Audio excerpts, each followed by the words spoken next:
Chapter 1. This is not the apocalypse in a forest adorned with sparse foliage and blanketed in snow. A pack of wild wolves encircled a massive tree, relentlessly assaulting its trunk. Whoosh! Two arrows descended from the branches above, piercing the throats of two wolves with pinpoint accuracy perched securely upon the tree. Yun Xue retrieved another arrow from her quiver, muttering, "Damn that translocation ability user, what cursed place has their spatial turbulence cast me into before my demise?" The wolves, struck by the arrows, soon succumbed beneath the tree, a sight that brought her immense satisfaction, for these wolves had miraculously retained their corporeal forms. Representing a treasure trove of valuable sustenance. Whoosh! Two more wolves fell, their necks pierced. A chilling breeze swept through, prompting Yun Xue to instinctively twitch her nose, her delicate brows knitting together in concern. There was an unusual scent mingling with that of the wolves, distinctly different, hinting at a beast drawn by the scent of blood to usurp the feast before she could devise a strategy. A colossal snow leopard leaped into view, causing the wolves to tuck their tails and emit low growls of trepidation. Yun Xue drew her bow, aiming at the leopard's icy blue eyes. With Xue's the arrow was loosed. Yun Xue's eyes widened in astonishment at the spectacle before her. The snow leopard instantaneously transformed into a strikingly handsome man, his long, curly hair cascading carelessly, his tall and muscular frame captivating in its allure. She had never heard of mutated creatures possessing the ability to metamorphose into human form. A wave of shock coursed through Yun Xue, and she swiftly loosed several arrows, yet the creature deftly evaded each one.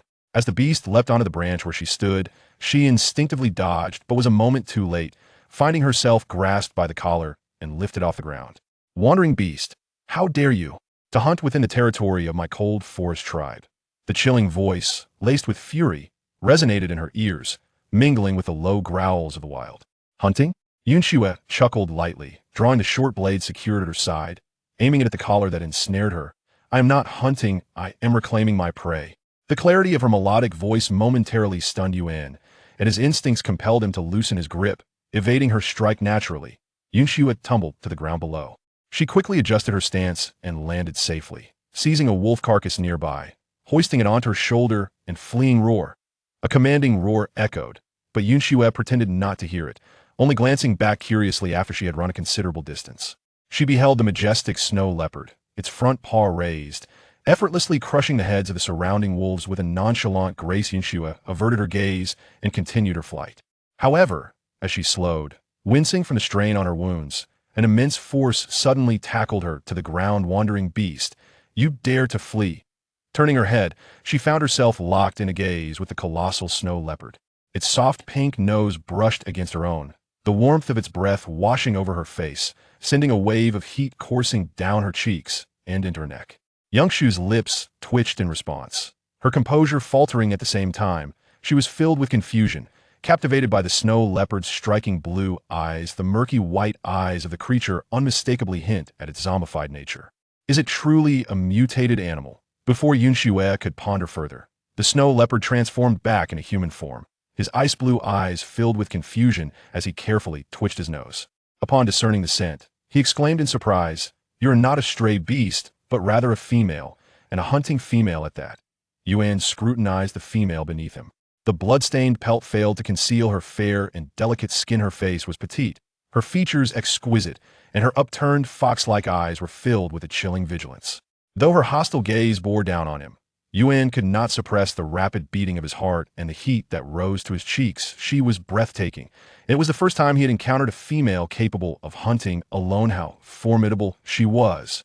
Yun inhaled deeply, the astonishment and excitement in his eyes transforming into sheer delight. You've never had a mate. The companionship of just the two of them was Yun's greatest aspiration. He had not anticipated encountering a captivating female today, one who happened not to have had a mate before. Moreover, since she could hunt, they could truly lead a life together. "Female, would you consider taking me as your soulmate? I promise to protect and care for you." The excitement and possessiveness in Yun's eyes sent chills down Yun Xue's spine, causing her hair to stand on end. "Get lost," Yun Xue retorted coldly, brandishing her knife, and the two engaged in a scuffle. To be precise, it was Yun Xue who was aggressively attacking Yun. The dagger left several bloody marks on Yun's muscular chest, flesh torn and blood gushing, yet Yun remained unfazed, grinning as he embraced Yun Xue's waist. Yun Xue forcefully pushed him away and retreated, astonished to discover that the wounds on his chest were healing at a visible pace in less than half a minute. The wounds vanished completely, leaving only the blood as evidence of their existence. Yun Xue took a cautious step back, exclaiming, "What kind of monstrous physique is this?" "Female, I am no monster." Yun stepped forward, lifting his chin with pride. "I am Yun, the only third-tier male beast among the nearby tribes. My recovery ability is naturally unmatched by those first or second-tier beastmen. Tribes, male beasts, beastmen." The unfamiliar terminology left Yun Xue somewhat bewildered. "So, will you be my mate and refrain from accepting other male beasts?" Yun approached Yun Xue. "If you enjoy hunting, we can hunt together." "Stop. Don't come any closer." Yun Xue brandished her dagger. Retreating repeatedly, was perplexed by her reaction. After a moment's contemplation, he explained, "Female, I did not mean to seize you. The recent surge of ferocious beasts makes it nearly impossible for females to be found outside the tribes. Moreover, the blood of the stray beast on you concealed your true scent. I mistakenly thought you were a stray beast come to poach." The phrases ferocious beast, tide, stray beast, and mate were all terms Yun Xue had never encountered before. She had wandered through the forest for an entire day without encountering even a hint of the undead scent. Nor had she witnessed any mutated animals or plants. Could it be that she had been cast into another world by the tumultuous currents of time and space? "Wait a moment." Yun Xue hastily called out to the eager Yun, "Please tell me where I am." "This is the northern part of the Beastman northern continent. Further north lies the extreme north, and to the south is the Shiwa jungle. The nearest city of beasts is Layan City." "You unexplained female. Which race do you belong to? Which tribe did you previously inhabit? Which race do I belong to?" "I am a post-apocalyptic mutant human." Yun Xue silently cursed. Fully convinced that she had traversed realms, it was fortunate that they shared a common tongue, allowing her to maintain her composure in front of this beastman, who clearly harbored ulterior motives. "Ah, I see. Thank you for sharing this information with me," Yun Xue replied, a faint smile gracing her lips. Yue was momentarily taken aback by her smile, his expression dazed for an instant before he became exuberant. She smiled at him. She looked truly enchanting when she smiled. Did her willingness to smile at him imply that she harbored feelings for him as well? After Yun's excitement subsided, he found no trace of Yun Xue before him.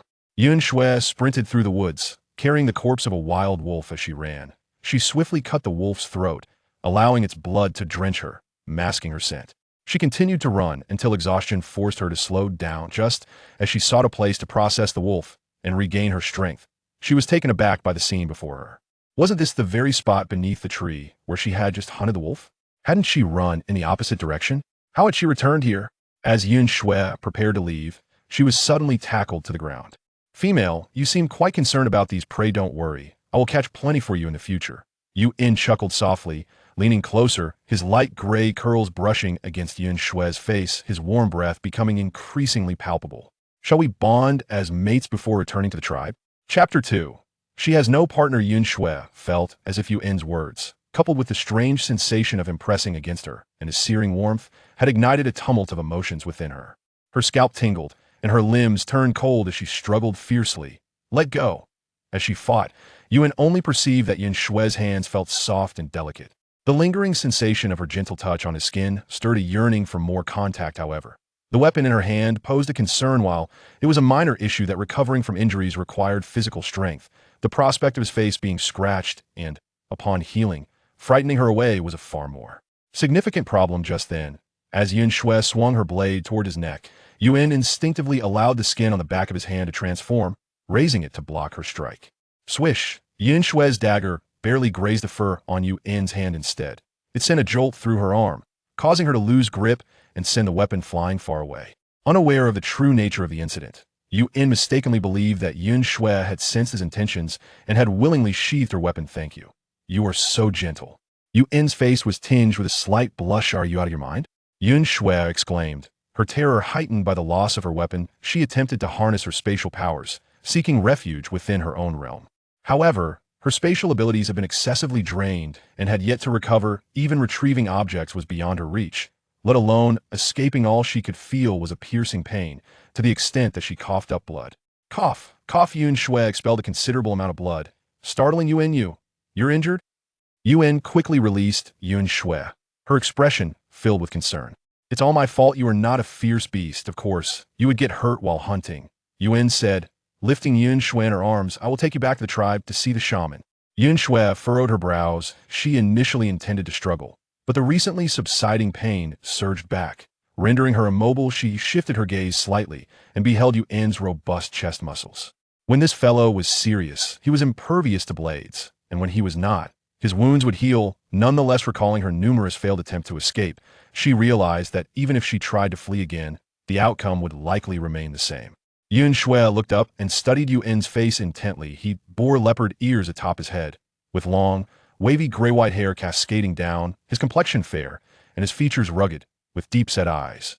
Particularly striking were his icy blue irises, resembling crystalline gems. His thin lips were slightly pressed together, the blush on his face still lingering, and coupled with his worried expression, it softened his otherwise sharp and frigid demeanor. Yun Xue dared say that even the celebrities of the pre-apocalyptic world could not rival his appearance. Such beauty was not sufficient to compel her to accompany him willingly. But now, with her injuries compounded, she found herself utterly incapacitated. Moreover, he had yet to truly harm her, leaving her with a sliver of hope for escape. "Take me to the tribe," Yun Xue said, all the while plotting her escape. Upon hearing Yun Xue's consent to return to the tribe with him, Yun felt a surge of joy, though his heart ached at the weight he bore.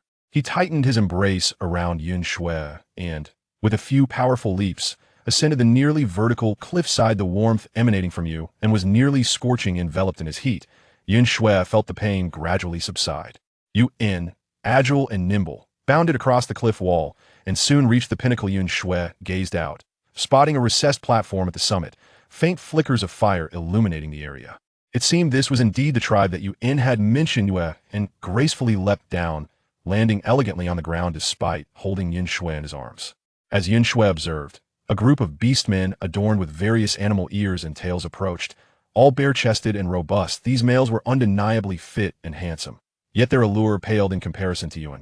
"Yun, you're back. What happened with the rogue beast?" "The rogue beast is of little consequence now. Yun must not miss tonight's festival for a feast selection of partners." "Ah, is that a female in your arms?" The mention of female ignited a flurry of discussions, causing Yun Xue to feel a sense of foreboding. "I must seek your. Do not obstruct my path," Yun replied urgently, her voice laced with frost. Upon hearing that Yun was in search of the shaman, the orcs parted to clear a way. Yun hurriedly carried Yun Xue away, while the orcs continued their chatter. "That female is quite petite. I wonder if she has reached maturity. She's covered in dirt and blood at first. I thought Yun had brought back a little stray beast. Did you not notice how fair her skin is and her captivating eyes? Truly lovely. I adore her." Hearing the comments from the male orcs, Yun Xue furrowed her brow and inquired, "Does your tribe not have any females?" It felt as if they had never encountered a woman before. Could this truly be a terrifying tribe composed entirely of bachelors? "Of course, we have other females in our tribe," Yun replied. "There are 10. Quite a few, wouldn't you say?" The number of females within the tribe was indicative of its strength. Yun intended to highlight the tribe's prowess, but this only deepened Yun Xue's frown a lot. Yun Xue glanced over the male orcs, still discussing her, estimating at least 20 or 30. "Then how many males are there in your tribe?" "I haven't counted, but probably over 100. Yun pondered. "A few days ago, many were lost during the beast tide. Otherwise, there would be around 200. Upon hearing this absurd ratio of males to females, Yun Xue's lips twitched. She resolved to distance herself from this tribe and refrain from any contact with other tribes or orcs until her injuries healed. As they spoke, Yun brought Yun Xue closer to the campfire and placed her atop a stone platform where the shaman. "Come quickly to examine the female. She's coughing up blood." Yun called out. An elderly bullhorn man adorned with feather decorations approached at Yun's summons. Reaching out to touch Yun Xue's arm, Yun Xue instinctively recoiled. "Do not be afraid. This is our tribe shaman, here to assess your injuries," Yun reassured. Noticing Yun Xue's reluctance, his tail, which he had used to maintain balance while running, finally found leisure, subtly curling around Yun Xue's waist. The gentle tickle of the tail against her sensitive waist caused Yun Xue to shiver involuntarily. Yun's body tensed momentarily. He had felt her softness when he carried her, yet he had not anticipated the exquisite delicacy of her waist. "Release your tail.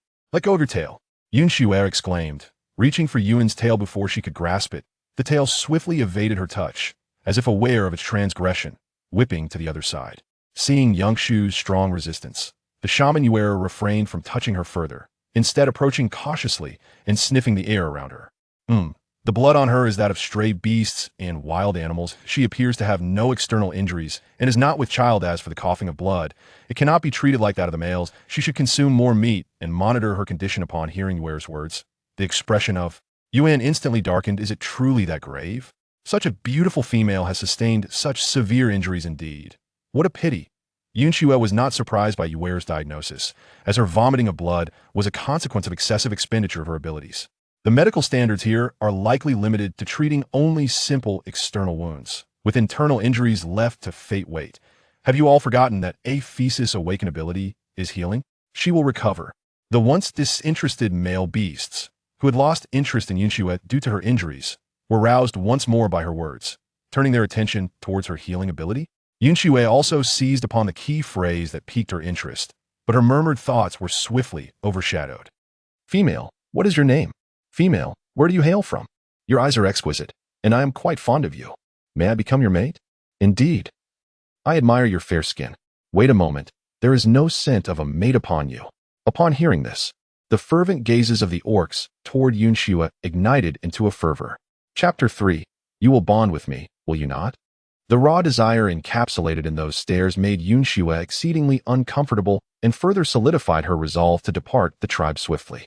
Yun, observing the orc's intentions toward Yun Xue, felt a surge of anger. Do not forget, I was the one who rescued her. By the rules, we are entitled to mate. Yun emitted a threatening growl from his throat, exuding the formidable aura of a third-tier male beast, which deterred many of the orcs.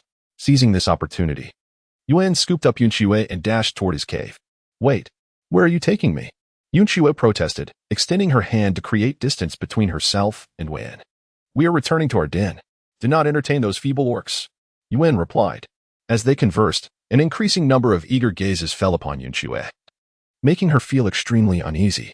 She understood that if she rejected Yun at this moment, more orcs would vie to become her male companion. Reluctantly, she acquiesced. Very well.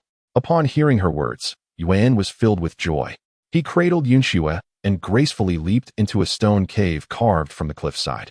The cave was modest in size, containing a nest crafted from hay, a rough wooden chest stacked with some timber, and a stone ring that formed a fire pit. Yun Xue was placed in the nest by Moon, who then proceeded to add wood to the bonfire, igniting it with a flint. The warmth of the fire enveloped her, prompting Yun Xue to comfortably squint her eyes. In this post-apocalyptic world, the colder the weather, the more sensitive the zombies became to heat, following the warmth of the bonfire in search of humans. Thus, warming herself by the fire was a luxury for her. The flickering flames danced in her amber eyes, making them resemble honey slowly flowing. Moon gazed at Yun Xue, feeling a profound joy simply by being near her. He settled closely beside her, reaching for her hand. Are you cold? My body temperature is quite warm. I can help you warm up quickly. Yun Xue resolutely pushed away Yun's hand. The leopard ears atop Yun's head drooped instantaneously, and in a tone filled with pity, she said, I apologize. I was unaware of your injury earlier. Once we have settled in, I shall venture forth to hunt fierce beasts and procure a crystal core to seek Iphis' assistance in healing your wounds. Once you have recovered, shall we become partners? Crystal core? Just as Yun Xue intended to inquire further about the crystal core, she was interrupted by a loud voice from outside the stone cave. Yun, I heard you brought back a female. Is that true? Yun did not respond to the orc outside. Still playing dead, are we? Leighton, take me up. Not long after those words were uttered, a figure mounted on a creature leaped into the stone cave. Yun Xue gazed with curiosity at a female orc adorned in a long skirt of animal hide, her head embellished with feathered decorations and crowned with white wolf ears. Seated upon the back of a majestic snow leopard, the orc possessed well-defined features, her complexion a healthy shade of wheat. She gracefully descended from the snow leopard's back, her robust physique evoking a tinge of envy in Yun Xue. Casting a sidelong glance at Yun, she turned her attention back to Yun Xue, her eyes widening in exaggerated astonishment as she exclaimed, Yun, I wondered why you wouldn't even consider taking me as a mate. It turns out you prefer underage male beasts. Yun's lips twitched in response. Iphisi, did the beast god take away your wits when bestowing blessings upon you? You. Iphisi's eyes flared with indignation, her demeanor fierce. The snow leopard behind her interjected, Iphisi, that is indeed a female, and she has no mate. What? Iphisi was momentarily taken aback. Then you may step outside. I shall call for you shortly. The snow leopard nodded and departed, while Iphisi approached Yun Xue. Yun immediately positioned himself protectively in front of Yun Xue. The two of them locked in a silent standoff. Yun was reluctant to allow Iphisi near Yun Xue, yet Yun Xue found herself intrigued by Iphisi. The healing abilities spoken of by the orcs and the crystal cores mentioned by Yun were both intertwined with this Ifeezi. Moreover, the blessings from the beast god raised the question, do deities truly exist in this world? Yun Xue rose and approached Ifeezi, but Yun reached out to stop her, unable to deter Yun Xue, whose intentions aligned with Ifeezi's. Ifeezi pulled Yun Xue closer, and Yun Xue noticed a prominent white leaf pattern on the back of Ifeezi's right hand, reminiscent of something. Ifeezi was taken aback by Yun Xue's remarkably slender arms, exclaiming, "Goodness, how old are you, and where did you come from?" Yun Xue can perceive that Ifeezi harbors no malice towards her. Yun Xue pondered for a moment. She had been merely 14 when the apocalypse erupted. And now 6 years had passed. I am 20 years old.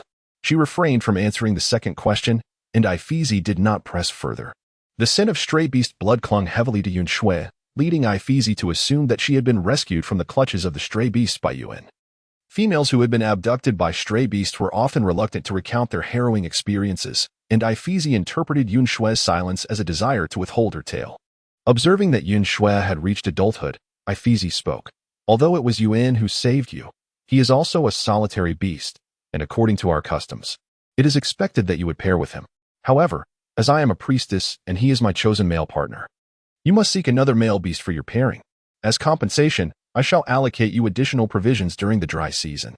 Upon hearing this, Yun Xue's eyes sparkled with realization. Just as she was about to propose her conditions for leaving the tribe, Yun abruptly embraced her. Addressing Ifeezi with a frosty tone, Yun declared, "Ifeezi, let me make this clear one last time. I will not become your mate." Ifeezi, undeterred, retorted, "Yun, your desire to monopolize the female and prevent her from seeking other mates is nothing short of detrimental. You will bring her to ruin." Yun's voice grew even colder. "Whether she seeks other mates is our affair, not yours. I cherish her, and even if she chooses to accept other suitors, I shall remain her mate. In this lifetime, I shall only bind myself to her." Ifeezi's lips twitched slightly as she silently rolled her eyes. Regaining her composure, she turned to Yun Xue, stating, "If he refuses the priestess's offer, aside from you, whom he rescued, no other females in the tribe are allowed to accept him. If you do not wish to mate with him, inform me quickly, and I can grant him another opportunity." As Ifeezi's words lingered in the air, Yun Xue felt the intense, expectant gaze of Yun upon her. She could not bear to look back at him, nor had she anticipated such a turn of events. Unable to agree, yet equally incapable of rejecting him outright, she simply inquired, "What is the time frame for consideration? Before my mating ceremony tonight, I have no penchant for embarrassing myself." Ifeezi responded, snorting disdainfully before summoning a snow leopard and swiftly departing. "Even if Ifeezi is a priestess, I will not become her mate," Yun's voice softened, losing its earlier chill and aggression, now laced with a hint of nasal timbre. He held Yun Xue closely from behind, lowering his head to gently nuzzle her cheek, murmuring, "Dear female, you will choose to mate with me, won't you?" Yun Xue has no intention of becoming his partner. She must successfully escape from this tribe before the festival begins tonight. Chapter 4. Return what belongs to me. Yun Xue inhaled deeply, pressing her lips together as she gently pushed aside Yun, who was nestled within her embrace. Turning her gaze back, she noticed Yun with her head slightly bowed, the leopard ears atop her head drooping like the wings of an aircraft, and her ice-blue eyes shimmering like shattered gemstones. "Do share with me the tales of the tribe." Yun Xue diverted her gaze and happened to notice a blue snow leopard totem on the back of Yun's left hand. "For instance, what does the blue pattern on your hand signify? Is it the emblem of your tribe?" she inquired. "This?" Yun responded in astonishment. "This is my beast mark. The blue beast mark indicates that I am a tier 3 male beast." Yun Xue silently acknowledged the truth of this revelation and then posed another question. "Why does Ifeezi have a white leaf on her hand instead of a wolf?" "That symbolizes her identity as a priestess," Yun explained. It dawned on Yun that Yun Xue was unaware of such basic knowledge. "Have you not noticed that your hand bears no markings? The leaf signifies her healing abilities, and the white color indicates that she is a tier 1 female beast. The colors from tier 1 to tier 5 are white, green, blue, purple, and gold." Yun Xue's expression remained unchanged as her right hand instinctively clenched. "Does this imply that only the priest possesses extraordinary powers? How many priests are there within the tribe? And are they all female?" Ifeezi's abilities were bestowed upon the tribe by the beast god, making her the most formidable female orc. Yun explained, her tone tinged with a subtle sorrow. "It is only upon the death of the incumbent priest that the beast god selects a new one for the tribe. Thus, Does it mean there can be but one priest in a tribe? Yun Xue inquired curiously, what if a second priest were to arise? Would she be driven away? Certainly not. Yun shook her head. Females are already a rarity, and priests even more so. Should such a situation arise, the tribe would extend their utmost courtesy to retain her. Yun Xue then inquired, whose words hold greater weight, the priest or the tribal chief? Yun responded, in our tribe, the chief is indeed the priest. However, in some tribes, the priest serves as the vice chief. Yun Xue was somewhat surprised by this matter. She had assumed that the tribe's power was held firmly in the hands of the male beasts. By the way, the females with special abilities are referred to as priestesses. What are the males with such powers called? Yun Xue posed this final question. It is not so simple for males to awaken their abilities. They must ascend to the 4th tier to become king beasts, and only then, upon breaking through to the 5th tier, is it possible for them to acquire such powers. Yun Xue nodded, acknowledging that the power bestowed by these formidable beast ranks inherently surpassed that of the physical enhancement abilities of the same tier. It would indeed be preposterous if they could easily acquire other powers as well. Having gathered all the intelligence she sought, Yun Xue was about to conclude the discussion when Yun interjected with a question. Female, to which race do you belong? In which tribe did you previously reside? How is it that you are unaware of these matters? Moreover, what accounts for the multitude of vagabond beast blood upon your pelt? Though Yun had initially intended to refrain from mentioning the vagabond beasts, Yun Xue's inquiry stirred a deep concern within him. Yun Xue pondered for a moment. I belong to the lynx tribe. Her heightened sense of smell, surpassing that of ordinary practitioners, was derived from the crystalline core of a mutated lynx, thus her claim of being part of the lynx tribe was not unfounded. The tribe in which I once lived has long since perished. After my teacher departed, I have existed in solitude. As for the blood of stray beasts, Yun Xue cast her gaze downward, tugging at her garment. It should only bear the stains of a spatial manipulator and a wild wolf. With a cold sneer, she spoke in a somber tone. He insisted on bonding with me, so I took his life. Upon hearing this, Moon-In felt her heart shatter with anguish. Although the lynx tribe is not as large as the snow leopard tribe, they are nonetheless formidable carnivores. Even an adult female should not appear so diminutive. Yet Yun Xue was as petite as a rabbit, surviving alone while hunting and evading stray beasts, clearly having been starved to such a state. Moon-In took Yun Xue's hand in hers, knelt on one knee, and gazed at her with a reverent expression. My dear, females of the tribe are unlike stray beasts. The beast markings will bestow upon us a formal bond of partnership, a testament to my eternal loyalty to you. I swear by the beast god, I shall protect you diligently, ensuring your happiness. Whatever your heart desires, even at the cost of my life, I shall procure it for you. Yun Xue was momentarily taken aback by the gesture and words that resembled a marriage proposal. After a considerable pause, she withdrew her hand, stepped back, and averted her gaze. Yun's expression grew increasingly somber, his eyes brimming with profound sorrow. He gazed at Yun Xue's face, yearning for her to utter a single word. Suddenly, Yun noticed something. He rose to gently push aside Yun Xue's hair, and in an instant, his sadness dissipated. For beneath her chestnut short hair lay her ears, flushed a vivid crimson. Don't touch me. Yun Xue furrowed her brow and swatted away Yun's hand that was pinching her ear. A low growl of hunger emanated from her stomach, causing Yun Xue's face to flush even deeper. It's all my fault. I should have asked if you were hungry. Yun expressed his frustration. I'll go check if those fellows have brought back our catch.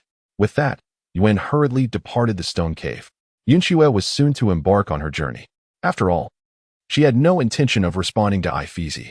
She had no desire to bond with any orc, and thus could not acquiesce to Yun.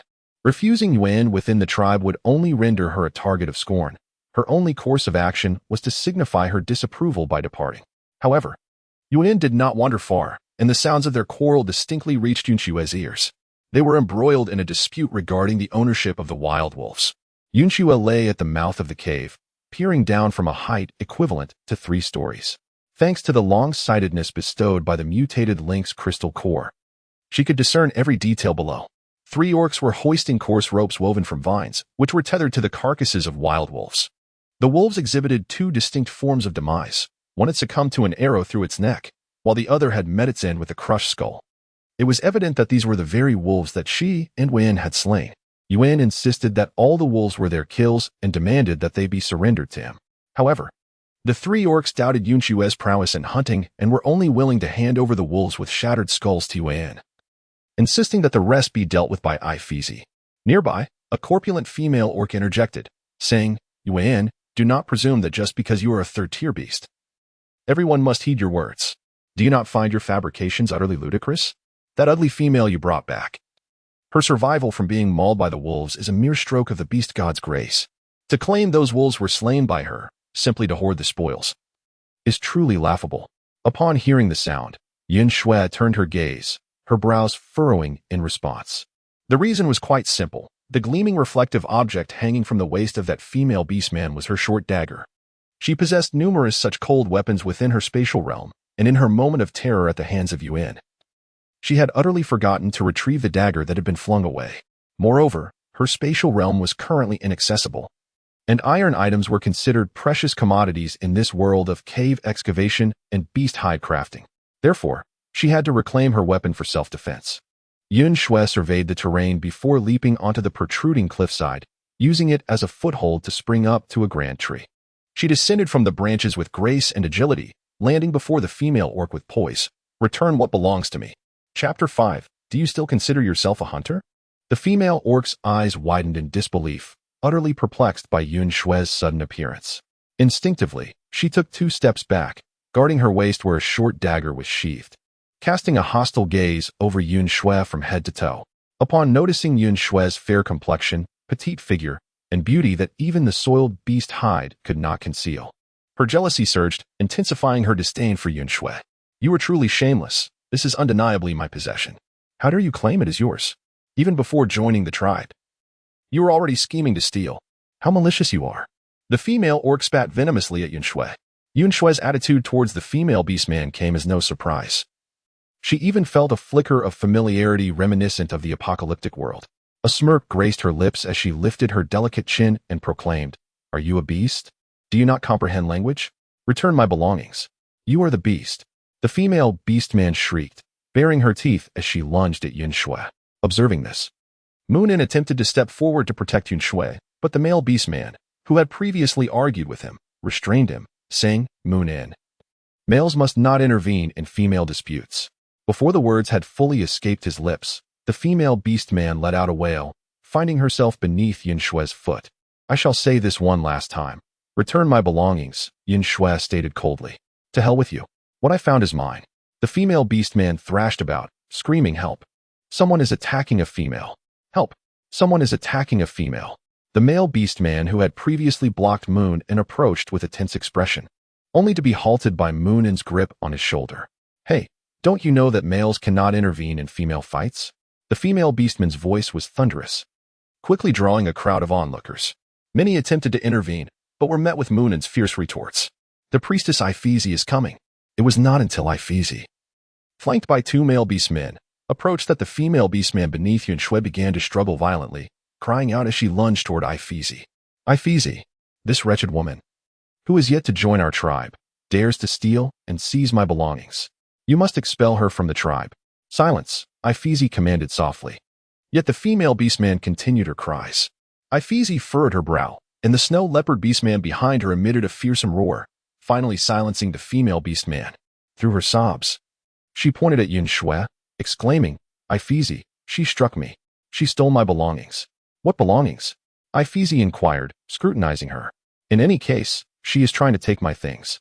The female beastman stammered, unable to provide a coherent response. Upon hearing this, Yun Xue let out a cold laugh as she retrieved another dagger bound to her left thigh. "What is the meaning of this? How is it that your weapon bears an uncanny resemblance to mine? How did your sheath come to be tied to my leg? Look, she has admitted it is my dagger." A female orc tugged at Ifeezy's leather skirt. Ifeezy's gaze lingered on Yun Xue's blade for a moment before she pulled her skirt back. Addressing Yun Xue, she remarked, "My people are unable to handle her. Can you retrieve it yourself?" "Of course," Yun Xue replied, effortlessly tossing the dagger from her left hand to her right, performing a graceful flourish. The onlooking orcs held their breath as they watched the dagger dance upon Yun Xue's delicate fingertips, as if it could erupt in a spray of blood at any moment. It was not until Yun Xue firmly grasped the weapon that the crowd exhaled in relief. The female orc, realizing she was no match for Yun Xue, seized the moment as Yun Xue approached, raising the dagger and slashing towards her face. A piercing scream erupted as a hefty figure was sent flying through the air, landing some distance away. The sight revealed the female orc clutching her wrist, wailing on the ground, tears streaming down her face. "You dare to strike her? roared a male orc, previously restrained by Yuan, as he lunged towards Yun Xue. However, with remarkable speed, Yun delivered a swift kick to his abdomen, leaving him sprawled on the ground. Lamenting his Yun Xue sheathed her twin short blades, taking several sniffs to discern the scents of the two orcs nearby. The aroma they shared indicated a bond of companionship. In contrast, Ifeezi bore no distinct scent, suggesting she was a solitary orc, as was the male orc accompanying her. Ifeezi, I am the female of the tribe, cried the female orc, realizing her tears were in vain. She ceased her sobbing and rose from the ground. Bias? Ifeezi rolled her eyes. How many of the items in your cave actually belong to you? Aren't they all acquired from the tribe? Is there anything I should be unaware of? Your weapon can only be found in the Beast City. Have you and your male partner ever visited it? But I found it in the woods, protested the female orc, still defiant. That is Yun Xue's hunting weapon, Yun interjected. Do not forget the regulations of the transport team. What regulations of the transport team? Who would believe that such a female could hunt? The male orc, rising to his feet, dared not glare at Yun and instead directed his resentment towards Yun Xue. Turning to Ifeezi, he adopted a sycophantic demeanor. Ifeezi priestess, please do not be angry. We found numerous unclaimed prey in the forest. This drought season will surely be without worry. As Ifeezi glanced at the pile of wolf carcasses, Yun Xue scoffed. Are you referring to the prey I hunted? What prey you hunted? Do not be so shameless just because you are a female. Have you looked at yourself? You should be dead by the fangs of the wolves. Before the male orc could finish, he was struck by a grayish-white shadow and sent flying. Yun flicked his large tail, his expression darkening. Just after he had promised to protect her, this embarrassing incident occurred. He exhaled, composed himself, and turned to Yun Xue. I apologize. It is my fault for being negligent. If I had brought back the prey and weapons at the time, this would not have happened. Stop lying. The female orc shrieked, interrupting Yun. This wretch is no taller than a juvenile orc. How could she possibly hunt? You must have concocted this lie to claim the unclaimed prey for yourselves. Indeed. The male orc, wiping blood from the corner of his mouth, staggered back. His once straight posture had notably bent. Ifeezi priestess. It must be that Yun is dissatisfied with you as a priestess, so he hoarded food and deliberately caused destruction. Otherwise, why would he not accept your bond and instead bring back a scrawny female who looks like she won't survive long? Perhaps this female will perish before they can bond. Yun Xue raised an eyebrow and extended her hand to stop Yun, who was about to strike. She pointed to the arrow lodged in the neck of the wild wolf and inquired, Yun, those are arrows. Could you retrieve a few for me? Yun nodded and departed. Yun Xue then turned to Ifeezi, saying, Ifeezi, the matter is quite simple to resolve. All we need is to prove that the prey was slain by me, is it not? Upon hearing this, Ifeezi nodded, for she did not believe in the notion of prey descending from the heavens. If these creatures were not hunted by Yun Xue, they must have been traps set by the feral beasts. The male beastman cast a disdainful glance at Yun Xue, taunting, You prove it? How will you demonstrate that? Can you outrun a wild wolf? You hunt? Chapter 6. She is powerful and beautiful. Is it not a straightforward task? Yun Xue took several arrows that Yun had extracted from the neck of the wild wolf and effortlessly ascended the grand tree they had just encountered. Surely, you wouldn't concoct a jest about wild wolves climbing trees, would you? Such a foolish female. That male beast spat disdainfully. Do you think we are naive? How could you possibly fathom how the wild wolves are slain? Even your lies lack coherence. It is truly laughable. No sooner had he uttered these words than Yun sent him sprawling once more, and he landed awkwardly on the ground, coughing up a significant amount of blood. Gritting his teeth, he summoned his strength to rise once again. Yun Xue observed a faded green leopard totem adorning the back of his left hand. In circumstances where the races are nearly identical, the distinction between third-tier beasts and second-tier beasts is quite pronounced. Indeed, wild wolves are incapable of climbing trees. Yang and Senki, please move several carcasses of wild wolves and place them beneath the tree, Effie's instructed. The other two beastmen also untied the ropes from the wild wolves' bodies and deposited several carcasses at the base of the tree. Yun Xue observed that the totems held by the two individuals bore the insignias of a first-tier beast and a second-tier beast, respectively. Yun Xue removed the longbow slung across her shoulder, nocked an arrow, and aimed at the lifeless body of the wild wolf on the ground. Instantly, the gaze of the surrounding beastmen converged upon her. They discerned that the wolf had been slain by a lengthy wooden implement. Yet they were taken aback to realize that this elongated stick was balanced upon an even more peculiar one. Seizing the opportunity while Yun Xue was focused on her target, the The second-tier male beastman stealthily approached the wolf's carcass she was aiming at. A smile flickered in Yun Xue's eyes as she suddenly made a grand gesture, swiftly altering her aim before releasing the arrow. The formidable beastman was taken aback by Yun Xue's actions, and in an instant, he kicked away the wolf carcass that she had initially targeted. With a whoosh, the arrow soared down, prompting exclamations of shock from the assembled beastmen. "Huh, you deceiver. You could never hit the wild wolf, let alone slay it," one exclaimed. "Indeed, Aphes, she is merely toying with you. She could very well be a spy sent by the rogue beasts. We should expel her from the tribe at once," chimed in another, their voices rising in fervent agreement. The collective astonishment of the beastmen soon dwindled into hushed whispers. Aphes' lips twitched as she gazed upon the wolf's corpse, pierced through the neck by the arrow. "Kai, Yudi, could you possibly open your eyes and truly see who is trying to mock whom?" The female beastman Kai and the male beastman Yudi followed Aphes' gaze and, at last, recognized that Yun Xue had indeed struck the wild wolf, albeit unintentionally. The female beastman deduced their intentions to disrupt the proceedings and had deliberately misled them to embarrass them. What a wretched trick. Kai gritted her teeth, still unwilling to concede. "Aphes, that was merely a wolf's corpse. If you hand me that stone knife from earlier, I could sever the wolf's neck myself. She has not proven her hunting prowess. She is nothing but a liar. She does not deserve to remain in our tribe. You are right. A living wolf is indeed required." Standing atop a tree, Yun Xue knocked another arrow, aiming directly at Kai. "You shall serve as the living wolf. Now, get moving." You. Kai, looking at the arrowhead still stained with wolf's blood, felt a chill wash over her as she envisioned the pierced neck of the wolf carcass. "I am female. You cannot attack me. Otherwise, you shall be cast out from the tribe." "Oh." Yun Xue released her grip. Whoosh. "Ah."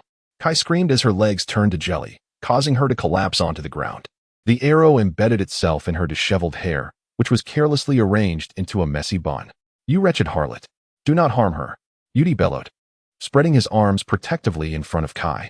"You were dissatisfied with the slain wolf. Now you demand a living one.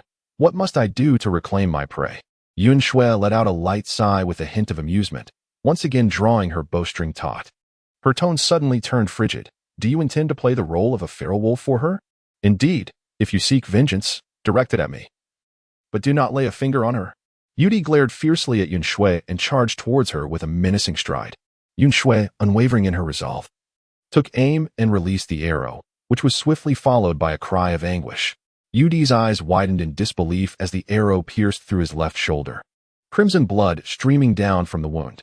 Kai let out a sharp scream, hastily scrambling to his feet and fleeing into the crowd of onlookers in a state of panic. Yun Xue deliberately sought to test the efficacy of her bow and arrow upon the second-tier beasts, and the results exceeded her expectations by a considerable margin. The owner of the quarry had been duly identified, and the transport team was expected to adhere to the established regulations. Ifei's gaze burned with intensity as she observed the longbow in Yun Xue's hands, while Kai schemed against the female, and Yudi plotted to seize the prey. A collective penalty was imposed for the capture of 5 medium-sized creatures, with a reminder to submit the quarry in a timely manner, lest they face a double deduction during the drought season. After delivering her message, Ifei approached the tree, seemingly wishing to converse with Yun Xue. But an orc rushed in, Priest Ifei, regarding tonight's ceremony. Ifei, with a reluctant glance at Yun Xue's longbow, hurriedly departed. Yudi, filled with seething anger, yanked the arrow from his wound, snapped it, and hurled it to the ground. He shot a venomous glance at Yun Xue before slinking away in defeat. The other 2 orcs from the transport team hastily followed suit. The female saved by Moon's grace was remarkably formidable, capable of injuring a second-tier beast. Yudi had only just ascended to the second tier. Ordinarily, a beast of that rank should not have been harmed by her. "Huh. You first-tier creatures should abandon any thoughts of pursuing her. Newcomer, what is your name? What are your expectations from a male partner? Female, may I be your second mate?" As the dispute subsided, the orcs gathered beneath the tree, eagerly discussing how to approach Yun Xue. Moon stood below, gazing up at Yun Xue perched among the branches. She exuded an upright poise, her demeanor defiant, and her petite form, clad in tattered beast skins, did little to conceal her radiant confidence. She was unlike any female he had encountered. She was both powerful and beautiful, her aura mysterious and captivating, standing there as if ready to conquer all. The fervent requests from the surrounding males soon snapped Moon back to reality. He swiftly leapt onto a branch and lifted Yun Xue into the air. "Let us return to our nest and pay no heed to these ruffians. Yun Xue gently rested her hand upon Yuan's shoulder, casting her gaze downward. In a few swift movements, Yuan ascended into the stone cave, where she began to transport the carcasses of wild wolves within. The remains of both creatures lay stacked inside the cave. Yun Xue, undeterred by the sanguine scene, promptly retrieved the arrows embedded in the wolves' necks. Some arrows had snapped during the rough handling, yet Yun Xue remained untroubled as long as the intricate stone arrowheads were unharmed. Once Yuan had finished moving the wolf carcasses, she silently assisted Yun Xue in collecting the arrows. After all the arrows were gathered, a heavy silence enveloped the atmosphere. "I still do not know your name," Yuan finally spoke. Yun Xue raised her gaze, filled with hesitation. She exhaled slowly, saying, "I am quite hungry and desire cooked food. If I find your offering satisfactory, I shall reveal my name to you." Chapter 8. Yun Xue. "Come ride with me." Yuan remained silent for a moment before resolutely pursuing the scent of the wandering beast.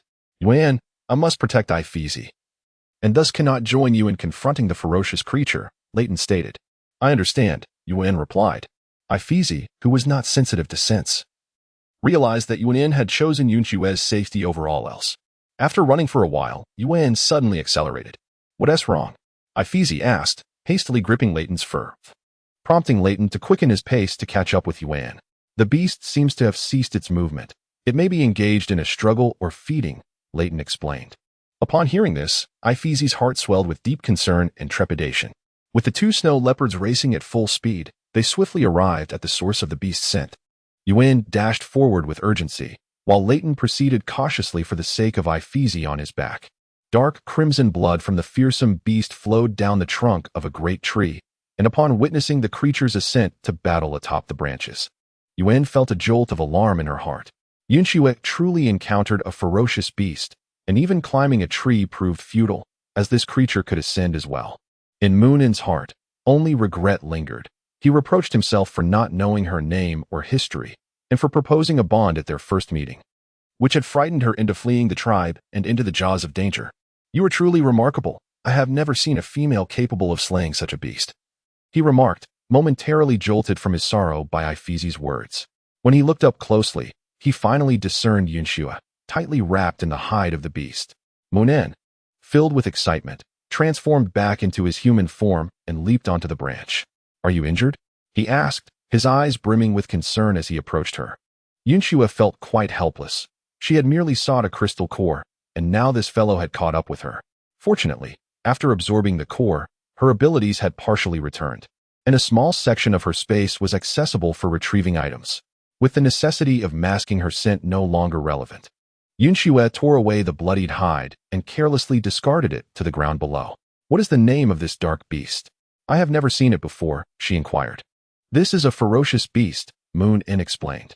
"Typically, they travel in packs and are quite perilous. Do not approach carelessly should you encounter one again." "Understood," Yun Xue nodded, recalling that when she had encountered this beast, it had already been limping on one leg, and she had easily dispatched it with her bow. Moreover, this creature's belly, like that of a zombie, contained a crystal core. "Does this ferocious beast possess a core? We could trade it for prey or salt," Leighton queried. "What is a crystal core?" Yun Xue feigned ignorance, pushing the beast's corpse from the tree. "You may search for it yourselves. I just felt hungry and had a piece of liver." Ifeezy dismounted from Leighton's back, and upon Leighton transforming into his human form, he used his claws to rummage through the beast's belly, shaking his head in disappointment at last. "It's all right. Its size is modest. It is likely just a transparent crystal core," Ifeezy consoled. Leighton nodded and swiftly returned to Ifeezy's side to protect her. Ifeezy raised her right hand, emanating a green glow. A green orb flew towards Yun Xue, but it merely circled her before returning to Ifeezy's hand after a brief moment. Ifeezy, astonished, exclaimed, "You are unscathed. A powerful female indeed. What is your name? Do you wish to leave our tribe due to Yudi and Senki? I can expel them from the tribe." Upon hearing Ifeezy's words, Moonin looked at Yun Xue with a mix of anticipation and anxiety. "I still prefer to live alone," Yun Xue replied, shaking her head and attempting to push Moonin away, though he did not budge. She did not comprehend this world or these native beast men, nor could she possibly cultivate close ties with someone she had just met. Furthermore, with her abilities partially restored and a newfound advantage in hand, this was the perfect moment to part ways. The expressions of Moonin and Ifeezy instantly fell. Yet Ifeezy, undeterred, asked, "Do you know what season it is now?" Yun Xue was taken aback. She truly had no knowledge of how many worlds existed or what seasons they encompassed. With snow falling around her, what season could it possibly be? Gathering her courage, she responded. Ifeezi's eyes brightened. "No, it is the end of the rainy season, and we are soon to enter the dry season. You are not a native orc. You will perish in the harsh winter. Given that, I must leave for a warmer place," Yun Xue replied. "Indeed. But navigating through this expanse of white is quite challenging," Ifeezi remarked. "Coincidentally, we are migrating south, and our tribe has lost many combat-capable male orcs due to the recent beast tide. Even my companions must protect the main group. Therefore, I wish to invite you to guard me. In return, I can offer salt, food, animal hides, or even green crystals." "Green crystals?" Yun Xue raised an eyebrow. The green crystal is a rare gem that orcs utilize not only for healing injuries and maintaining youthful appearances, but also for extending their lifespans. Yuan, saddened by Yun Xue's impending departure, lowered his head and leaned against her shoulder, quietly explaining. Yun Xue nodded, recognizing it as a healing crystal core. "Since you have presented such an item, do reveal your true intentions," she said, turning her gaze towards Ifeezi. Ifeezi beamed a charismatic smile brimming with ambition. She pointed at Yun Xue's longbow and declared, "I wish to learn the art of wielding this marvelous weapon. Whatever the cost in crystal cores, I am willing to pay, provided you agree to instruct me." Yun Xue's eyes sparkled with a hint of brightness, and a smile graced her lips. "Ifeezi, my name is Yun Xue. I accept your proposal." "Truly." Ifeezi, overwhelmed with excitement, leaped up and embraced Leighton. Yun Xue emerged from Moonin's embrace, leaping down from the tree. She retrieved a leather pouch and a longbow from a squirrel's burrow. This was the first item she had taken out upon regaining her powers, just in case. And to her surprise, it proved to be quite useful. "Here," Yun Xue handed the longbow to Ifeezi. "Thank you, Yun Xue," Ifeezi replied gravely as she accepted the bow. "You must have just become a priestess, haven't you?" Yun Xue chuckled, teasing, "What if I were to sell it to you for 10 green crystal cores?" Ifeezi, upon hearing this, lowered her head in embarrassment, overwhelmed by Yun Xue's prowess, momentarily forgetting the teachings imparted to her by Priestess Marui. "Yun Xue, your name is truly beautiful," Moonin exclaimed as he jumped down from the tree, joyfully embracing Yun Xue. "So, does this mean you will migrate with us?" "I am so happy." Faced with Moonin, who was nearly drowning in joy, Yun Xue replied helplessly, "I will be leaving once we reach the south." However, Moonin's ears instantly drooped like a pair of airplane wings, and his tail, which had been perked up in delight, lost its vigor, the tip falling to the ground with a soft thud. Ifeezi was taken aback.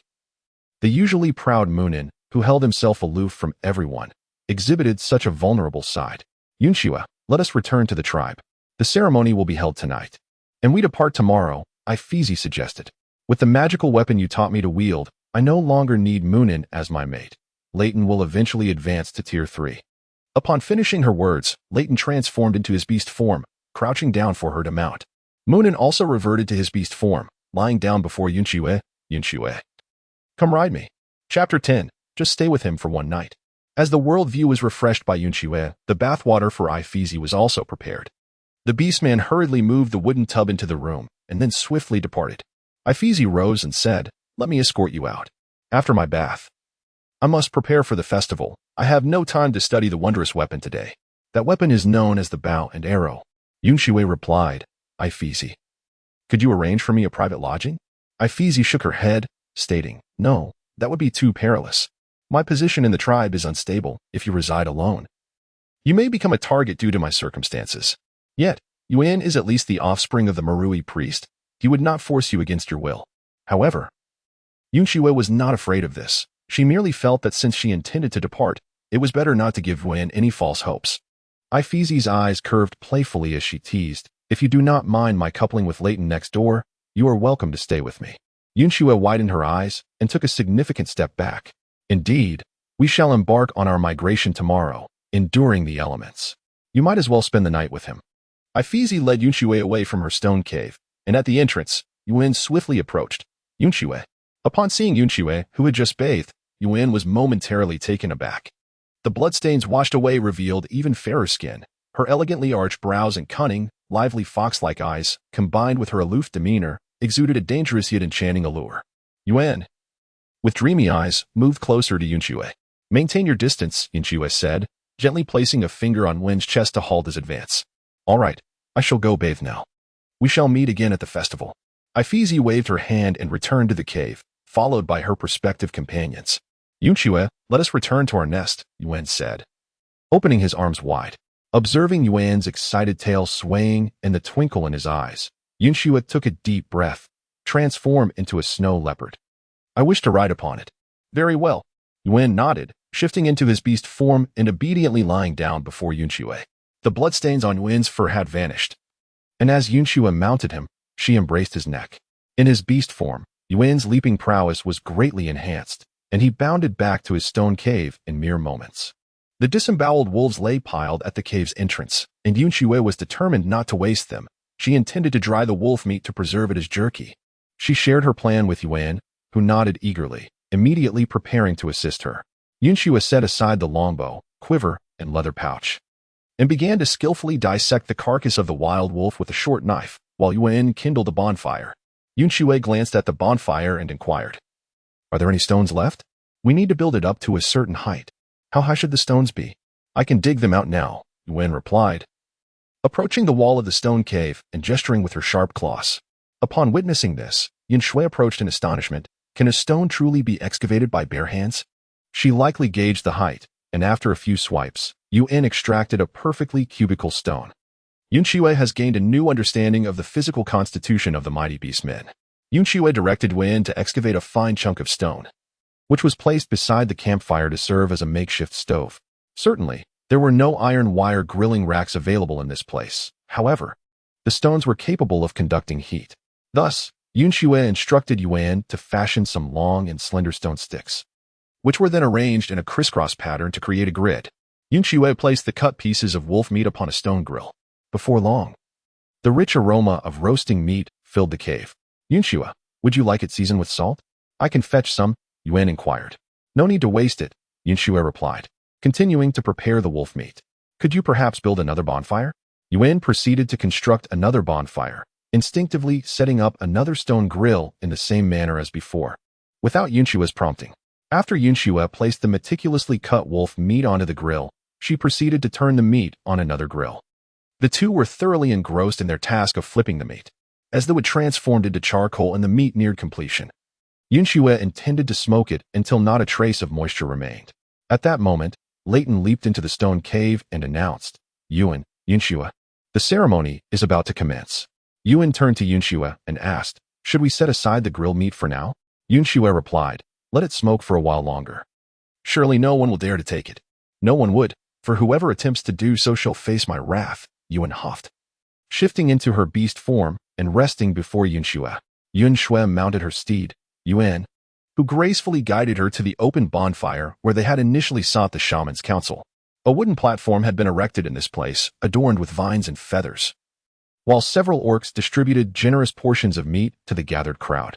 Yun Xue, come forward and take a seat, called out Ifeezi, her hair entwined with vines, crowned with a headpiece of feathers, and her neck adorned with a necklace crafted from feathers, beast fangs, and fruit pits. Yun Xue and Yun stepped forward, and Ifeezi's prospective mate presented her with a stone bowl. Within the bowl lay succulent chunks of meat, perfectly roasted to a golden hue and generously sprinkled with coarse yellow salt. As Yun Xue observed the other orcs consuming their food with their hands, she too grasped a piece of meat and brought it to her lips. The crispy, roasted exterior cracked open, revealing the tender flesh and succulent fat within, enhanced by a sprinkle of salt that rendered each bite increasingly delectable. Yun Xue no longer swallowed hastily. Instead, she savored the exquisite flavors that were impossible to experience in the apocalypse. As Yun Xue chewed, she instinctively squinted her eyes.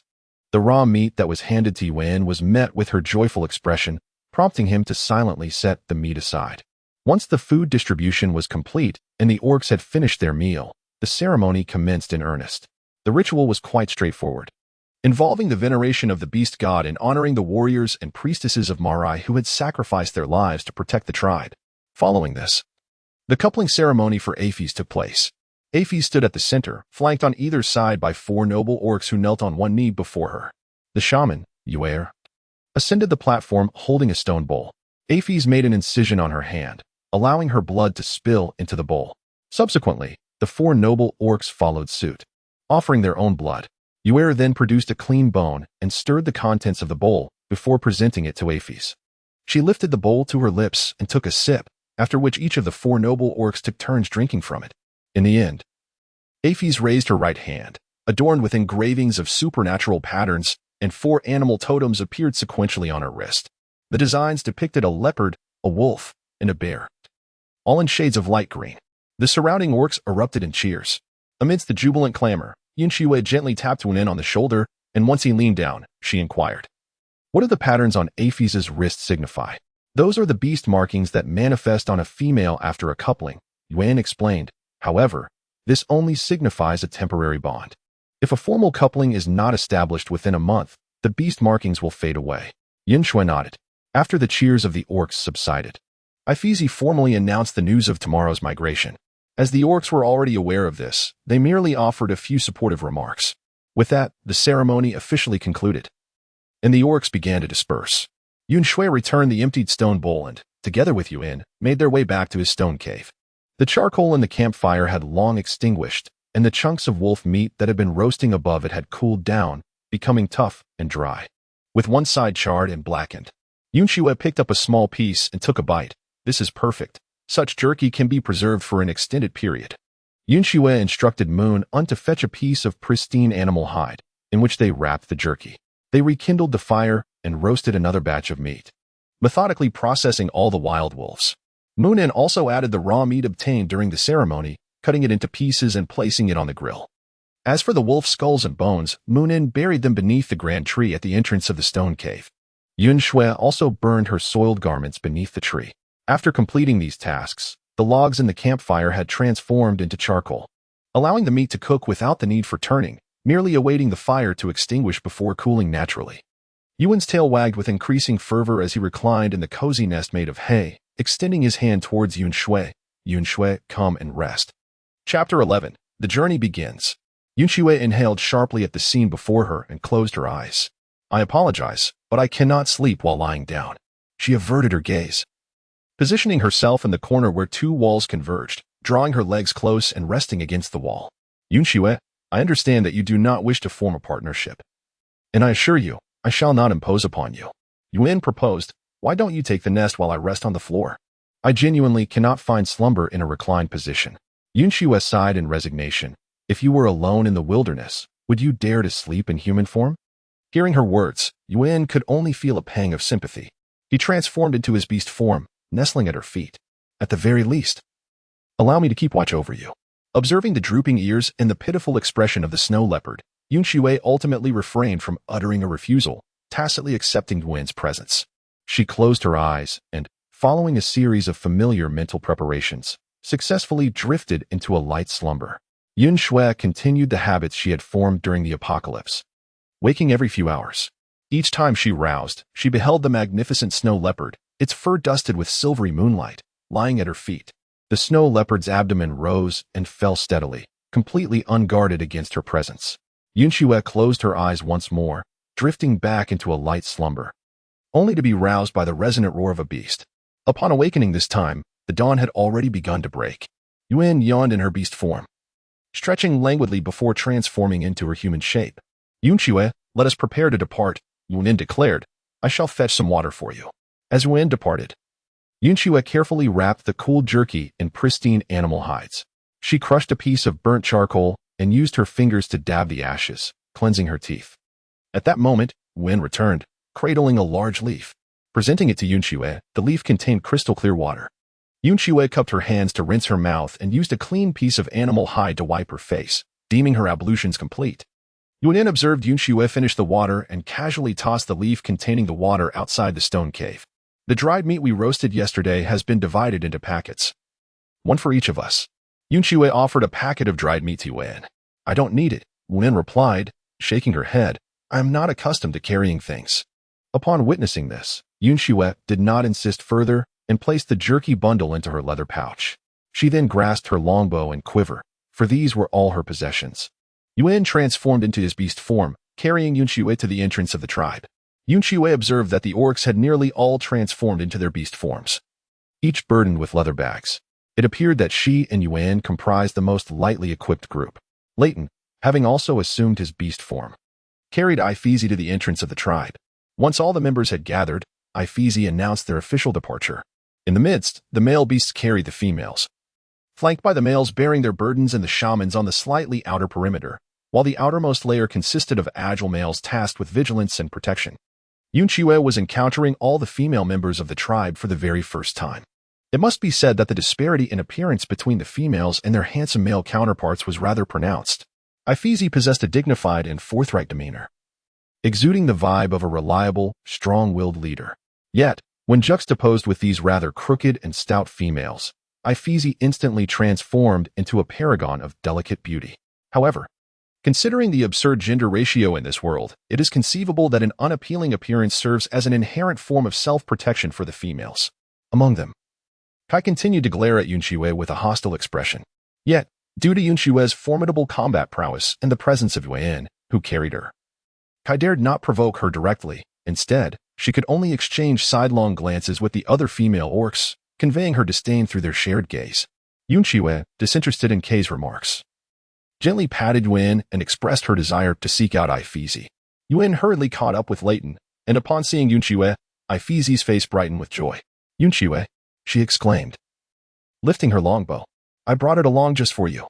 Well then, let us see if you can draw the bowstring, Yun Xue replied, commencing her instruction on the art of archery.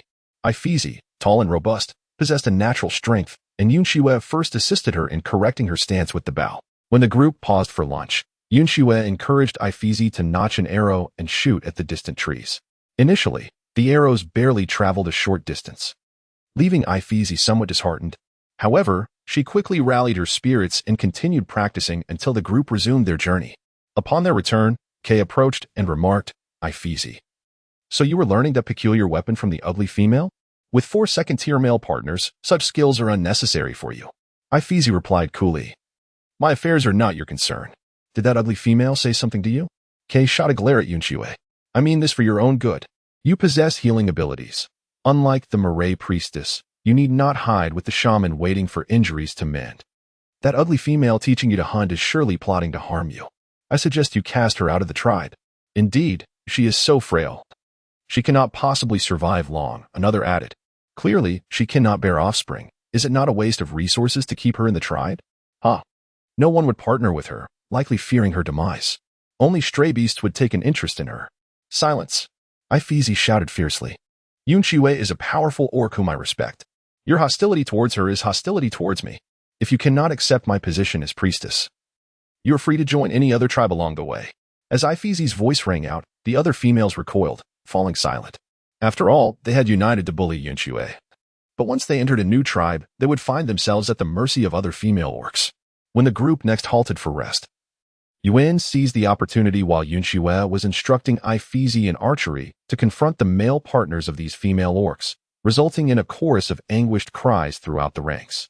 Yun Xue gazed at Ifeezy's bow-bearing hand and suddenly noticed something, inquiring curiously, Ifeezy, why is there one less pattern on your wrist? Only 3 beast patterns remained on Ifeezy's right wrist. Oh, that, Ifeezy replied with a smile, leaning closer to Yun Xue and tugging at her collar. Yesterday, I officially bonded with Leighton, so the beast patterns naturally shifted their place. Yun Xue beheld a pale green snow leopard totem adorning the left side of Ifeezy's chest. Yun Xue was instantly captivated by the fascinating beast patterns of the orcs. A priestess of Ifeezy, she mused. Suddenly, an orc approached us, claiming to be a shaman in need of our assistance. I shall investigate, she declared as she retrieved her longbow and slung it back over her shoulder. Concerned that the females might seize the opportunity to trouble Yun Xue in her absence, she urged, Yun Xue, why not accompany me to see what is amiss? Certainly, Yun Xue replied. Yun Xue followed closely behind Ifeezy. The two approached the outer edge of the group and encountered a somewhat disheveled orc. The distinct beast pattern on the back of his hand revealed him to be a first-tier rabbit beast. The shaman Yue arose and addressed Ifeezy, Priestess Ifeezy. He is indeed a shaman. Oh. Ifeezy lowered her gaze. What is your name? How did you come to be alone? Great Priestess, my name is Abe.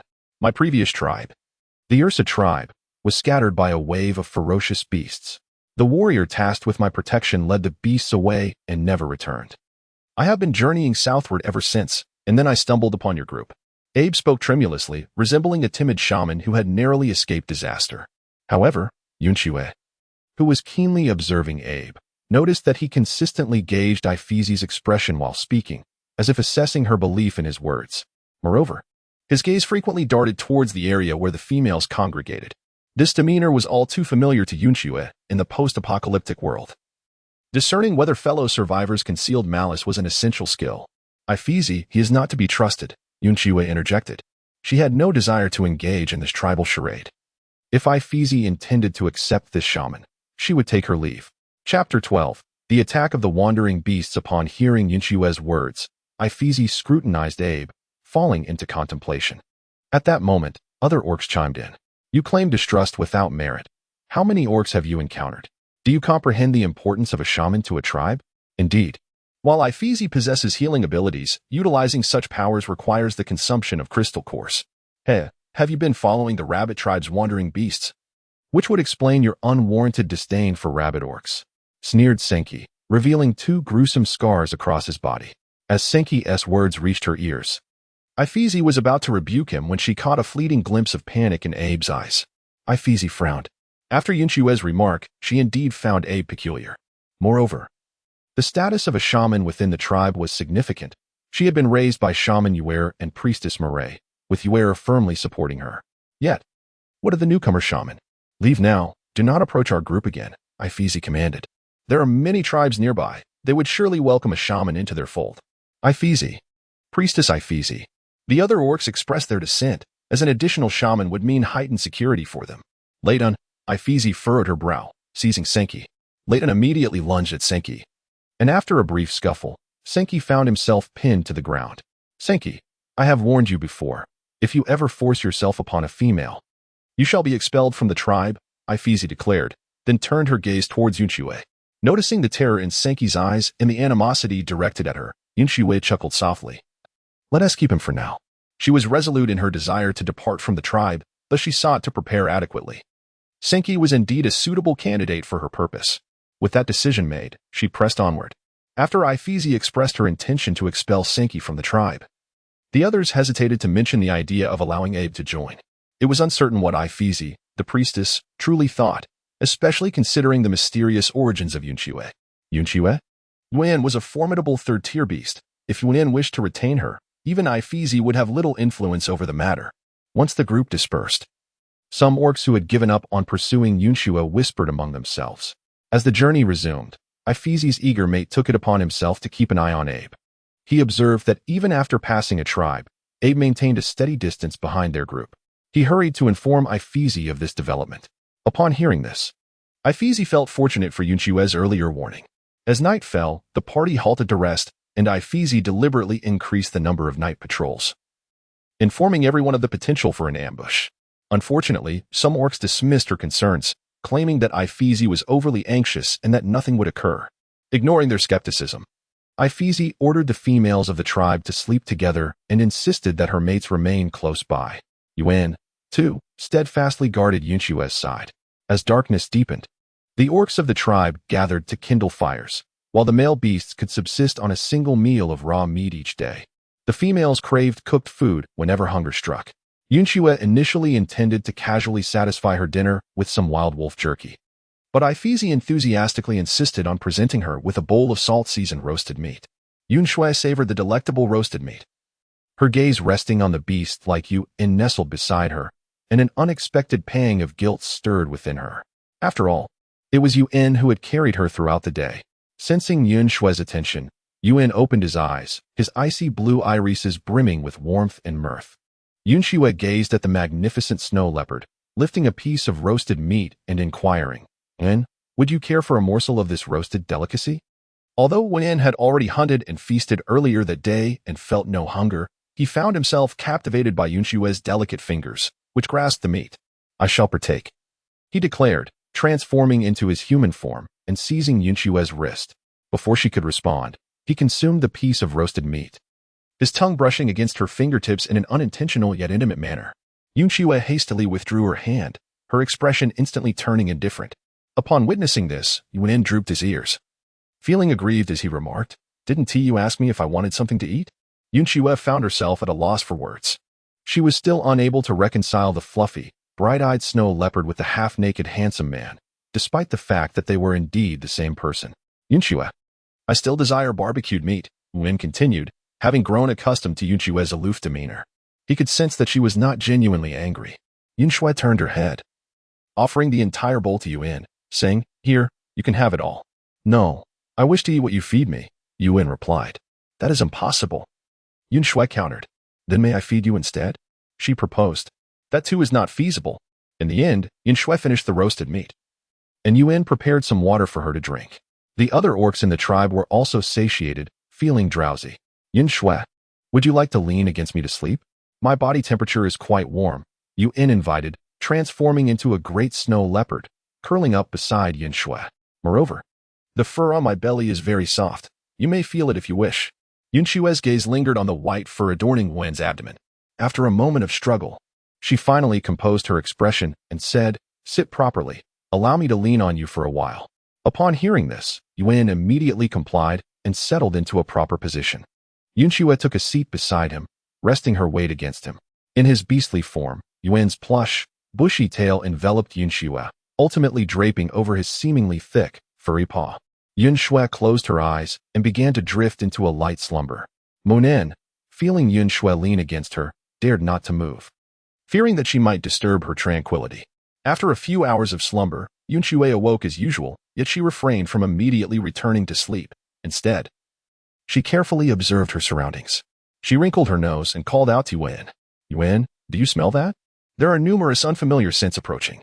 Yun, still groggy from sleep, sniffed the air, yawned, and nestled his head into Yun Xue's embrace.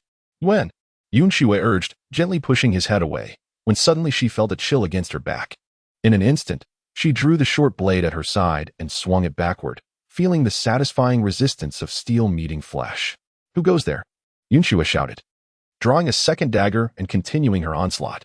Her voice thoroughly roused Yun and the surrounding orcs. Sounds of conflict erupted from the periphery of their group, plunging the entire assembly into chaos. "Light the fires. Illuminate the darkness," Ifeezy commanded. One by one, the campfires ignited, allowing Yun Xue to finally discern the appearance of the orc she had been battling. His body was marred with scars, and his visage was menacing. Upon realizing that the entity he had been engaging with was a petite and beautiful female, a flicker of disbelief crossed his eyes, quickly replaced by a surge of excitement and malice.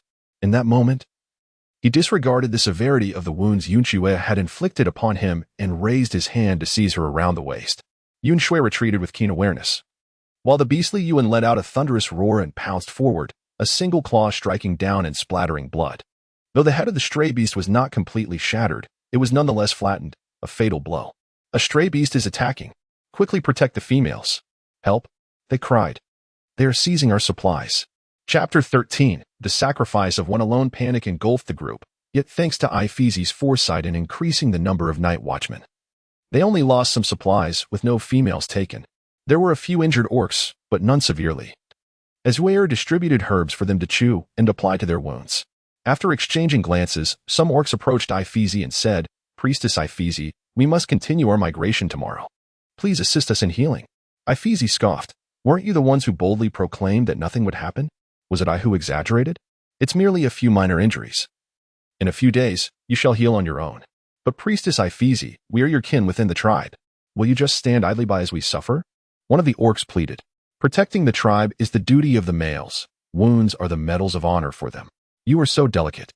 Are you afraid of scars, like the females?" Ifeezy rebuked harshly. Faced with Ifeezy's scorn, the orcs could only retreat reluctantly, due to the attack by the stray beasts. The orcs dared not sleep any longer, lighting long branches as torches to illuminate their path. The atmosphere among the group grew tense, with the orcs murmuring discontent. Kai, who had always been displeased with Yun Xue, finally seized the opportunity to stir discord within their small circle. That female brought back by Yun arrived just a day before the migration. She even mysteriously ran out once. I suspect she is in league with the stray beasts. That outing must have been to warn her accomplices. Indeed, she is so beautiful. How could she possibly emerge unscathed after being rescued from the stray beasts by Yun? Another added. Moreover, she had Ifeezy chase away the shaman who sought refuge with us. It must have been deliberate. She wants us to be attacked without receiving treatment. Exactly. Ifeezy, how can you be so foolish? You are listening to that female who intends to lead us to our demise. You fools, silence yourselves. Ifeezi cried out in anger. The shaman is still trailing behind with the stray beasts. Do you wish to seek her out? Indeed. Had it not been for Yun Xue discovering the stray beast ambush first, our losses would have been far greater, Leighton chimed in. It is undoubtedly their scheme. They have colluded to lower our guard. In contrast to Ifeezi's fury, Yun Xue chuckled. You are all too amusing, always reminding me of days gone by. You dare to laugh. How brazen. Another shouted. Ifeezi, you must expel this wicked female. It is all because of her that we have attracted the attention of the stray beasts, carrying the weight of the clouds and snow. Moonin could no longer contain his fury. He unleashed the aura of a third-tier beast, emitting a roar that nearly sent some timid females tumbling off their formidable partners' backs. They dared not utter another word, yet their resentment towards Yun Xue deepened. The group continued their journey until the first light of dawn, abruptly halting as a report came in. Priestess Ifeezi, a pack of strays has blocked our path. An orc exclaimed in a panic. How many are there? Ifeezi inquired. 10. But they are allied with the strays behind them, claiming there are 50 more. The orc replied. These strays demand we surrender all the females and provisions, save for you, to let us pass. At this revelation, the females behind Ifeezi were engulfed in fear, erupting into a cacophony of sobs and cries. There cannot possibly be 50 behind us, Leighton asserted. Such a force would have been besieged by the city of beasts. From the sense, there are likely only about 20. Indeed, had they enough numbers, they would have attacked us while we slumbered, rather than negotiating terms, Ifeezi concurred.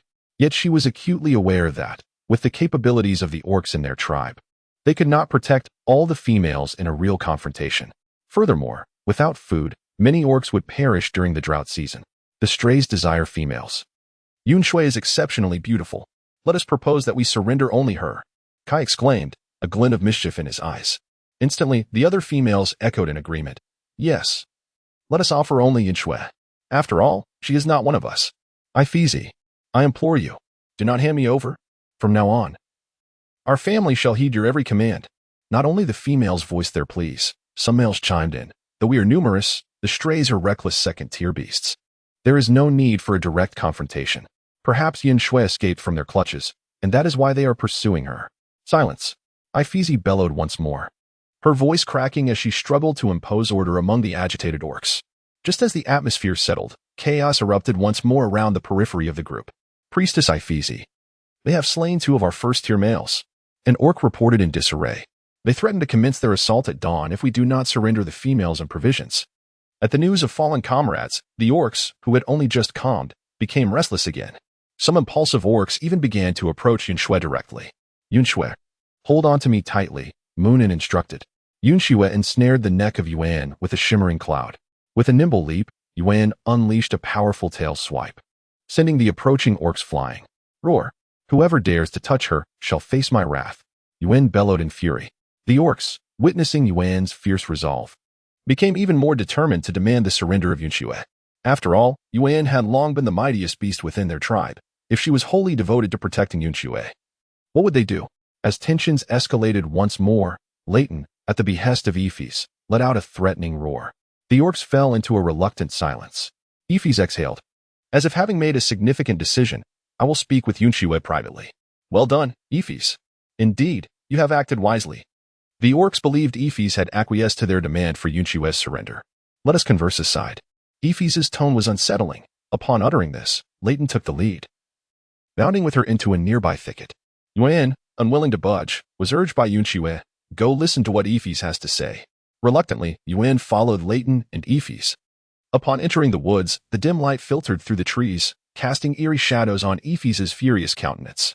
Ifeezi, what do you truly mean by this? Yuan pressed, suppressing his anger.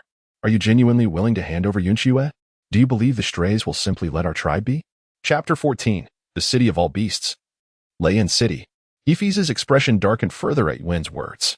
After several deep breaths, she turned to Yun Xue, placing 2 pale green crystal cores into her hands. Yun Xue, allow Yuan to take you away. What? Yuan was taken aback by Ifeezi's unexpected suggestion. Aren't you always prioritizing the tribe's interests? Ifeezi raised an eyebrow, a mocking smile gracing her lips. Those wretched souls. They all changed after the death of Priestess Mary. Why weren't they like this before? They are utterly unworthy. They are unworthy of the sacrifices made by the matriarch. Yun sighed in agreement. He prepared to lead Yun Xue away. Ifis, what will you do afterward? Yun Xue inquired. Turning to her, Ifis replied, Ifis, exhale. The troublesome ones are merely a small faction. Many orcs remain innocent. With that, Leighton carried her away from the woods. Let us depart, Yun insisted, ready to leave with Yun Xue. Wait. Let us hide here and observe the situation, Yun Xue quickly interjected. If it were not absolutely necessary. She did not wish to leave with Yun alone. Yun nodded, while the orcs clamoring for Yun Xue's surrender grew anxious upon seeing Ifis emerge from the thicket alone. Ifis. Where's Yun Xue? Ifei took a deep breath, ready to unleash her fury, when suddenly the air was filled with the resounding cries of eagles. The orcs immediately tensed, and a ripple of agitation coursed through the outer circle of their ranks. Ifei, reinforcements have arrived. An orc exclaimed with palpable excitement. Majestic eagles soared through the sky, diving down to seize the straying beasts, lifting them aloft before unceremoniously dropping them. Witnessing this, the stray beasts scattered in disarray. A massive owl glided above the heart of the gathering, casting its gaze upon Ifei, surrounded by the orcs. The new priest of the Hanlon tribe, dispatched by the wandering beast city, has come to offer support. A calm, magnetic voice resonated through the air. It is Wandering Beast City. We are saved. The orcs cheered in jubilation. Ifei was momentarily taken aback, hastily clutching onto Lena's fur. Leighton, quickly retrieve Yun Xue. Leighton nodded and leapt into the forest, colliding head-on with Yun and Yun Xue, who had been observing from the shadows. Yun Xue, I'm so glad you didn't leave, Ifei exclaimed, nearly leaping off when back to embrace Yun Xue. Wandering Beast City has come to our aid. We are safe now, Ifei declared. Would you still be willing to journey with me for a while? Yun Xue smiled faintly as she placed the 2 light green crystal cores into her leather bag in front of Ifei. I have received my reward, and naturally, I shall teach you before we part ways. Thank you, Yun Xue, Ifei replied with a nod, and the 4 of them stepped out of the woods one after the other. To her surprise, she had not yet departed. Your wandering beast companion has fled. A voice called out. Why don't you leave our tribe? Kai, seeing Yun Xue, took the lead in shouting, with other female beast folk joining in. The messenger from Beast City, that petite female is also a wanderer. Drive her away. Indeed. Why haven't you expelled her yet? Norge, who descended to the ground in his beast form, was struck by Yun Xue's first impression, a petite and strikingly beautiful female, inciting envy among the other females. She was indeed captivating to the point of being mesmerizing, yet he held no interest in delicate and fragile females. Norge glanced at Yun Xue again, slightly surprised by her reaction. He had expected her to cry and complain to her suitors, but instead, she bore a natural expression, as if she were observing an amusing performance. Ifei, who had just calmed down, felt her temper flare anew. This time, rather than shouting in haste, she fixed her serious gaze upon the speaking female beastfolk. Sensing Ifei's composed scrutiny, the females gradually fell silent, feeling as though Ifei was deliberately memorizing their words. As they quieted, Ifei leaped down from Leighton's back, placing her right hand on her left shoulder and nodding respectfully to Norge. Warrior from Leighton City, I am Ifei, the current priestess of the Hanlon tribe. Thank you for your support. Norge transformed into his human form, mirroring Ifei's gesture and nodding in return.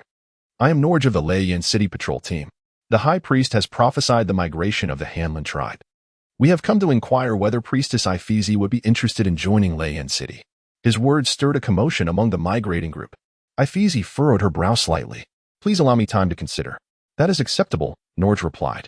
As long as the Hanlon tribe's caravan travels toward Leighton City, the patrol team shall accompany you. After exchanging a few more pleasantries, Norge declined Ifei's offer of food for the patrol team but did not take his leave.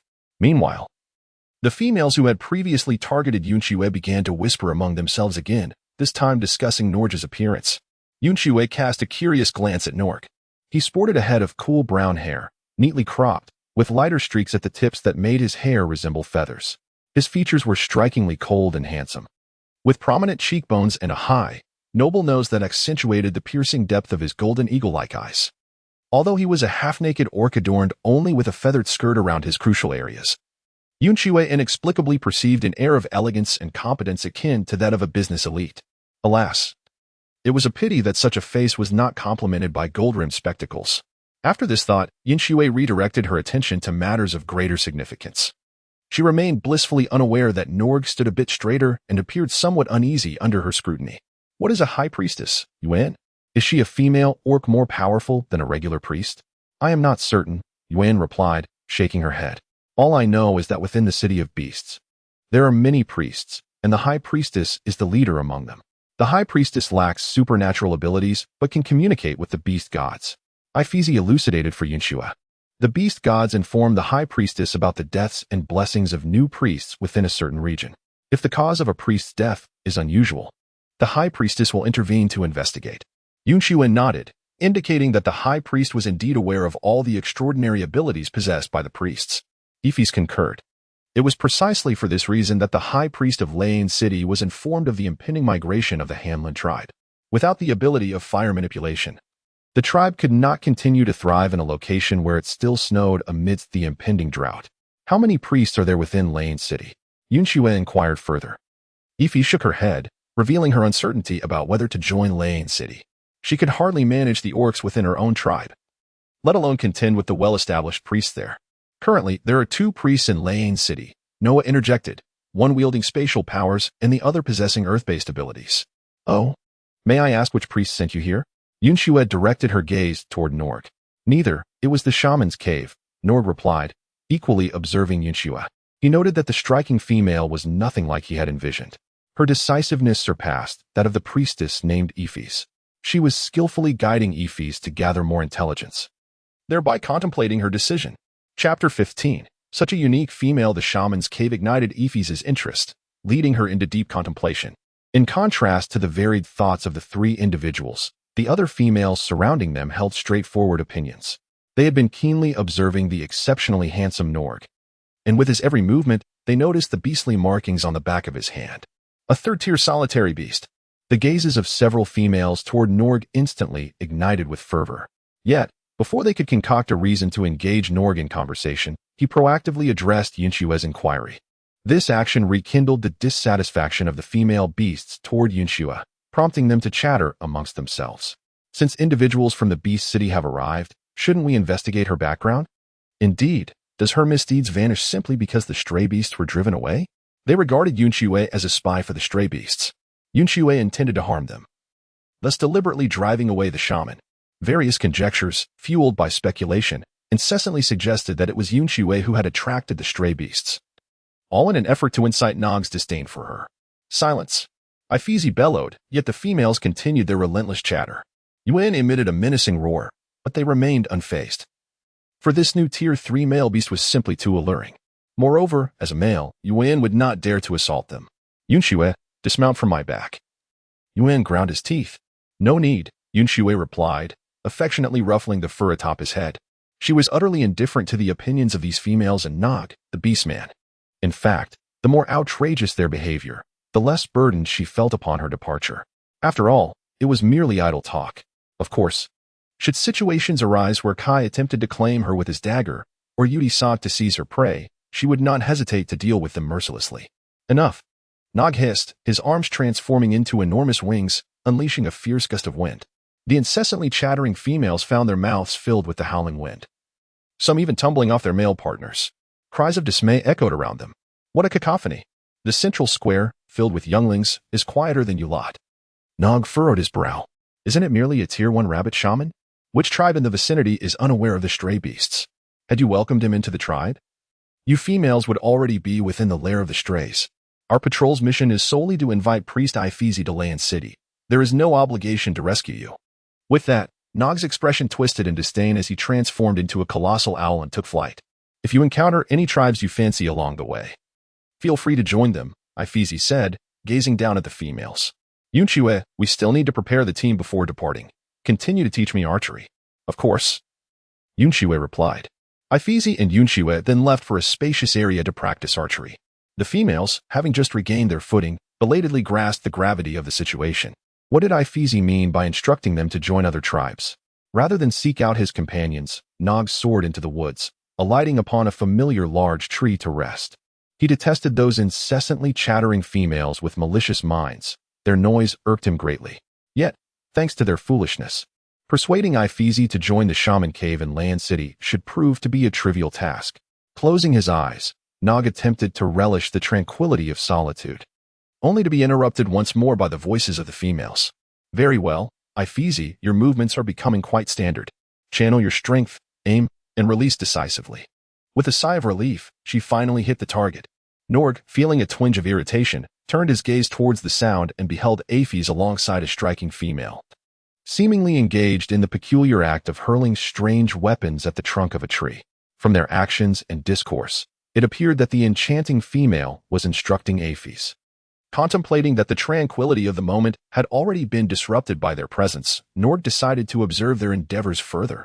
As he scrutinized the scene, he noticed the alluring female brandishing an unusual weapon crafted from two branches, her posture upright and movements graceful. In that instant, her petite frame exuded an aura of formidable strength, compelling one to refrain from underestimating her. Suddenly, the captivating female pivoted, her fox-like eyes ablaze with vigilance and martial intent. Locking onto his gaze, Norg's heart raced in astonishment. He had not anticipated that she would detect his presence, especially since he had been discreetly observing from a considerable distance. Yun Xue, upon realizing that she was being watched by the owl beast man, averted her gaze, realigned her aim, and released the arrow. Whoosh! The arrow struck with precision, cleaving the shaft of the arrow that Ifeezy had previously lodged into the tree. Wow! Incredible! Yun Xue, how long must I practice to achieve such skill? Ifeezy exclaimed with excitement. Noa Gu, who was approaching the two, paused momentarily. So, the beautiful female's name is Yun Xue. With dedication, you will surely master it. Yun Xue proclaimed as she retrieved her arrow from the tree. I shall teach you how to recover arrows and what to do when one breaks. Noa Gu landed softly, while Yun, who had been vigilantly observing from the side, emitted a low, threatening growl. Are you Yun Xue's mate? Noa Gu finally noticed that Yun was a third-tier beast. I merely wish to examine that peculiar weapon. I harbor no intentions towards your female. For reasons unknown. Yun felt an immediate aversion to Noa Gu upon first sight. However, upon hearing that he referred to himself as Yun Xue's mate, he found Noa Gu slightly more tolerable. Humph, Yun scoffed. Yun Xue, this bird beast man is curious about your bow and arrows. Yun Xue, who was instructing Ifeezy on how to assemble the arrowhead, shaft, and fletching, turned and jested. This is Ifeezy's secret weapon from Lei City. We cannot let the beastmen of Lei see it. Did you hear that? She directed at Noa Gu. Can such a tiny arrowhead truly be a secret weapon? Noa Gu squinted, intrigued. At that moment, Leighton returned, clutching a wildly thrashing hare. Noticing the standoff between Yun and Noa Gu, he cautiously set down the hare. The frightened creature, upon hitting the ground, immediately darted in a frenzy. After a brief moment, the hare headed straight for Noa Gu. Just as Noa Gu prepared to crush the hare beneath his foot, an arrow whizzed by, piercing the hare and pinning it to the earth. Wow, Yun Xue, you're amazing, Ifeezy exclaimed, unable to contain her excitement. As she had barely caught a glimpse of the hare's movement, while Yun Xue had struck it effortlessly. No need to wonder, Yun Xue said, lowering her longbow. The secret weapon is merely this. As Noa Gu gazed at the hare, lifeless from a single shot, he turned to Yun Xue, all evident in his expression. No. This is the first time I have seen a female capable of hunting with such ease. He had never encountered such a remarkable female before. Chapter 16. You clearly are not mates. Yun Xue did not respond to Norg's words, but instead turned her gaze towards Leighton. The rabbit you caught is too swift. It would be better to pursue a more sluggish prey. Seeing that Norg bore no ill intentions, Leighton nodded and went off in search of suitable game to assist Aphes in her archery practice. Yun Xue proceeded to instruct Ifeezy in the art of archery. Before long, Leighton returned with a creature slightly larger than a mouse, injured and sluggish in its movements. After several attempts, Ifeezy successfully brought it down. The thrill of personally slaying her first prey filled her with immense joy. Meanwhile, the tribal party had completed their preparations and was ready to continue their journey. Yun and Leighton swiftly disposed of the carcasses of the wild rabbit and giant rat. Ifeezy mounted Leighton's back, while the beastly Yun lay before Yun Xue. At that moment, Noj approached Yun Xue and remarked, Yun Xue, do you not find those females bothersome? Why not come with me, and I shall take you into the skies? Yun emitted a low, threatening growl. Bird beast man, do you wish to engage in a fight? Noj disregarded Yun entirely, focusing solely on Yun Xue, which only fueled Yun's ire further. I refuse, Yun Xue declared, climbing onto Yun's back and wrapping her arms around his neck. She could easily evade the ground-running Yun, but she certainly would not allow herself to be targeted by a flying beast man. Calmed by Yun Xue's actions, Yun felt a surge of sweetness within him and With a smug huff directed at Noj, he dashed away with Yun Xue. With the protection of a patrolling escort, the entire migration party quickened its pace. The transformed male beasts galloping forward with fervor. The females riding upon their backs found themselves with little opportunity to converse. They continued running until midday, when the group finally halted to kindle a fire and rest. Naturally, Ifeezi, brimming with enthusiasm, urged Yun Xue to practice archery. Aside from the vigilant Yuan and Leighton, Noj approached once more. "Bird beast man, keep your distance, or do not blame me for my rudeness." Yuan growled. "I come to invite Priestess Ifeezi to join Lane City." Noj replied coolly and with ease, adding, "And it is evident that you have not yet formed a bond, correct?" Hearing the exchange between Noj and Yuan, Ifeezi turned to Yun Xue, somewhat flustered. "Yun Xue, if we were to go to Lane City, would you choose to stay?" "Absolutely not," Yun Xue replied firmly. "However, you may enlighten me on the distinctions between Lane City and an ordinary tribe." Lane City is the city of 10,000 beasts, as the name suggests.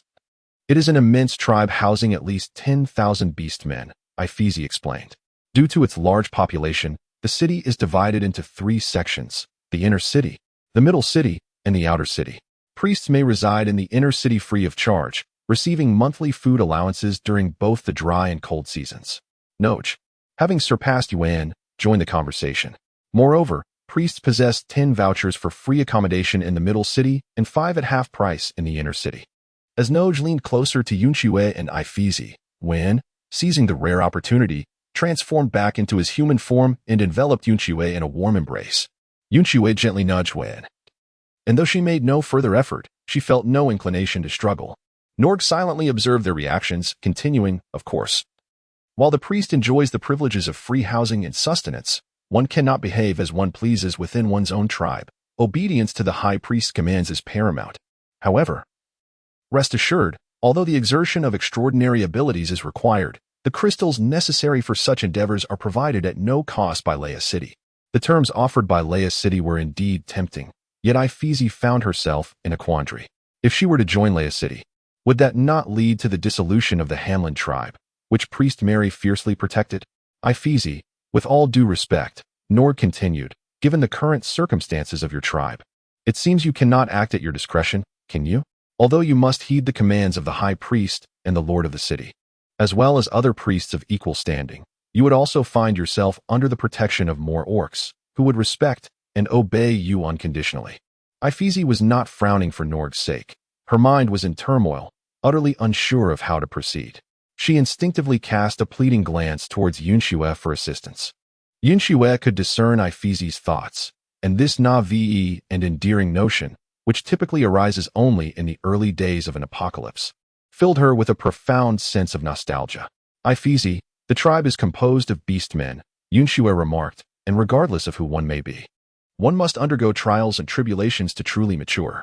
A fiercely competitive yet safe environment serves as the most perfect training ground for growth." After pondering Yun Xue's words for a moment, Ifeezi resolutely nodded in agreement. "Of course, as a priestess, your abilities are invaluable, particularly your healing powers. You could certainly demand more favorable conditions," Yun Xue added with a smile, "such as allowing your tribe's members to learn at the witch doctor's cave." Ifeezi's eyes brightened, her previously obstructed thoughts now flowing freely. Beside them, Node chuckled helplessly and turned to Yun Xue, saying, "If you are willing to come to Lan City, there are many lucrative positions available for you to consider." "I must decline." Yun Xue's previously gentle demeanor towards Ifeezi instantly turned frosty. "If you still have matters to discuss with Ifeezi, I shall not intrude." Upon hearing Yun Xue's intention to leave, Yuan swiftly picked her up, whisking her away before Noj and Ifeezi could respond. Instead of returning to their group, Yuan ran deep into the forest, reaching a high tree branch. The two sat side by side on the branch, with Yuan still tightly embracing Yun Xue. "Lane City should be a reliable place, shouldn't it?" Yun Xue inquired. "Ifeezi won't be confined or coerced into healing others, will she?" "Rest assured, the City of Beasts is still trustworthy," Yuan replied. "The tribe originally intended to settle around Land City, so there will undoubtedly be connections formed. It's just that there are no avian beast men within the tribe, otherwise we would have already known about that rabbit tribe witch doctor being a vagabond beast." "Yun Xue, your decision is indeed wise.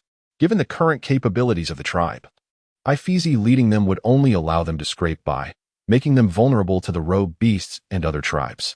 It would be far better to venture into Land City. Yun tenderly caressed Yun Xue's hand, his spirits notably low. Yun Xue harbored no desire to remain within the confines of the tribe, nor did she wish to venture to Land City. Her resolve to depart was unwavering.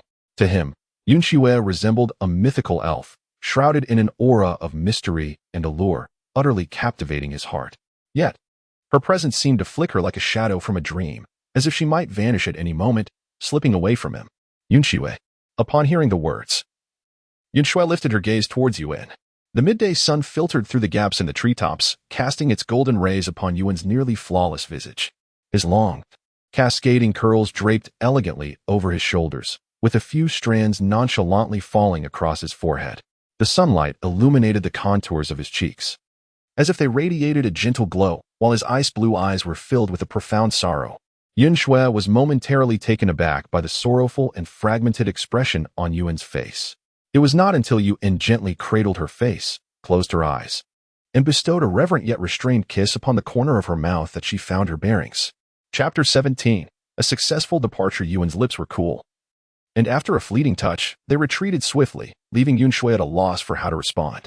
With a sudden movement, Yun scooped Yun Xue into her arms and leaped to the ground, transforming into her beast form, proclaiming, "The team should be ready to set off. Let us return." Yun Xue mounted his back, wrapping her arms around his neck. She exhaled softly and slowly said, "Yun, I am sorry." Yun offered no response. Swiftly returning to the ranks of the tribe, the group continued their swift march, and each time they paused, Yun Xue would seize the moment to instruct Ifeezi in the art of archery. Ifeezi learned rapidly, her strength enabling her to wield the bow with increasing proficiency. Soon able to strike moving prey, her next challenge lay in overcoming her anxiety and inexperience, becoming adept at adapting her skills in archery. Yet, such mastery could not be imparted in an instant. It required the gradual accumulation of experience. The day quickly passed, and as night fell, when the orcs prepared to rest, the patrol brought news of roaming beasts, heightening the tension among them. Given previous events and the possibility of Ifeezi joining the city of Lane, the orcs hesitated to pursue Yun Xue further, either out of fear or a lack of inclination. While the orcs within the tribe quaked at the thought of the wandering beasts, Yun remained unfazed. Seizing the opportunity while the group was stationary and with Ifeezi by Yun Xue's side, he ventured off to hunt. Yun Xue seized the opportunity to remove her leather pouch, seemingly reaching inside, yet in reality extracting items from the void. She deftly grasped the contents and enveloped them in the animal hide, securing it with vines once the package was complete.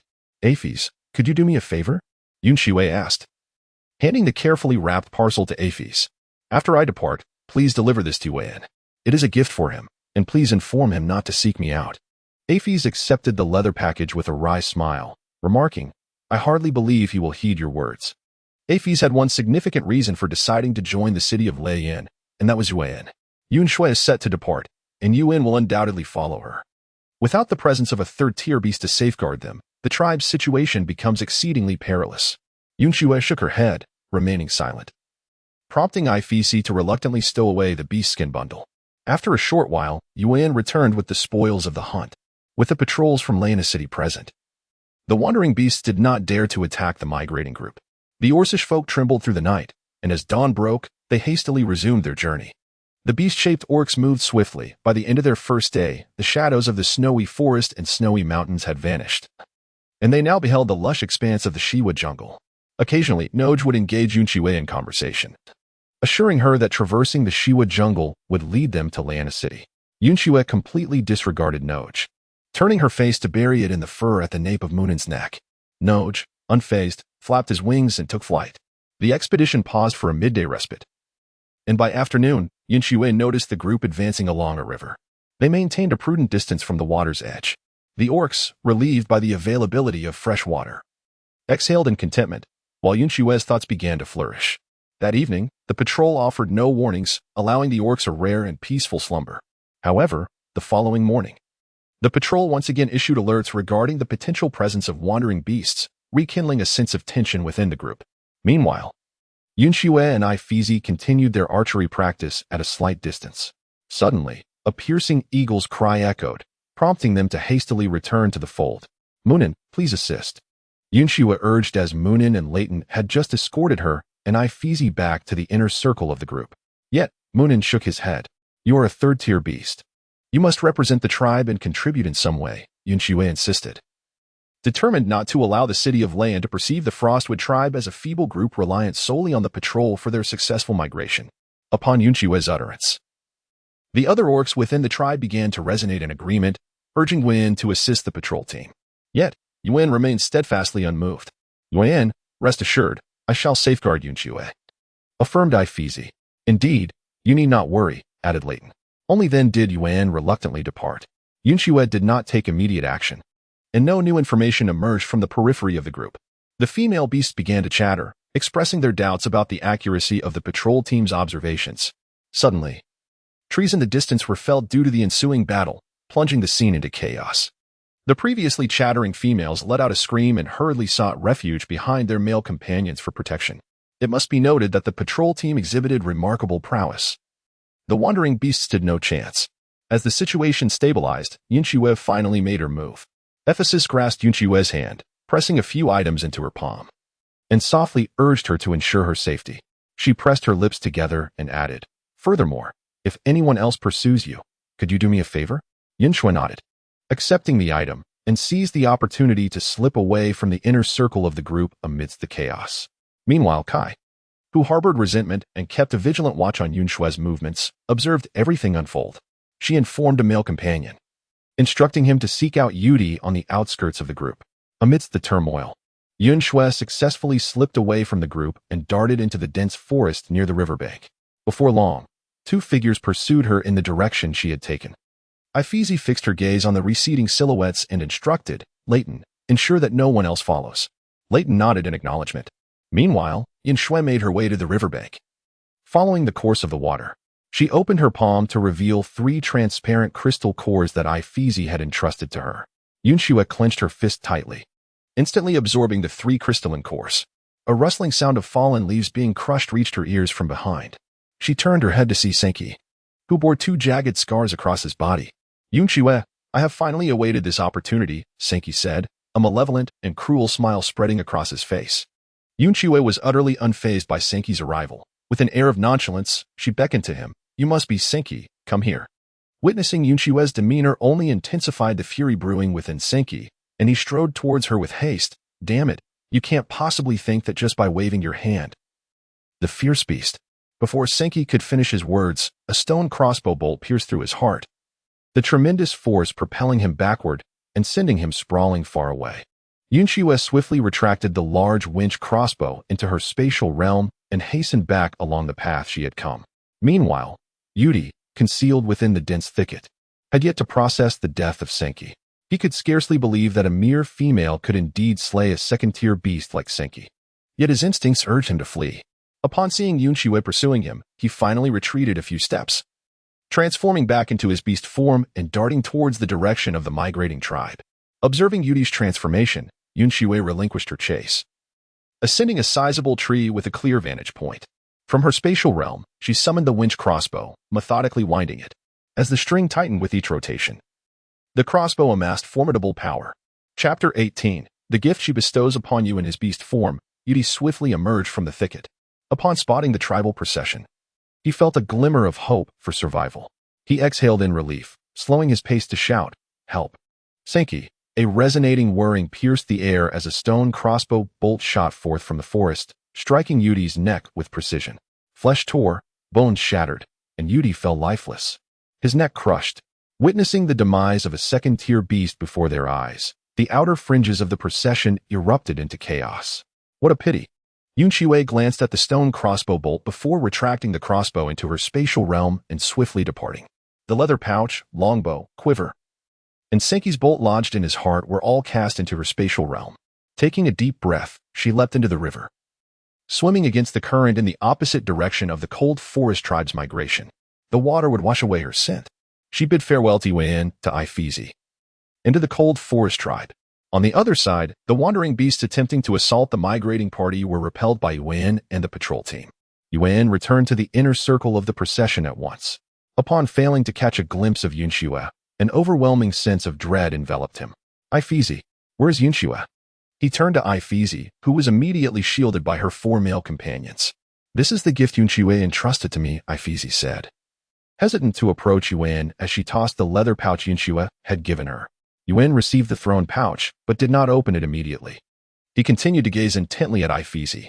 Where has Yun Xue gone? Ifeezy announced that due to their previous disputes, Senki and Yudi harbored a grudge against Yun Xue. And in a tragic turn of events, they had both succumbed to their guilt in the jungle. Upon hearing the words, Yun immediately sought the source of the metallic scent and discovered the lifeless body of Yudi, whose neck had been shattered by a stone crossbow bolt. He hastened towards that direction, only to find the corpse of Senki by the riverbank. There were no signs of struggle nearby, no excessive bloodshed. And even the scent of Yun Xue seemed to cease at that very spot. In his heart, he understood that Yun Xue had indeed departed. However, she had not been forced to leave. Rather, she had chosen to go of her own volition, assured of her safety. With the ability to slay second-tier ferocious beasts, she was certainly capable of surviving alone. The panic that had gripped Yun's heart began to dissipate, replaced by an overwhelming sorrow. He slowly unwrapped the leather pouch, layer by layer, revealing its innermost contents, a radiant crimson crystal core, pulsating with fiery brilliance. Yun's eyes widened in astonishment. A rare-colored crystal core. This was the first time he had encountered a crystal core in colors other than the usual transparent or green. Why does Yun Xue possess a crimson crystal core? And why is such a precious object bestowed upon him? The fiery red crystal core is indeed a rarity. Upon hearing the sound, Yun immediately tightened his grip on the crystal, casting a wary glance at Norg, a low, threatening growl emanating from his throat. Norg chuckled lightly. Taking 2 steps back to convey his intentions, I harbor no ulterior motives regarding the gift Yun Xue has sent you. I merely came to investigate her disappearance. With a crossbow bolt used to slay Yudi in hand, Nord pressed it against the wound in Senki's heart for comparison. As he observed the matching shape of the injury, his eyes widened in astonishment. Although it was hard to believe, Yun Xue had indeed managed to eliminate 2 second-tier beasts in such a brief span of time. Yun chose to disregard Norg, firmly clutching the crystal as he proceeded along the riverbank in the direction of the migrating team. Are you going to find Yun Xue? Norg inquired. Yes, Yun nodded. Even though I know she is formidable, I cannot trust her to face dangers alone.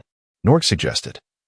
I recommend you join us in eliminating the rogue beast that just fled before attempting to absorb that crystal core and then search for her. Yun hesitated for a moment before ultimately deciding to heed Norg's counsel. After all, the fleeing rogue beasts posed the greatest threat to Yun Xue. Yun Xue swam along the river for quite some time, following its course until a sense of hunger and slight fatigue compelled her to catch a large fish and haul herself onto the shore. Yun Xue swiftly dispatched the fish with a dagger, deftly removing a length of vine to bind it by its gills. You shall be tonight's dinner, she declared. However, before addressing the meal, she must first contend with her own olfactory concerns. Yun Xue did not hastily remove her drenched garments. Instead, she retrieved the crossbow from her spatial storage, expertly drew the bowstring, and fitted a bolt, ensuring it was primed for immediate release. She then stowed the weapon away, inhaling the scents carried by the breeze while patiently awaiting her quarry. Indeed, a creature bearing a striking resemblance to the scent she had previously encountered was hastening toward her location, and notably, there was only a single odor. Before long, a beastman with brown bear ears emerged from the dense underbrush, eagerly seeking the source of the alluring female scent. Upon noticing a petite figure splashing playfully by the riverbank, the bear beastman inhaled deeply, holding his breath as he stealthily approached. Suddenly, the female turned her head, a delicate yet frosty smile illuminating her exquisite features. You have finally arrived. In an instant, the bear beastman was rendered devoid of reason upon beholding her visage. He lunged toward Yun Xue in a frenzy, only to be struck in the heart by a bolt from her crossbow, resulting in his immediate demise. The force of the impact sent his lifeless body hurtling a considerable distance away. Yun Xue rose and approached the corpse, extracting the bolt and returning it to her spatial storage. She then severed the blood vessels at the bear beastman's neck and torso, retrieving a hide cloak from her space to cover him. The cloak quickly absorbed the crimson fluid, and after meticulously scenting the surrounding area and scanning her surroundings to confirm the absence of other beastmen, she produced a clean set of garments. Yet, despite her thorough investigation, she remained unaware of the pair of ruby-like eyes observing her in astonishment from within the jungle. Yun Xue shed her damp outer garment, revealing the fur bandeau beneath in the expanse of her slender, pale skin. A sudden rustle caught her attention, prompting her to hasten forward for a closer inspection.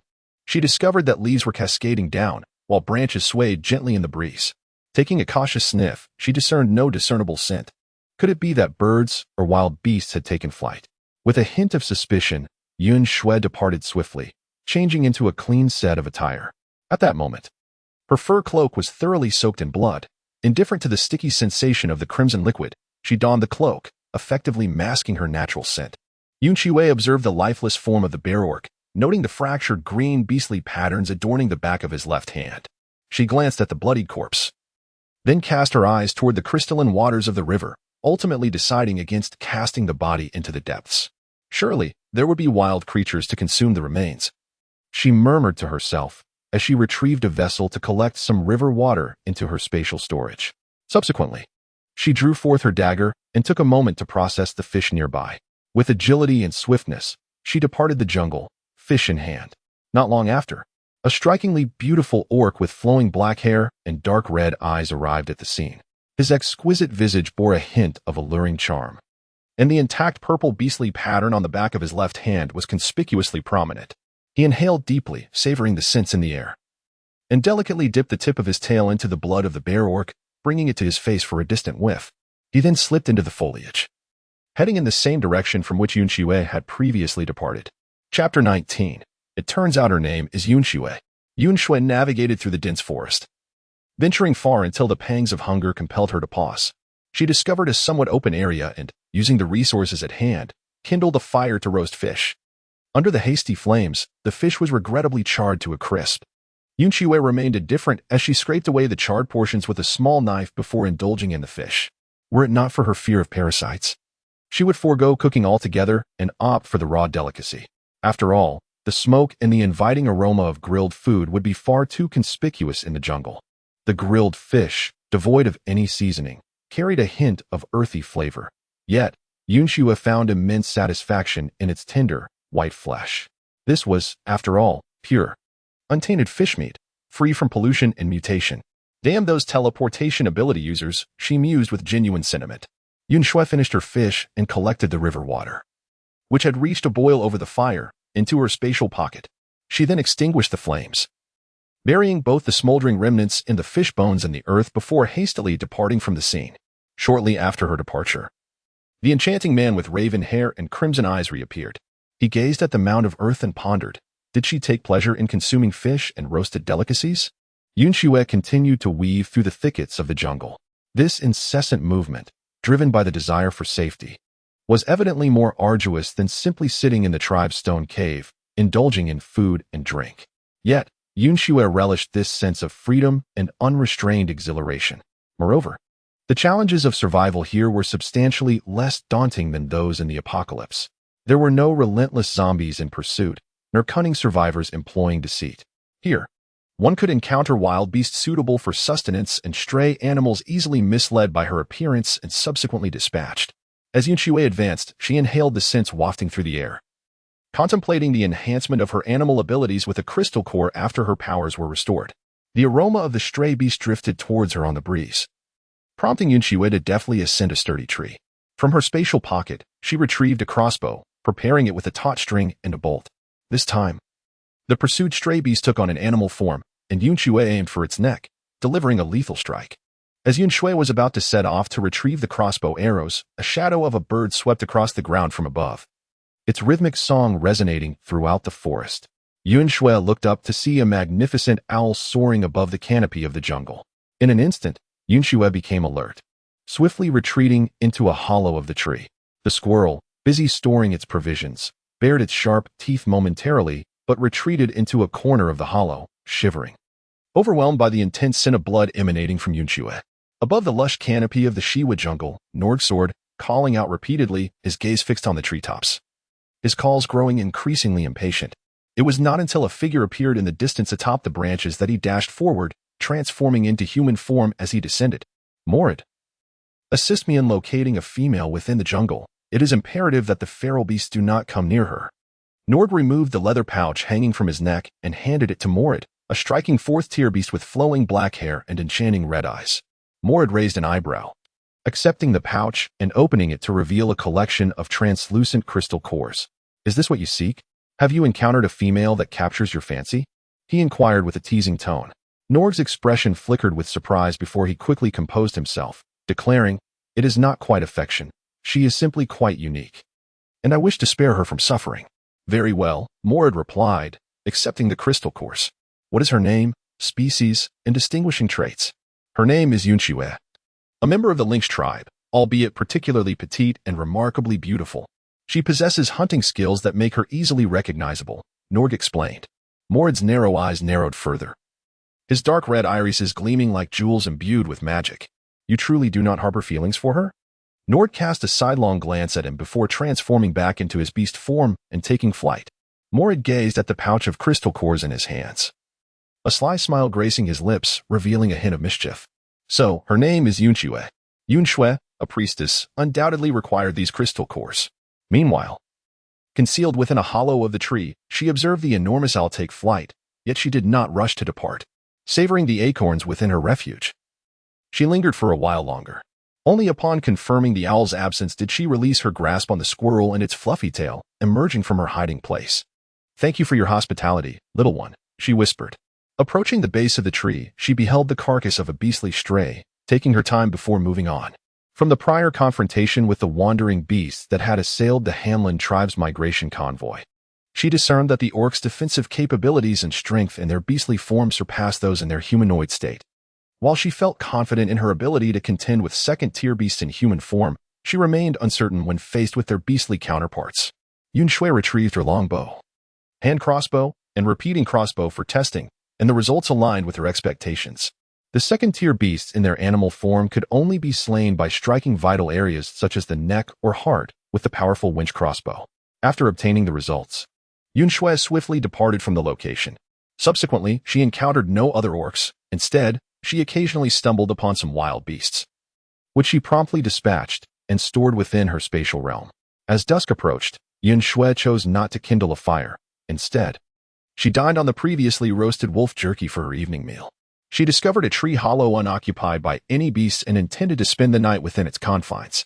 Leaning against the dry, rough wood, Yun Xue inexplicably recalled the furry visage of Yun in his beastly form. Yun Xue shook her head, hurriedly dispelling the image of the snow leopard from her mind. He is not a mere pet. He seeks to take you as his wife. Yun Xue no longer pondered the matters concerning the moon's grace, but instead began to contemplate her itinerary for the morrow. Ifisi mentioned that the dry season was approaching. Although she was uncertain to what extent the weather would become arid, she was resolute in finding several water sources and shady spots to serve as potential nesting sites. Simultaneously, she needed to assess the distribution of wild and stray beasts in the surrounding areas, while she harbored little fear of the wild creatures. Knowing she possessed a healing ability capable of forcibly neutralizing poison even in the event of encountering venomous snakes, it was the stray beasts that posed the greatest danger. After setting her task for the following day, Yun Xue swiftly descended into a light slumber. She would awaken every few hours, ensuring her surroundings were secure before drifting back to sleep. The next day, sunlight filtered into her tree hollow, gently rousing her from her dreams. She emerged from her sanctuary, stretching languidly. Over the past few days, her appetite had been well satisfied. No longer would she be awakened by hunger or experience the debilitating weakness upon waking. She truly cherished this bountiful world. The enticing aroma of roasted fish wafted into Yun Xue's nostrils, startling her. Following the scent, she glanced around. Just beside the tree hollow where she had slept the previous night, a pristine large leaf cradled several exquisite pieces of roasted fish. The fish flesh glowed a warm yellow, the skin a crisp golden hue, garnished with coarse yellow salt, still steaming and undeniably delectable. Yet, all she felt was a surge of dread and anxiety. Cautiously, she crouched down, delicately lifting the roasted fish and inhaling deeply. There was no trace of the beastman's scent. Slowly, she set the fish back down and immediately turned to plunge into the dense foliage. There existed a beastman in this jungle whose scent she could not detect. That beastman was aware of her resting place. Chapter 20. The nest he built for his mate Yun Xue plunged into the depths of the forest.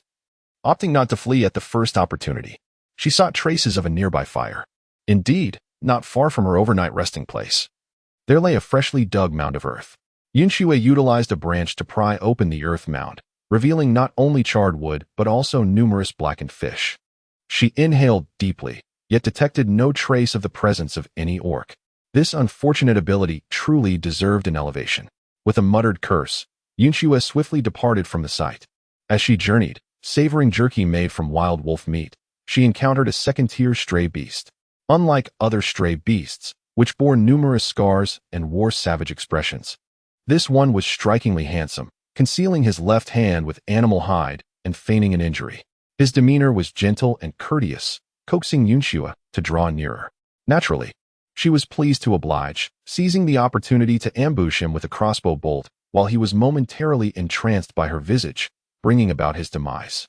Yun Xue stained a piece of animal hide with his blood and then enveloped the lifeless body with the original cloak, burying them together.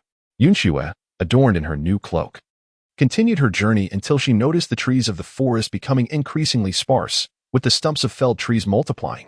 Moreover, the presence of wild beasts intensified in this area, and the scent of orcs became ever more varied. Yun Xue realized that she had ventured to the edge of the jungle, entering the territory where the orc tribes roamed. Just as she was about to turn and leave, a piercing female scream echoed through the thicket. "Help! Let me go! Do not touch me!" Yun Xue hesitated for a moment before ultimately deciding to set out. She retrieved her longbow and quiver of arrows in advance and hurried towards the source of the sound. Yun Xue beheld a long-haired female orc pinned beneath a feral beast, her pelt being violently torn asunder. In a frenzy, she struggled and screamed, only to be met with 2 fierce blows to her visage from the savage creature. Yun Xue swiftly nocked an arrow and released it with precision. The arrow soared through the air, piercing the stray beast diagonally from its collarbone to its trachea, causing it to emit a heartbreaking cry as it clutched its throat. Seizing the moment, the female beastman pushed him aside and retreated, tugging at her tattered animal skin skirt. Yun Xue swiftly unleashed a flurry of arrows, each aimed at the heart of the stray beast. The panicked female finally caught sight of Yun Xue and hurried towards her. The stray beast collapsed, having been struck in the heart by several arrows, and Yun Xue approached to retrieve her projectiles. "Thank you for saving me. Which tribe are you from?" The female orc's eyes sparkled upon seeing Yun Xue's face, her delicate white rabbit ears tinged with a faint blush, completely disregarding Yun Xue's tightly wrapped attire.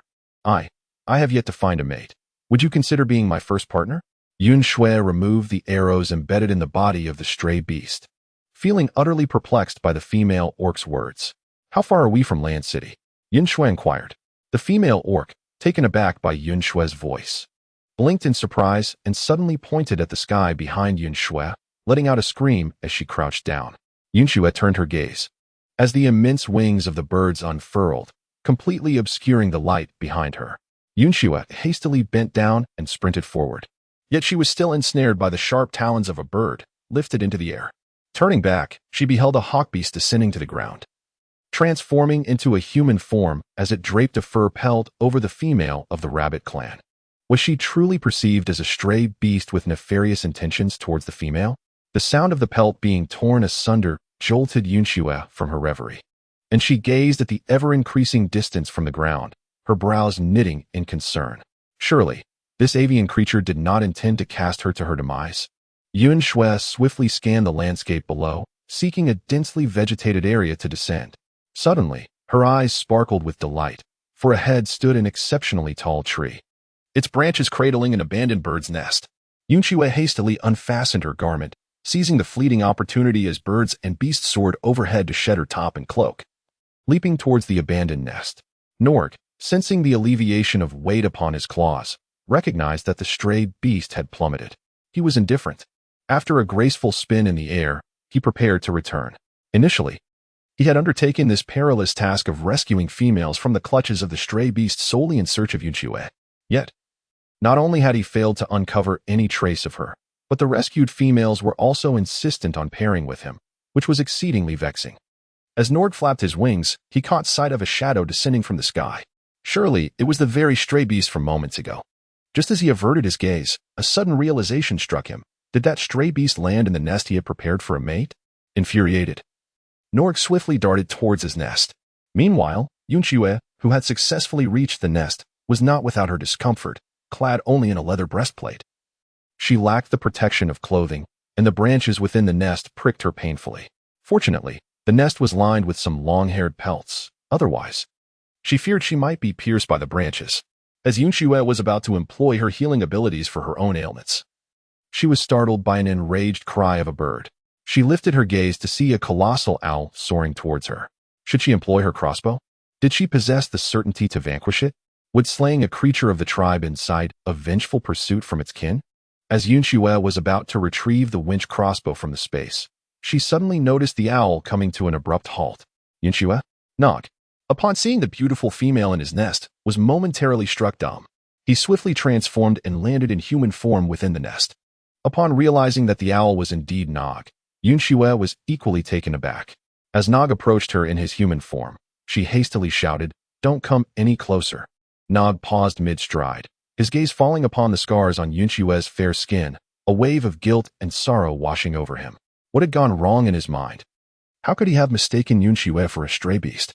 The injuries on her body, undoubtedly a result of her fall into the nest, were a consequence of his negligence. Why hadn't he lined the nest with animal skins? No, he had even contemplated throwing Yun Xue from a great height. At that moment, Nog wished he could peck himself to death.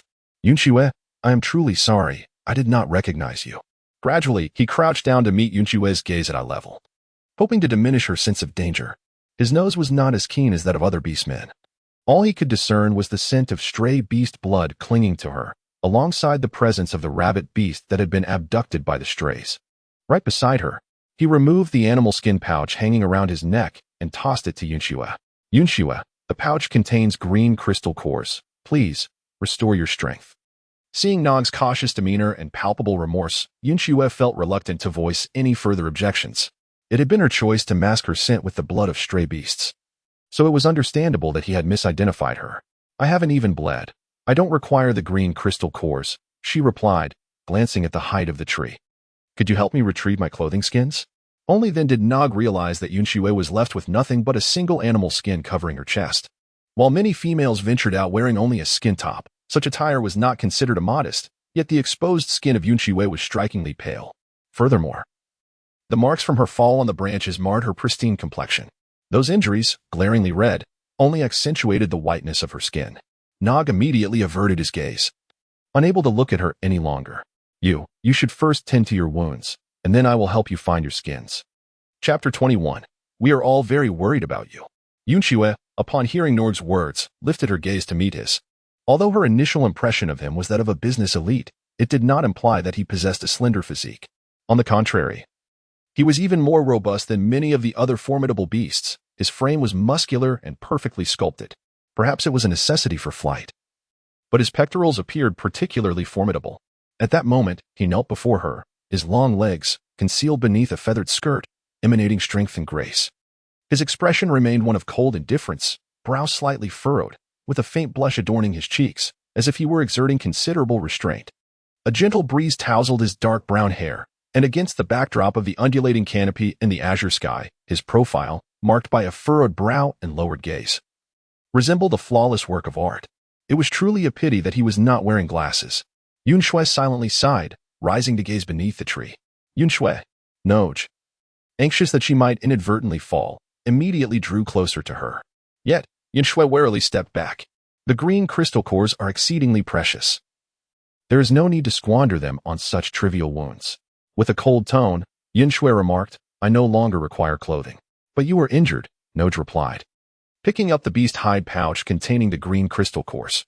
He had intended to convey that these crystals were specifically prepared for her, yet given the current circumstances, expressing such sentiments would only drive her further away. These were given to me by Ifeezy, who is aware of our search for you. You? Yun Xue's brows knitted together. Myself and Yun, Nog said, looking at Yun Xue. We are both deeply concerned for your well-being. I do not require your concern. Yun Xue exhaled, having resolved to leave this jungle and venture to a more distant land. Perhaps she would first return to the snowy forest and mountains to endure the dry season? How is Ifeezy faring now? Is Yun also searching for me in the Shiwa jungle? The elder of the shaman cave requires a priestess to bolster their power. The high priest wishes for a balance of strength among the three factions, and Ifeezy will undoubtedly receive significant support. Nog added, Yun is not in the Shiwa jungle. He has followed the path you took in your migration to find you.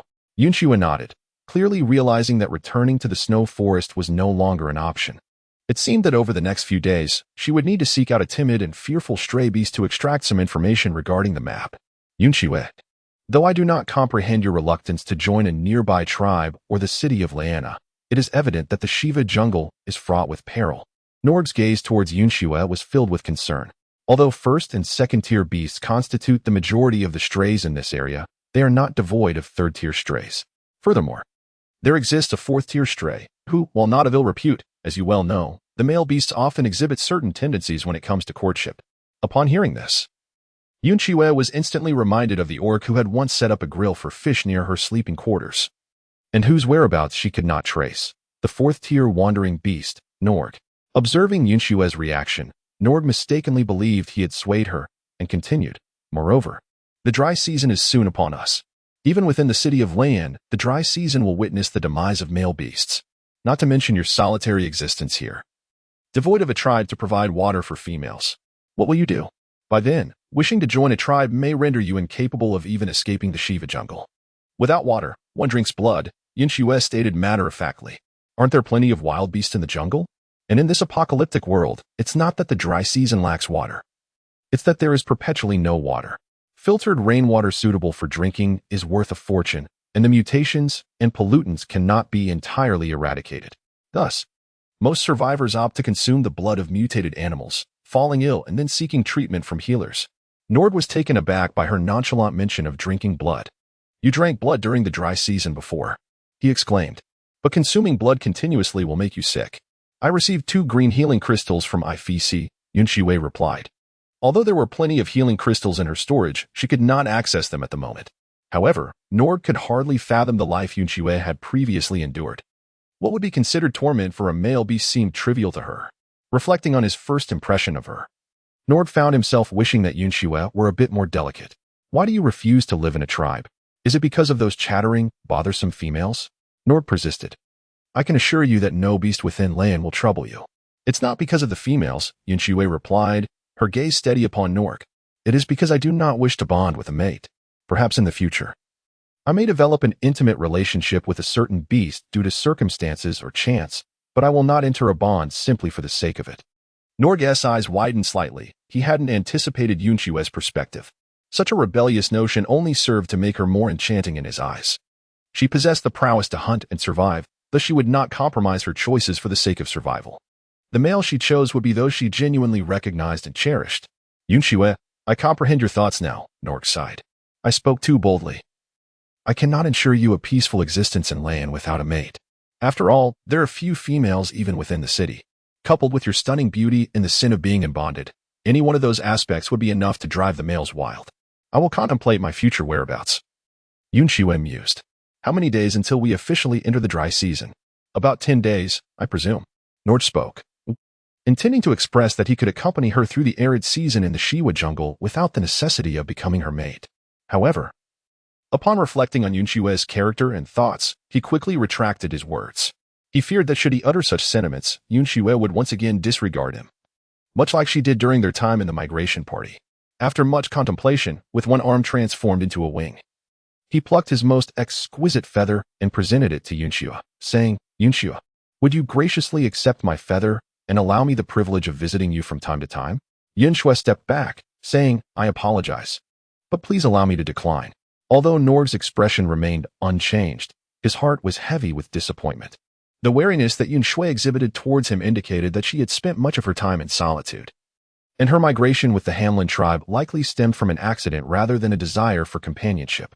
However, Nord was reluctant to relinquish the opportunity to maintain contact with Yun Xue. His sense of smell was poor, and Yun Xue was adept at concealing her whereabouts, her agility surpassing that of many first and second-tier beastmen. Moreover, his attempts to persuade her to journey to Lane City had not only failed but might have prompted her to consider leaving the Shiwa jungle altogether. He feared that this encounter might be their last. Nord's mind raced with thoughts of how he might convince Yun Xue to accept his feather. Suddenly, a spark of inspiration struck him. He devised a clever approach.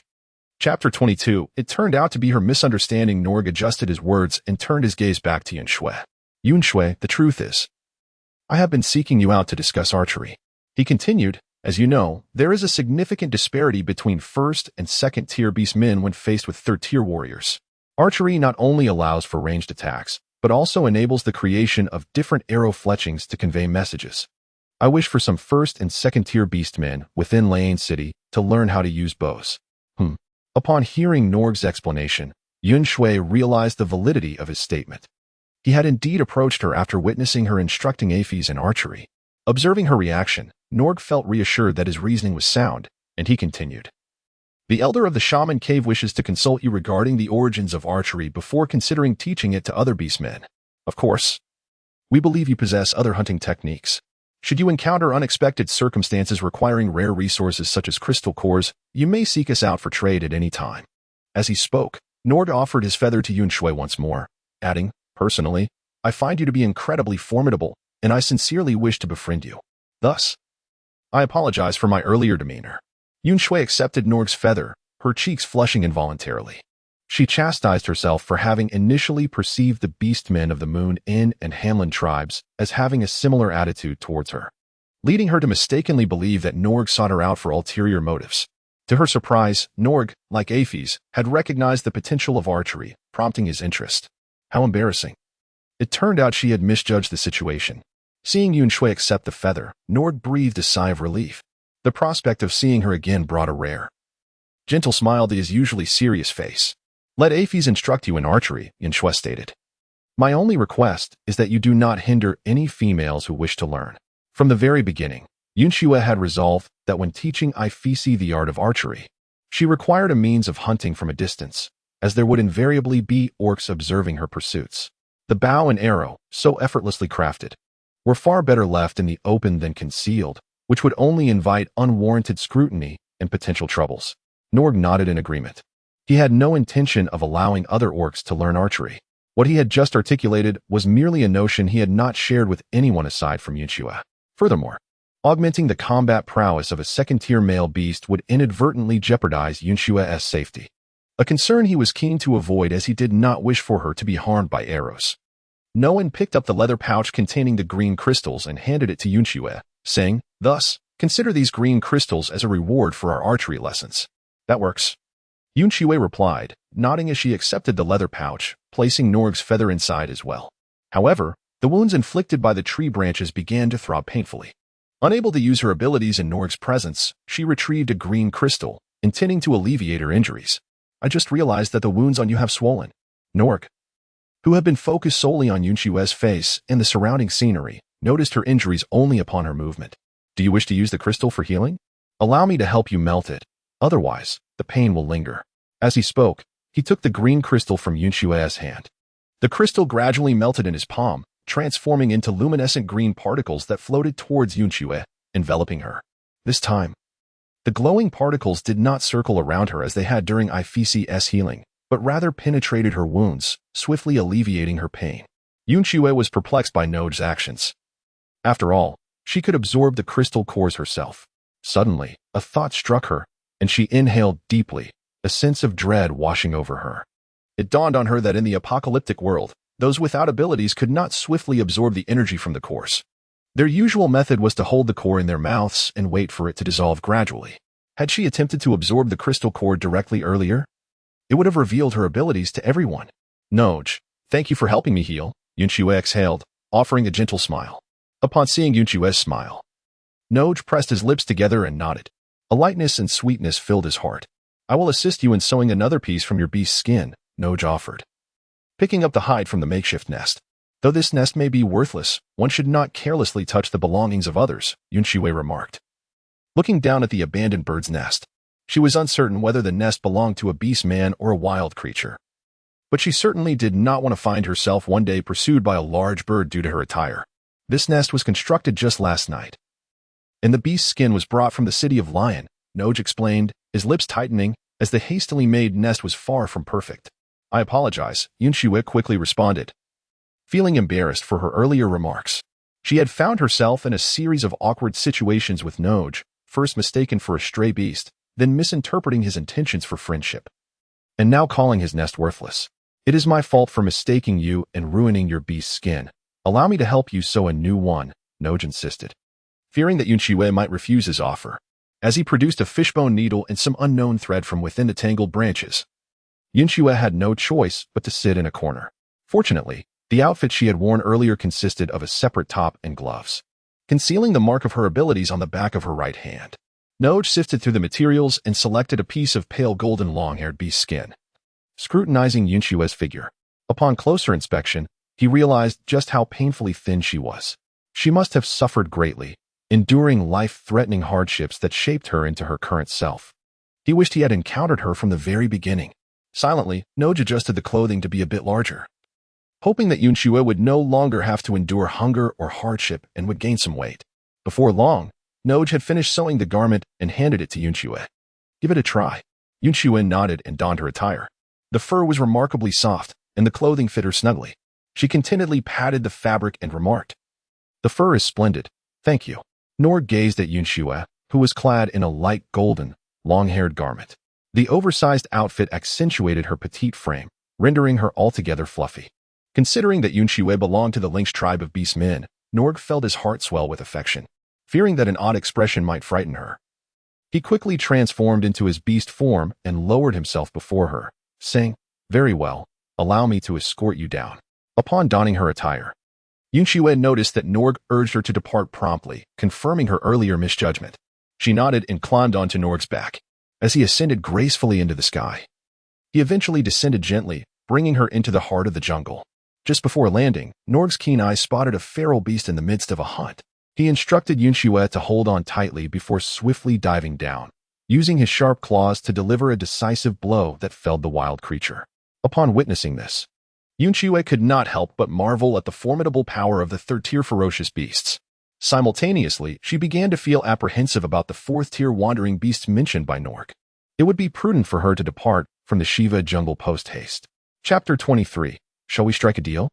Nord was aware that Yun Xue required the blood of a wandering beast to disguise herself, thus he gently descended to the ground, clutching the carcass of the beast. "Do you need assistance in handling it?" he inquired. "No, I can manage on my own," Yun Xue replied, leaping off Nord's back and drawing the short knife strapped to her leg. Nord nodded, casting a lingering glance at Yun Xue. "Then I shall take my leave. Should you encounter any difficulties, do not hesitate to seek my aid. By the way, Norg, could you do me a favor?" Yun Xue recalled an important matter. "Can you find Win and ask him to cease his pursuits of me? The dry season is approaching, and I fear for his safety." Hearing Yun Xue's words, Nord could not help but reflect on how her demeanor was merely a facade, or perhaps a product of her experiences that rendered her cold and guarded. Deep down, she possessed a gentle heart. Most females would not concern themselves with the fate of unwanted suitors. Indeed, many would encourage their male partners to eliminate such rivals. Alas, the tenderness that Yun Xue exhibited was not of the kind they desired. "Understood. I will search for him along that path when time permits," Nord promised before taking flight. With Nord's departure, Yun Xue grasped her short knife and commenced the task of processing the corpse of the beast. It was a large tiger-like creature, its hide suitable for crafting a cloak.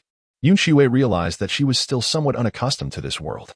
For instance, she could not reconcile the beastly form of a beast man with that of a humanoid beast man as the same entity. If a humanoid stray beast were to perish here, she would unequivocally be incapable of committing such an act as skinning it. However, when confronted with a beastly stray beast, she perceived no distinction between it and a mere wild animal. Yun Xue swiftly stripped away the portion suitable for crafting a cloak, then simply excavated a small pit to bury it. Yun Xue initially contemplated donning the tiger skin directly. However, she recalled that the garments she wore had been gifted by a friend, now stained with blood and tinged with a sense of melancholy. After changing into attire from her own space, she finally wrapped herself in the bloody tiger skin and swiftly departed from the scene. Meanwhile, Nog flew directly to the treetops after parting ways with Yun Xue, intending to return to Leyana City to resign from his role of rescuing females from the clutches of feral beasts. This position was highly sought after by many solitary beasts, eager to undertake such duties, and he had already located Yun Xue. As Nog flapped his wings, preparing to accelerate, he was suddenly met with the echo of a whistle mimicking a bird's call. Surveying his surroundings, he finally landed atop a tree crown. "Moride, do you have business with me?" he inquired. Moride's brow furrowed, his tone tinged with urgency. "Where have you placed her?" "Who?" Nog replied, confused. Moride gritted his teeth. "Yun Xue." "What?" Nog flapped his wings, his sharp claws instantly directed at Moride. "You found her already, yet you did not inform me." Moride effortlessly evaded Nog's attack, chuckling lightly. "Did you not claim you had no feelings for her? Are you here to take her to Leyana City? The fact that she is not with you signifies her refusal. She does not harbor affection for you. Moride, do not entertain any thoughts of imposing yourself upon her." Nog retorted angrily. Her absence from Lana City is precisely because she does not wish to bond. He continued, if you propose a union, she will undoubtedly flee the Shiwa jungle at once. Upon hearing this, Morai's eyes glimmered with intrigue. Then if you dare confine her or coerce her, I will assuredly kill you. Nog threatened vehemently. Do you perceive me as such a brute? Morai frowned. And did you not assert your disinterest in her? Why the sudden concern? In response, Nog unleashed a flurry of swift, sharp claws. Morai once again adeptly dodged. Rest assured, during the dry season, I shall ensure her safety. Now, tell me where she is. Reluctantly, Nog indicated a direction, and Morai swiftly leapt down from the treetop, his figure vanishing rapidly into the jungle. Nog sighed deeply and flew towards Lana City. He too wished to remain by Yun Xue's side during the dry season to safeguard her. Yet he understood the implications of expressing such a desire or having Yun Xue discover this intent.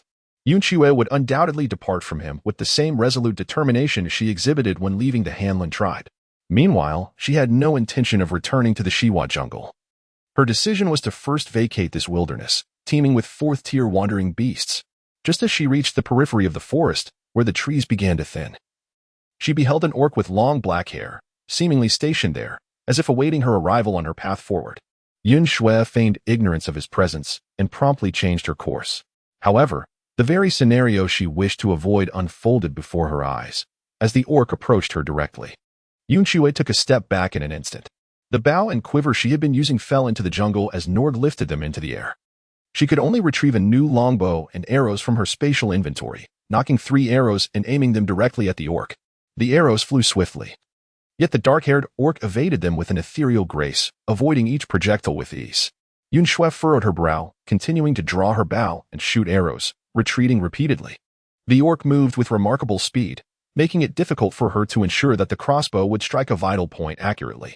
Moreover, the loading process of the crossbow was slow, leaving her with scarcely a single chance to fire. If that were indeed a 4th-tier rogue beast, should she resort to the gun? Fortunately, Yun Xue's spatial abilities allowed her to place arrows directly onto the bow, eliminating the need for the traditional drawing motion, thus accelerating her shooting speed. The black-haired orc transitioned from effortlessly dodging her arrows to swatting them away with his hand. Just as Yun Xue contemplated using the crossbow, the orc spoke. Wait, I approach you with no ill intent. His voice was deep and resonant, with a subtle lilt that carried a hint of seductive allure. Shall we make a deal? A deal? Seizing this opportunity, Yun Xue retreated once more, narrowing her eyes as she drew the bowstring taut, focusing on the orc's left hand. Indeed, the purple beast core signified it was a 4th-tier beast. Yet, why was its beast pattern intact? Shouldn't rogue beasts possess fragmented patterns? Even if he were a 3rd-tier beast, Yun Xue would have continued her assault. But faced with a 4th-tier beast, she opted to bide her time, waiting for an opening. What kind of deal? Pray, enlighten me. You protect me while I shed my skin, and I shall provide you with a safe nest to endure the dry season. Protect you? Yun Xue found the notion utterly laughable. Did a 4th-tier beast truly require her protection? Indeed, due to my racial traits, I become quite vulnerable during my shedding process. Although the injuries sustained are not life-threatening, I would waste an entire stable season recuperating. Morai took 2 steps back, speaking slowly. During the harsh winter, I prefer to remain inactive, which results in my only opportunity to strengthen my abilities occurring during the rainy season, leaving my progress stagnant for several years. Yun Xue nodded slightly, signaling Morai to continue. She had finally pieced together the seasonal nomenclature of this world: the rainy season, the dry season, the stable season, and the frigid season. Both the tribe and the city of Layan were unwilling to engage with a wandering beast like myself. Even the mere act of hiring someone for my protection proved futile, as other vagabonds in the jungle were intent on my demise. Morai shrugged. Observing that you rescued that female beast, it seemed you had no intention of joining any tribe, which led me to believe you were a suitable candidate. Are you not afraid that I might betray you and seize the opportunity to ambush? Yun Xue raised an eyebrow, deliberately feigning a cold smile. Morai shook his head, stating, I would merely sustain injuries. I would not perish. It would only revert to the same circumstances as in previous years. As a gesture of good faith, I can offer you a map of the orc territory in the northern continent. Hearing the mention of a map, Yun Xue's eyes brightened, and she felt a surge of intrigue. Chapter 24. I desire many crystal cores. I must first examine the map. Yun Xue stowed her longbow and arrows back into her space and retrieved an ordinary crossbow bolt. The map resides in my lair. Wait for me to fetch it, Morai said. No, Yun Xue firmly replied, having just caught a whiff of the air. She realized that Morid was the orc who could not detect the scent. "You shall walk ahead, and I will follow at a distance." She gestured with her crossbow bolt. "Very well," Morid replied, narrowing his eyes, his elongated gaze resembling that of a cunning fox. He maintained a distance as he walked ahead of Yun Xue. Thus, they proceeded, one behind the other, until Morid led Yun Xue to a rocky outcrop adorned with mossy vegetation. The sound of cascading water was distinctly audible, and Yun Xue spotted a river nearby. It seemed that this waterfall might be the source of the river. "Wait here for me," Morid instructed before disappearing into the dense foliage. Yun Xue nodded, retreating slowly until her back pressed against the trunk of a grand tree, whereupon she felt a modicum of reassurance. Before long, Morid emerged from the foliage, cradling a stone slab in his arms. He placed the slab upon the ground and stepped back, saying, "This is the map. Come and take a look. Rest assured, I shall not harm you." Yun Xue did not respond to Morid. Instead, she shifted her gaze to the stone tablet. The crystalline core of the mutated lynx not only endowed her with olfactory prowess, but also with the ability of distant sight. The tablet bore simplistic depictions of mountains and towns, most of which were rendered in a hasty manner, with only the names of major towns marked. However, the region surrounding Layan City was meticulously detailed, including the names of both the area and the tribes. For instance, the snow forest to which she was initially transported was designated as the Northern Edge Forest region, while the tribe was known as the Cold Forest Tribe along with several smaller tribes. Presently, she found herself in the vast Shiwa jungle, which took on a C-shaped formation, cradling Layan City and its neighboring smaller tribes within its embrace. At the opposite end of Layan City lay a mountain range, known as the Hanbina Mountains. Beyond the Hanbina Mountains was the seashore, and to the side lay a plain, which, astonishingly, led to a desert. Yun Xue was suddenly struck by the remarkable geography of this world. The snow-capped mountains, snowy forests, jungles, plains, and deserts existed in stark contrast, lacking any gradual transition between them. Standing by the seaside of the Hanbina mountain range, Yun Xue gazed at the map, murmuring to herself. Although she yearned to visit the coast, if the map's scale was accurate, it would take her 10 days to reach there. After all, the area where the Hanlin tribe resided was not far from the Shiwa jungle, allowing her to arrive in just a few days. However, reaching the coast would require traversing through the city of Layan and the Hanbina mountain range, and her speed was far from that of the beastly orcs in their animal forms. Upon hearing Yun Xue's desire to go to the seaside, Morid hastily interjected. "The Hanbina mountain range is currently perilous. A band of rogue beasts has stationed themselves there, and even Layan City is temporarily powerless against them." "Is that so?" Yun Xue responded, glancing again at the map. Aside from the coast, her only option was the plains, but surely, many tribes inhabited that region. As for venturing into the desert during the dry season, that would be akin to courting death. With this in mind, staying in the Shiwa jungle through the dry season seemed to be the wisest choice. Yet, Yun Xue gazed at Morid, still unable to detect any scent emanating from him. In fact, his presence could easily be overlooked if one were not attentive. This sensation perpetually instilled in her a sense of danger and unease. "I can protect you while you shed your skin," she inhaled deeply, tightening her grip on the crossbow. "But I require crystal cores as payment, many crystal cores." Although she was aware that her demand might be somewhat audacious, she felt compelled to restore her spatial abilities to a level sufficient for her to conceal herself entirely, thus allowing her to remain at ease within the presence of Morid in the Shiwa jungle. Upon hearing Yun Xue's terms, Morid exhaled in relief. "No problem. How many crystal cores do you desire? Transparent or green?" "Transparent," Yun Xue replied. "Let's start with 30. Having already demonstrated her abilities before Morid, there was little left to conceal. "No problem. Please wait a moment." Morid's figure once again vanished into the foliage, returning shortly thereafter with a beast hide pouch. He tossed the pouch at Yun Xue's feet, and she cautiously crouched down. Upon opening the pouch, she discovered it was filled with transparent crystal cores, which upon initial inspection appeared to number around 40 or 50. Yun Xue unceremoniously reached out to grasp the crystal cores, and within moments, she absorbed them all. Having previously absorbed a core from a fierce beast, she was aware that the cores here bore no difference to those from the apocalyptic world. With the consumption of so many, her conviction was further solidified. Observing Yun Xue's unflinching demeanor as she effortlessly absorbed 40 to 50 cores, Morid expressed his astonishment, inquiring, "How long have you been overexerting your abilities?" He had just witnessed her extracting an array of weapons from her spatial storage. How much pain must she have endured? Now, having nearly restored her strength, Yun Xue exhaled slowly, her safety assured, allowing her to finally relax. She set down her crossbow and leaned against the tree trunk, saying, "Let us discuss the terms of our transaction. How shall I protect you?" Noticing Yun Xue's diminished wariness, Moraid's expression shifted as he replied, "In truth, those crystal cores were intended for trading for food. I did not expect you to utilize them all, given your spatial abilities. Might you also assist me in storing some food?" He continued, "Moreover, with your powers, protecting me should be a simple matter. When I shed my skin, you could block the entrance to my den with a large stone, and once I am done, simply remove it. Are you suggesting that I will be your neighbor throughout the dry season?" Yun Xue's brow furrowed. "Being my neighbor will not be detrimental to you," Moraid countered. "When the dry season arrives, should any stray beasts discover your hiding place, you would have no choice but to kill them. Escape would be impossible. If you fail to eliminate them, they will undoubtedly return with others to surround you, leading to greater complications."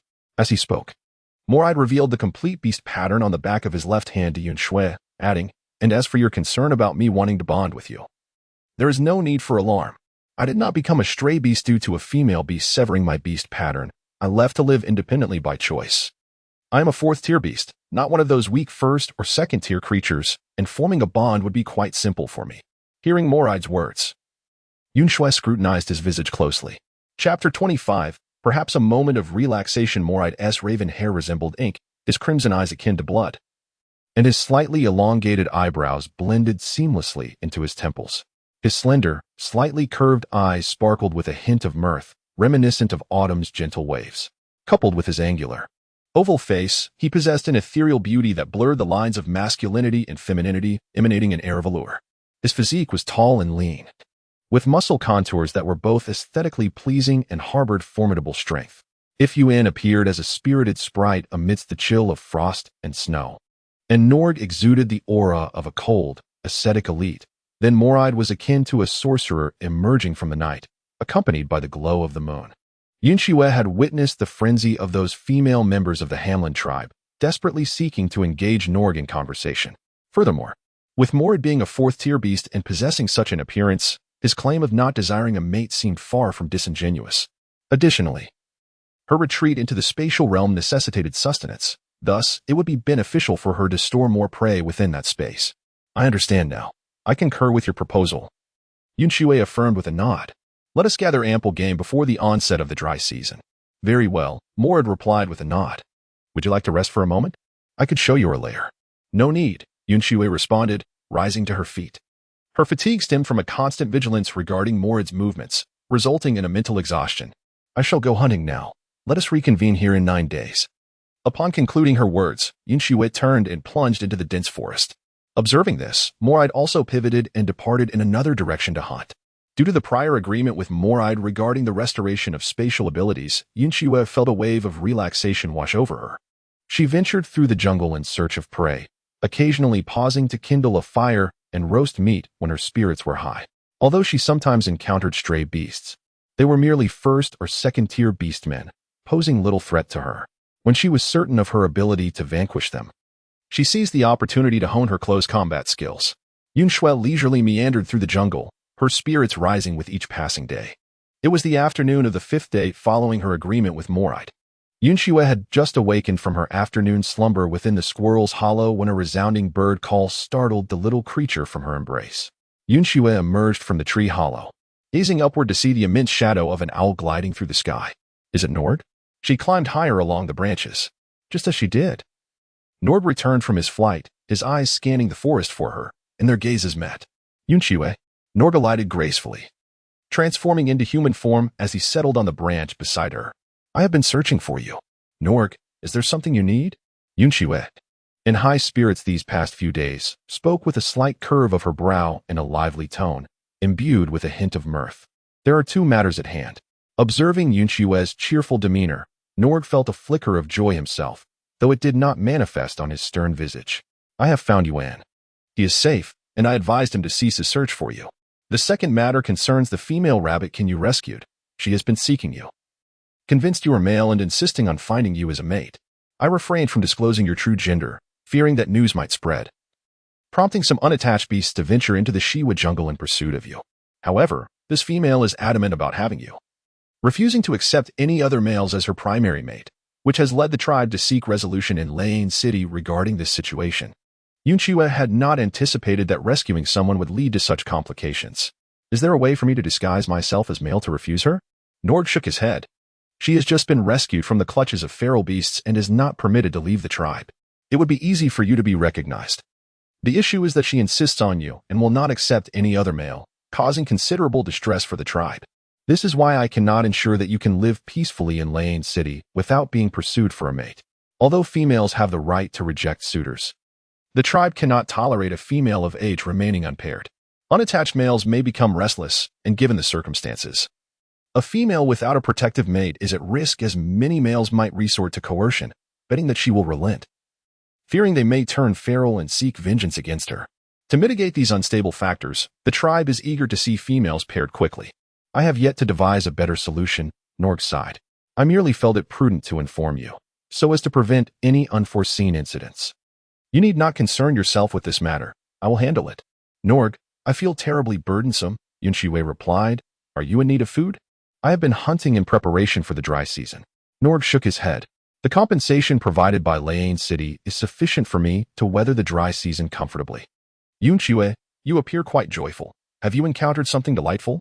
Yun Xue widened her eyes and lightly touched her face. It seemed she had been somewhat carried away these past few days, forgetting even to mask her emotions.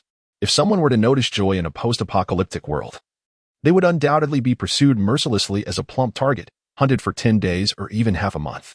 Yet, upon reflection, this is no longer the end of days. The orcs expressed their emotions openly, their courtship bold and unrestrained. Perhaps I too can afford to relax a little. I informed Norg of the impending drought season, as well as your previous mention of the 4th-tier rogue beast, Yun Xue, encountering Moride in the details of their exchange. Norg felt relieved to learn that Yun Xue planned to endure the drought within the Shewood jungle. Moride is indeed unlike those rogue beasts engaging in nefarious deeds. His kind is inherently solitary, preferring to remain apart from the tribe, Norg remarked. Yet, how come he had never heard of Moride sustaining injuries during the drought season, requiring a year to recuperate? Moreover, how could he claim to Yun Xue that he felt no interest in her while deceiving her into cohabitation? Preposterous. If he were truly uninterested, why would he conceal information about Yun Xue? If he had no interest, why would he engage in conversation with her? Nord berated Moride in his mind, but ultimately resolved to assist him, as well as to gauge the extent of Yun Xue's reservations regarding companionship. Speaking of Moride, I have conceived a time-efficient and effort-saving approach concerning that rabbit clan female beast. Nord turned to Yun Xue. You will undoubtedly detest this method, but please, share your thoughts. Moride is a 4th-tier rogue beast, and they all fear him. If he were to accompany you to explain, they would assuredly refrain from targeting you. Nord continued. Though they believe you to be Moride's companion, hence their apprehension. Upon hearing Nord's proposal, Yun Xue genuinely found it unsatisfactory. Primarily, she had not disclosed to Norg that she had consumed 40 or 50 crystal cores belonging to Moride. Taking so many of his cores and then seeking his assistance felt excessively unreasonable. Furthermore, if Moride had indeed become a rogue beast to avoid forming a bond, he would certainly despise this suggestion. Besides, this matter has no bearing on Moride. Why should she trouble him? After all, did he not become a rogue beast precisely to avoid companionship? Surely he would not welcome such an arrangement. Yun Xue leaned against the trunk of a tree and sighed. I never intended to run away from companionship. Why can't I be treated like a stray beast, free from the daily dread of being discovered? Upon hearing Yun Xue's lament, the previously unflappable expression of Norg began to show signs of fissure. How could Moride speak to Yun Xue in such a shameless manner? It was no wonder Yun Xue had fallen victim to his deceit. Nord's lips twitched as he gathered his thoughts, just about to respond when Moride's voice interrupted. Yun Xue, have you been ensnared by that bothersome tribal beast? Do you require my assistance in driving him away? Yun Xue turned her gaze at the sound, instantly straightening her posture and adopting a defensive stance. Moride had appeared seemingly out of nowhere, perched upon a branch of a nearby tree. How do you know my name? Yun Xue's tone suddenly turned frosty, erasing the relaxed demeanor she had just exhibited. Noticing this shift, Nord couldn't help but smirk slightly. Realizing that she still harbored doubts about him, Moride raised a hand, gesturing toward Norg. Did not this tribal beast call you by name just moments ago? Before Yun Xue and Norg could respond, Moride continued. I overheard your conversation, and I find this method quite agreeable. Neither of us desires a partnership. A pretense will suffice to dissuade those tribal beasts. Seeing even Moride, an unrelated party, willing to assist, Yun Xue nodded in agreement. Then it shall be settled. Norg interjected. I shall lead you to the entrance of that tribe. No, the scent on Yun Xue must be further concealed, Morid countered. The keen noses of the beast will detect any anomalies. With that, Morid leapt down from the tree and beckoned to Yun Xue. Come, follow me. Upon witnessing this, Yun Xue nimbly descended the great tree, following closely behind Morid, with Nord trailing in her wake. The trio arrived at the rocky outcrop beside the waterfall, where Yun Xue and Morid had previously arranged to meet before the onset of the dry season. Once again, Morid vanished into the dense foliage. After a considerable time, as boredom began to settle in, Yun Xue and Nord engaged in conversation, at which point Morid emerged, holding a white cloak. Don this, and you will completely master scent. Morid offered, extending the cloak toward Yun Xue. Yun Xue took the cloak, sniffed it lightly, and indeed detected no scent. She unfastened her tattered beast-skin cloak, momentarily at a loss as to where to place it. After all, with Nord present, she could not utilize her spatial abilities, and she still required the cloak afterward, not wishing to discard it carelessly. Noticing this, Morid raised an eyebrow at Norg, revealing that she had not disclosed her identity as a priestess. Let us place it in the stone cave for now, Morid suggested, extending his hand towards Yun Xue. Very well, she replied, handing the cloak to him. Morid then disappeared into the foliage once more, returning swiftly this time. Yun Xue carefully examined the white cloak, which was adorned with intricate patterns resembling tiny scales, and upon touching it, she discerned that it appeared to be water-resistant. Yun Xue donned her cloak and gazed at Norg. Norg, can you still perceive my scent? Norg inhaled deeply, then shook his head. Rest assured, there is certainly no issue, Morid interjected. After all, Morid was an orc capable of detecting scents, and he undoubtedly knew the way. Yun Xue nodded, choosing not to pursue the matter further. Let us proceed. I will guide you to the tribe. Norg transformed into his beast form, allowing Yun Xue to mount his back, while Morid was grasped firmly by his claws. Norg soared into the sky, transporting the two until they reached the edge of the forest. Gently, he set Morid down before landing softly, and Yun Xue leapt from his back. Norg reverted to his human form and looked at Yun Xue and Morid, who stood 8 paces apart, exasperated. Could you two not at least pretend to be civil? Both individuals furrowed their brows in unison. Morid recalled how Yun Xue had shown little reaction when he mentioned his ability to shed skin, and how she had merely fretted over where to place the cloak.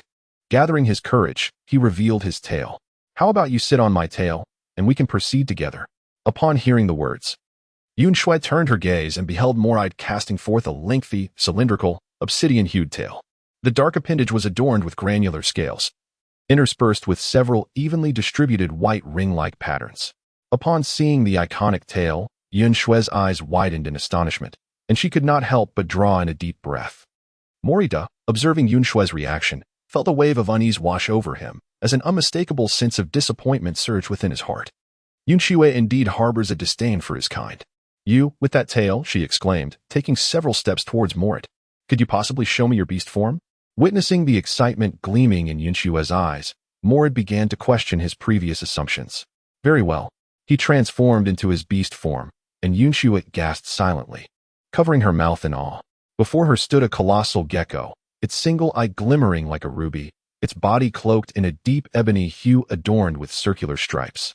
The size of this creature far exceeded what one would expect from a gecko in the pre-apocalyptic world. Its matte, ink-like skin appeared to possess a delightful texture. The circular stripes shimmered in gold upon its torso, while they shifted to white at the tail. If the Hainan gecko, as a pet, could be likened to a charming little demon, the magnificent creature before her resembled a strikingly handsome harbinger of doom, akin to a dragon from the underworld. Morid, Yun Xue stammered, her voice trembling with excitement. May I touch you? Certainly, Morid replied, narrowing his eyes and leaning his head closer to Yun Xue. Yun Xue extended her hand, delicately brushing the tip of Morid's nose. Her greatest regret in this apocalyptic world was the loss of her 2 Hainan geckos. When the cataclysm erupted, she was away from home and lacked the means to retrieve them. By the time she acquired the ability to return, her room had long been ransacked by survivors in search of supplies. Yun Xue retracted her hand, exhaling softly. After regaining her composure, she resumed her aloof demeanor. I apologize for my earlier lapse, she remarked. Morid also transformed back into his human form. It is of no consequence. I am quite pleased that you do not harbor any dislike for me. Upon finishing his words, he flicked his long, ebony tail. Please, take a seat. Yun Xue nodded and cautiously sat upon Morad's tail, which steadily lifted her up. The tip of the tail, adorned with white stripes, extended towards her. I fear you might fall, so please hold on. Yun Xue nodded, embracing the tip of the tail that felt pleasantly tactile. Morad, in high spirits, raised his chin and addressed Norg. Very well, tribe beast, lead the way. Chapter 27. Is Morad's partner Norg, witnessing this, felt a profound sense of helplessness. How he regretted assisting Morad. I shall go ahead and wait for you to follow shortly. With that, Norg stepped out of the thicket and approached the side entrance of a tribe, exchanging words with the guarding orc. Before long, a throng of orcs surrounded a long-haired female rabbit from the tribe as she arrived at the entrance. After an exchange of words, Norg finally beckoned the two with a wave. Steady now, Morad declared, stepping out of the thicket. The orcs at the entrance, upon seeing Morad, adopted a defensive demeanor. As Morad drew nearer, the orcs began to retreat slowly. The rabbit female, frightened, hastily concealed herself behind her kin, exclaiming, though he is undeniably handsome, he is not the orc who rescued me, and thus I could never bond with a stray beast. Indeed, have we perhaps misjudged the situation? Questioned the orc, adorned in an imposing guise reminiscent of a tribal leader, as he turned towards Norg.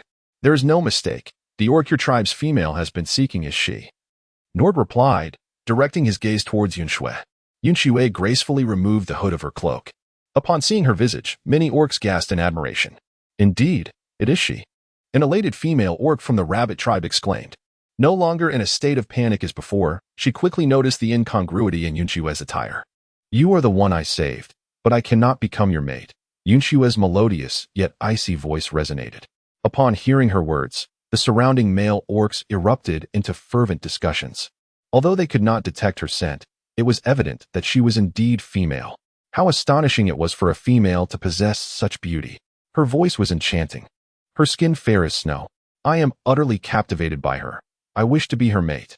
I desire that too. Her figure is so petite. Could she be one of our rabbit tribe's orcs? Upon hearing the words, Yun Xue instantly furrowed her brows, her grip on Morad's tail tightening unconsciously. Observing this, Morad immediately unleashed the formidable aura of a fourth-tier beast. The Orcish onlookers were swiftly intimidated into silence. Morad turned, gently assisting Yun Xue in donning the hood of her cloak. His voice, icy and laced with menace, declared, She is my companion. The female rabbit orc quickly interjected. I apologize. I was too nervous and made a mistake. Morad cast her a cold glance before turning away. After Morad and Yun Xue departed, the tribe leader chastised the female rabbit orc, saying, You acted impulsively, and now you've attracted the attention of a fourth-tier wandering beast. Thankfully, he has already mated. I have never seen a female more beautiful than a male, yet it is unfortunate that she has caught the eye of a wandering beast, especially one of such caliber. Indeed, it is a pity. Listening to the orc's discourse, Norg grew increasingly impatient. I shall go and explain matters to them. Your tribe should refrain from venturing deep into the jungle, he stated. Very well, the tribe leader nodded vigorously in agreement. Norg transformed into his beast form and swiftly flew into the depths of the jungle. The conversation within the tribe then shifted entirely to the matter of the female rabbit orc's mating. The female rabbit orc cast another glance in the direction of the jungle, her heart tumultuous. It was astonishing that there existed a female capable of slaying wandering beasts. She truly is formidable. Meanwhile, upon their return to the jungle, Yun Xue leaped down from Morad's tail. Once I retrieve my cloak, I will return this to you, she remarked, examining the material. This couldn't possibly be your shed skin, could it? Morad was taken aback, unable to comprehend why Yun Xue's demeanor had reverted to that of a few days prior. Was it due to the tribe's beast expressing a desire to mate with her? This cloak can conceal your scent and movements, aiding in hunting, Morad explained. Moreover, your current cloak is drenched in blood, which is rather unsightly. Indeed, Yun Xue conceded, disliking the blood and the persistent stench that surrounded her. I shall take my leave then, until we meet again in the dry season. After Yun Xue finished speaking, she turned and swiftly vanished into the depths of the forest. Shortly thereafter, Norg descended beside Morad, transforming into human form and scanning the surroundings. Where is Yun Xue? He inquired. She is upset. Do not disturb her, Morad replied, his once warm gaze turning icy in an instant. It is all the fault of those wretched tribal beasts. They deserve to have their teeth shattered. Do not dare present the orc's teeth to her as a token of merit, Norg warned, furrowing his brow. I am aware, Morad nodded. I shall take my leave. During the dry season, I will ensure her safety. With that, he swiftly disappeared into the thicket. Norg sighed, transforming into beast form and departing towards the direction of Liayana City. In the following days, no remarkable events transpired, and Yun Xue continued to wander through the forest, hunting her prey. After some solitude, the agitation she felt from her visit to the tribe gradually subsided. Simultaneously, she noticed the weather swiftly turning warmer. Just a few days prior, she could wear long sleeves, yet now even short sleeves felt stifling. Fortunately, the cloak Morid had given her provided some insulation and effectively shielded her from the sun. As time passed, and the appointed hour with Morid approached, Yun Xue decided to arrive a little early. However, she lamentably discovered that after wandering in the jungle for so many days, she could no longer find her way. Yun Xue traversed several locations in succession, yet each scenery appeared incongruent. It was only upon encountering the river that she belatedly recalled that this place must be the source of the river. By following its course, she would surely discover her destination. Yun Xue walked upstream along the river, casually catching a few fish, when she unexpectedly stumbled upon a brawl among several stray beasts. Instantly, she retreated and began to flee. Unfortunately, she caught the attention of some onlookers. Look, isn't that the rumored companion of Morid? I can't believe it's true. Quick, seize her. In an instant, the 5 stray beasts halted their fierce fighting and collectively pursued Yun Xue. Upon hearing this, Yun Xue immediately quickened her pace, yet remained unflustered. Escaping, particularly within a confined circle, was indeed her forte. As Yun Xue ran, she keenly observed the 5 stray beasts. Among them were 2 first-tier beasts and 3 second-tier beasts. The absence of any third-tier beasts was decidedly advantageous for her.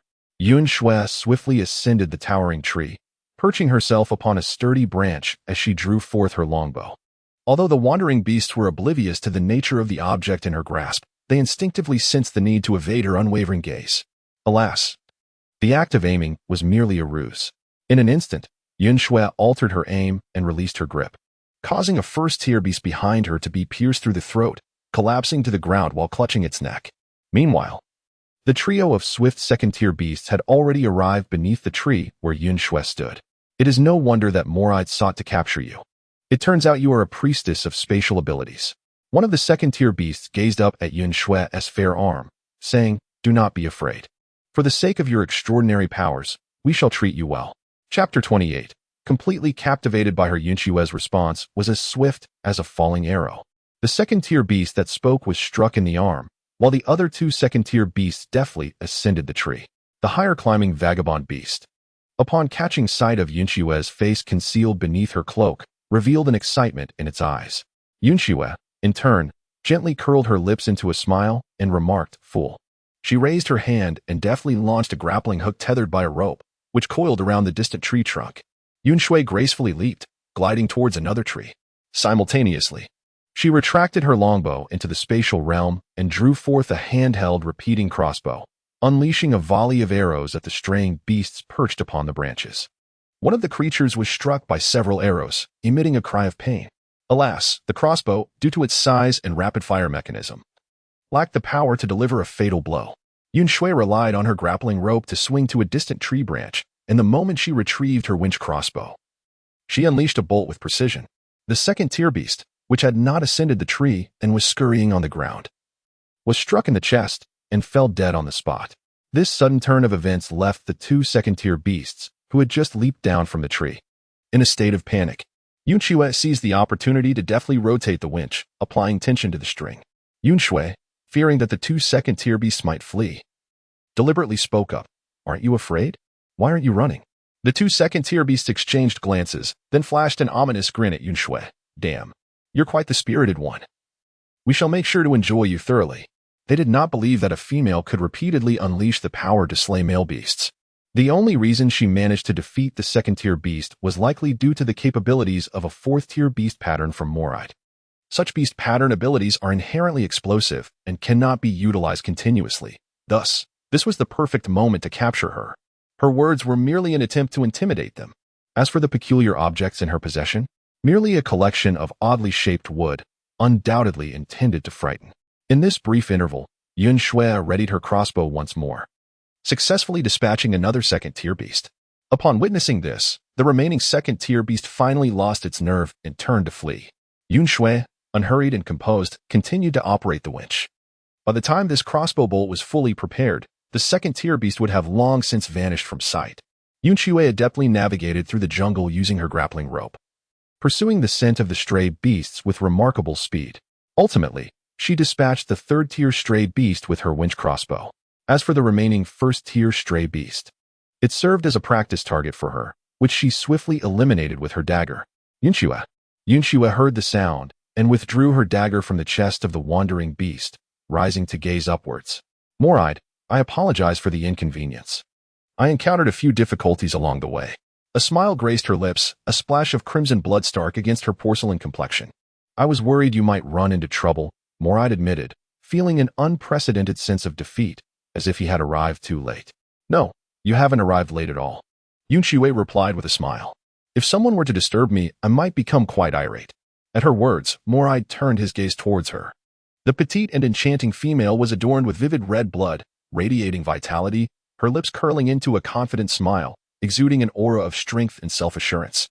She was not a fragile being, cowering in fear and awaiting rescue. Rather, she was a formidable warrior, unafraid of danger, eager to confront challenges, and yearning for battle and growth. More-eye's breath instinctively slowed. If he had previously been captivated by Yun Xue's beauty and extraordinary abilities as she vanquished the wandering beasts, driven by a desire to understand her better, at this moment, he found himself utterly entranced by her, falling deeply in love. From now on, she would be the sole focus of his life. Yun Xue paid no heed to More-eyed, who sat perched upon the tree, but instead made her way back along the path to retrieve the crossbow bolts and arrows from the corpses of the stray beasts. Unbeknownst to her, More-eyed had quietly followed her at some point. After Yun Xue had collected her belongings, she turned to More-eyed and said, "Let us proceed." More-eyed nodded and took the lead, guiding the way. The two swiftly navigated through the forest, and before long, they arrived at a hillock. "I will take you inside," More-eyed declared, leading Yun Xue through the dense foliage and into a narrow passageway meant for a single person. Inside, the labyrinthine paths diverged, and after a short while, they reached a spacious stone cavern. On one side of the cavern, a small pool of water cascaded down, its source unknown as it flowed away into the darkness. Opposite the pool lay a pile of prey, devoid of blood, as if they had succumbed to suffocation. Even in the dry season, this place remains remarkably cool, and the water supply is inexhaustible, More-eyed explained. "Indeed, this is a splendid location," Yun Xue remarked with admiration. "Those are my captures. Please store them away to prevent them from spoiling." Yun Xue nodded and stepped forward to gather the prey into her spatial realm. Yun Xue meticulously examined the stone cave once more, realizing that there were no separate chambers or passages leading to other caverns. Was this truly the only large cavity? She inquired. "Well, it is spacious enough. We can each occupy a side without disturbing one another," More-eyed replied, his expression unwavering. "Very well," Yun Xue nodded, feeling reassured by the ample space to conceal themselves. Subsequently, the two fell into a comfortable silence, each seeking a corner to rest. As the external temperature remained bearable, they chose not to squander their provisions within the cave and instead ventured out to hunt. However, Yun Xue was unfamiliar with navigating the labyrinthine paths and relied on More-eyed to guide her. After completing their hunting expeditions, they would reunite, and More-eyed would lead her back into the cave. After repeating this process several times, they grew weary of waiting and decided to hunt together instead. Yun Xue beheld More-eyed's hunting prowess for the first time. Although More-eyed's essence is that of a gecko, it is evident that this realm diverges significantly from her original world. For instance, More-eyed prefers to hunt in his humanoid form, utilizing his tail to ensnare his prey. He relishes the direct assault on the animal's spine, rendering it paralyzed before strangling it with his tail. Subsequently, he transforms into his beastly form to devour his catch whole. Should the prey be of considerable size, he deftly dismembers it into portions, consuming each piece separately. In contrast, Yun Xue's hunting methods are decidedly more sanguinary. She favors archery, targeting the neck, and seizes opportunities to strike the heart. Upon the prey's demise, she prioritizes the consumption of the liver and the flesh from the abdomen, discarding any surplus into her spatial realm. After 3 or 4 days of such pursuits, an unexpected wave of heat enveloped the outside world, particularly at noon. Merely standing in the sunlight rendered her skin unbearably hot, and it wasn't long before dizziness ensued. Yun Xue firmly believes that, at this moment, if an egg were to be cracked upon a stone, it would undoubtedly transform into a fried egg in an instant. Yun Xue has entirely forsaken the notion of venturing outside during the day, opting instead to find solace and rest within the cool embrace of a stone cavern. Moride, on the other hand, would venture out around midday, cautiously surveying the vicinity for any signs of stray beasts, and would occasionally return with a bounty. In the absence of fresh prey, they would subsist on the remnants stored within their spatial memory.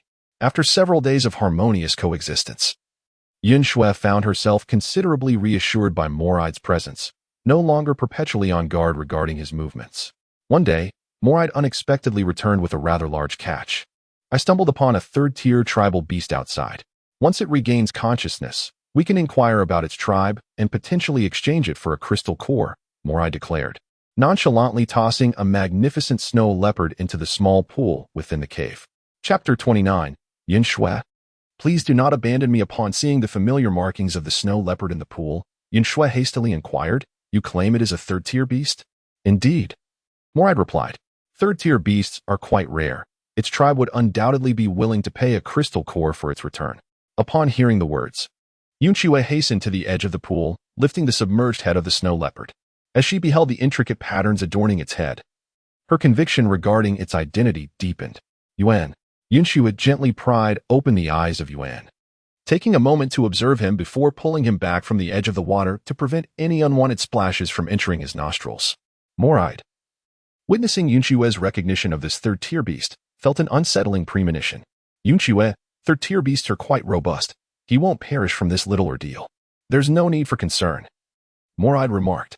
He resolved that once the third-tier beast regained consciousness, he would swiftly return it to its tribe. However, as he touched it, he found it excessively hot. Yun Xue withdrew her hand from Yun's head, nearly succumbing to the instinct to employ her healing abilities, only to remember in time that Moride was still nearby. Having absorbed numerous transparent crystal cores previously, she had access to the green crystal cores stored in her space. She retrieved a green crystal core from her spatial realm. In her palm, the green crystal core melted into luminous energy points, enveloping Yun and gradually merging into his being. Yun Xue utilized 3 green crystal cores in succession before Yun ceased to absorb the energy from the crystals. Yun Xue gently touched the forehead of Yun, which felt exceedingly warm, instantly filling her with concern. Could it be that only advanced healing abilities could mend such injuries? Moride observed Yun Xue's unhesitating use of the precious green crystal core to treat the third-tier beast, and his sense of impending danger reached a peak. Yun Xue, the green crystal core is extraordinarily valuable, worth at least 30 transparent crystal cores, Moride remarked. Is that so? Yun Xue replied, her eyes brightening. Since I have used many of your transparent crystal cores previously, may I return the favor with this green crystal core? Absolutely not, Moride immediately countered. Realizing his tone had been somewhat harsh, he clarified. Those crystal cores were given to you as a reward for helping to store the prey. You need not repay me. The traces of the roaming beasts outside have yet to be thoroughly investigated, so I must take my leave, Moride stated before promptly exiting. Hey, Moride. Yun Xue gazed at Moride's receding figure, feeling a sense of bewilderment. Could it be that Moride harbored a strong dislike for the tribal beasts? Hence, did he also disdain Yun? Yun Xue, with her mind unburdened, seized the opportunity while Moride was away to unleash her healing powers. A small cluster of white light materialized in her palm, gradually merging into the center of Yun's brow. Yun Xue gently caressed the forehead of Yun, relieved to find that his temperature had decreased somewhat. Yun, feeling the soft touch upon his brow, drowsily opened his eyes. He recalled fainting in the jungle, yet wondered why everything around him was shrouded in darkness. Was this the realm of the departed? Ultimately, he still could not locate Yun Xue, and a profound sadness enveloped him. Yun, can you transform into your human form? Your beastly fur is simply too thick. Upon hearing the voice he had yearned for echoing in his ears, Yun instinctively complied with her words. Once again, more soft sensations enveloped him, prompting Yun to open his eyes, whereupon he beheld an impossible figure standing before him. She wore a white cloak, her face etched with concern, appearing as if she might vanish into the dim light at any moment. Was this merely an illusion before death? A manifestation of the beast god's compassion towards him? Yun resolved to indulge in this dream before his demise. What did you say? Yun Xue could not quite decipher Yun's murmurs. Fearing that his heat stroke had severely affected his central nervous system, she leaned closer, attempting to discern his words. However, in the next instant, she was forcefully toppled. A searing warmth pressed against her, as his large hands firmly grasped her wrists, and a soft sensation brushed against her lips. Her eyes widened in shock, and she sought to struggle, yet her hands were utterly ensnared. The breath against her was fervent and rapid, the waves of heat caressing her face, sending a tingling sensation to her ears and neck as the damp touch sought to invade her mouth. Yun Xue gritted her teeth, firmly shutting her lips. As her fervent breaths gradually retreated, only to nestle into the nape of her neck, those strong hands finally released her wrist, trailing down her back and gliding over her waist, slipping beneath the animal hide to make intimate contact with her skin. At last, Yun Xue's hands were freed to act, and she swiftly drew the dagger from her side, plunging it into the shoulder of the robust figure before her. The once bewildered and dazed Yun was jolted back to consciousness by the sharp sting of pain. A resounding clap echoed through the spacious stone cavern, accompanied by the sound of the dagger clattering to the ground. Yun blinked in disbelief, turning back in astonishment. "I knew it was you. I should have never cared." With a forceful shove, Yun Xue pushed Yun aside, retrieved the fallen dagger, and strode away. Yun stood frozen for a moment, gradually realizing that he had not merely been dreaming. "Yun Xue," he called out, his voice hoarse from thirst. He attempted to rise and pursue her to explain, but dizziness overcame him, causing him to collapse with a loud thud. Struggling to get up, Yun lamented, "Yun Xue, I did not mean to. I thought it was just a dream." Remembering Yun Xue's reasons for leaving, he could not help but choke back tears. "Yun Xue, please don't abandon me." Yun Xue, upon witnessing his woeful demeanor, let out a helpless sigh and approached him. Squatting down before him, Yun, with great effort, propped himself up and lifted his gaze to meet hers. His face was damp, the source uncertain, whether water or tears. His once fluffy and smooth grayish-white curls clung to his face, cascading over his shoulders in a disheveled manner. His eyes were rimmed with red, and his cheeks bore a deep flush. The icy blue of his irises remained somewhat dazed and unfocused, yet they were predominantly filled with self-reproach and sorrow. Yun Xue raised her hand to touch his forehead. He closed his eyes and leaned closer, a tear slipping from the corner of his eye. "Your forehead is still so hot." Yun Xue furrowed her brow and retrieved some boiled river water from her space, offering it to him. He drank the water, nodding in gratitude as he tilted the canister back to empty its contents. Yun Xue gently touched Yun's chest and arms, discovering that he was burning with fever. "This won't do. The symptoms of heat stroke have not yet subsided. You must return to the water," she urged him. Yun, summoning his remaining strength, staggered to his feet and collapsed into the pool. "Yun Xue, I truly did not mean to. I thought I was dying. It was merely a hallucination before death." He grasped her hand tightly, attempting to explain once more. "Silence. You knew you were on the brink of death, and yet you utter such things." Yun Xue reproached him lightly. However, as soon as Yun spoke again, Yun Xue splashed water over him and placed her hand on his forehead. In that moment, Yun felt that even if he were to die, it wouldn't be so bad after all. Yun Xue felt the unusually high temperature radiating from Yun, a wave of concern flickering in her eyes. Ultimately, she retrieved a small bottle of Huaxiang Zhengqi liquid from her space. This was something she had scavenged from a pharmacy during the apocalypse. Whether it had expired remained uncertain. Nonetheless, she had once consumed it during a heat stroke and survived. She bit open the plastic bottle and instructed Yun, "Open your mouth." Obediently, Yun complied, parting his lips. Yun Xue poured an entire bottle into his mouth, and upon seeing the astonishment in Yun's wide eyes, she immediately covered his lips. "Do not spit it out. Swallow every drop," Yun Xue admonished, with tears welling in his eyes. Yun reluctantly swallowed the indescribably spicy and bitter liquid. Oh, how he despised Yun Xue. It felt as though she intended to poison him.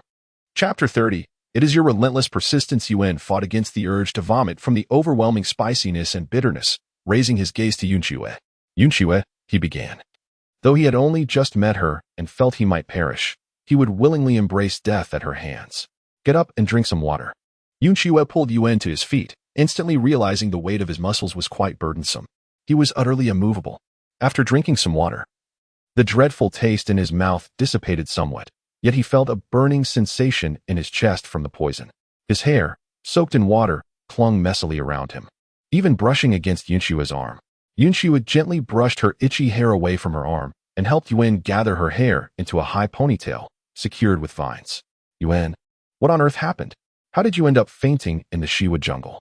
Yun Xue inquired. "After you left, I followed the path back to the tribe in search of you, but I couldn't find you," Yun replied.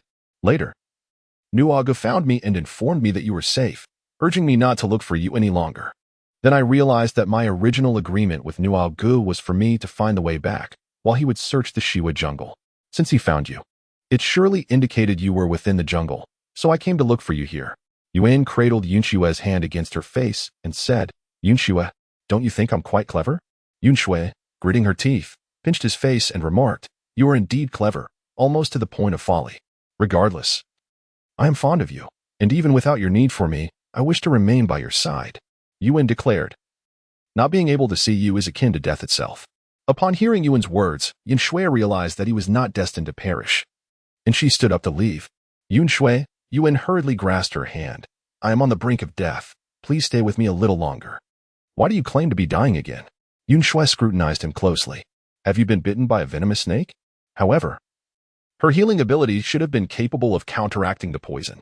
In theory, her powers could even remedy heat stroke. No, Yun replied, taken aback. Wasn't the potion you just gave me poison? Upon hearing this, Yun Xue's temper flared, and she angrily seized his mouth, exclaiming, You wretched rogue! Spit out the precious medicine I have safeguarded. Precious medicine? Yun was taken aback, quickly coming to a realization. He smiled and embraced Yun Xue, asking, So, have you forgiven me? Not at all, Yun Xue replied, her brow furrowed, her voice icy.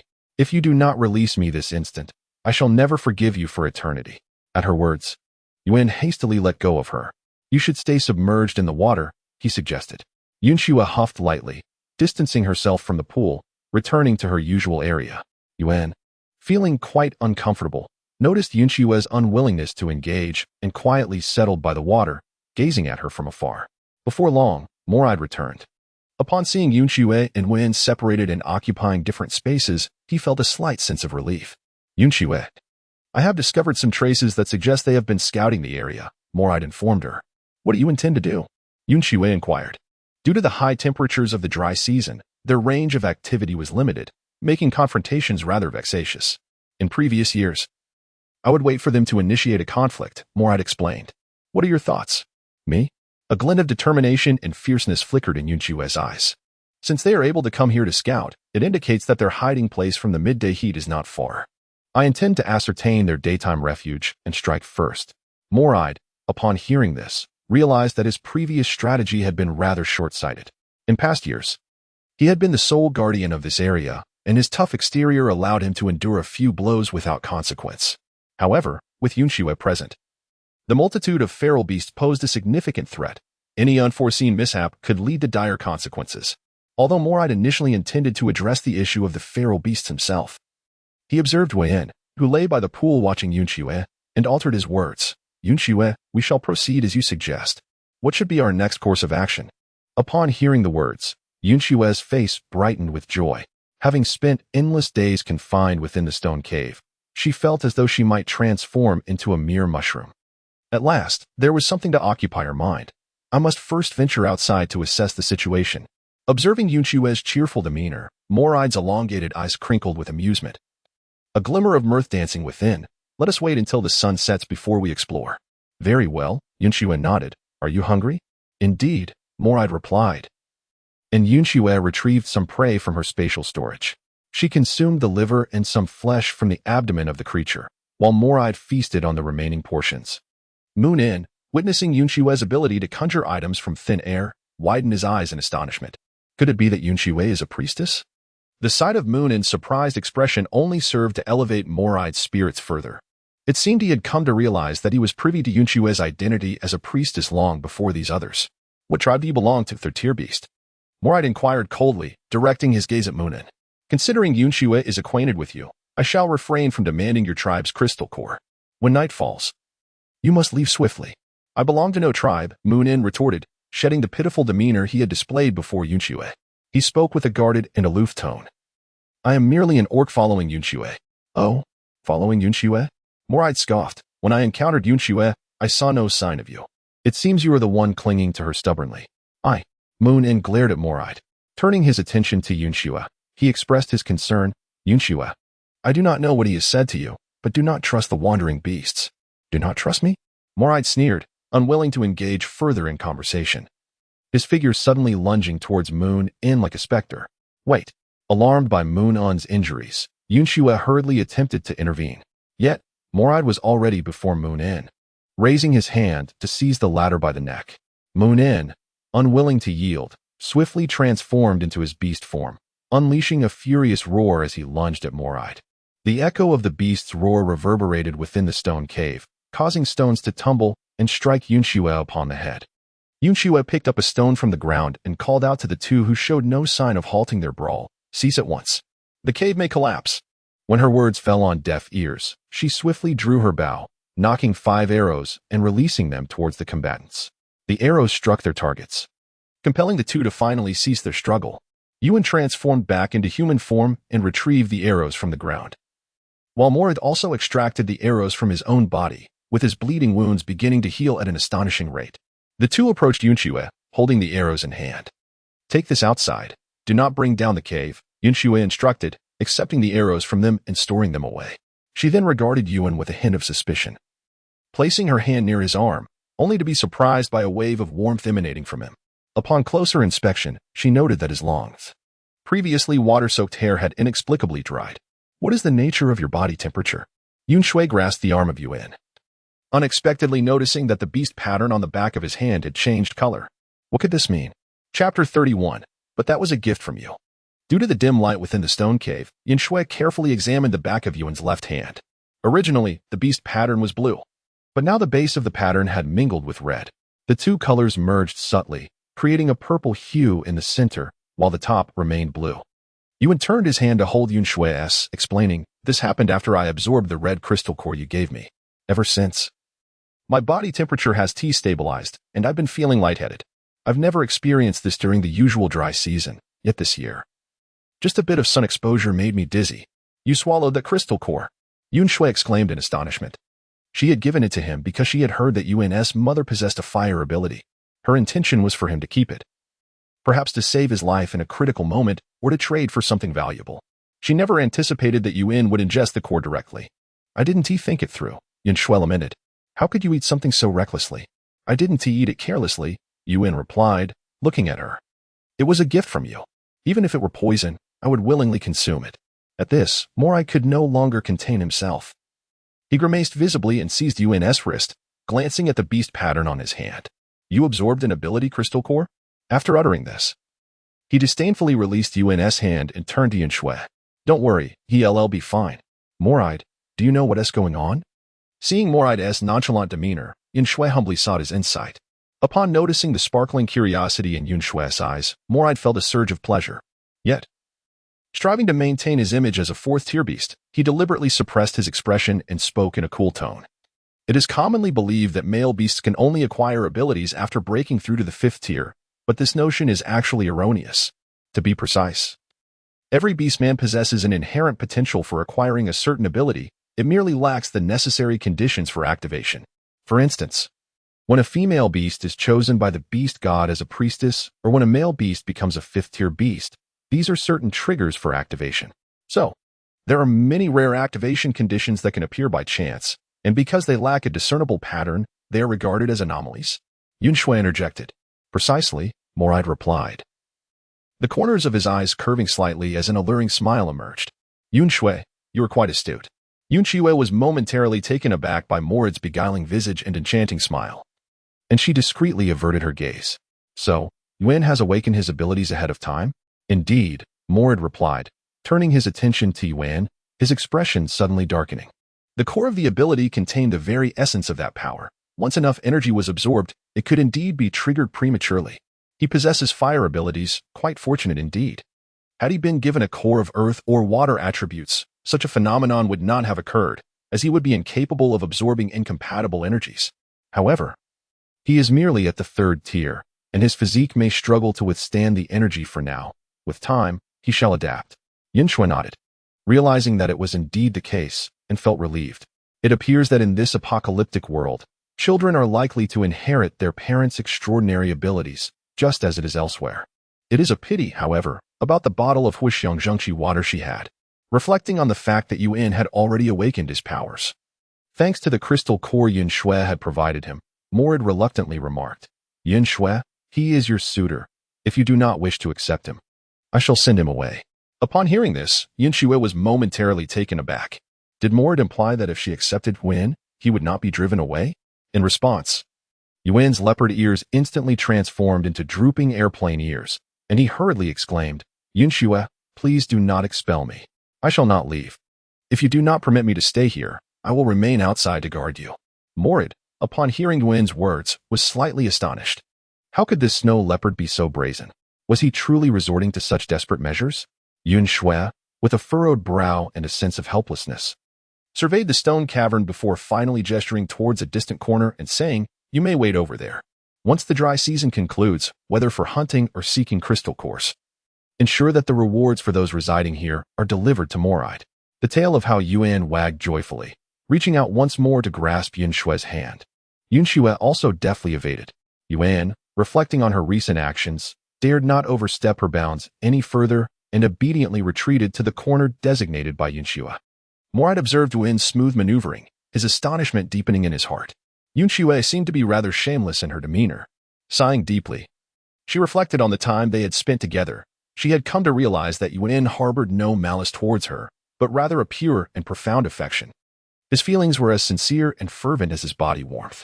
After he persistently sought her out in the Shiwa jungle, she was convinced that he would genuinely remain outside, even to the point of risking his own life under the sun after being banished by Moride. She could not bear to watch Yuan perish before her eyes. Yet, she found herself unable to reciprocate his feelings. The impact of 6 years in a post-apocalyptic world could not be easily erased by a mere moment of tenderness. To trust unreservedly and to embrace the dangers of accepting others felt akin to holding a dangerously unstable homemade pistol to her temple at all times. Yun Xue cast an apologetic glance at Moride and said, "I am sorry, but I wish to rest for a while. Could you awaken me when night falls so that we may pursue the traces of the wandering beasts?" Moride nodded, responding with an understanding smile, and then departed from the vicinity where Yun Xue often roamed.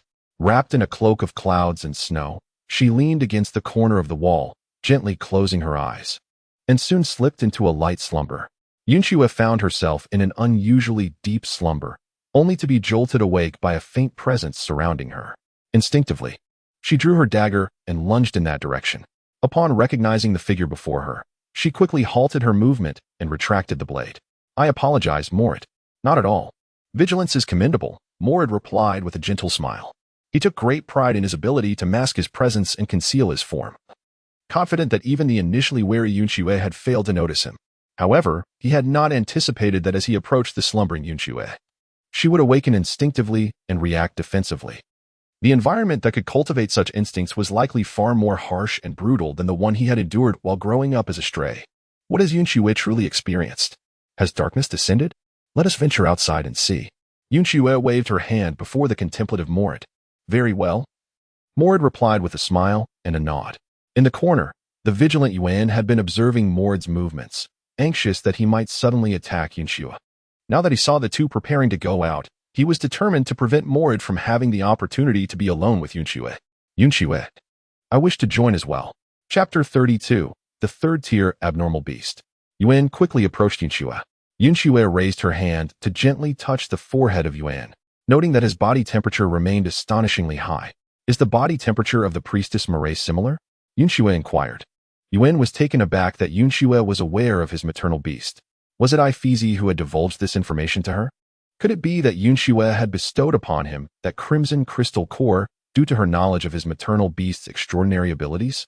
With his eyes shining brightly, Yuan replied candidly, "No, the body temperature of the maternal beast is quite normal." "Then why do you insist on going outside?" Yun Xue pointed toward the pool of water. "You should soak in there until we return. And remember to drink plenty of water." Seeing the seriousness etched on Yun Xue's face, Yuan nodded in agreement and submerged himself in the pool. The thought of Yun Xue's concern for him caused a smile to unconsciously tug at the corners of his mouth. Having attended to Yuan, Yun Xue turned her gaze once more to Moride. "Shall we proceed?" Moride nodded and led the way, guiding Yun Xue as they departed the stone cave. Emerging through the sparse and withered vegetation that had succumbed to the lack of water, Yun Xue discovered that the magnificent roar of the waterfall had vanished, leaving only a meager trickle of water cascading down from a distance. The riverbed lay exposed, parched and desolate. The temperature felt anything but nocturnal, remaining oppressively hot. In truth, if one is willing to drink the blood of animals, the arid season here is far more bearable than in the tribe, Moride remarked. The nights of the dry season are notably shorter, insufficient for the male beasts to journey from the tribe to this place and return. The two then approached a nearby thicket. It is here that the footprints can be found. Upon hearing this, Yun Xue glanced over and, indeed, the footprints unmistakably bore the shape of a bipedal beastman. Yun Xue wrinkled her nose, following the scent and the trail of footprints. As she continued her search, an unsettling feeling crept over her. She reached out to halt Moride, who was trailing behind her. Thanks to the abilities bestowed by the mutated Link's crystal core, she retained her keen eyesight even in the dark of night. Yun Xue gazed intently at the dense jungle, drawing forth her longbow from the ether. She knocked an arrow and drew the bowstring taut, squinting her eyes as she aimed at a particularly lush patch of foliage. With a swift whoosh, the arrow penetrated the thicket, and soon after, commotion erupted from that direction. Moride's eyes glimmered with intrigue as he turned to Yun Xue in astonishment, exclaiming, "How did you discern that?" "It was quite simple," Yun Xue replied. "The footprints were excessively conspicuous. Under normal circumstances, how could every footprint be so pronounced?" Upon finishing her words, Yun Xue turned abruptly, launching 5 arrows in a swift motion. The formation of the roaming beasts encircling them became momentarily disarrayed, as some of the creatures recklessly charged towards her, enduring the impact of the arrows. Moride flicked his tail, sending a multitude of the beasts sprawling away. "Moride, above you!" Yun Xue shouted emphatically, retreating rapidly. Without pausing in her actions, she released a flurry of arrows. Heeding her warning, Moride glanced upward, where a massive boulder was plummeting down. A tiresome trick, he scoffed lightly, effortlessly shattering the stone with his tail, sending fragments scattering in all directions. Yun Xue thus retreated once more.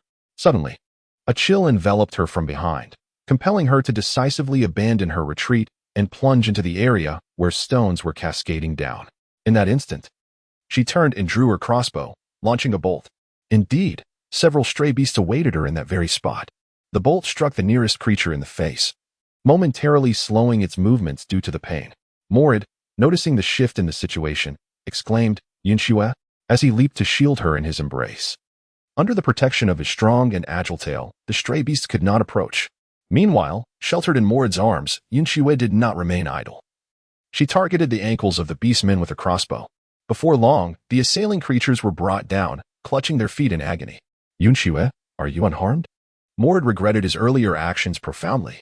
He was accustomed to a solitary combat style, instinctively shattering the stones without consideration. "Lift me up. I will attack from a distance while you fend off those nearby," Yun Xue stated with a calm and serious tone. "Very well," Moride nodded. Pleased to engage in battle using his tail, he cradled Yun Xue securely. The movement required for using the crossbow was less extensive than that of a bow, and Yun Xue quickly adapted, achieving precise shots. Together, they formed a formidable duo, with the encroaching stray beasts suffering relentless attacks. As for the stones hurtling toward them, under Yun Xue's precise command and Moride's swift evasions, they also became ineffective. "Why does it smell burnt?" Yun Xue keenly sensed something amiss. Dismissing further contemplation, she shot a bolt toward the source of the odor. Astonishingly, the plants at the target location spontaneously obstructed her arrow. "Put me down, quickly." Upon finishing her words, Moride swiftly placed her upon the ground. After positioning herself, Yun Xue retrieved a crossbow from the void, launching a bolt capable of slaying a second-tier beast. The projectile pierced through layers of vegetation, yet, regrettably, the sound indicated it failed to strike its intended target. Simultaneously, the wandering beasts ceased their advance towards the duo. "Moride, I find myself envious of you," a somewhat ethereal voice, rich and flamboyant, echoed. A shadow emerged from the unfolding foliage before them. It was a remarkably beautiful male from the Red Fox clan, his allure accentuated by his braided hair entwined with vines and a garland adorning his neck. His gaze lingered on Yun Xue, momentarily dazzled before being overshadowed by a more beguiling intent. "You have managed to win the favor of a priestess, who is even willing to fight alongside you." "Pacasse," Moride interjected, positioning himself protectively in front of Yun Xue, surprised to discover that you were not dead, but rather endowed with powers. "Indeed, with such abilities, what does it matter if you are merely a 4th-tier beast?" Pacasse raised his chin, casting a self-satisfied glance at Moride. He exaggeratedly leaned forward, addressing Yun Xue. "Oh, enchanting priestess, what benefit is there in following a talentless individual? Choose us instead. We can provide you with as many crystal cores as you desire." "Is he a 3rd-tier wandering beast?"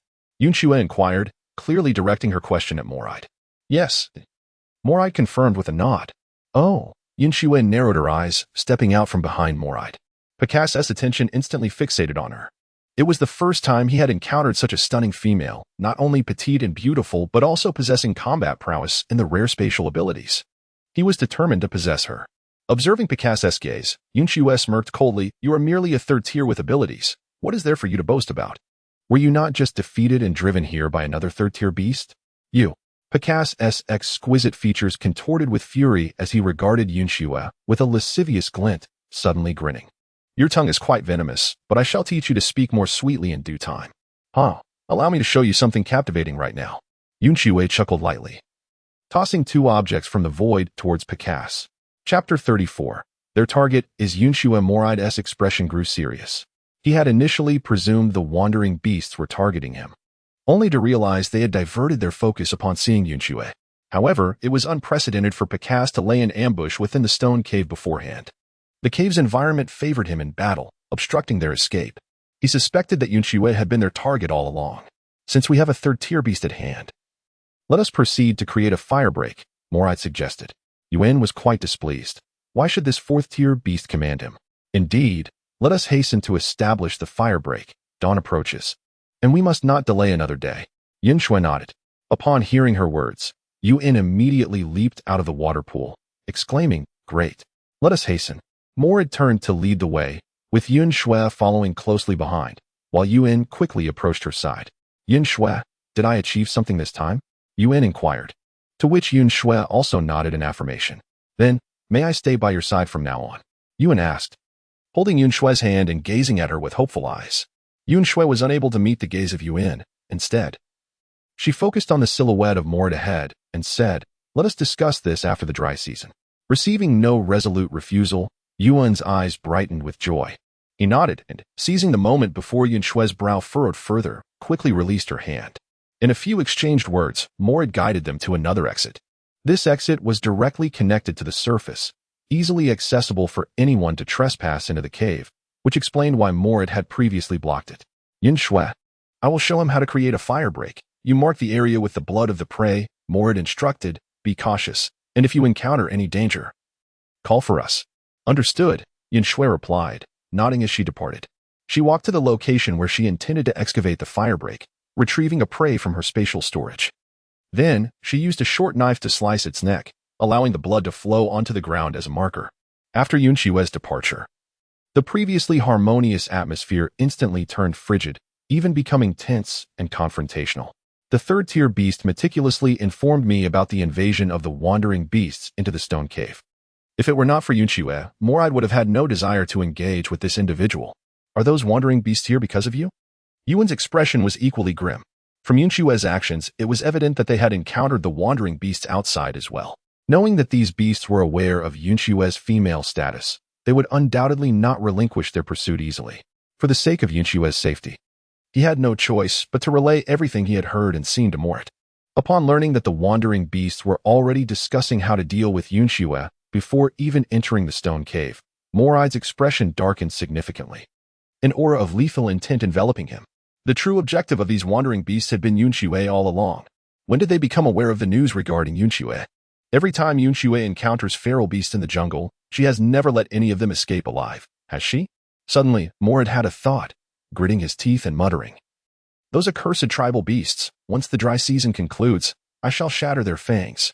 Yun was utterly perplexed by Moride's words, yet he could not be bothered to respond. After venting his frustration, Moride proceeded to instruct Yun on how to establish a firebreak. The sturdy trees stood no chance against the combined strength of Yun and Moride. Easily cleaved in two, one felled the trees while the other sawed the timber into manageable sections. Upon marking the boundaries, Yun Xue returned and stored the timber within her space. Yun Xue had only marked half of the area, and as they finished dealing with the trees, the morning light began to grace the sky. "Let us return," Yun Xue suggested. Yun and Moride nodded in agreement, closely trailing behind Yun Xue as they made their way back to the stone cave. Upon their return, Yun Xue retrieved their catch, and the three began to partake in their meal. Yun Xue had a rather modest appetite. After consuming some liver, she felt satisfied with merely a bit of meat. As was his custom, Moride intended to finish the remaining food left by Yun Xue, but Yun contested with him over it. Eventually, the two of them, seizing the opportunity as dawn broke, ventured outside the stone cave to engage in a brief skirmish. In the end, Moride triumphantly returned first. transforming into this beast form to devour the spoils. It was quite some time before Yun returned, when Yun Xue retrieved the prey from her space. He claimed he had just been hunting and was already satiated. Upon witnessing this, Yun Xue retracted the prey back into the spatial realm. Yun transformed back into human form, raising a hand to smooth her long, grayish-white curls, and turned to Yun Xue, saying, "Yun Xue, could you assist me with my hair? I feel rather warm." "Certainly." Yun Xue replied with a nod. "Please squat down." Yun, turning her back towards Yun Xue, half squatted before her. Yun Xue gently leaned forward to touch her hair.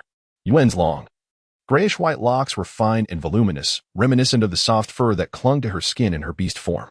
Additionally, due to her body temperature and unique abilities, these strands had just been dried, feeling wonderfully warm and comforting to the touch. Yun Xue utilized her fingers as a makeshift comb, gently smoothing his hair. As she felt her fingertips delicately glide across his scalp, Yun closed his eyes in bliss, fervently wishing that time could freeze at that very moment. The hair near the snow leopard ears atop Yun's head proved somewhat unruly, prompting Yun Xue to braid 2 3-strand plaits beneath the leopard's ears. Starting from the hair beside his temples, Yun Xue gathered all her hair up high. She initially intended to use the vines to secure Yun's hair. However, upon seeing the vines, she was reminded of the wandering beast, Paycase, and was instantly filled with a sense of foreboding. Yun Xue pondered for a moment before retrieving a sky-blue hairpin with a jade-like texture from her space. This was a complimentary gift she had received during a trade with survivors, a result of haggling over prices. At first glance, it was evident that the piece was merely faux jade. Yet, even if it were genuine, its value paled in comparison to a single sip of potable water in the apocalypse. Yun Xue ultimately fashioned a high ponytail for you and using a hairpin. "There. All set." Yun Xue gently patted Yun's shoulder, signaling that he could rise. As Yun stood up, he tossed his head back, ensuring he was ready for the event before immediately turning his gaze towards Yun Xue. "Yun Xue, how do I look? Am I presentable?"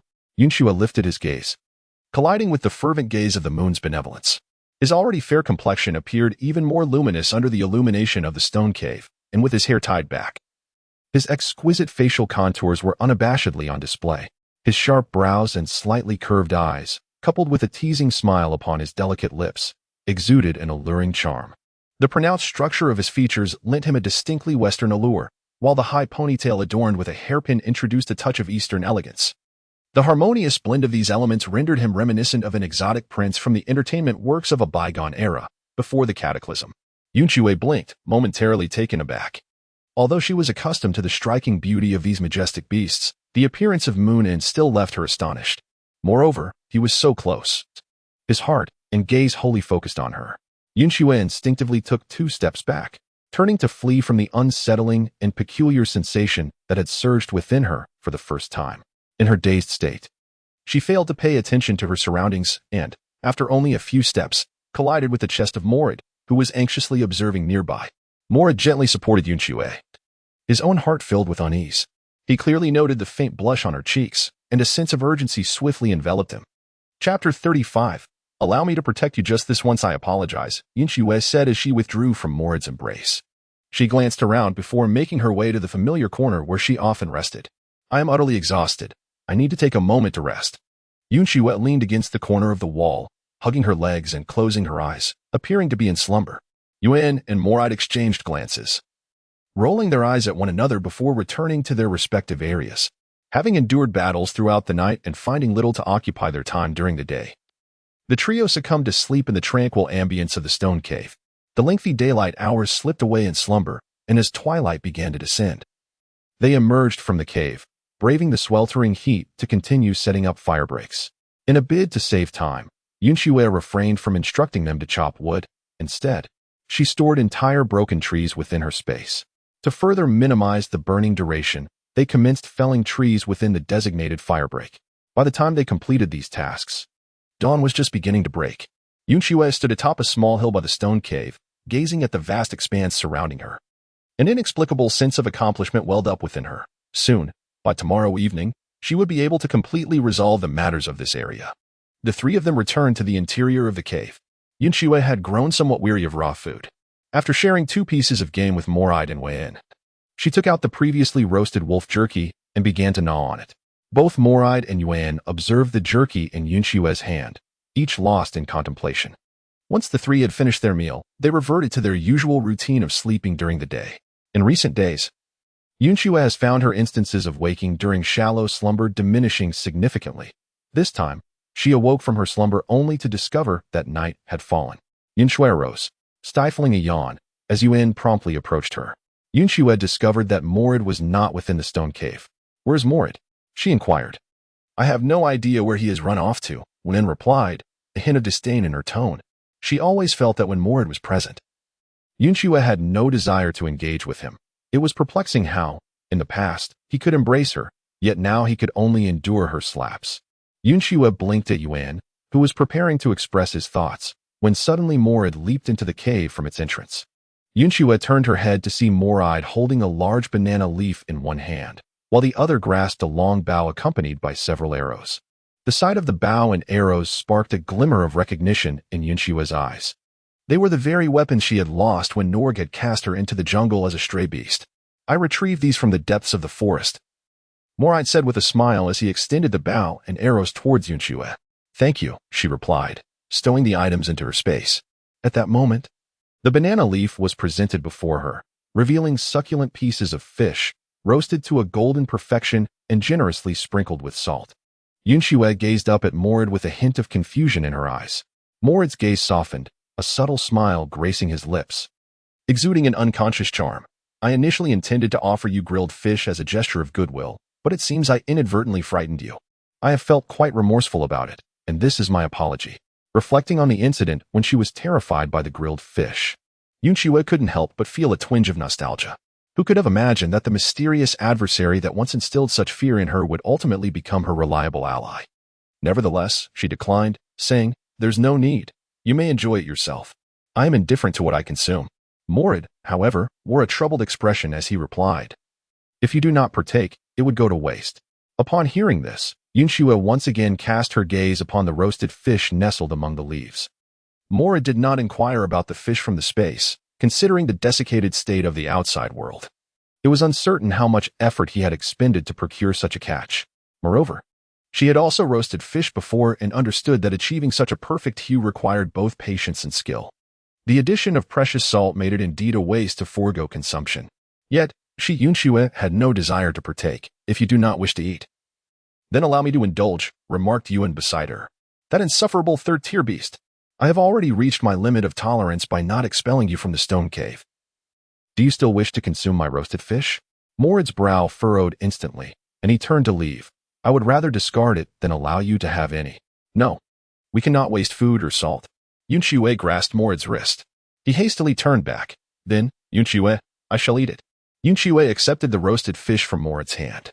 This fellow actually intended to squander the precious meat and even more valuable salt. His lifestyle was undeniably extravagant. Yun Xue, with a huff of indignation, pinched a piece of grilled fish and brought it to her lips. The savory flavor danced upon her palate, while the crispy skin of the fish released its delightful aroma with each bite, prompting her furrowed brow to relax ever so slightly.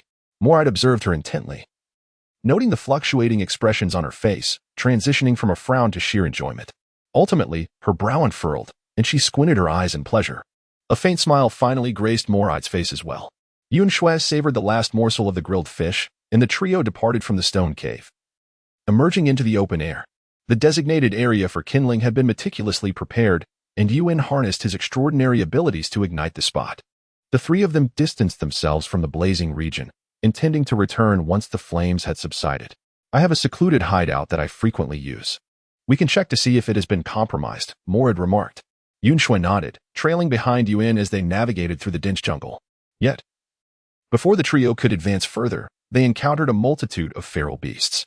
These creatures encircled Peicase, and Yun Xue observed that the beasts flanking Peicase were all of the third tier. However, only Peicase possessed any extraordinary abilities among them. "You go and capture the female, while you assist me in confronting the fire element ability user," Peicase commanded with remarkable swiftness. The feral beast promptly complied with his orders. Morid, with agile movements, swiftly lifted Yun Xue into his arms and retreated hastily. Vines and foliage sprouted inexplicably from Peicase's hands, launching an attack towards Yun. In an instant, the battlefield was divided into two distinct segments. 5 third-tier beasts surrounded Morid and Yun Xue, while Pei Case led a throng of first and second-tier beasts to confront Yun. Yun Xue swiftly retrieved her crossbow from the ether and took aim. Yun Xue, do you recall our agreement to meet before the dry season? Moride inquired. Unfazed by the trio of third-tier beasts before them, his gaze fixed upon her. Yes, I remember, Yun Xue replied, nodding. It pertained to that occasion when she had lost her way and was discovered by 5 stray beasts. Did you not mention how fortunate it was that I did not interrupt your battle? Moride continued. Indeed, Yun Xue affirmed with another nod. It has been quite some time since I experienced a gratifying fight. Allow me to engage wholeheartedly, Moride declared. Very well, Yun Xue understood Moride's sentiments. I shall not impede you, and you need not worry about me. They cannot catch up to me. No need, Moride insisted, holding Yun Xue closely. He raised his gaze to the third-tier beasts before him, his expression brimming with arrogance. I can dispatch them with my tail alone. Yun Xue, allow me to protect you just this once. Chapter 36, The Power of a Fourth-Rank Beast. Upon witnessing Moride's actions, coupled with the attention of the third-tier beasts surrounding her, Yun Xue nodded and reached out to embrace Moride's neck. A smile graced Moride's enchanting visage, and he immediately charged towards the third-tier beasts before him. The beasts, captivated by the sight of the delicate, fair-skinned female in Moride's arms, turned their eyes red with fury and recklessly charged at him. The sound of cracking bones echoed in Yun Xue's ears as she could only glimpse a shadow pass by. A third-tier stray beast was sent crashing into a tree, causing the entire tree to topple. Moride turned with elegance, his tail merely flicking, and another stray beast was sent flying. In the span of mere breaths, the 5 third-tier stray beasts that had once surrounded them with menacing intent were all dispatched by Moride. Upon witnessing this, Yun Xue could not help but widen her eyes. Is this the prowess of a Tier 4 beast? Reflecting on her earlier confrontation with Moride, it seemed as though Moride had merely been indulging her in a game of make-believe. The notion of him killing or capturing her was as effortless as a mere flick of his wrist. However, the regenerative capabilities of the Tier 3 beasts were incomparable to those of Tier 1 or 2 creatures. After being sent flying by Moride, these Tier 3 strays merely took a brief respite before charging at the duo once more. Moride let out a light chuckle, his movements graceful and steady. Each time he turned, his silky black hair danced through the air, tracing beautiful arcs. His tail, adorned with white circular patterns, struck with precision and power, sending the attacker sprawling. The elegance of his actions rendered the battle more reminiscent of a theatrical dance performance than a fierce confrontation, akin to a climactic scene where a valiant hero defends their beloved. After several tentative exchanges, Moride confirmed that these Tier 3 strays were merely at the nascent stage of their advancement. Glancing down at Yun Xue, he felt a swell of satisfaction at her astonished expression. With another flick of his tail, he sent 4 Tier 3 beasts flying, then ensnared one with a swift motion. A pained wail escaped its lips, followed by a sharp crack, and the creature crumpled lifelessly to the ground. Observing the swift demise of their peer, the remaining Tier 3 beasts began to waver in their resolve. Just as they hesitated, another Tier 3 beast met its end at the hands of Moride's tail. With that, the throng of beasts was scattered, and Moride swiftly pursued one, delivering the fatal blow. As he prepared to continue his chase, Yun Xue felt a sense of unease and tightened her embrace around Moride's neck without uttering a word. Yun Xue, is something the matter? Moride inquired with genuine concern. Although Yun Xue did not wish to disrupt his fervor for battle, she felt compelled to voice her desire to spare a few Tier 3s, fearing they might flee in terror. Of course, it shall be done, Moride replied with a gentle laugh, his eyes and smile radiating affection toward her. He disregarded the 2 escaping Tier 3 strays, instead guiding Yun Xue to the vicinity where Yun was engaged in combat. The air was thick with heat, and the formidable snow leopard, with flames dancing on its claws and tail, showed no sign of dominance over the pack of strays before it. Upon witnessing Picasse's actions, Yun Xue felt a twinge of hesitation and called out, Yun, let's not continue this. We should depart. Picasse, seizing the opportunity, retorted, Humph, consider yourselves fortunate today. We shall take our leave. The wandering beast scattered, vanishing into the thicket. Yun Xue, are you unharmed? Yun transformed into his human form and approached Yun Xue. I am fine. Just check the source of the fire to ensure we do not ignite the forest, Yun Xue replied, releasing her grip from Moride's neck. Moride, sensing her movement, reluctantly set her down. The trio conducted a thorough inspection, confirming that Yun's extraordinary flames would not incite a forest fire. They also took the opportunity to dispose of the corpses of the deceased wandering beasts, severing left hands marked with beast patterns and burying the remaining bodies on site. Given the current weather conditions, The corpses would decay rapidly. They had accumulated in one spot, creating an unpleasant stench and posing a risk of disease. Once they had completed this task, they departed in search of an open area, where they ignited a fire to purify the surroundings. With the campfire ablaze, Yun Xue retrieved some game from her spatial storage, intending to roast the meat. Naturally, Yun and Mora joined in the endeavor. The trio continued to roast meat until dawn before they began to pack up, preparing to leave. As Yun Xue stored the barbecued meats in her space, she cast a glance at the offerings prepared by the three. Morai's grilling technique was exceptional. Each piece of meat appeared perfectly charred on the outside, yet tender within, exuding an irresistible aroma. She could not resist indulging in two pieces. In contrast, the barbecue crafted by her and Yun was rather mediocre. They had produced dried meat strips, many of which had been neglected and scorched on one side, though fortunately, this did not detract from their edibility. Although Yun Xue has placed these dried meats into her space, she intends to reserve them for Yun and Morai once the dry season concludes. The temperatures during the dry season are exceedingly extreme, and it remains uncertain what conditions the frigid season will bring. While she has the luxury of space and does not need to worry about the shelf life of food, they require provisions with a longer shelf life. Yun Xue pondered over the jerky when suddenly a brilliant idea struck her. Given the sweltering heat of the daytime during the dry season, could she not take advantage of the sun to roast and dry the meat? Yun Xue pondered as the three returned to the stone cave. Due to the scarcity of combustible materials and the limited area of the blaze, the flames had long since extinguished. The surroundings were now shrouded in a blanket of ash, and a stifling breeze swept through, carrying the remnants of the charred remains into the depths of the forest. The trio leapt into the cave from its entrance. The temperature within the cavern had inevitably risen due to the inferno above, yet it remained within tolerable limits. Yun Xue continued to retrieve prey from the vast expanse for Yun and Morai, while she herself directly indulged in the freshly roasted meat. Upon witnessing Yun Xue savoring the meat he had prepared, Morai felt a noticeable uplift in his spirits. Once the three had completed their meal, Yun Xue broached a serious topic. Morai, when will you commence your molting? It should be within the next couple of days, correct? Morai's expression turned grave.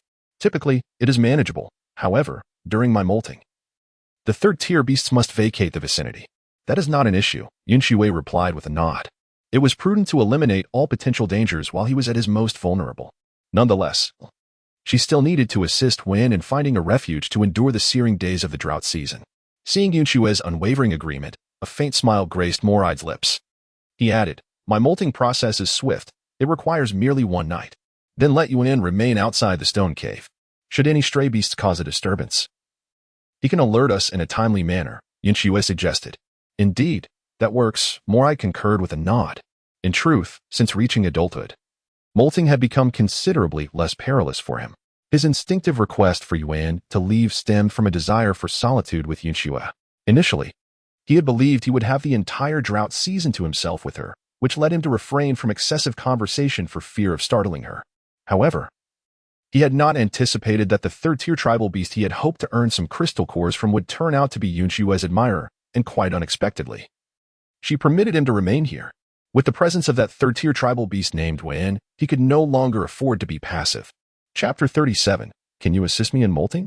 Yun Xue nodded, acknowledging that it was the most prudent arrangement for Yun not to venture out alone for an extended period, as it would also serve to deter the lurking beasts from launching surprise attacks. With the discussion concluded, the three individuals dispersed, retreating to their respective corners to rest. Yun Xue, preoccupied with the thought of grilling meat in the warm outside air, woke up after only a few hours of sleep. Unfamiliar with the maze outside, she always preferred the second exit, which fortuitously led her to the vicinity of Morai. As Morai lay in a light slumber, he opened his eyes and gazed at Yun Xue. Yun Xue, it's quite hot outside. You might risk sunburn, he cautioned. I wish to test if the outside temperature is sufficient for grilling meat, Yun Xue replied. Grilling meat? Morai chuckled. Did I not prepare plenty yesterday? If you desire, I can continue grilling tonight. Not the delectable kind of grilled meat, Yun Xue clarified. I mean the sort that Yin and I prepare, devoid of fat and moisture, the kind that can be preserved for a long time. I wish to reserve it for you during the harsh winter as an emergency food supply. Upon hearing Yun Xue's words, Morai's smile faltered, his expression turning serious. For us? And what about you? I, of course, intend to leave, Yun Xue replied, her demeanor relaxed, a gentle smile gracing her lips as if discussing a trivial matter. There are far too many wandering beasts. I fear the news will spread, so I plan to depart once the dry season concludes.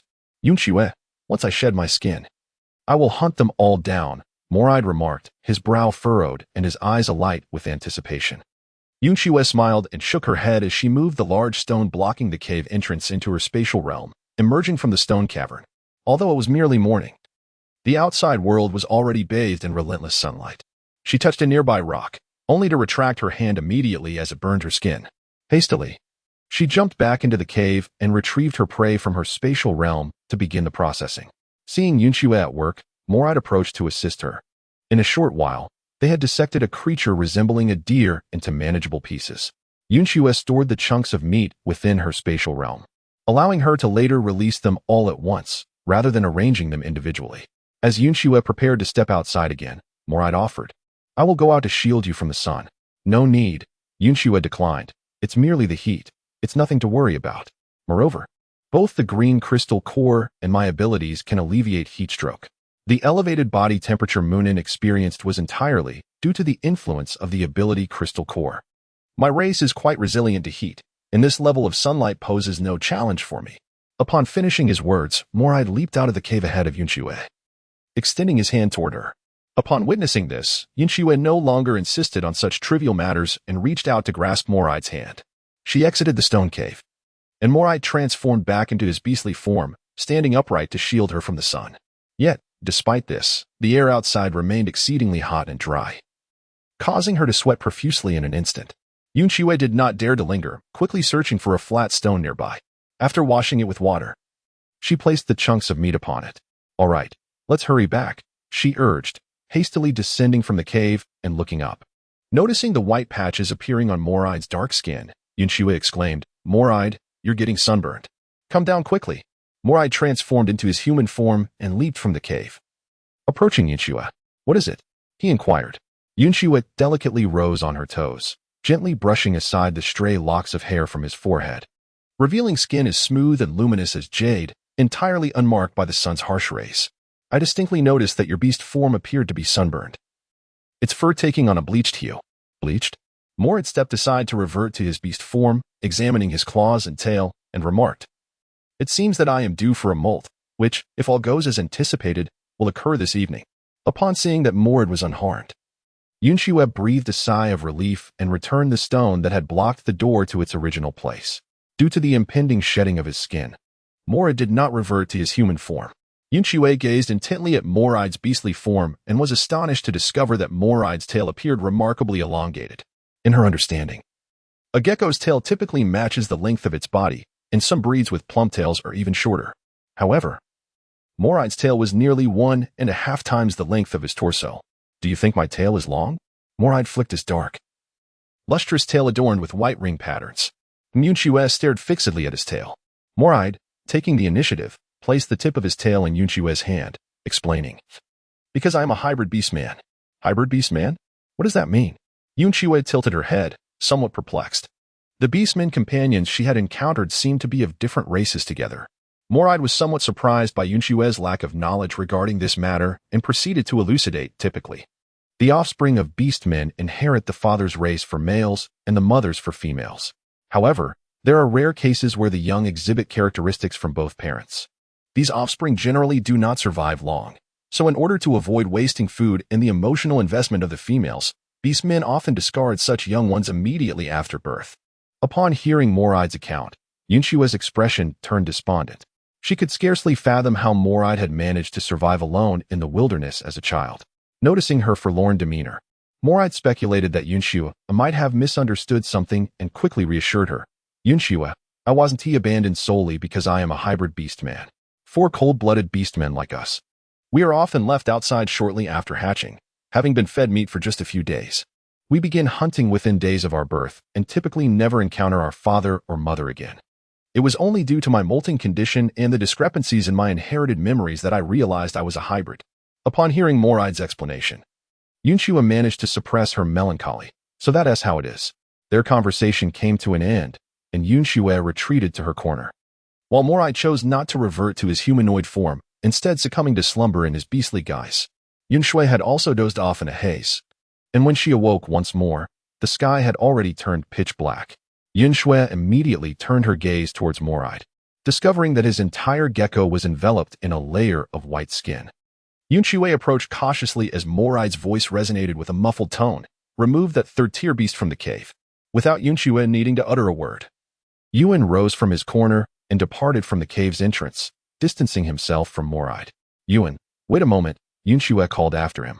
Anticipating that Yun would encounter those wandering beasts outside tonight, she imparted some specific strategies to confront them.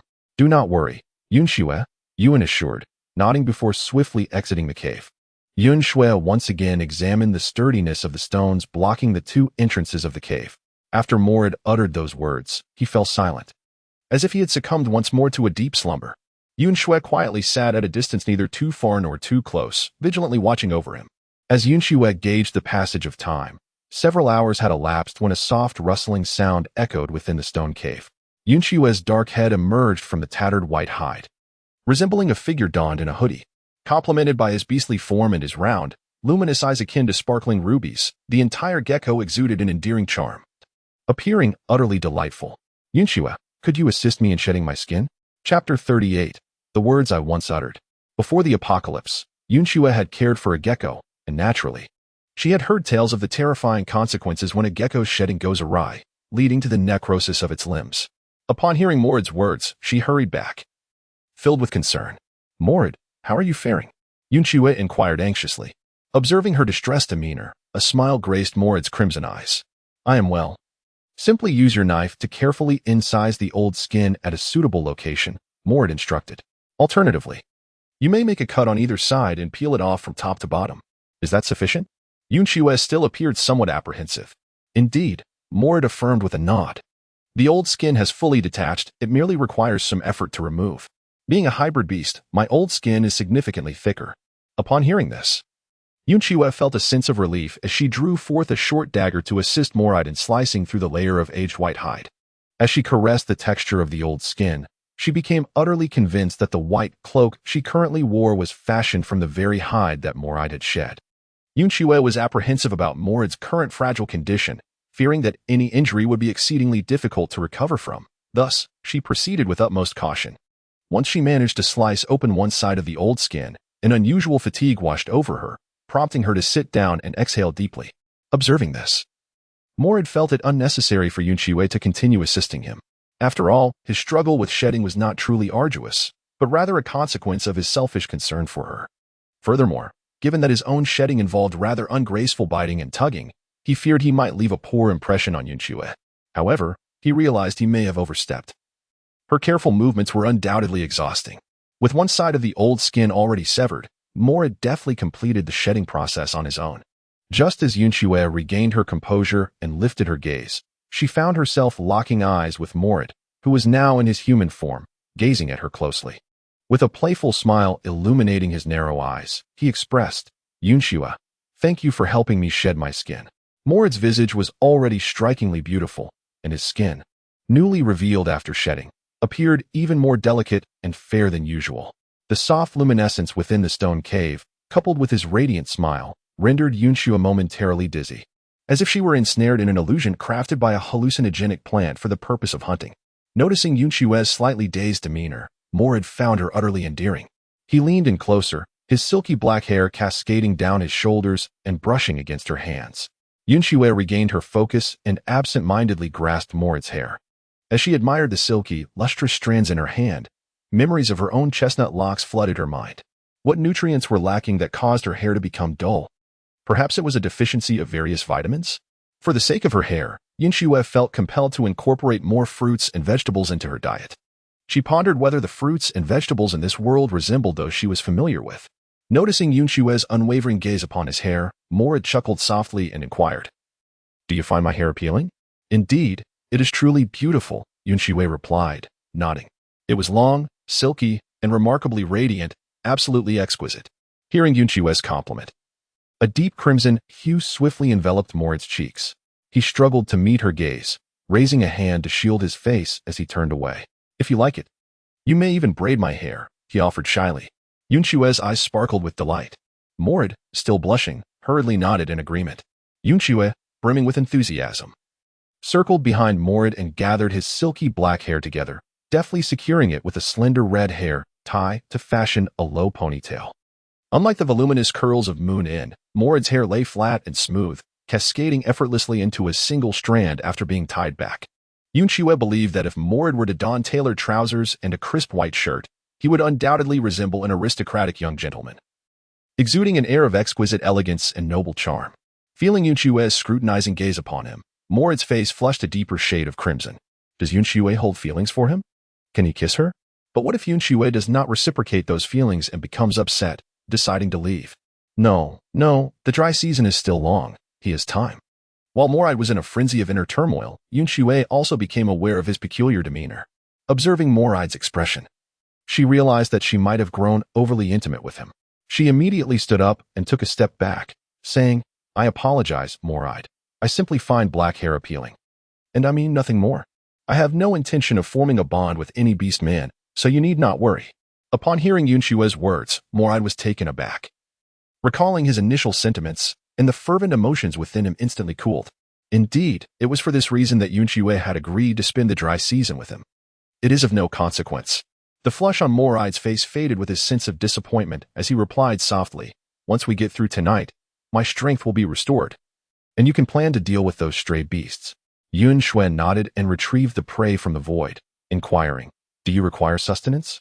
Yes, thank you, replied Morid, transforming into his beast form. He voraciously consumed several pieces of prey before pausing, resting on the ground in his animal guise. Yun Xue diligently kept watch over the movements at both entrances of the stone cave. The night passed uneventfully. As dawn broke, Moon In cautiously shifted the stone that blocked the entrance, creating a narrow gap, and inquired, Yun Xue, may I return now? Upon hearing the words, Yun Xue turned her gaze towards Morid. Only after receiving a nod from him did she step forward to stow the stone into her spatial realm. Yun Xue. Yun hurriedly darted in front of her. Noticing that her expression and attire were both untroubled, he finally exhaled in relief. Throughout the night, his vigilance was not solely directed towards the lurking beasts but was predominantly focused on the sounds emanating from the stone cave. He harbored a deep-seated fear that the fourth-tier beast might deceive him under the pretense of shedding its skin, seizing the opportunity to harm Yun Xue. Now that he saw she was unharmed, his worries began to dissipate. Yun Xue raised her hand to block the stone back at the entrance and inquired of Yun. Did the wandering beasts come last night? They did, Yun nodded. Yun Xue, you were truly remarkable. Your guess was absolutely correct. Only that mutant beast brought along a few second-tier wandering beasts and proposed an alliance to confront Morid. I indicated I would consider it, and he left after uttering many irritating remarks. Indeed, Yun Xue acknowledged, those wandering beasts have certainly not given up on you. Yun, I wish to see your powers, Yun Xue expressed. Yun nodded, extending his hand, from which a small flame ignited in the palm. He seemed cautious, restricting the flicker of the fire to a minimal range. Wary of it harming Yun Xue. Yun Xue extended her hand and directly grasped the flickering flame. Yun Xue, Yun exclaimed, eyes widening in astonishment as she hurriedly opened Yun Xue's palm. Chapter 39. Yun Xue's speculation upon witnessing Yun Xue's palm, fair and unblemished, devoid of any burns, Yun's eyes grew even wider in disbelief. Yun Xue withdrew her hand from Yun's grasp, stating, Your fire ability has yet to reach the second tier, while Peike's plant-based ability is nearly at the second tier, approaching the third. The only reason you can currently overpower him is due to his own trepidation. Once he gathers his wits, that advantage will vanish. Upon hearing Yun Xue's words, Yun felt a fleeting sense of disappointment, but he quickly regained his composure and declared, Yun Xue, I will begin practicing my abilities immediately. I will surely surpass that wandering beast. Yun Xue smiled gently and inquired, Yun, how does the quantity of third-tier beasts compare to that of second-tier beasts? Since her arrival in this world, she had encountered only 3 third-tier beasts, Yun, Nua Gu, and a member of the patrol team. Yet, just days prior, they had encountered a staggering 6 third-tier beasts, including Peike's among the wandering beasts. Yun furrowed his brow and responded, Are you referring to those wandering beasts? Indeed, their number of third-tier beasts is excessive. At that moment, Morid also returned to human form and remarked, Those few third-tier wandering beasts have only just ascended to that level, and I have never encountered them in the jungle before. Does that imply they are reinforcements? Yun Xue mused, her brow slightly knitted. Has it only been a few days? Their efficiency is astonishing. Yun Xue suddenly experienced a moment of inspiration and inquired of Moride. Moride, you previously mentioned that there is a pack of stray beasts on the other side of the mountains near Lane City, correct? Moride nodded in affirmation. Indeed, however. The strays from the Hanbina mountain range only arrive this rainy season. It is said that their leader is also a fourth-tier stray beast. And there are quite a number of third-tier strays among them, which leaves Lane City momentarily powerless against them. Upon hearing this, Yun Xue furrowed her brow deeply. If I were the leader of that pack of wandering beasts, I would undoubtedly seize the opportunity to invade the Shiwa jungle during the dry season. After all, Luyin City is nestled within the embrace of the Shiwa jungle. And once the dry season concludes, the male beasts from the surrounding tribes will also venture into the jungle to hunt. At that time, whether it is to launch a surprise attack on the male beasts or to opportunistically assault the tribes, it would present an excellent opportunity. Listening to Yun Xue's analysis, Yun and Moride also knitted their brows in contemplation, and after some reflection, they found themselves in agreement with Yun Xue's perspective. Yun Xue has resolutely decided to depart from this place as soon as the dry season concludes. Given the circumstances, should we notify the city of Lei? Moride inquired. As I am the sole fourth-tier beast in this region, possessing ample justification to engage in negotiations with them, Yun Xue gently shook her head, contemplating her thoughts. Unless absolutely necessary, she preferred to keep her abilities hidden from others. Moride, did you know Peicase before? Indeed, Moride nodded, but he vanished during the frigid season, only to reappear now. I had thought he perished in the cold.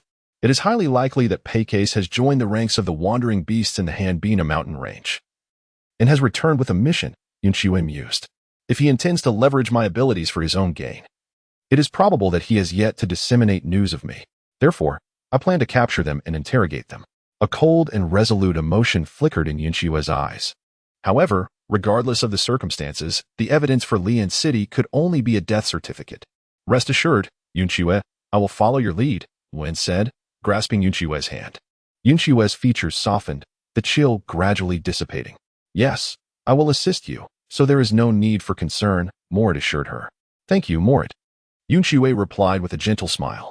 From the moment she proposed to incinerate the vegetation in this area, she had conceived a rough outline of a plan. However, it was indeed rather crude. Yet, as she pondered, the external environment and the unknown number of individuals across the way, along with the flow of information, did not lend themselves to the formulation of a more meticulous strategy. Yun Xue ultimately resolved to adhere to her original plan. If matters became chaotic, retreating would be the wisest course of action. Upon realizing this, Yun Xue found solace and understood that the original plan could only be executed under the cover of darkness. It was only when she recalled that it was daytime outside that she belatedly remembered the meat she had left out yesterday. Oh no! The jerky I left outside yesterday is likely ruined. Yun Xue hastily arrived at the entrance of the cave, only to discover that the pieces of meat she had placed there the previous day had vanished entirely. The surface of the stone still bore traces of oil, indicating that the meat had lingered there for quite some time. Did you dry the meat here? Yun asked, momentarily taken aback before a wave of disappointment washed over her. I'm sorry, I didn't pay attention. It may have been taken by those stray beasts yesterday. Was it indeed those stray beasts? Yun Xue narrowed her eyes, pondering whether it could be wild animals. No, if wild beasts had approached last night, I would have certainly captured them, Yun replied. I see. A faint smile crept across Yun Xue's lips as a brilliant idea struck her. She leaped back into the cave, retrieving a prey from her spatial storage, skillfully skinning it and separating the meat from the bones before cutting it into pieces. Instead of returning the meat to her spatial storage, she took out a large earthenware basin and placed the meat within it. She then procured several translucent, plump round fruits and tossed them into the mix. Casually, she found a suitably shaped wooden block to crush the fruits, allowing their juices to thoroughly blend with the meat. Yun Xue, what kind of fruit is this? It looks quite extraordinary, Yun remarked, inhaling deeply, captivated by the delightful aroma. I call it the mutated fruit. Yun Xue explained. Despite its enticing scent, consuming it will cause your abilities to fail at critical moments. After all, this is a lush fruit in a post-apocalyptic world. What good can come from eating it? However, since its effects are ineffectual for ordinary individuals lacking abilities, many of them consume it to stave off hunger and replenish moisture. Thus, in a sense, it can be considered a beneficial fruit. Are you intending to poison Peicase specifically? Moride's eyes brightened. Without spatial abilities, even the strays in the Shiva jungle will face food scarcity. Even if Picas is wary of the food stolen from them, he will surely partake if the other strays are unharmed after eating it. After all, it is their unbridled greed that has led them to become strays in the first place. Yun Xue is not only beautiful and powerful, but also remarkably intelligent. Truly captivating in every sense. Yun Xue meticulously blended the chunks of meat with the mutated fruit juice and set them aside to marinate for a while, allowing the meat to fully absorb the essence of the juice before placing them upon the stone slab outside. Having completed this task, she, who had remained vigilant throughout the night prior, now felt the weight of fatigue and retreated to her corner to embrace slumber. Remarkably, she did not awaken during the night. Upon opening her eyes, she found it was already evening. Noticing Yun Xue's awakening, Moon-in promptly approached her with a stone vessel filled with water. Chapter 40. Are there rewards for completing tasks? Yun Xue used to wake up each morning and wash her face by the water pool on her own. However, ever since Yun stayed behind in the stone cave and drove away the pack of wandering beasts, he has been waiting every day for Yun Xue to awaken, so he can present her with water. At first, Yun Xue would either reject him or ignore his presence, prompting him to transform into a beastly form, with his large ears perked up, closely trailing behind her. Ultimately, unable to endure any longer, Yun Xue accepted the water offered by Yun under the condition that he would leave promptly after she finished her ablutions. After finishing her morning routine, Yun Xue reluctantly lingered before departing. "Yun, come here," Yun Xue called out. Upon seeing Yun's ice blue eyes sparkle with radiance, she immediately approached. Yun Xue retrieved a transparent crystal core from the void and said, "You must incinerate it using your flame ability. Remember, it can only be melted by fire." Yun nodded, accepting the crystal core, and flames ignited in the palm of his hand. Initially eager to impress Yun Xue, he soon found that the fire could not seem to melt the crystal core. "How can this be?" Yun inquired, bewildered. "It is transparent like the green crystal core, and should melt easily in my grasp," Yun Xue elucidated. "The essence of all crystal cores is the energy of extraordinary abilities.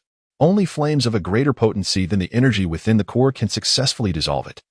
This was also her rationale for infusing the meat with mutated juice. The fact that even beasts devoid of extraordinary powers could swiftly melt the crystal core made her suspect that the strength acquired during their ascension was indeed a form of enhanced ability. Yun nodded, his eyes sparkling with genuine warmth and admiration. "Yun Xue, you are remarkable. Rest assured, I will diligently practice my abilities." "Well then, go outside and train," Yun Xue replied. Upon hearing this, Yun's smile instantly froze upon his face. Yun Xue did not notice his expression and continued to explain, "If those wandering beasts come again and inquire why you're outside, simply say that you were driven out by Morai due to the loss of yesterday's meat. If they attempt to recruit you again, you may feign reluctance a few times before turning a blind eye and allowing them to take the meat." Upon realizing that her outing was indeed purposeful, Yun's previously frozen smile returned with vitality.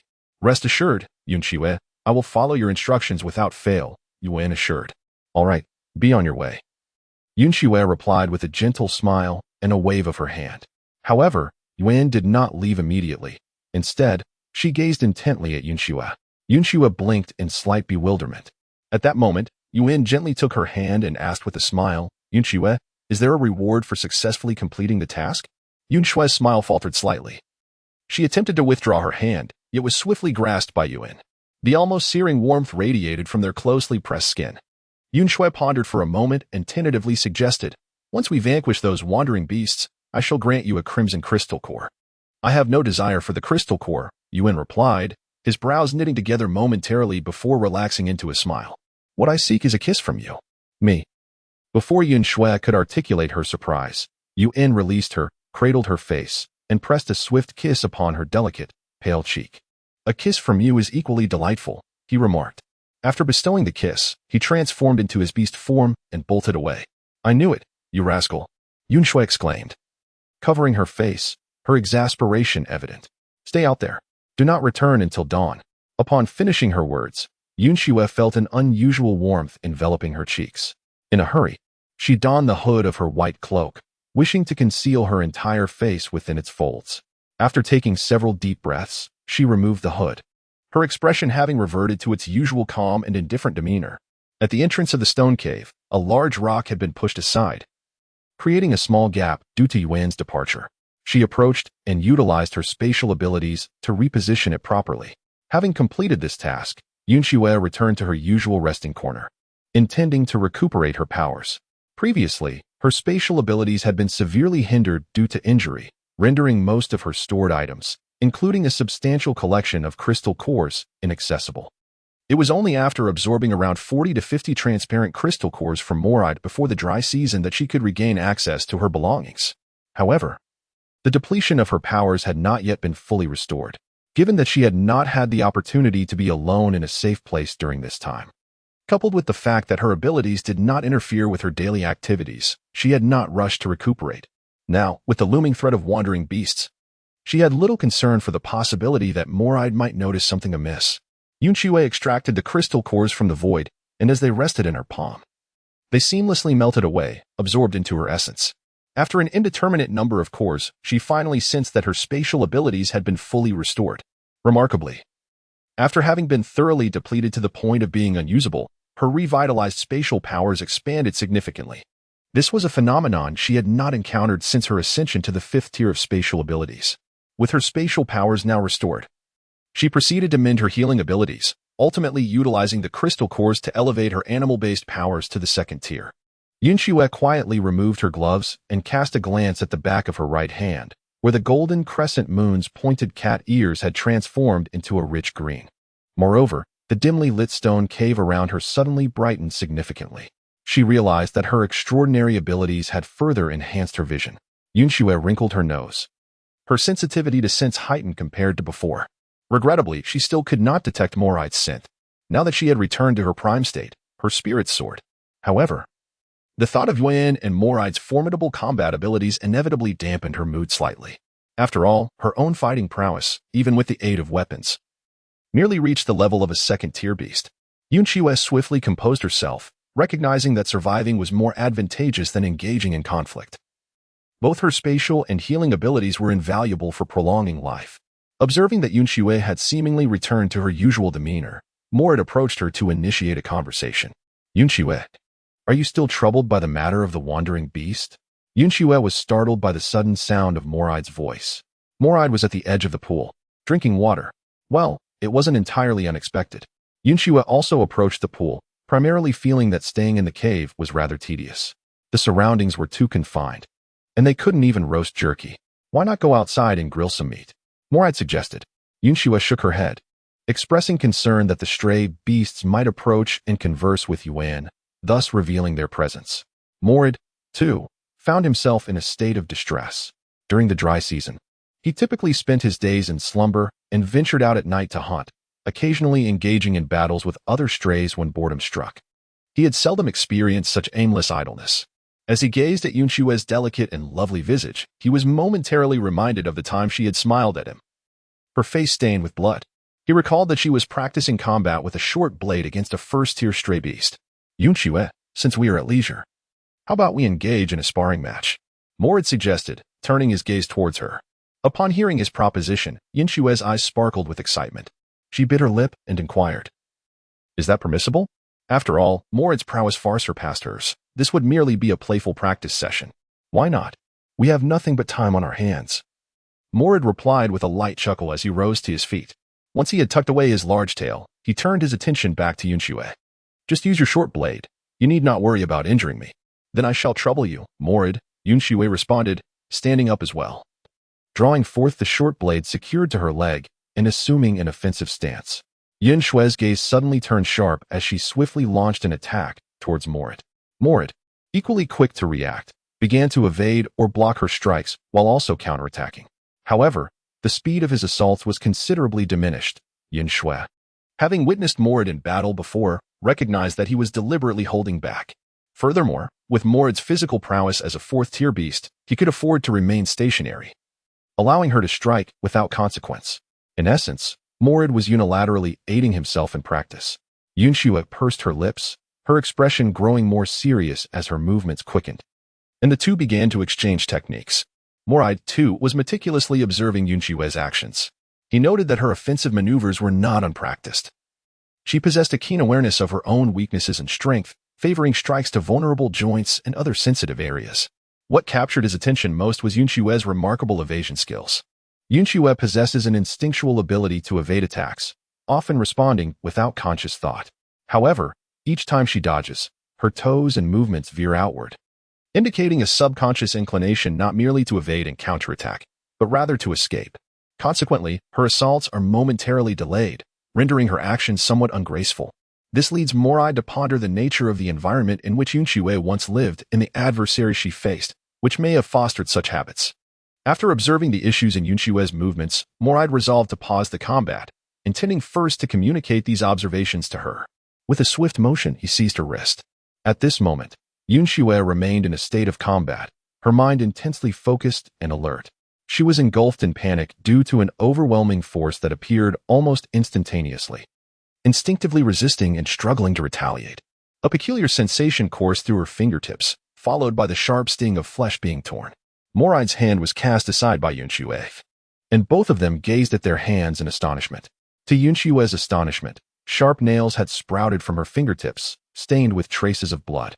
Meanwhile, Moride's wrist bore 4 distinct lacerations. "Moride, I am sorry. I do not comprehend what has transpired," Yun Xue said, using her unblemished left hand to grasp Moride's hand and examine the injuries on his wrist.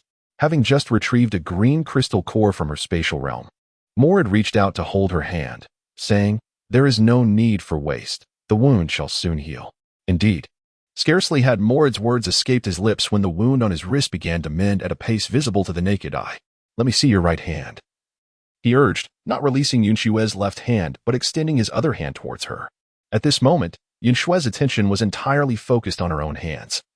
Completely oblivious to their overly intimate gestures, Yun Xue extended her hand, and Moride gently caressed her palm, tenderly stroking her fingertips. The elongated, cylindrical, and curved claws sprouted from Yun Xue's fingertips bore traces of Moride's blood. "Yun Xue, what race do you belong to?" Moride inquired. "I am a lynx," she replied, suddenly realizing that her transformation into claws was likely related to her newly acquired animalistic powers, a capacity for partial beastification. However, Moride remarked, "It is unusual for females to exhibit beastification primarily in their claws. Typically, such transformations manifest in beastly ears and tails. Can I revert to my original form?" Yun Xue withdrew her hands from Moride's grasp, curiously touching her pointed nails. Perhaps due to her relaxation, she observed her right hand returning to its usual appearance. Upon attempting once more, her claws did not reappear. "It seems they cannot be summoned again," Yun Xue noted. "It appears that your beastification is unstable. With time, it should adjust." Moride responded, his mind filled with perplexity regarding Yun Xue's condition. Unlike him, a creature capable of predation from birth who naturally possesses mastery over beastification. Other beast folk typically learn this ability by the age of 5 or 6 with parental care. How could Yun Xue only now be experiencing beastification in adulthood? The only explanation he could fathom was that she had suffered from inadequate nutrition during her childhood, lacking the surplus energy required for such transformations. This aligned with her petite stature as a lynx beast folk. In simpler terms, she had been starved. As he observed Yun Xue swiftly conceal her astonishment and revert to her usual indifferent demeanor, his heart ached for her. Unable to resist, Moride gently stroked her hair. "Are you hungry? Perhaps we should pause for a meal. I can also share insights about your combat habits." What would you like to eat?"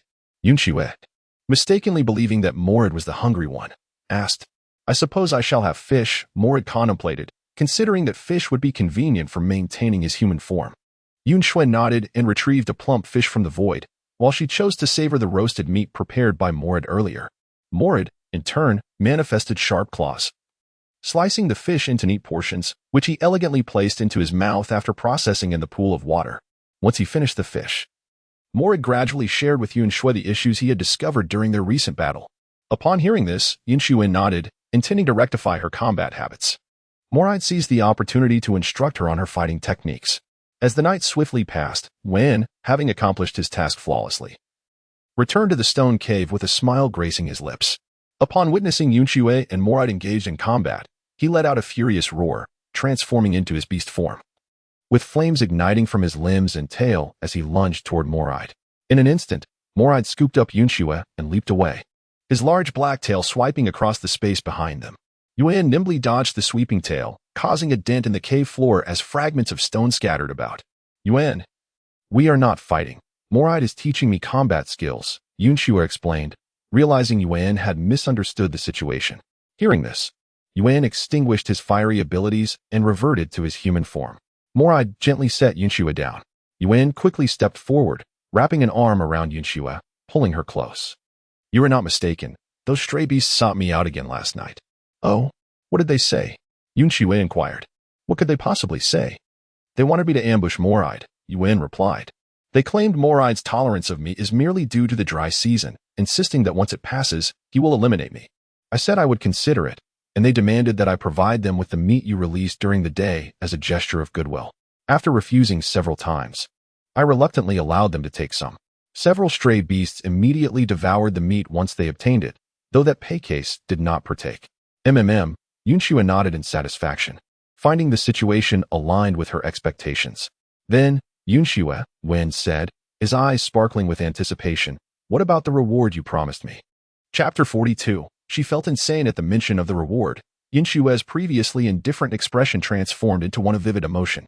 Stepping back a couple of paces, she took a deep breath, clearly agitated.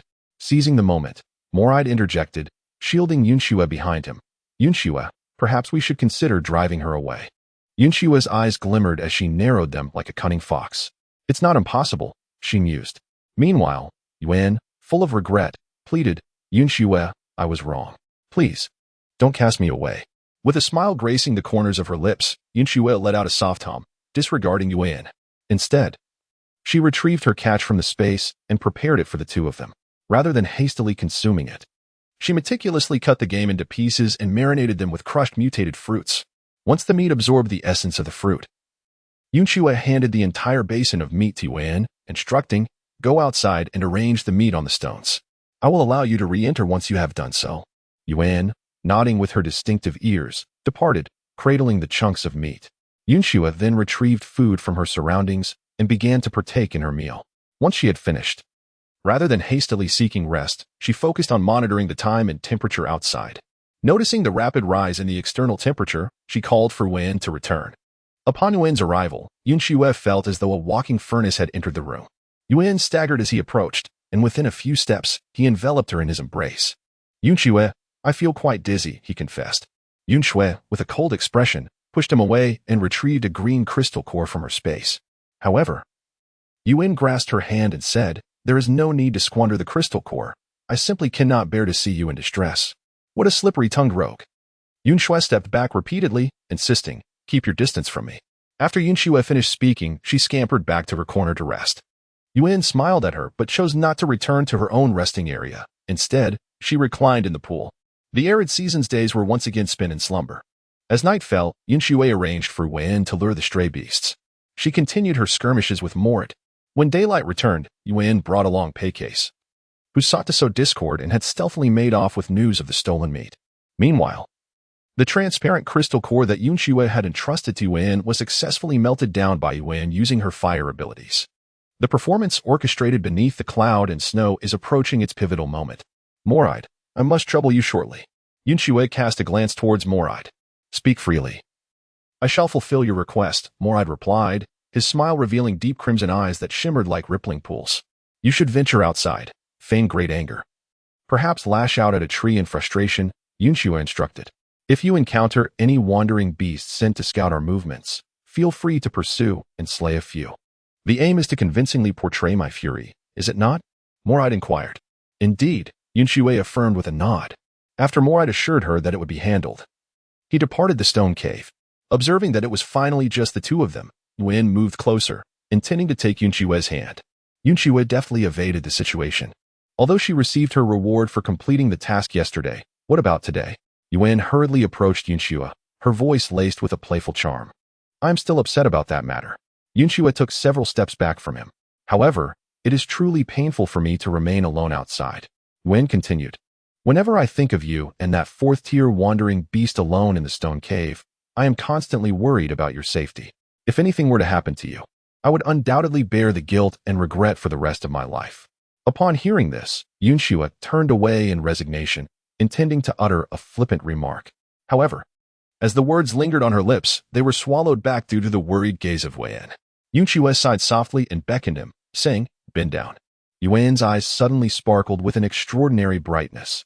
Even as he pressed his lips together, a smile could not be contained from spilling over. He bent down, and Yun Xue cupped his face in her hands. He noticed that her hands were slightly cool and damp, as if she had just broken a sweat, and they trembled ever so slightly. This made him feel a surge of tension as well. Observing the embarrassment in Yun Xue's eyes and the blush creeping to her ears, Yun struggled to suppress the smile tugging at the corners of his mouth and closed his eyes. Her soft, moist lips brushed against his forehead and withdrew almost immediately. All right. Let us depart swiftly. Yun Xue raised her hand to push away Yun, turning her face aside while donning the hood of her cloak. Yun understood that if he uttered another word, Yun Xue would truly become angry. He let out a couple of silly chuckles, transformed into his beast form, and bounded back to his sleeping corner. Curling up snugly in the nook, he secretly delighted in his mischief. Meanwhile, Yun Xue tugged at the hood of her cloak and exhaled, retreating until her back met the wall. She slid down along the wall, contemplating that perhaps her lack of sunlight and infrequent outings had left her in a state of mental disarray. Had she truly lost her mind? Yun Xue was entangled in her own mental state until Moride's return. Yun Xue, I have returned, Moride announced, holding a vine. Within the vine were the fragmented beast patterns of 4 stray creatures adorning his left hand. Yun Xue gazed at those to her left, which comprised 3 second-tier beasts and 1 first-tier beast. Moride handed her the entire cluster of vines, which she promptly stored within her spatial compartment. It was evident that the feral beasts were monitoring our movements, Moride remarked. I deliberately let a 3rd-tier beast escape. Indeed, Yun Xue nodded. If all went well, the battle would commence tonight. Moride acknowledged this with a nod, and the 3 of them refrained from wasting any further time, swiftly entering a state of slumber to conserve their energy for the impending conflict. Preoccupied with thoughts, Yun Xue found herself awakening intermittently during her few hours of rest. As darkness settled in, they all roused from sleep. After a light meal, Yun Xue relayed the necessary instructions, and the trio departed the stone cave together. No sooner had they exited the cave than Yun and Moride clashed. Both appeared to hold nothing back. Moride's tail carved deep furrows into the ground, while Yun's fire-based abilities surged wildly around them. With deliberate control over the extent of the flames, Yun Xue, who was calling out for them to cease their fighting, found herself retreating repeatedly. She moved to a safe distance, far from the fray, where she would not draw the attention of either combatant, her serious countenance tinged with anxiety. Drawing a crossbow arrow from her spatial compartment, her gaze darted around nervously, remaining ever vigilant.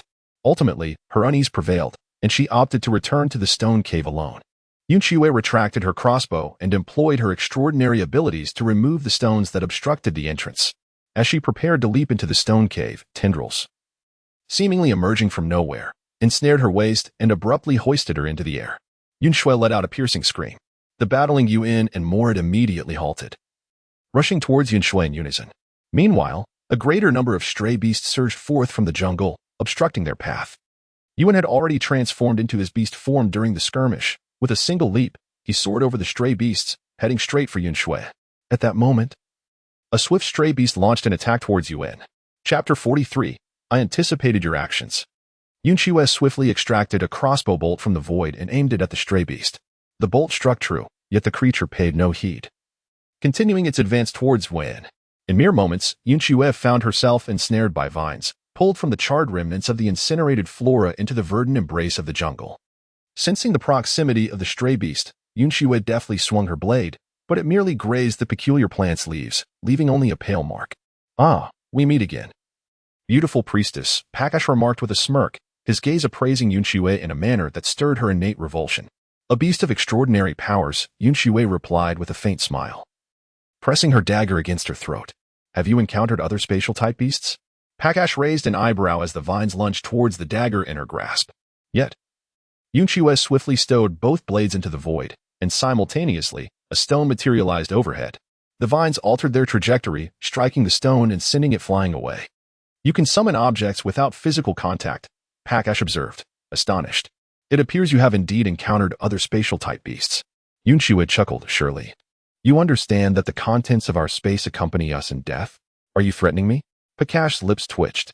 Do you not consider your own predicament before issuing threats? Is my situation truly dire? Yun Xue countered.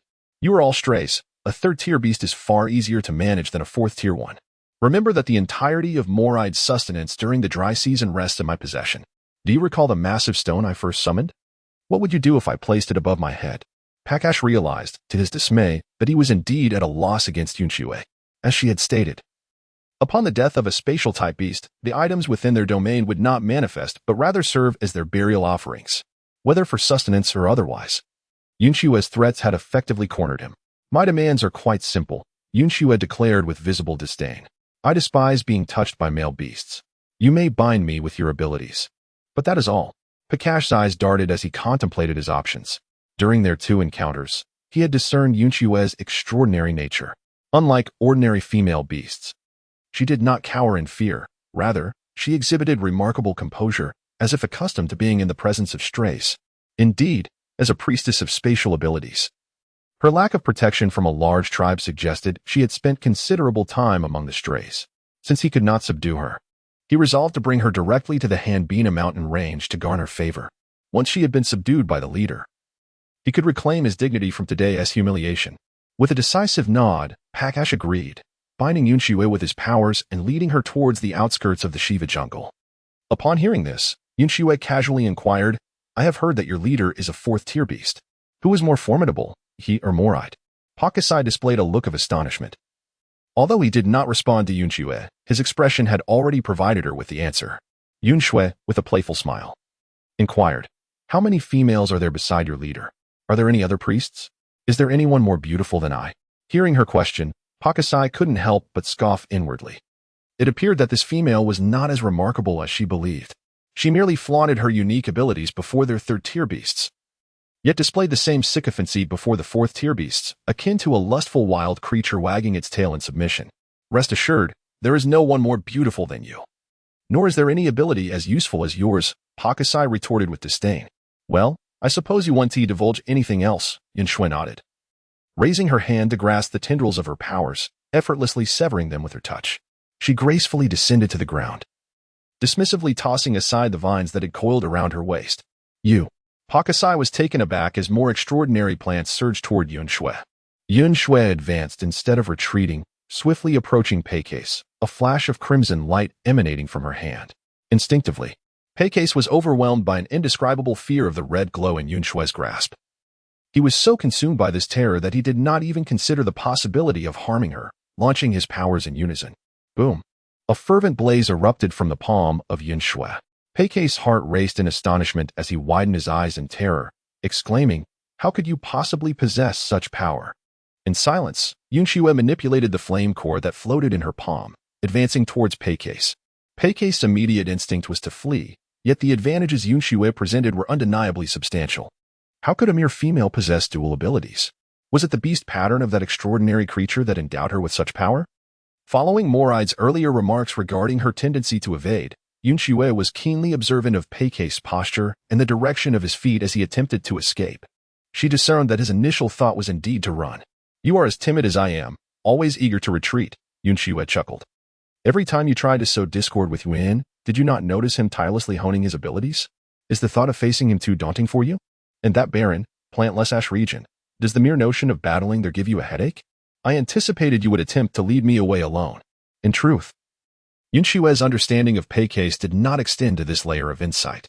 Her incineration of plants to create a favorable battlefield and to facilitate Wen's training was all part of her preparation for the impending chaos. It was only when Pei seized her and fled that she grasped his intentions. However, this did not hinder her from assaulting Pei's psychological defenses with her words. Faced with Yun Xue's confident smile and her precise articulation of his thoughts, Pei was consumed by humiliation and rage. "What are you? A mere female unworthy of anything but crawling beneath me. Have to be so proud of? Do you think your abilities can defeat me? I am a third-tier beast with powers of my own." Pei bellowed, unleashing a torrent of supernatural plants. He resolved to hold nothing back, determined to teach this arrogant female a lesson. After all, he still possessed the green crystal core. He could always heal her later. As the multitude of supernatural plants surged forth, Yun Xue activated the flame core in her hand, sending a roaring inferno toward him.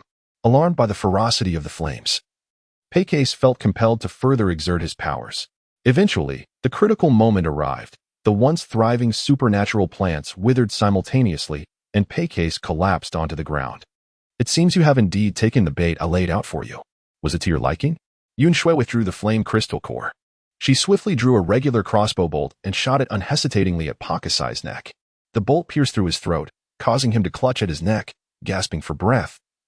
while he hastily retrieved a green crystal core. He could not comprehend why such a seemingly insignificant weapon could penetrate the tough hide of his third-tier beast. Then, an even more perplexing event unfolded. The green crystal core melted in Pakasai's hand, emanating a stream of healing light towards him. He pulled the bolt from his neck to prevent it from hindering the healing process. At that moment, Yun Xue slightly raised her hand, and another beam of healing energy enveloped Pakasai. Chapter 44. She lured him as bait. Pakasai was filled with questions regarding the scene before him. Why was this female using a crystal core to heal him? Did she perceive that she could not kill him, and thus sought reconciliation? A smile crept onto Pakasai's lips. This only proved that she was indeed afraid of death, rendering her threats of self-harm ineffective. Once he recovered, he would ensure that this wretched female paid dearly. However, the healing light lingered, failing to penetrate his wound.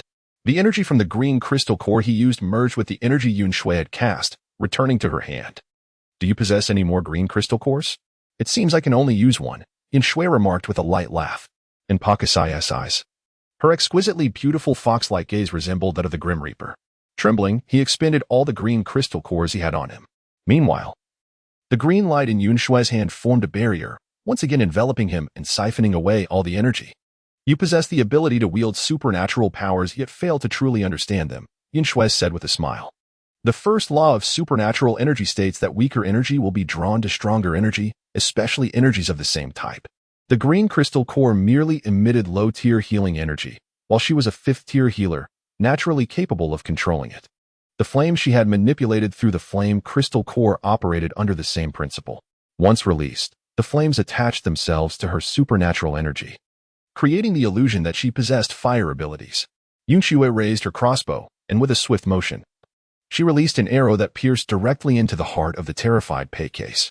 His eyes widened in shock as he felt the fatal blow, slowly succumbing to the loss of life without the possibility of healing.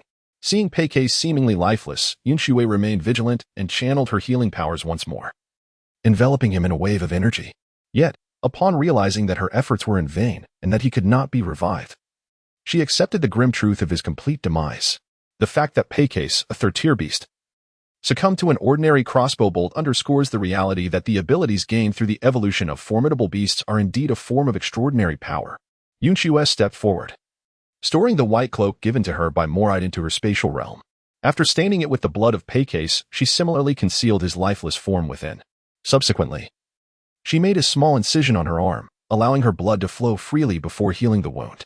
Once these tasks were completed, she swiftly made her way back to the battlefield where it all began.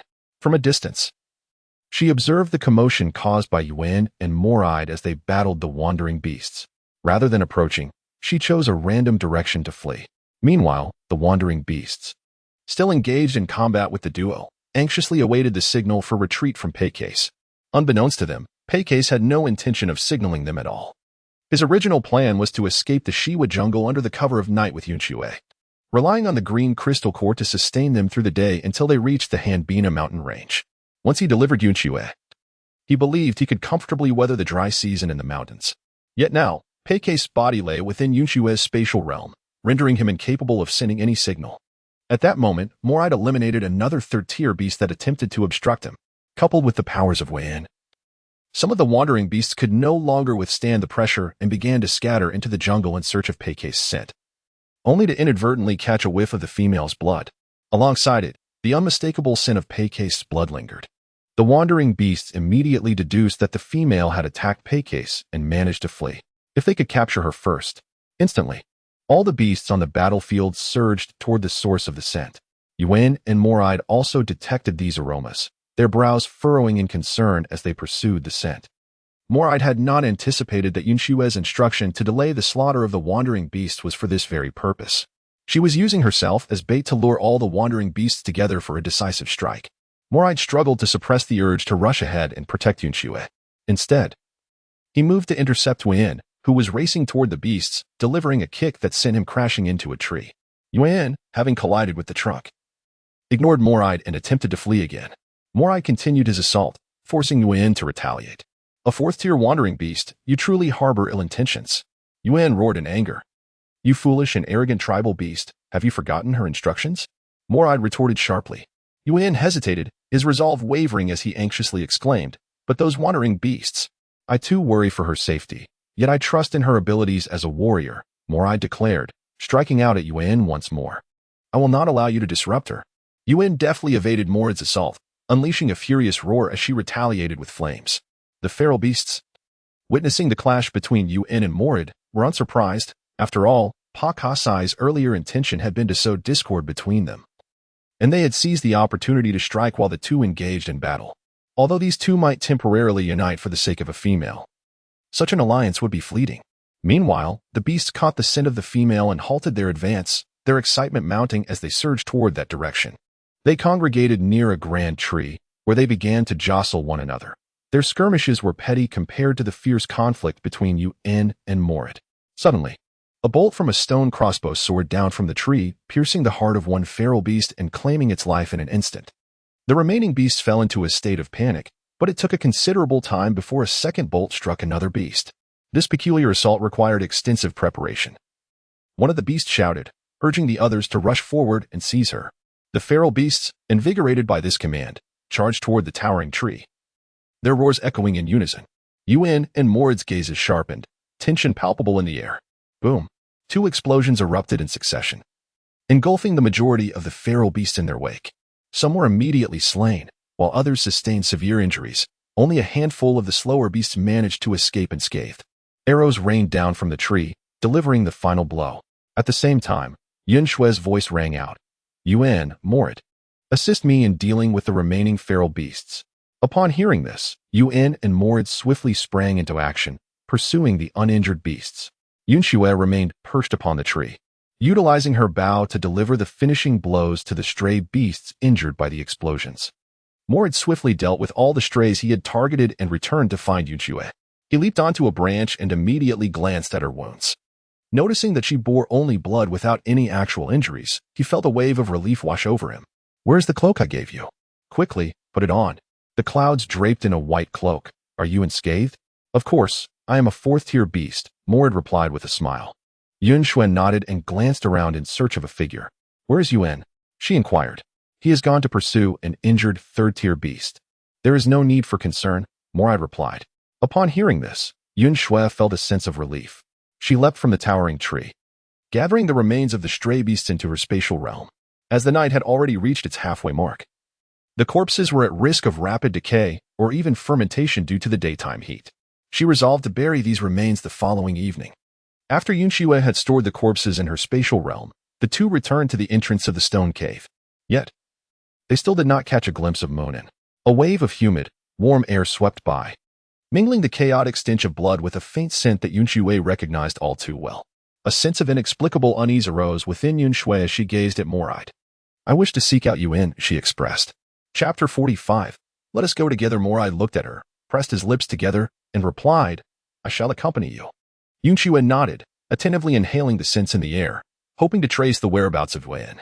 Moride lifted Yun Xue effortlessly, declaring, I know of several hiding spots where the stray beasts might be. Let us investigate them. As he spoke, he swiftly traversed through the jungle, prompting Yun Xue to wrap her arms around his neck. They scoured 2 locations, yet found nothing. It was not until they approached the third site that Yun Xue caught a whiff of blood from a distance. I smell it. But it is not the scent of 2 Orcish beings. Rather, it is the scent of 2 stray beasts in Wen. They're all bleeding. Her heart raced, anxiety settling in. Placing a hand on her chest, she exhaled slowly, attempting to steady her emotions. She could not comprehend why such feelings had arisen within her. After all, Moride was the only Tier 4 beast in the jungle, while Yun was a Tier 3 beast wielding extraordinary abilities. Even if he were besieged by 2 Tier 3 beasts, he could certainly escape unharmed. She should not have to worry about Yun's safety. Why then did she feel this way? Noticing Yun Xue's demeanor, Moride slowed his pace and bent down with concern. Yun Xue, what troubles you? Are you injured? No. Yun Xue shook her head, pointing in a direction. The scent of blood is that way. Moride immediately set off towards the direction she indicated. As the scent of blood intensified, Yun Xue's unease grew. Upon spotting bloodstains splattered on a nearby tree trunk, she quickly took out a green crystal core from her space, ready to administer healing. Seeing the blood, Moride locked onto the scent, now moving with increased urgency without needing Yun Xue's guidance. They pursued through the depths of the jungle until they reached the edge, where they discovered Yun, nearly covered in blood, resting against a tree. Yun Xue leaped from Moride's arms and swiftly dissolved the green crystal core. The energy from the core flowed into Yuan's wounds as Yun Xue hurried to his side. Are you all right? I'm fine, just a bit weary, Yuan replied, feeling rejuvenated under Yun Xue's concerned gaze. In truth, the blood covering me belongs to the stray beasts. I am not seriously injured, he said with a smile, though fatigue lingered in his voice. As the last of the green crystal core melted away, Yun Xue felt a sense of relief upon noticing that Yuan had ceased absorbing the energy within it. She exhaled and inquired, how did this happen? Yuan pointed to a charred corpse not far away and explained, I pursued a fleeing third-tier beast to their lair, only to discover that another unengaged third-tier beast was hiding there. After they both failed to overwhelm me in their ambush, one of them fled, and I chased it all the way here before finally defeating it. Next time you encounter a situation like this, just come back, Yun Xue advised. That is not an option, Yuan replied, shaking her head with unwavering determination. If they escape and spread word of your presence, you would be in grave danger. Upon hearing these words, Yun Xue was momentarily taken aback, her heart swirling with emotions that overflowed, imbued with a bittersweet sense of poignancy. Yun Xue extended her hand, pulling Yuan up from the ground. She paid no heed to the charred carcass of the stray beast, instead stating, let us return. Yuan nodded, and the three of them leisurely made their way back to the stone cave. As the sky began to lighten, Yuan and Morai leapt into the cave in succession. Yet Yun Xue remained outside. Yun Xue, what troubles you? Morai inquired with concern. I am fine. I merely wish to bask in the sunlight. Yun Xue seated herself against a rocky outcrop, gazing upward at the heavens. She sensed that her spirits might be faltering due to the lack of sunlight over the past few days. Observing her state, Morai decided to leave the cave, saying, I shall take another stroll through the jungle and see if there are any overlooked creatures. Yun Xue said, come back early. Do not worry about me. Morai smiled at Yun Xue. I know many places where I can hide during the noon hours. Yun Xue nodded, watching as Morai's silhouette swiftly vanished from her sight. Once Morai had departed, Yuan washed away the bloodstains on her body in the pool before leaping out of the stone cave and sitting beside Yun Xue. Yun Xue, are you weary? Yuan inquired with concern. Yun Xue shook her head. This level of physical exertion was hardly significant for her. Previously, she had evaded pursuit from multiple bases for several months, subsisting solely on zombie flesh. She was suddenly struck by a wave of emotion, reflecting on how much she had transformed in this world, and how much more at ease she had become. Had she encountered a situation in the apocalypse where three individuals were forced to share a confined space, it would most certainly have devolved into a brutal struggle, leaving only one survivor. If she had relied on a collaborator to survive, despite their earnest assurances, her secrets would inevitably have been betrayed. Yet here, she found solace in the belief that Morai and Yuan would not divulge her secrets. Yuan, do you know? Yun Xue turned to him. I became quite anxious when you took so long to return. The scent of your blood filled the air, and I couldn't shake my worries. It's peculiar. I knew you were in no real danger, yet my heart was restless. Upon hearing her words, Yuan immediately adjusted his posture to face her, excitement lighting up his gaze. However, what he saw reflected back was her expression of confusion and contemplation, leaving him momentarily taken aback. He recalled the first time they met, when Yun Xue was oblivious to many basic facts, and remarked, Yun Xue, isn't this a perfectly normal emotion? You sought out other beastmen to convey to me not to look for you, and even left rare crystalline cores for me. Was that not out of concern for my well-being? Yun Xue felt her cheeks flush at his candid inquiry, rendered speechless. She couldn't quite grasp her own thoughts at that moment. Perhaps it was Yuan's sincere demeanor, devoid of malice, that disarmed her, or perhaps she felt he ought not to squander his time on someone so different from him. In any case, the mutual concern they held for one another was undeniable. Yuan reached out, grasping Yun Xue's hand, in my quest to find you. I was perpetually haunted by fears of your misfortune. I feared you might encounter formidable strays, or that some beastman would scheme to coerce you into a bond, or that you might fail to catch prey and suffer hunger. Even though I am aware of your formidable abilities, I cannot help but worry for you. I am still grateful that Morai does not resemble the savage beastmen we vanquished. Even if I were to rescue you, the harm would have already befallen you. Yun Xue found it difficult to meet Yuan's earnest gaze. The fervent emotion he conveyed felt as though it could scorch her. However, she was resolute in her stance against forming a bond. I don't wish to form a partnership, she began, but Yuan swiftly interrupted her. Yun Xue, all I ask is to remain by your side. Yun Xue lowered her head, withdrawing her hand from Yuan's grasp. For a fleeting moment, Yuan's eyes dimmed, but they quickly regained their brilliance. It mattered not. Even if Yun Xue refused to allow him to accompany her, he could still watch over her from a distance, emerging only when she found herself in peril. With Yun Xue's next movement, an extraordinary joy ignited in Yuan's gaze. She clasped his hands, as if having made a momentous decision, then let us depart together after the dry season. Chapter 46. She was meant to integrate into this world. Yuan found it hard to believe his ears. He grasped Yun Xue's shoulders, leaning in so closely that their faces nearly touched. Is it true? Yun Xue, have you agreed to let me accompany you? Yun Xue hurriedly averted her gaze. Please let go of me. Yuan recognized her shyness and, eager to avoid inciting her anger, promptly released her and retreated to a safe distance. Yun Xue, look. The sky is so beautiful, he said, lifting his gaze and pointing toward the heavens. As Yun Xue gazed upwards, the moment of sunrise unfolded before her eyes. The sun just beginning to ascend, casting a warm golden glow that painted the undersides of the clouds. Coupled with the azure sky above, the entire scene was breathtakingly beautiful. Ah, how delightful it was. A gentle smile graced her lips as she leaned against a stone, her eyes fluttering shut. She was not born into this apocalyptic era. The first decade of her life was spent in the embrace of a functioning human society.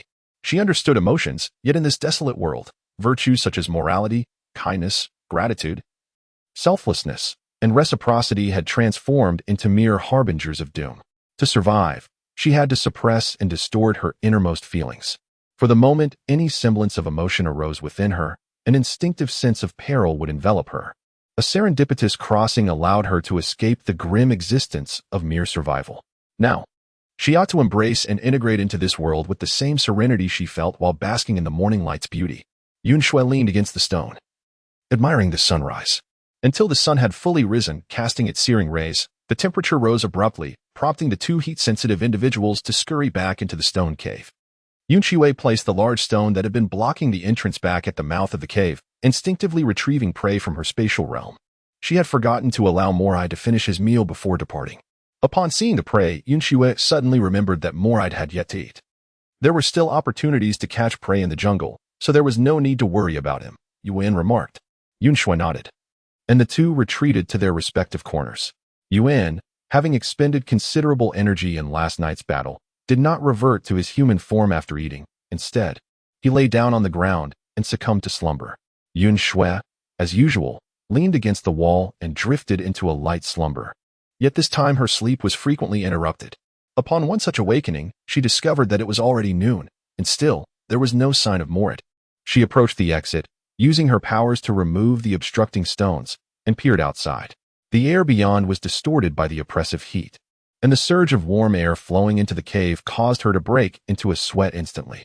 Yun Xue hurriedly replaced the stone that was blocking the door. It seemed that Moride would have to spend the entire day outside. Yun Xue did not return, but instead sat down against the wall, finding herself once more ensnared in a light slumber due to the lack of activity. It was unclear how much time had elapsed when she was startled awake by a nearby presence. Instinctively, she reached for the short blade strapped to her leg, only to find the empty sheath. Yun Xue, it is I, came Moride's gentle voice, laced with a hint of mirth, his magnetic tone imbued with an inexplicable allure. Moride, you have returned. Yun Xue exhaled in relief, retrieving a green crystal core. Are you uninjured? I am unharmed. Do not squander the crystal core, Moride replied, clasping Yun Xue's hand that held the core. Very well, Yun Xue nodded. Has it grown dark outside? It is dusk, nearly nightfall, Moride noted. I encountered two stray beasts attempting to escape under the cover of daylight and have taken care of them. He then produced a vine adorned with two left hands and handed it to Yun Xue. Yun Xue enveloped them within her space. Once their bodies were dealt with, the matter would be considered concluded. Yun Xue remarked, given our numbers, it is quite challenging to ensure that no information escapes. Once the dry season comes to an end, I shall depart swiftly. Upon hearing this, Moride's gaze darkened, and he remained silent. By the way, are you hungry? Yun Xue inquired again. I have hunted outside and eaten. Moride replied, glancing at Yun Xue, with a twinkle of mirth returning to his eyes and a charming curve gracing his lips. Yun Xue nodded slightly, choosing not to speak further. As the darkness deepened, she moved aside the stone blocking the entrance and gracefully exited the cave. Moonin had sustained injuries during yesterday's battle, and Moride had spent the entire day outside. She did not wish to disturb their rest.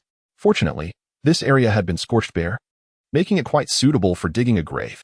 Without hesitation, Yun Xue retrieved her tools from her space and commenced her task. Just as she began to work, Moride sprang out of the cave. Yun Xue, are you digging a grave? Allow me to assist you, Moride offered. Have you no need for rest after spending the whole day outside? Yun Xue inquired. I managed to catch some sleep around noon, Moride replied, taking the shovel from Yun Xue's hands and starting to dig. Upon witnessing this, Yun Xue retrieved a new shovel from her spatial storage and silently began to dig. After a short while, Yun emerged from the stone cave to join in the excavation endeavor. Through the collective efforts of the three, particularly the significant contributions from Yun and Moride, a vast pit was eventually dug. Subsequently, Yun Xue extracted the carcass of a stray beast from her spatial realm, severed the left paw adorned with exchangeable beast patterns, and cast it into the pit. The trio worked in a rhythmic manner akin to assembly line workers, chopping off limbs and discarding the remains into the pit, laboring diligently until their task was thoroughly completed. Yun Xue glanced roughly and counted that the number of stray beasts had astonishingly reached 40. In previous years, the jungle had never harbored such a multitude of wanderers. Moride gazed at the corpses in the pit and remarked that such a number could indeed form a tribe. Yun concurred, indicating that it confirmed they were indeed strays from the pack in the Hambai mountain range. Yun Xue added that Peicase had revealed to him that the group had even captured a priest. A priest? Moride's expression turned grave. I shall inform the city of Lane tomorrow evening. Yun Xue nodded, and the three began to fill the pit with soil. Once the earth was packed, the brief night had quietly passed. Yun Xue stepped aside and cast the only unthrown corpse of the Pakasai into the abyss, stating that it was an anomalous beast and that incinerating it would bring peace of mind. The other two had no objections to this decision. In truth, had they been in his position, they would have shown no concern for the bodies. However, Yun Xue's attention to these remains was primarily motivated by a desire to prevent the spread of infectious diseases.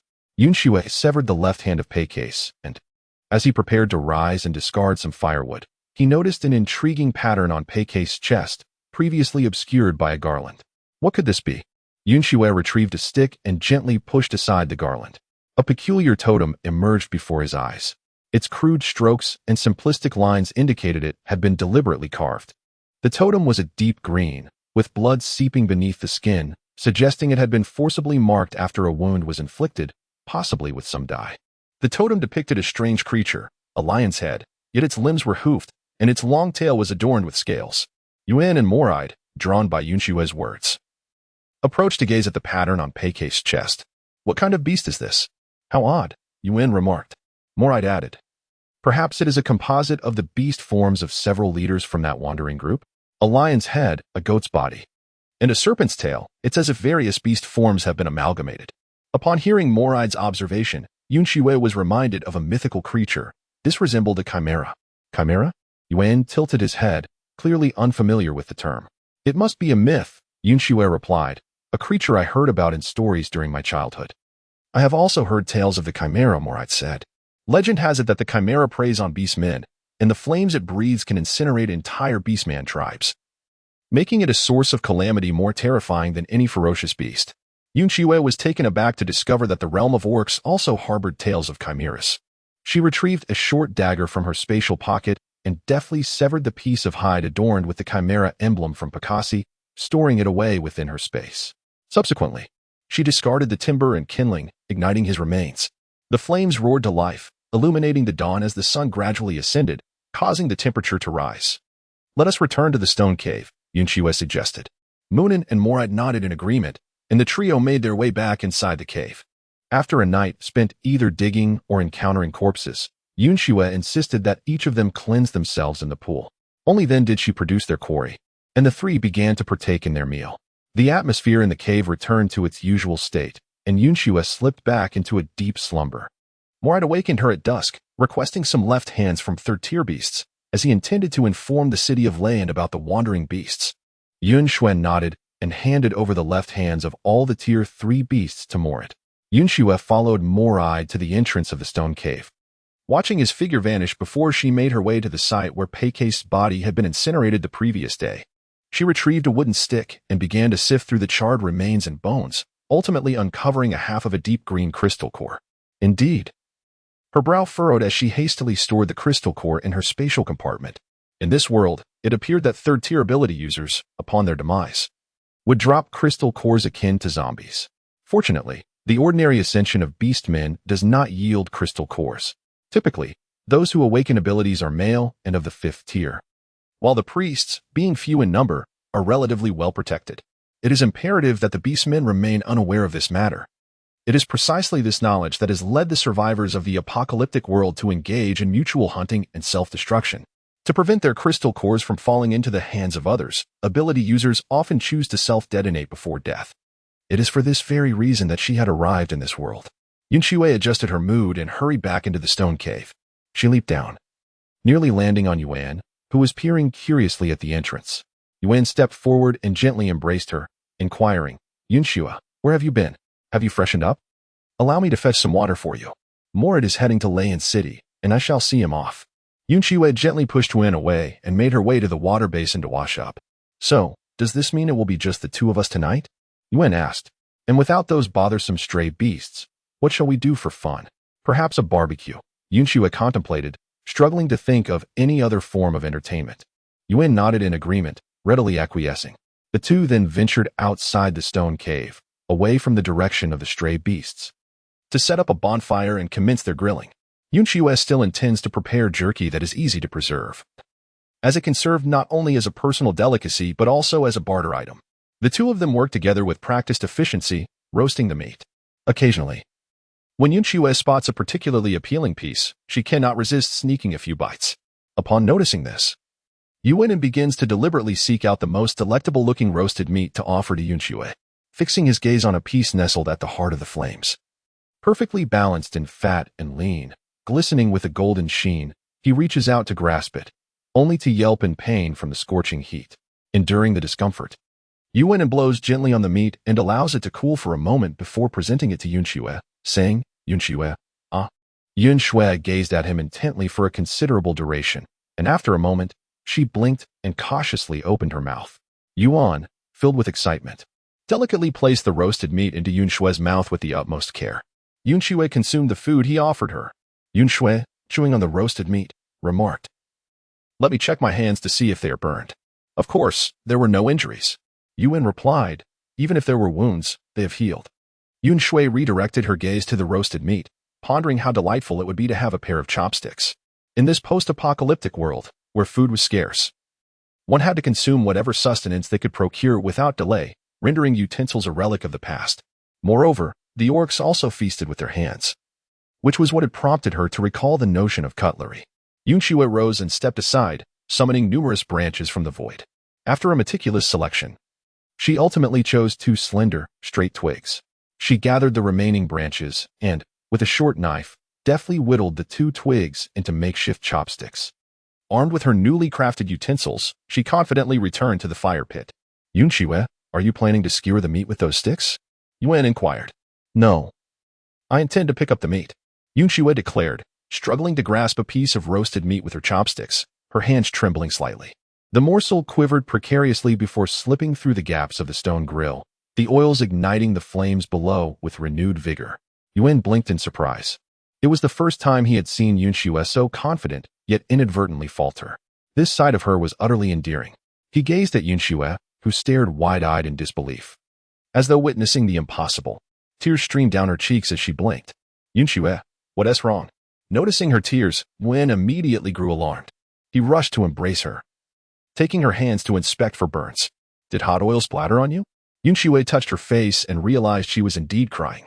"I can't use chopsticks anymore. How could this happen?" Yuan struggled to comprehend her words, only able to anxiously and tenderly wipe her tears away. Yun Xue swiftly composed herself, astonished that despite having endured so much during the apocalyptic events, she was still capable of shedding tears. "I am fine now," she declared, wiping away her tears as she gently pushed away Yuan. Yuan nodded in understanding, exhaling a sigh of relief. Yun Xue flexed her fingers once more, retrieving a short knife to whittle the chopsticks to a finer point. She then picked up the chopsticks again, and this time, she successfully grasped a piece of roasted meat. Yun Xue's face radiated joy as she brought the roasted meat to her lips, gently blowing on it. Just as she was about to take a bite, her companion, Yuan, unexpectedly leaned over and swiftly opened her mouth to devour the piece of meat. "The roasted meat you fed me is absolutely delicious," Yuan remarked. "I fed you? Are you quite sure?" Yun Xue replied, a hint of skepticism tugging at her lips. "Indeed, it was you who fed me," Yuan exclaimed. already retrieving another piece of meat from the grill. Now, it's my turn to feed you. Upon hearing this, Yun Xue felt an even greater sense of helplessness. This fellow is truly always scheming to gain an advantage.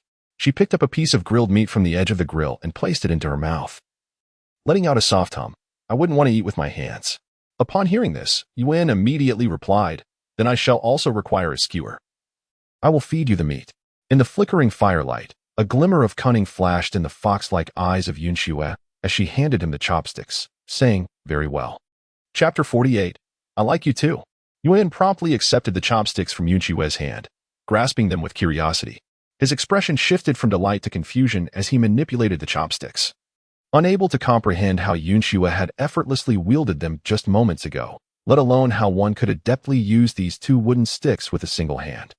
Noticing Yun's bewildered expression, Yun Xue rested her chin on her hand and chuckled softly. Yun's gaze lingered on Yun Xue's delicate, fair fingers and the graceful contours of her slender wrist. With a humble eagerness, he implored, Yun Xue, please teach me.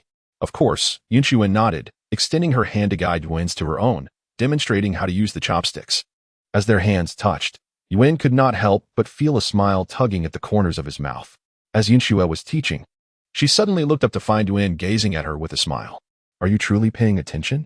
Yun Xue inquired, her brows slightly furrowed. I am, Yun quickly replied, diligently practicing with chopsticks, lest Yun Xue discern her true intentions and become displeased.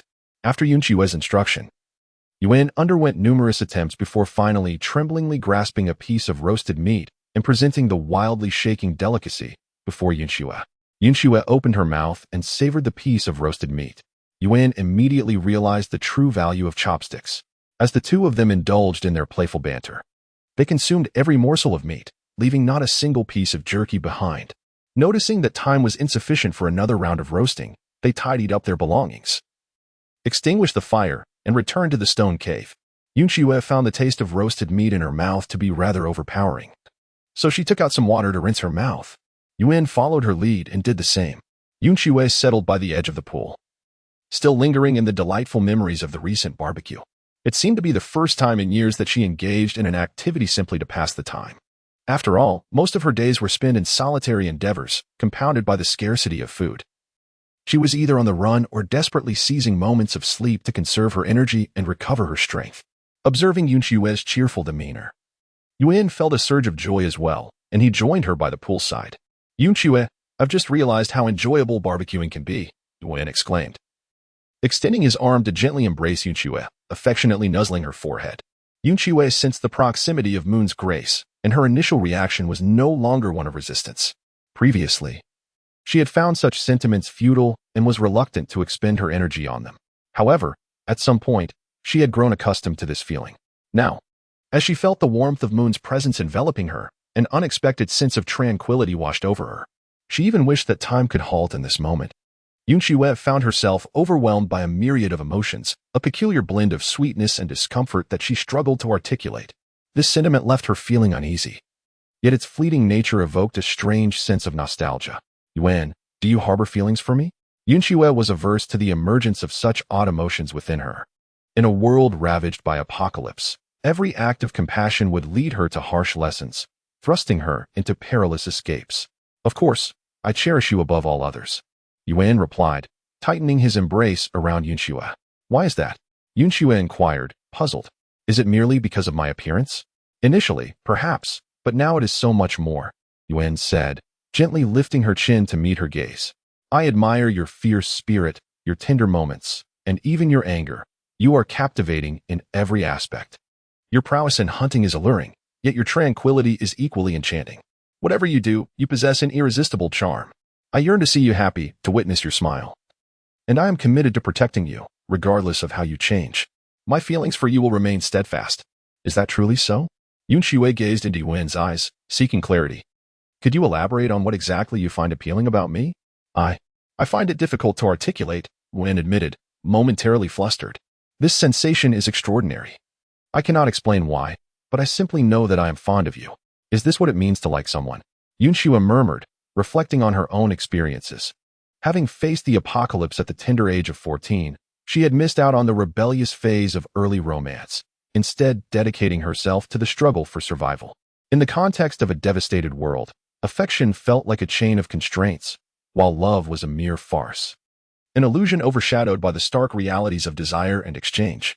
Many years ago, I too asked my teacher about the nature of liking someone, Yun Xue recounted. Yun was unfamiliar with the term teacher and patiently awaited Yun Xue's continuation. Yet, in a bold move, Yun Xue reached out, wrapping her arms around his neck and drawing him closer. As she felt the softness of his lips against hers, Yun's eyes widened in astonishment. Yun Xue closed her eyes, awkwardly pressing her lips together. The teacher remarked that only if one felt no disgust after a kiss could it be deemed genuine affection. Yun was overwhelmed by ecstasy and exhilaration. Hastily striving to steady his emotions and suppress his thoughts and actions, so as not to startle Yun Xue, he gently embraced her, responding to her with the utmost tenderness. After what felt like an eternity, he reluctantly released her only after feeling her gentle push against his chest. Yun Xue gasped for breath, her disordered breaths enveloping her in a unique allure. I noticed her cheeks were flushed with a rosy hue, and her fox-like eyes shimmered with unshed tears. I, too, harbor feelings for you. Yun's breath quickened in an instant as he placed his hand upon Yun Xue's cloak, inquiring softly, "May I indulge in your scent?" Yun Xue, her cheeks flushed, nodded as Yun finally removed the white cloak that had long irked her, casting it aside. Her delicate hand cradled his face, and the enticing fragrance of her lips enveloped him once more. Their breaths grew increasingly heavy as Yun, unable to resist, pried open her lips, savoring the sweetness that was uniquely hers. Initially the pursuer, Yun Xue eventually succumbed, left with no choice but to passively endure while striving to catch her breath. It was only when she felt on the verge of suffocation that she pushed Yun away, gasping for fresh air. In that moment, she realized that she had unknowingly straddled Yun's abdomen, their bodies nearly pressed together.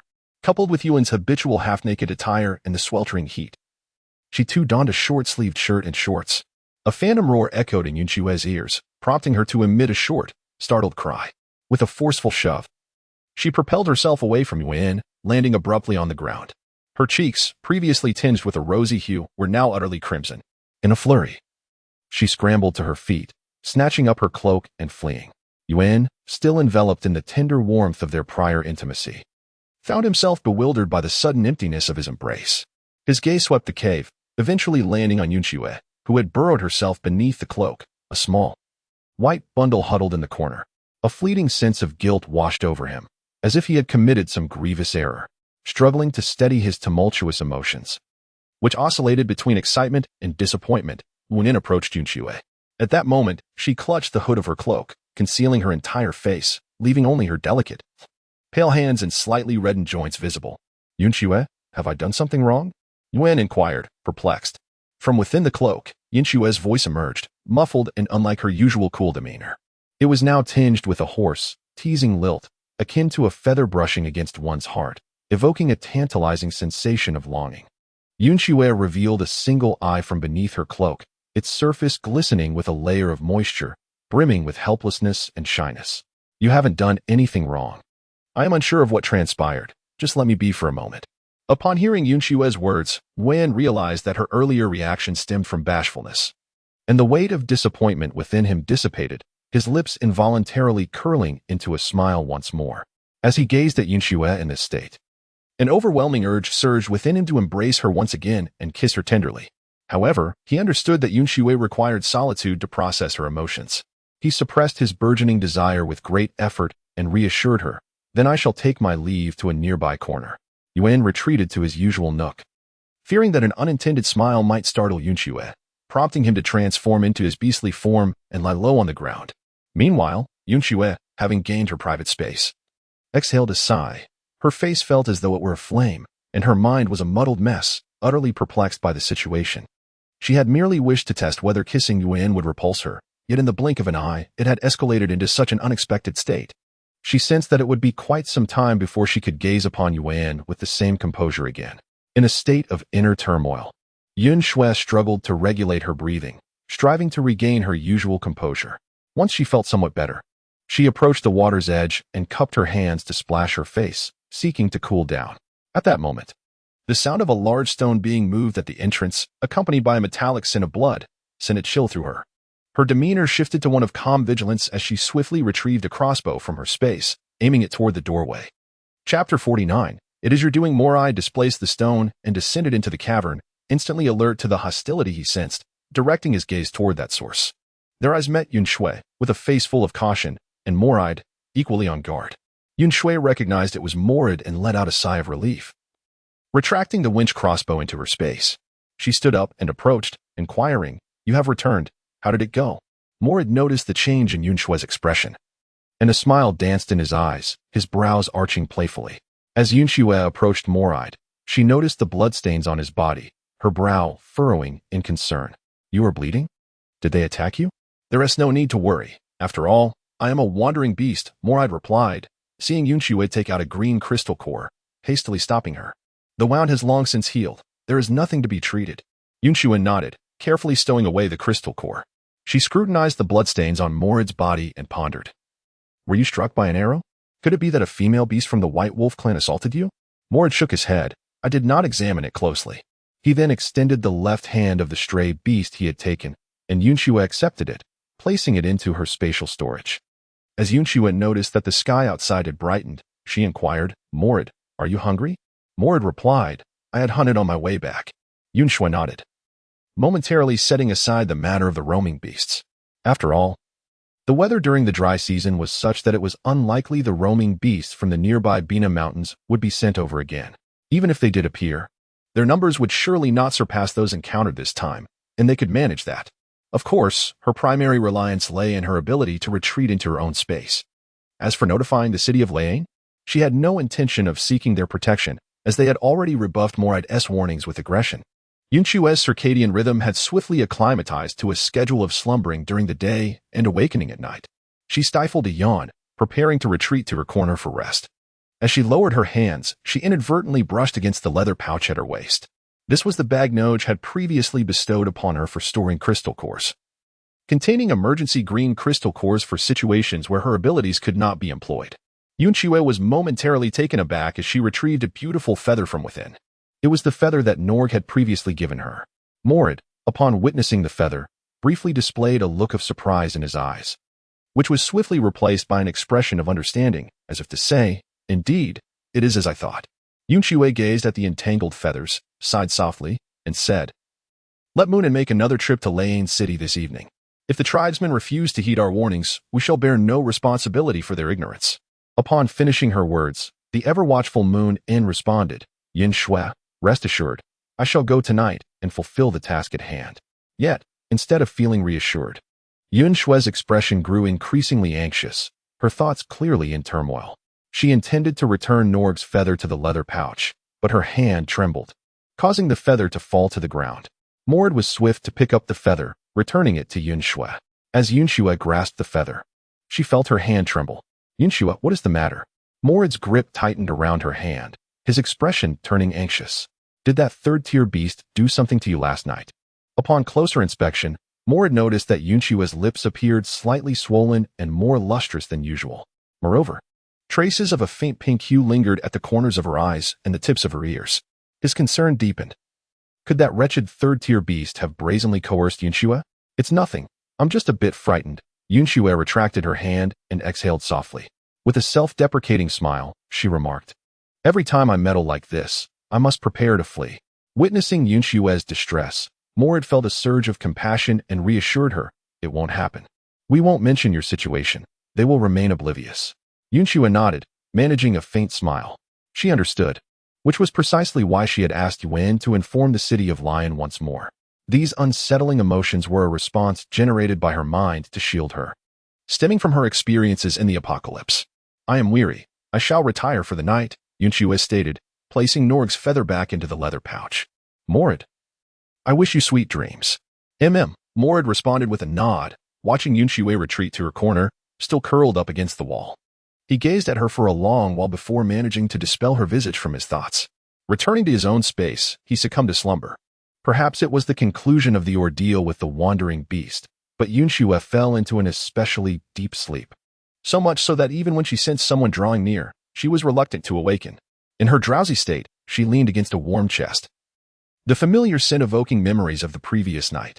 Yun Xue opened her eyes, her face flushed with a rosy hue. "Yun Xue, you're awake."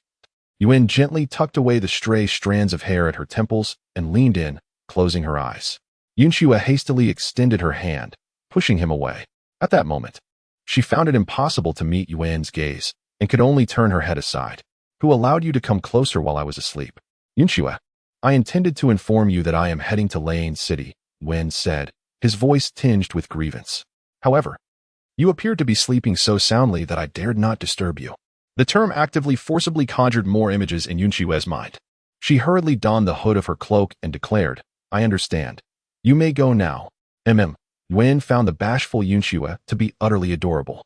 Reluctantly, he lifted his foot to depart, saying, I will return soon. Only after Yuan exited the stone cave did she let out a sigh of relief. Approaching the pool, she began to wash up, her movements seemingly rousing Moride from his slumber. Yun Xue, since we have a rare moment of leisure today, would you like to go out for a stroll? Moride inquired as he joined her at the poolside. Sure, where shall we go? Yun Xue responded. How about we go hunting? Moride suggested after a moment's consideration. It has been a while since we hunted together. Yun Xue nodded and, accompanied by Moride, approached the entrance of the stone cave. In truth, Yun Xue was not particularly skilled in the art of hunting. Her previous methods had been rather simplistic and brutal, relying solely on the instinct to kill upon sighting an animal. However, the night within the Shiva jungle was eerily silent, devoid of any signs of wildlife.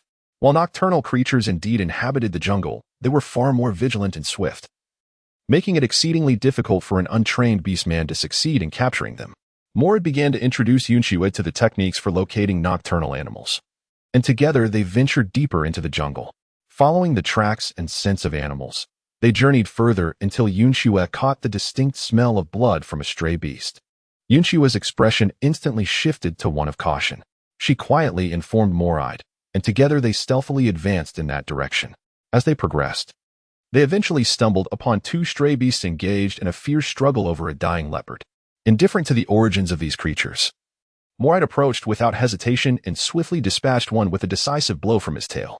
The remaining stray, witnessing this, attempted to flee, but its speed was no match for Moride, who seized it by the throat and dragged it back. A feeble second-tier beast, Moride remarked, before turning to Yun Xue and asking, Yun Xue, would you like to practice your skills on him? Sure, Yun Xue replied, taking a few steps forward, feeling an inexplicable sense of familiarity with the stray. Yun Xue. The stray's eyes widened in astonishment upon recognizing her. You know me?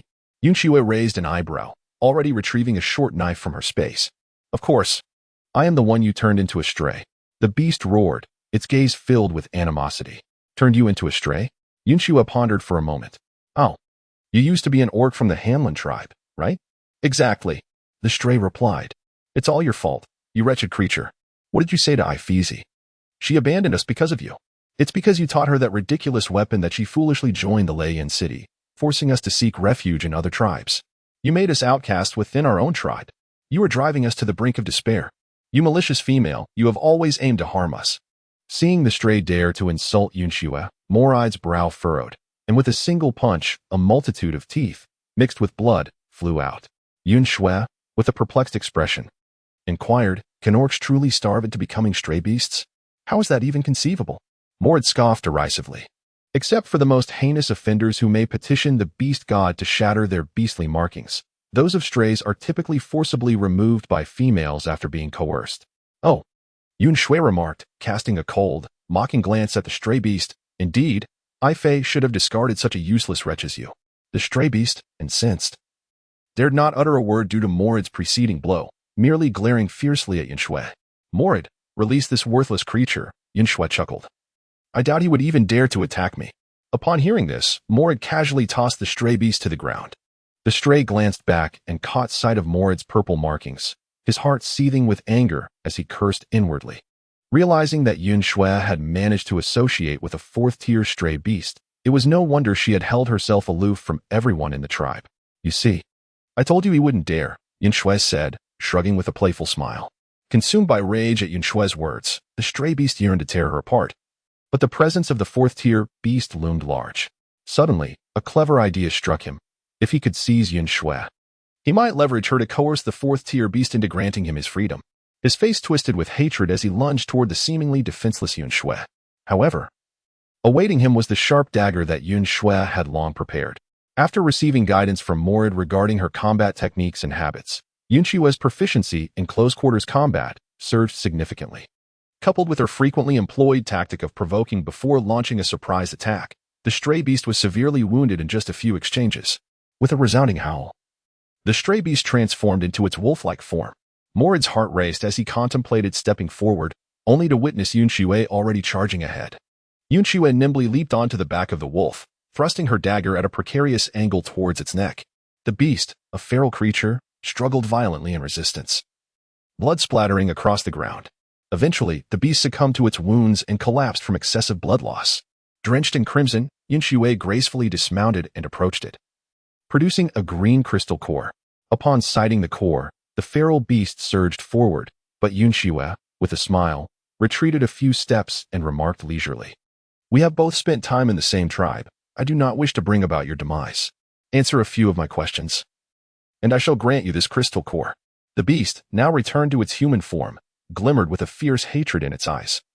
Resolving that once healed by the green crystal, it would stop at nothing to take the life of this accursed female. "Ask away," he gritted through clenched teeth. Yun Xue inquired about the vagabond organization, yet gleaned little of value. This vagabond was exceedingly timid. Upon witnessing Picasso and others approach the Shiwa jungle, he opted to evade them entirely. His presence here today was merely because he had not encountered Picasso and the others for several days. TSK, utterly useless. Yun Xue clicked her tongue and decisively drew her crossbow, eliminating him swiftly. Once she confirmed his demise, she stepped forward to sever his left hand. Morad, who had been observing the scene intently, finally snapped to attention and assisted her in handling the vagabond's remains. After retrieving the left hand, they hastily dug a grave to inter the body. As for the corpse of the leopard beast, Yun Xue chose not to take it. Instead, she buried it alongside the vagabond's remains. Once this labor was completed, the dawn began to break, and the two resolved to return directly to the stone cave. They walked side by side, yet Morad's heart was tumultuous. Though he had always acknowledged Yun Xue's prowess, her every display consistently surpassed his expectations. While her combat abilities might be akin to that of a second-tier beast, her intellect, her eloquence, and the expressions that conveyed her sentiments were formidable weapons in their own right. Even devoid of spatial abilities or long-range weaponry, she remained a powerful and formidable warrior, not to be underestimated. At their first encounter, her appearance captivated him, yet as he grew to know her, he discovered that every facet of her being outshone her looks. An impulse surged within Morad. He no longer wished to conceal his feelings, to feign indifference, or to pretend that she did not occupy his thoughts. At that moment, he felt an overwhelming urgency to communicate his sentiments to her. Drawing a deep breath, he turned to Yun Xue and spoke. "Yun Xue." Yun Xue halted her steps and turned to gaze at Morad. Specks of blood from the wandering beasts adorned her face, evoking memories of the day she had smiled at him, bloody yet radiant. Moreover, he recalled the softness of her lips, the delicate corners of her eyes, and the tips of her ears from the previous day. "Yun Xue, if I have erred, would you find it in your heart to forgive me?" Morad inquired. Upon hearing this, Yun Xue instinctively took a step back, a resigned smile of inevitability gracing her face. "Did you sell the news of my identity as a priestess?" she inquired. Morad, visibly taken aback, shook his head vehemently. "Of course not. How could I ever divulge your secret?" Gradually easing her state of vigilance, Yun Xue found herself at a loss to conceive of any further transgressions Morad might commit that would warrant her forgiveness. She diverted her gaze, lost in contemplation for a brief moment. Yet, when she returned to her senses, Morad had already drawn in close to her. He remained silent and undetectable, until their skin made contact and their lips met in an intimate embrace. In a fleeting moment, Yun Xue found herself in a daze, attempting to push him away. However, Morad's seemingly gentle embrace proved to be remarkably steadfast, resisting all her efforts to escape. Just as Yun Xue was about to articulate her thoughts, Morad seized the opportunity, effortlessly breaching the defenses of her lips. Yun Xue felt her head growing increasingly dizzy, her thoughts becoming more sluggish. As they were so close, she finally caught a whiff of Morad's scent, a faint, mysterious fragrance reminiscent of wood. This aroma was intoxicating, ensnaring her senses as if it were a secret weapon employed by hallucinogenic plants to ensnare their prey. And at that moment, she was indeed the quarry. Breathing was not something she was meant to engage in at this moment, and in her eagerness to speak, she ultimately choked, coughing softly. Morad quickly released her, gently cupping her face to examine her closely. Indeed, her naturally supple lips had become even more luscious, the corners of her eyes tinged with a delicate blush, while her earlobes glowed crimson as if they might bleed. "Yun Xue, I am sorry." I deceived you. He softly pressed his lips against her neck. I lied when I said I did not wish to take a partner. From the very first moment I laid eyes on you, I longed to be your partner. I tricked you into helping me shed my skin, deceived you into donning the skin I had shed. Forgive me, for I would do anything you asked. I only wish for your forgiveness, Moride murmured softly. Chapter 51. The cloak returned to you. Yun Xue tilted her head back, inhaling deeply the fresh air, her rationality gradually returning. She pushed against Moride's shoulder, saying, Moride, please let me go. However, Moride remained unyielding, lost in the embrace of her neck. Moride, I do not wish for this right now. Please release me. Yun Xue insisted, her strength in pushing him away intensifying. Moride, I am frightened. Please let me go. Yet, Moride remained unmoved, his hands even caressing Yun Xue's waist, growing increasingly restless. Yun Xue instinctively recoiled, drawing a dagger from the void and plunging it into Moride's shoulder. Crimson blood cascaded down, yet Moride remained unfazed, responding only with a subtle clench of his teeth. Yun Xue's heart plummeted into despair. Engulfed by an overwhelming sense of dread stemming from the insurmountable disparity in strength. Her voice quivered, her eyes devoid of desire. Gripped by fear that tightened her grip on the knife. Moride, I am truly frightened. Could you please release me? Meanwhile, Moride found himself irresistibly captivated by the softness and sweetness in his embrace, rendering him oblivious to Yun Xue's words and indifferent to the pain radiating from his shoulder. It was not until the sound of flesh being torn and Yun Xue's muffled cries pierced his ears, accompanied by warm liquid cascading down his cheek, that Moride lifted his gaze. The sight before him rendering him breathless. On Yun Xue's face, for gaping wounds streaked with blood lay diagonally, extending from her forehead down to her jaw. The culprit behind these lacerations was evidently the beastly claws that had emerged from Yun Xue's fingertips. Moride's hand trembled as he reached out to caress Yun Xue's face, only to be met with a swift rejection as she firmly swatted it away. The icy demeanor in Yun Xue's gaze sent a shiver through his heart, instantly cooling the fervor that coursed through his veins. It was only then that he comprehended the implications and emotions behind Yun Xue's recent words. A profound sense of regret washed over him for his previous actions. Yun Xue let out a light laugh, her tone icy. Then you've lost interest, haven't you? After speaking, she attempted to push the dazed Moride, but to no avail. Reluctantly, she extricated herself from his embrace and unfastened the white cloak draped around her shoulders. This cloak was waterproof. The blood that had splattered onto it merely trickled down its surface without seeping into the fabric. With a vigorous shake, she rid the cloak of the blood. She offered the cloak back to Moride, saying, Here, it's yours. Moride did not accept it. Instead, he retrieved a green crystal core from his leather pouch and said, Yun Xue, I apologize. I was wrong. Are you injured? My wounds are healed. There is no need for concern, Yun Xue replied, stepping back with an aloof demeanor. I can tend to myself. She produced the green crystal core, which emitted a soft radiance that illuminated her face. Once the glow faded, Yun Xue wiped her face, and Moride noticed that her injuries had not completely mended. They had transformed into grotesque scars, remnants of her healing. Yun Xue, your wounds are still not healed, Moride said, his voice tinged with anxiety. They are healed, Yun Xue replied lightly. Her smile laced with mockery and sorrow. Such a result from my treatment took much practice to master. Unfortunately, I often find myself inadvertently healed, which only brings me more trouble. Watching her, Moride felt as though his heart was being gripped by invisible hands, causing him an ache that made him want to weep. He had thought that Yun Xue's initial arrival in the Shiwa jungle marked her most guarded state, yet compared to her now, she had been considerably more at ease back then. It was his actions that had forced her back into this state of wariness. I'll return the cloak to you, Yun Xue said again, extending the garment towards Moride. However, he could not bring himself to accept it. Instead, Yun Xue hung the cloak on a nearby branch and donned a tiger-skin cloak crafted from a stray beast that she retrieved from her space. With that, she turned and began to walk away. Moride hurriedly grabbed the cloak and chased after Yun Xue. Yet, her response was a swift retreat. Yun Xue, dawn is approaching. It's dangerous outside. Moride implored, but even when he caught up to her, he dared not touch her again. Yun Xue remained silent, merely quickening her pace. Her healing abilities, coupled with the reserves of crystal cores within her spatial realm, allowed her to endure the daylight hours of the arid season, albeit with considerable discomfort. Furthermore, basking in the sunlight was not entirely unwelcome. She secretly hoped to become so scorched that any approaching male beast would furrow their brows at the sight of her. With Moride trailing closely behind, Yun Xue retrieved a grappling rope from her spatial domain, tossing it over a tree branch to hasten her movement. striving to distance herself from him. Yet, even at this accelerated pace, she could not shake Morid off. To make matters worse, she collided head-on with the beastly form of Yun. Yun Xue, are you hurt? Yun exclaimed, rushing towards her with urgency. Yun Xue let out a light click of her tongue and said, Yun, please stop Emily Da for me. Yun understood that there were green crystal nuclei within Yun Xue's space, alleviating any concern for her injuries. He immediately ignited his fiery abilities and charged toward Emily Da. Uninterested in engaging in combat, Emily Da merely sought to evade.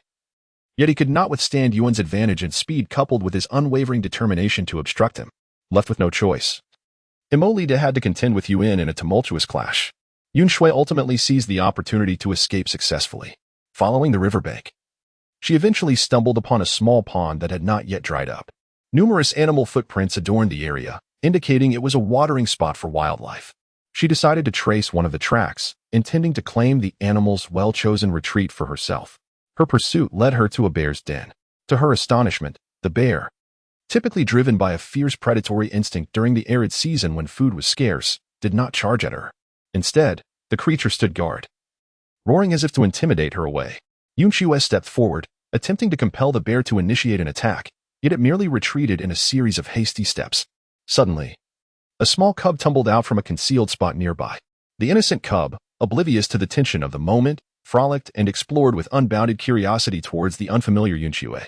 The mother bear hurriedly nudged her cub back to the den, casting a wary gaze at Yun Xue, her eyes betraying a semblance of pleading.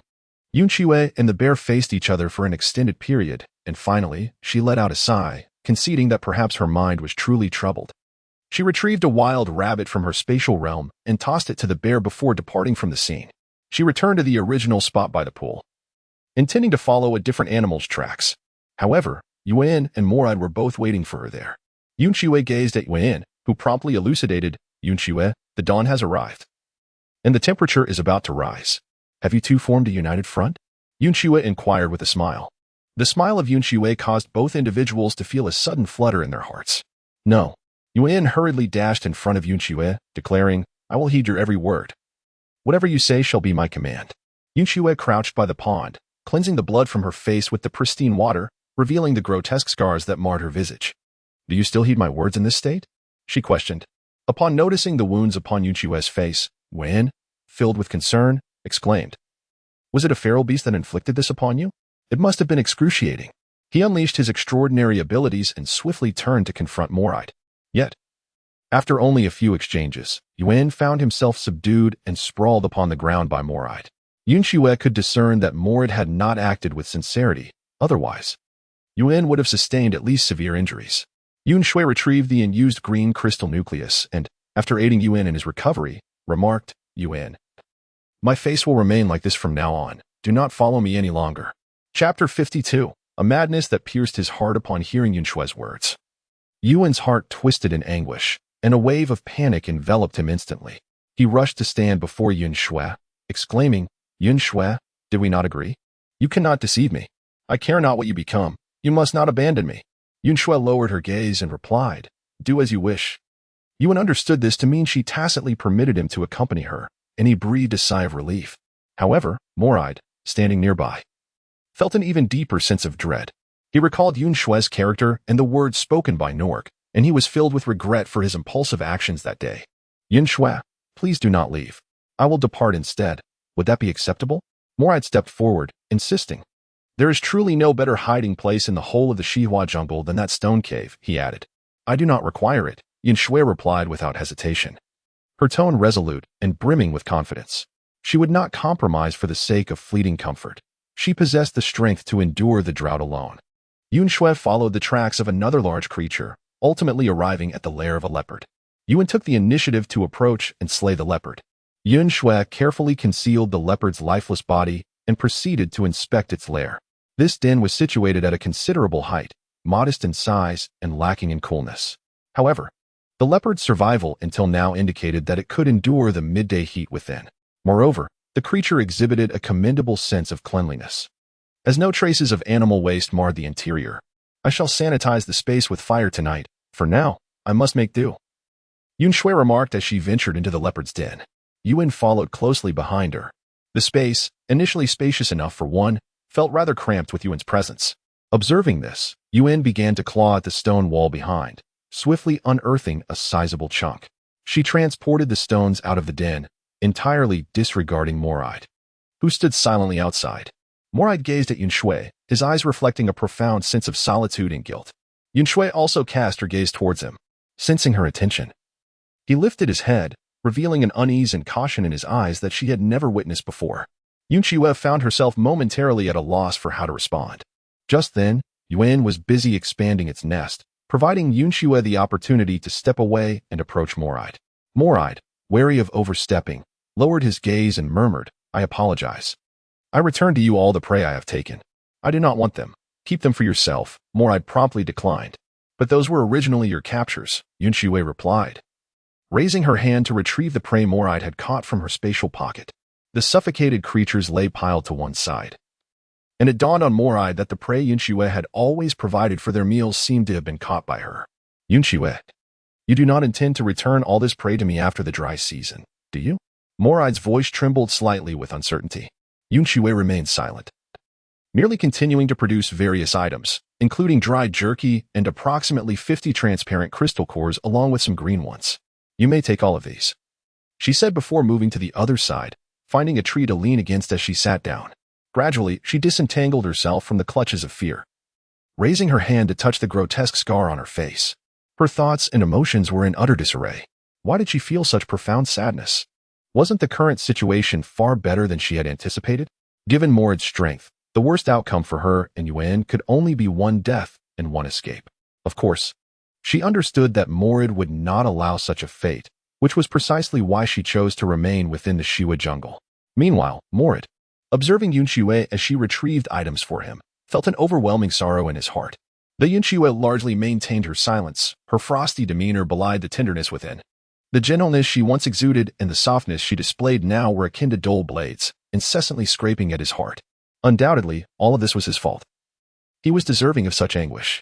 She had explicitly urged him to cease his actions, to release her. Why had he not heeded her words at that moment? The two remained enveloped in an unspoken stillness, interrupted only by the sounds of wind digging and moving stones. The day had long since brightened, and the temperature was rapidly rising. "Yun Xue, it's quite warm outside. Come into the nest," Yun called to her. Yun Xue nodded and slipped into the den. She nestled against the corner formed by the two walls, hugging her legs, and gazed at the pile of stones within the den. Addressing Yun, "Let's use these stones to block the entrance, leaving only a passage for us to navigate." Yun nodded in agreement and promptly complied. From outside, Moride's gaze towards Yun Xue was gradually obscured by the stones. Moride remained motionless, clearly harboring no intention of departing. Yun Xue wished to refrain from contemplating matters related to Moride, and she exhaled slowly. "Yun, how goes your endeavor to lay a city?" "They do not believe me at all," Yun replied. "And the one who shot at me with arrows was not Ifeezi, but rather a female beast of the cat clan. Let us disregard them," Yun Xue declared. "Once the dry season concludes, we shall distance ourselves from here." "I shall follow your lead," Yun smiled and nodded repeatedly. "I am weary," Yun Xue said, casting a serious glance at Yun. "You must not approach me while I sleep." Yun nodded in agreement. He could discern that Yun Xue's current state was peculiar. She seemed merely wounded, yet she was in a vigilant stance, reacting fiercely to the slightest disturbance. With Yun's assurance, Yun Xue shut her eyes, forcibly dispelling the chaotic emotions and thoughts that plagued her, compelling herself to drift into slumber. After much effort, she finally succeeded in falling asleep, yet unease lingered within her, preventing her from resting comfortably, until the sound of a heavy object crashing to the ground jolted her awake. It was midday, and the nest was stiflingly hot. But a glance outside revealed air distorted by the heat, suggesting the temperature outside was even more dreadful. She peered out to identify the source of the noise, only to find Moride collapsed outside. The prey she had left outside was now scorched and curled at the edges. Yun had also been startled awake by the commotion, yet he was too lethargic to move. It was only upon hearing Yun Xue stir that he opened his eyes. Yun Xue emerged from her lair, her hand painfully scorched by the stones beneath her. She raised her hand, retrieving her prey back into the spatial realm. If left out for just half a day longer, they would surely rot beyond salvaging. "Yun Xue, it's quite hot outside. Do return swiftly," Yun urged. Yun Xue nodded and returned to the nest, gazing at Moride, who lay motionless on the ground. She inquired, "When will he die?" Yun scratched his head and replied, perhaps. Yun Xue pursed her lips and said, bring him in. Yun nodded, rummaging through the nest to retrieve Moride.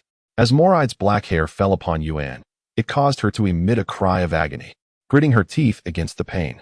Yun managed to pull Moride into the nest. Yun Xue noticed several red marks scorched onto Yun's skin, while Moride appeared completely sunburned. Chapter 53. Until the drought season. Yun Xue retrieved several green crystal cores, melting them entirely, and the radiant light surged forth towards the three individuals. Yun Xue let out a soft sound of discontent, raising her hand to shield her face as a beam of light swiftly mended the burn on her hand, while the remainder surged towards Moride. The burns on Yun's body were also healed, yet Moride remained unresponsive. Observing this, Yun remarked, Yun Xue, I have heard that the green crystal core cannot heal all injuries. Indeed, Yun Xue nodded, acknowledging that the green crystal core was merely a low-tier healing ability. It was ineffective against conditions such as near-death states or severe bodily trauma. After a moment of contemplation, she produced a high-tier healing ability crystal core, its surface shimmering with a pearlescent hue. Yun, upon witnessing the milky white crystal core in Yun Xue's hand, was momentarily taken aback. It was his first encounter with a crystal of such a color. The cloud and snow melted the crystal core, ultimately transforming it into a diminutive orb of white luminescence, which then vanished into the center of Moride's brow. After Yun Xue completed her tasks, she let out a sigh and turned to Yun, saying, Yun, I am feeling weary. Please keep an eye on things for me. Rest assured. Yun nodded in response. Yun Xue returned to the corner, cradling her legs, and after a struggle to dispel her thoughts, she reluctantly fell into a slumber. Moride awoke from a haze, propping himself up, sensing that something was amiss. He understood that certain symptoms, stemming from prolonged exposure to the sun during the arid season, were beyond the remedy of the green crystal core, that overwhelming dizziness could only be endured. Yet, remarkably, he felt none of it now. He lifted his gaze to see the vigilant Yun seated nearby. It dawned on Moride that he was within the newly found refuge of Yun Xue. He realized that it was only through Yun Xue's invitation that he could be here. His sight drifted past Yun to find Yun Xue curled up in the corner, her brow furrowed, evidently not resting peacefully. Ignoring Yun's watchful demeanor, Moride exhaled and leaned against the wall. He finally comprehended why Yun had pursued him all the way through the Shiva jungle and why Nog had been so cautious. Her refusal was unequivocal, yet it bore a tenderness that could prove fatal to him. Her brilliance was too dazzling. Even if he could never touch it, he yearned to chase after it forever. From the moment he had drawn near her through deception, he had sealed his fate. Thus, Yun and Moride remained silently in the refuge, exchanging not a single word until the sun set and Yun Xue awoke. Yun Xue gazed at the darkening sky outside, then turned to Moride and said, the night has fallen. You should depart swiftly. Moride averted his gaze, remaining silent. Yun Xue sighed and said, then let us depart. Do not leave, Moride interjected. Then you should go. Yun Xue frowned. I shall not leave either, Moride replied. I will remain by your side. Yun Xue furrowed her brows, perplexed, and said, given my current state, what is the necessity? No matter how you change, you will always remain yourself, Moride replied, gazing at Yun Xue. The fault lies with me in this matter. I do not expect your forgiveness. I merely hope you will permit me to remain by your side. Yun Xue took a deep breath and proclaimed, I cannot allow it. I do not desire it. I am afraid. Upon hearing her confession of fear, Moride felt as though struck by lightning. A profound sense of desolation and heartache enveloped him. He loathed himself for having discerned the arduous struggles of Yun Xue's past, yet still acted in a manner that instilled fear within her, disregarding her emotional state. Observing the expression on Moride's face, Yun Xue composed herself and softened her tone, saying, Moride, my reaction was somewhat excessively animated. That is my fault. However, I have no intention of taking a mate among any orc, so I hope you will not squander your time on me, if you please. Rather than being dissuaded by her words, Moride felt a flicker of hope ignite within him. Her reluctance to take a mate was not directed solely at him. Taking a deep breath, he reflected on their time together and ultimately made a daring choice. He transformed into his beast form. The orc's beast form signified a power greater than that of his human shape, and upon witnessing Moride's transformation, Yun also shifted into her beast form, tensing with anticipation. Yun Xue, may I guard you only during the dry season?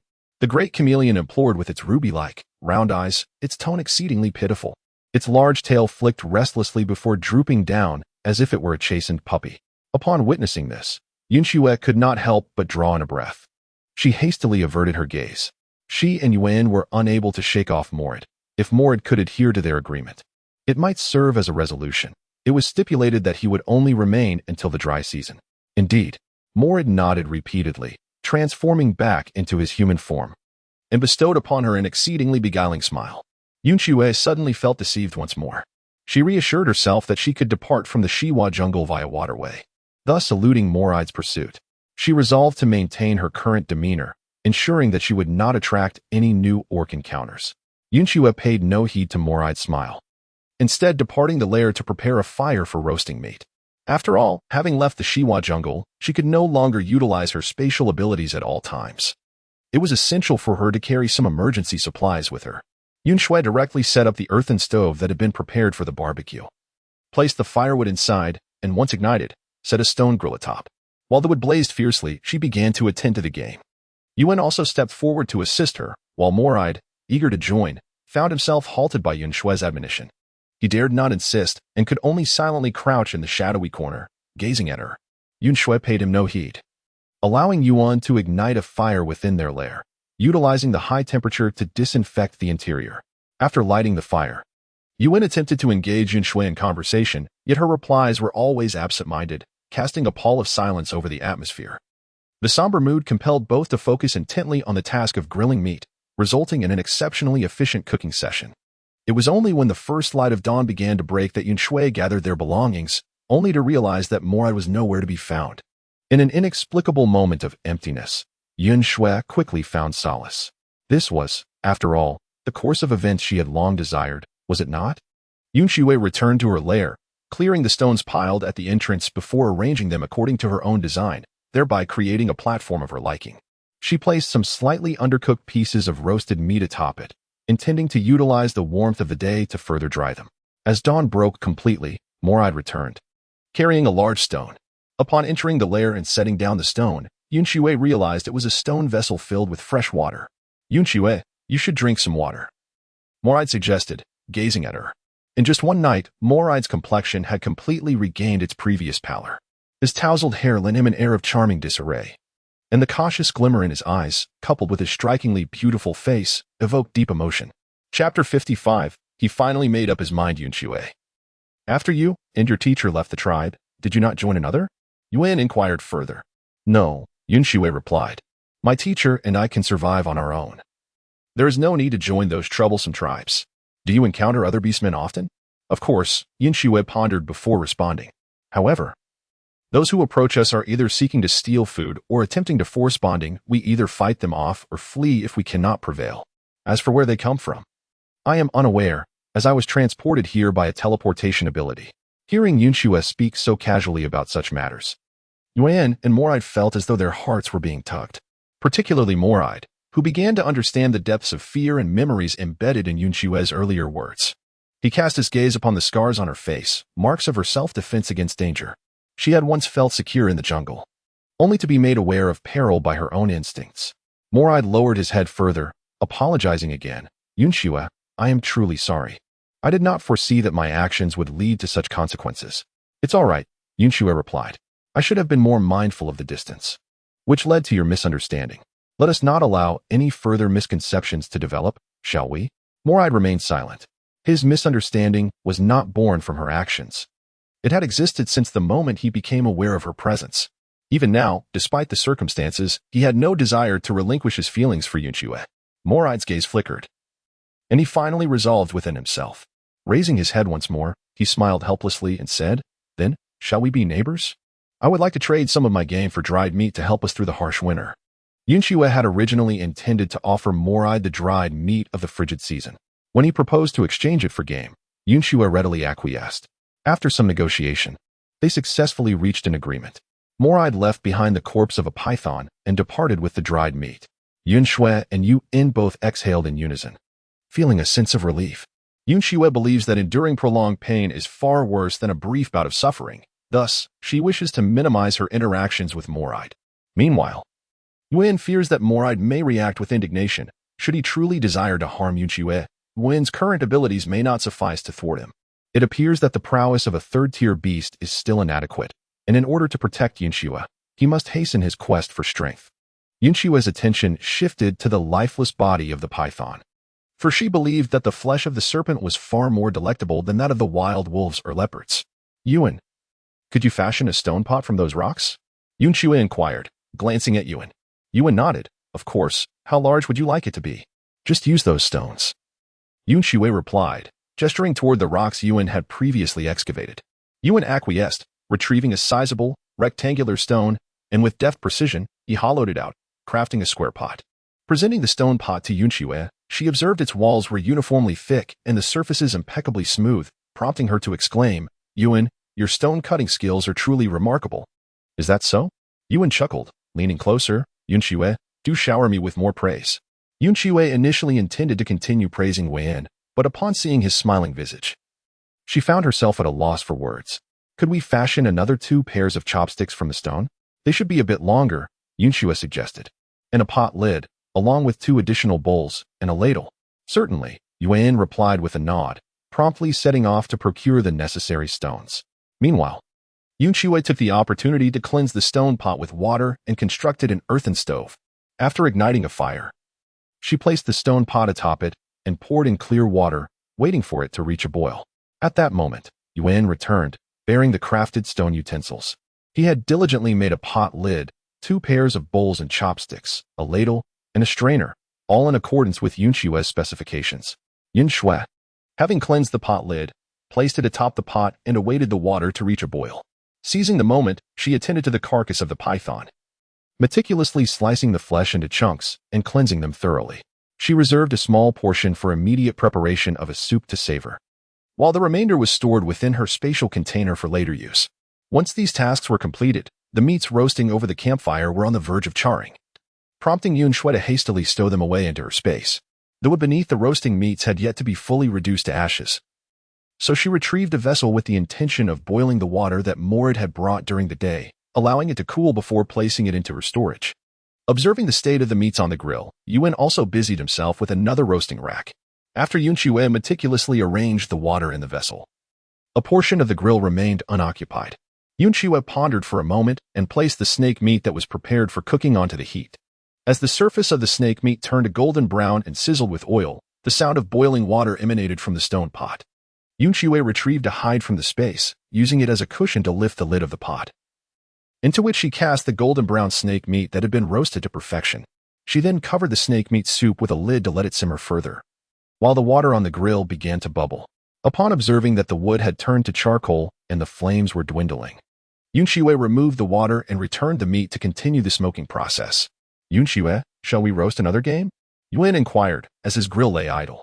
Yun Xue nodded and retrieved another prey from the space.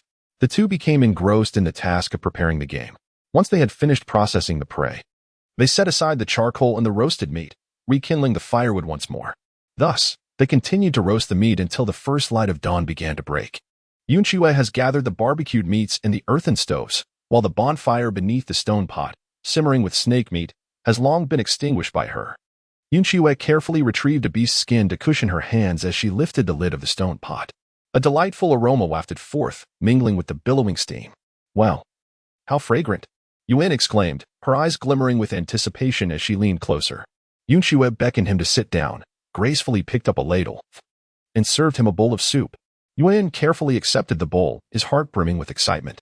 This was food crafted by Yun Xue's own hands, and it was she who had personally dished it out for him. Upon witnessing Yuan's expression, Yun Xue hastily clarified, I did not intend any such implication with this soup. Yuan reassured her, I understand. Yun Xue, you need not worry. As he spoke, he lifted the bowl and took a sip of the soup. The light in his eyes grew even brighter as he exclaimed, This is delicious, Yun Xue, you are truly remarkable. Is it really that good? Yun Xue inquired, serving herself a bowl and tasting it. Instantly, her own eyes sparkled with delight. The soup's temperature was pleasantly warm, just right. The fat from the snake meat had been perfectly infused into the broth through roasting, resulting in a milky white hue. The flavor was exquisite, with minimal off-putting notes, though slightly delicate. This is truly delightful, she mused. Yun Xue was momentarily taken aback by her subconscious thoughts and the words that slipped from her lips. Chapter 56, Are you all leaving? Yun Xue gazed silently at the milky white soup in the bowl for a moment before handing a pair of stone chopsticks to Yuan, saying, There is snake meat in the soup. Do not let it go to waste. Having spoken, she picked up another pair of chopsticks and extracted a piece of snake meat from the soup, placing it delicately into her mouth.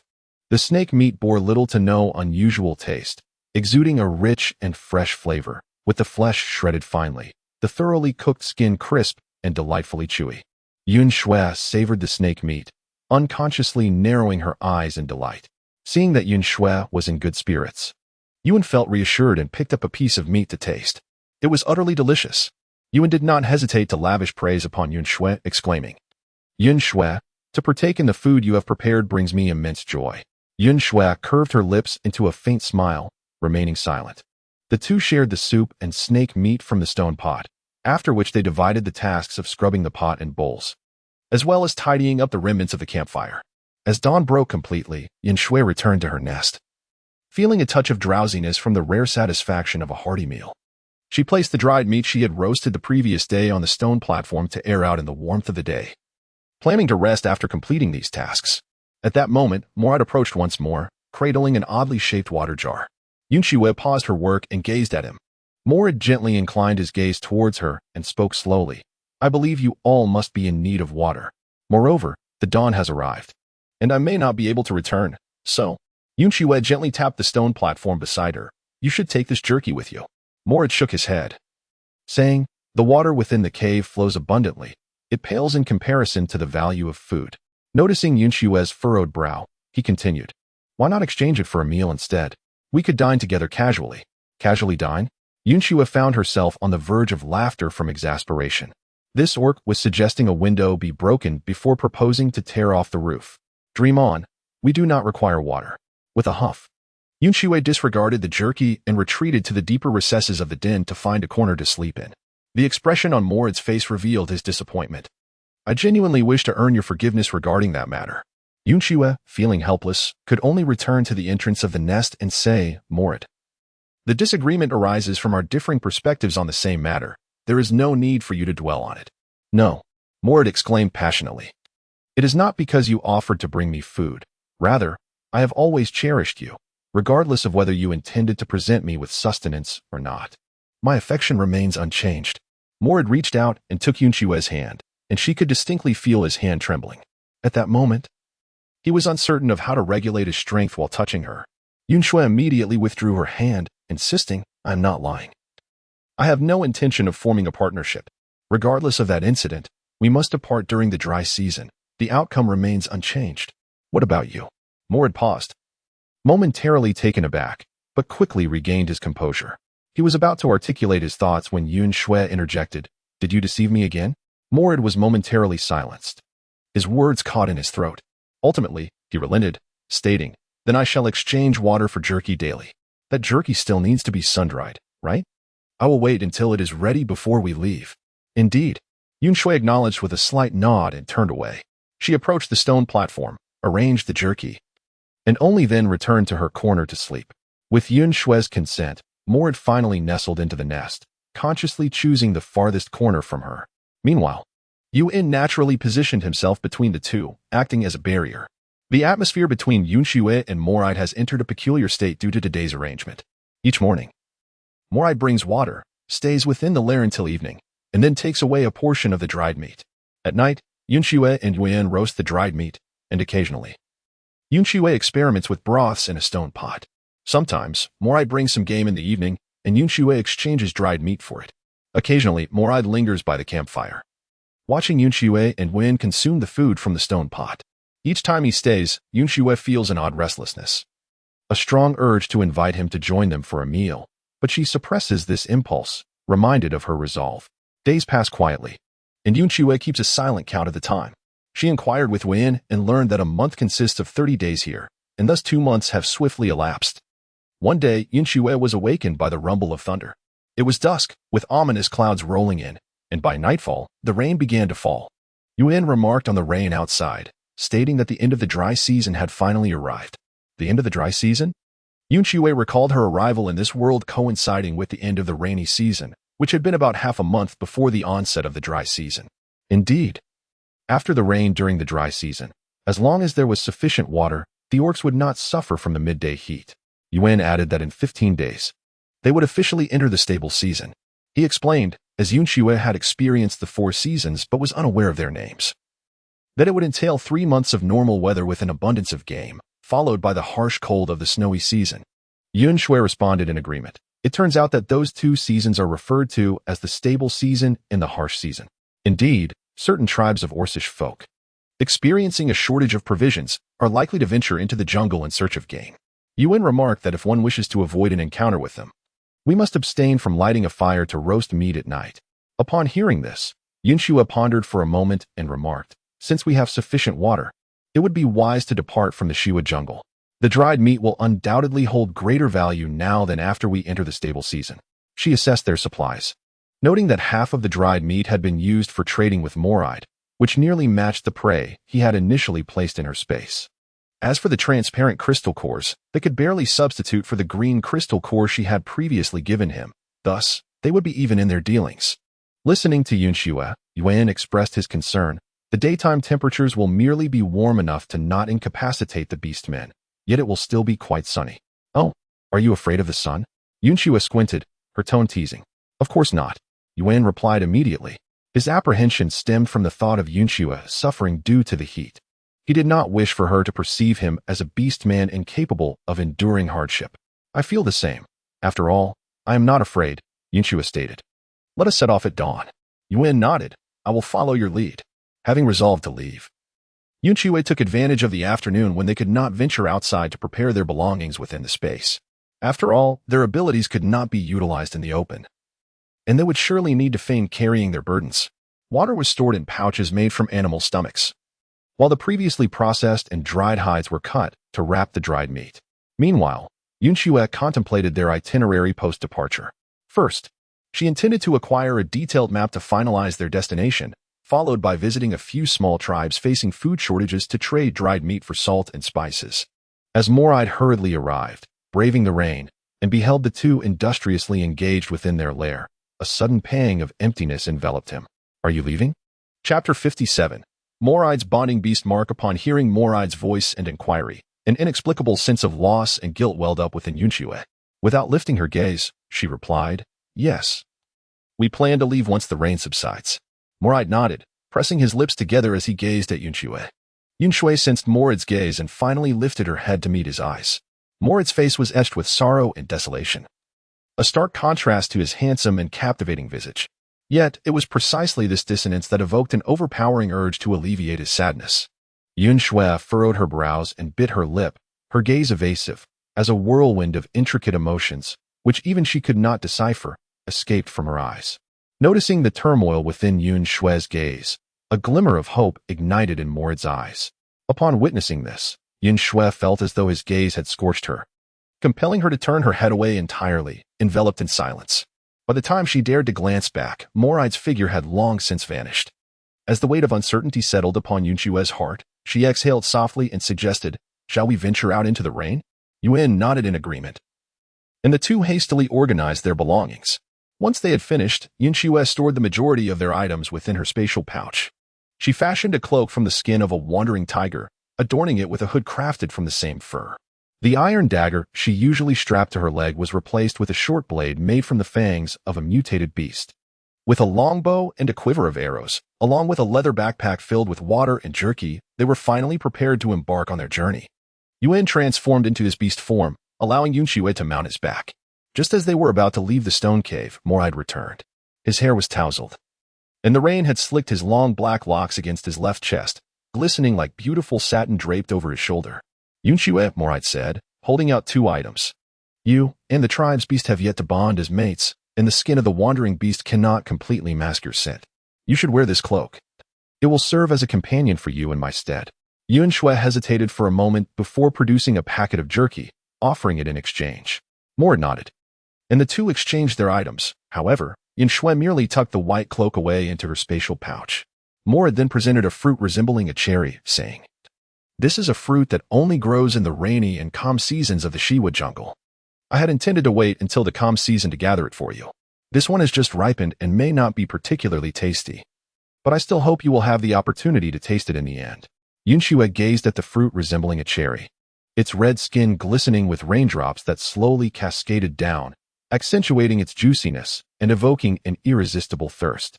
As Yun Xue met Morad's eager yet cautious gaze, she recalled that her healing abilities, along with the fruits of this world, were not rare treasures. Thus, she decided to accept the fruit. A sudden spark illuminated Morad's eyes. A subtle smile graced his lips as he gently urged, "Do savor it and share your thoughts on its flavor." Yun Xue rubbed the fruit's skin with the rainwater before placing it into her mouth. As she bit into it, a potent metallic tang erupted within her. Adhering to her principle of not wasting food, she swallowed the juice, rich in its sanguine flavor. Consuming it felt akin to drinking blood, with a touch of irony. Yun Xue remarked on the taste, then waved goodbye to Morad, wishing him safety. Morad, still wearing a gentle smile, waved back and cautioned her, "The stray beasts will be out and about. Do take care." Yun Xue nodded, bending down to embrace Yuan's neck, who then leapt forward with great strides, racing towards the outskirts of the Shiva forest. As they departed from the forest, a large terracotta structure came into view in the distance. "That is Lane City," Yuan explained, observing the ancient wall-like exterior of Lane City. Yun Xue's perception of this world began to shift. She quickly remarked, "Lane City is not only connected to the Shiva forest and the Hanbina mountain range, but also to a vast plain. Let us head that way."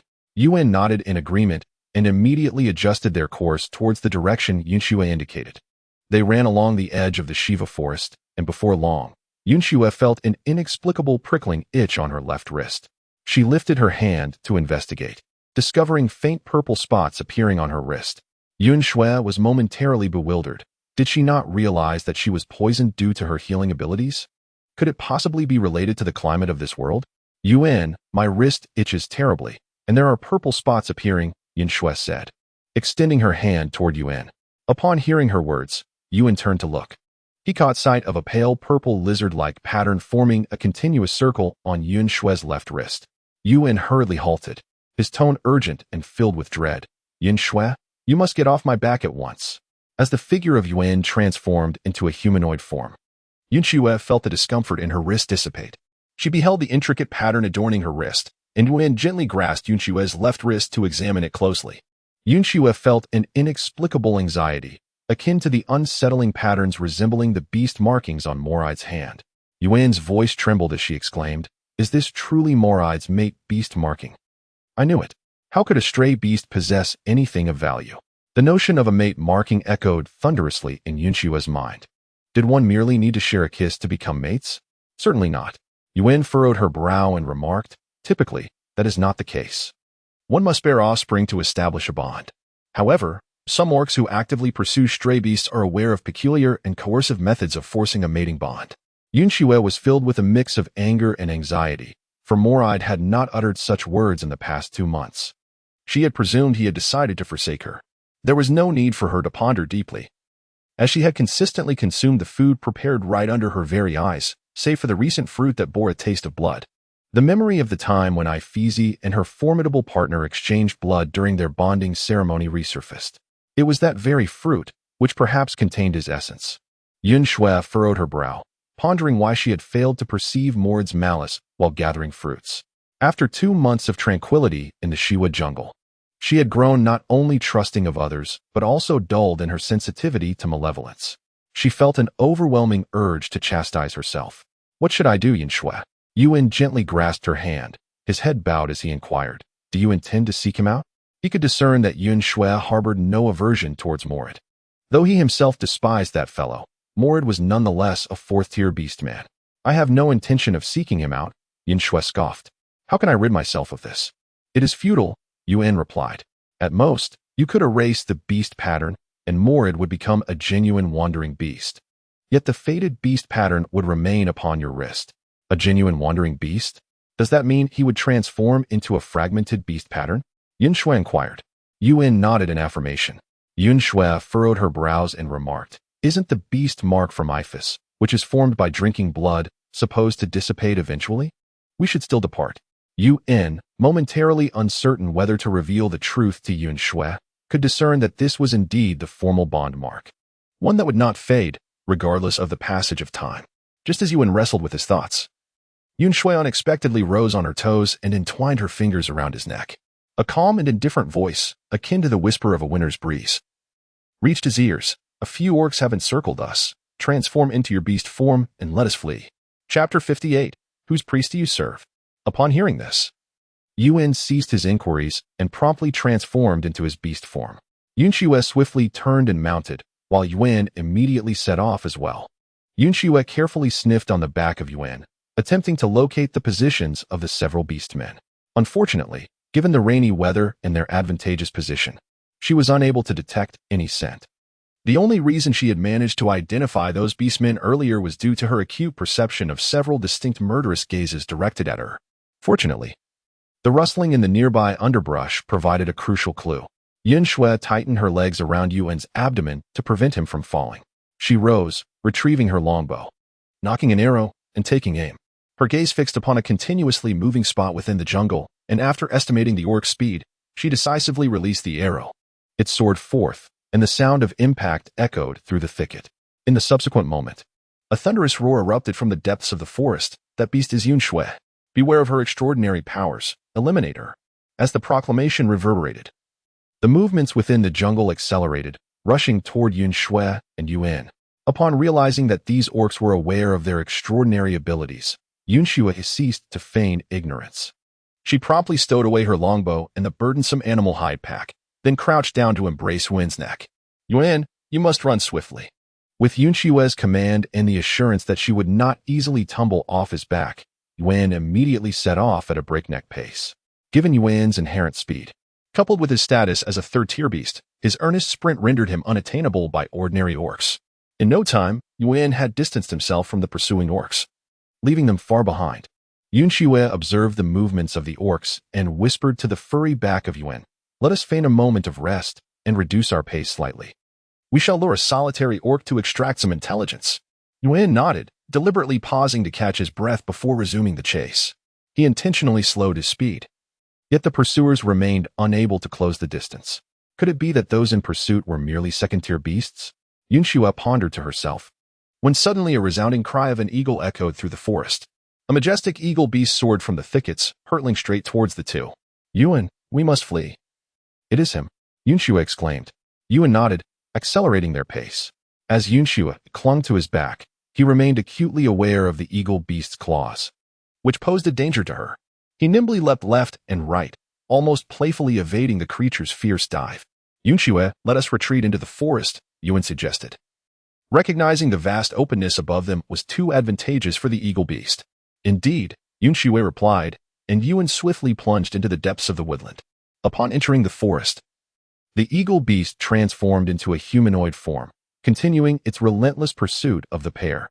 Upon witnessing this, Yun Xue leaned close to Yun and whispered intently. After a moment of inner conflict, Yun ultimately acquiesced to Yun Xue's plan. The two continued to run, but suddenly, Yun stumbled and fell, causing Yun Xue to tumble from his back and collide with a tree trunk. As Yun rose, he gasped for breath, appearing utterly spent. Meanwhile, Yun Xue did not spare a glance at Yun. Instead, she activated the green crystal core and took off running. The eagle beast harbored no doubts regarding their predicament, after all.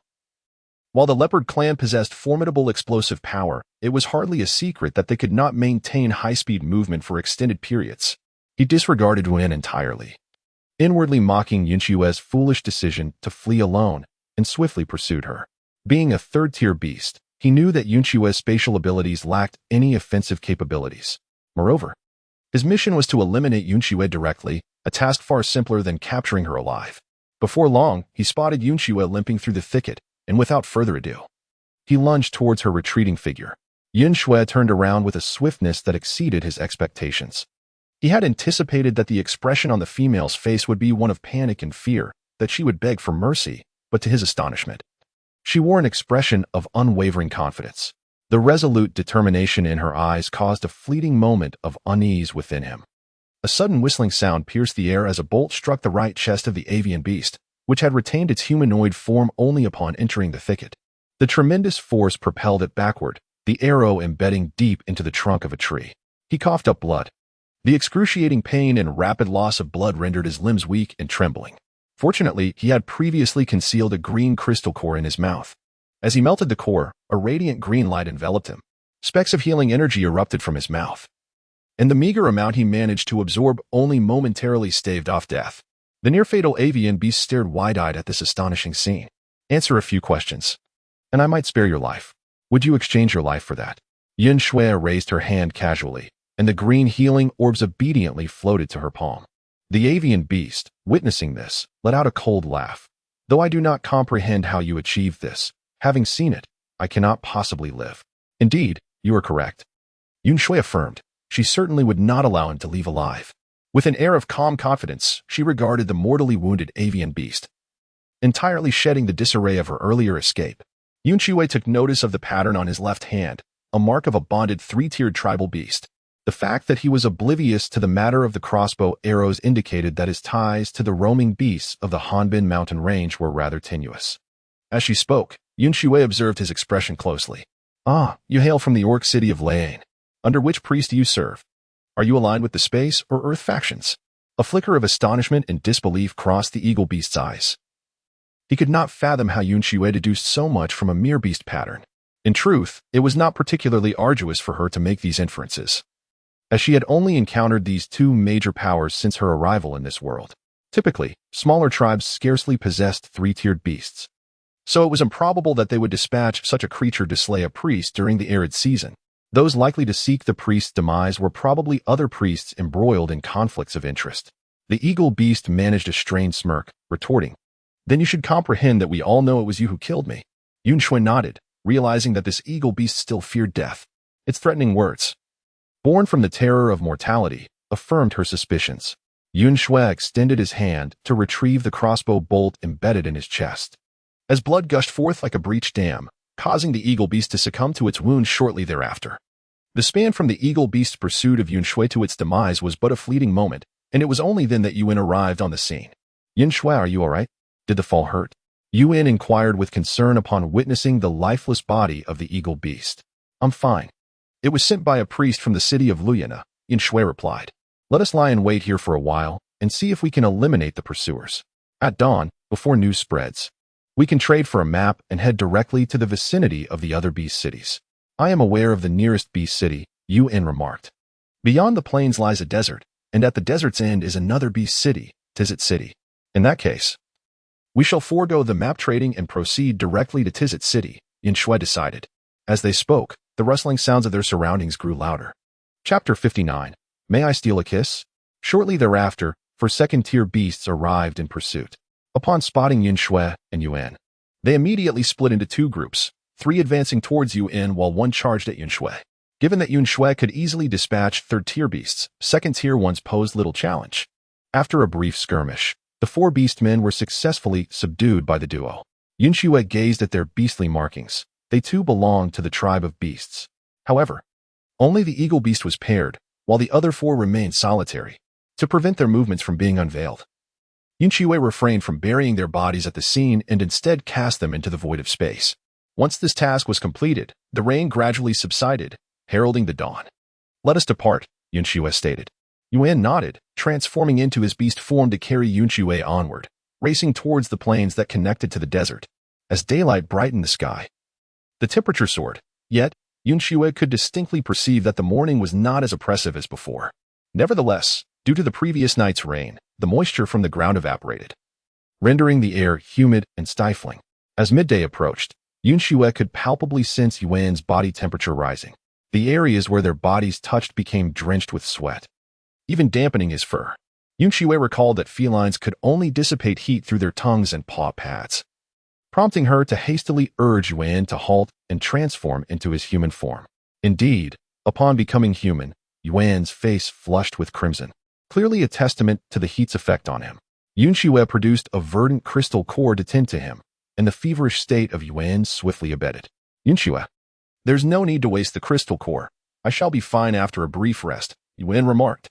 Yun Xue paid no heed to his words, instead lifting her gaze in search of a suitable refuge from the summer heat. "Let us take shelter in the trees and continue our journey in the afternoon," she suggested. Yun Xue discovered a grand tree with a lush canopy. "Very well," Yun replied, effortlessly lifting Yun Xue into his arms and leaping up with a graceful bound. Yun Xue swiftly wrapped her arms around his neck.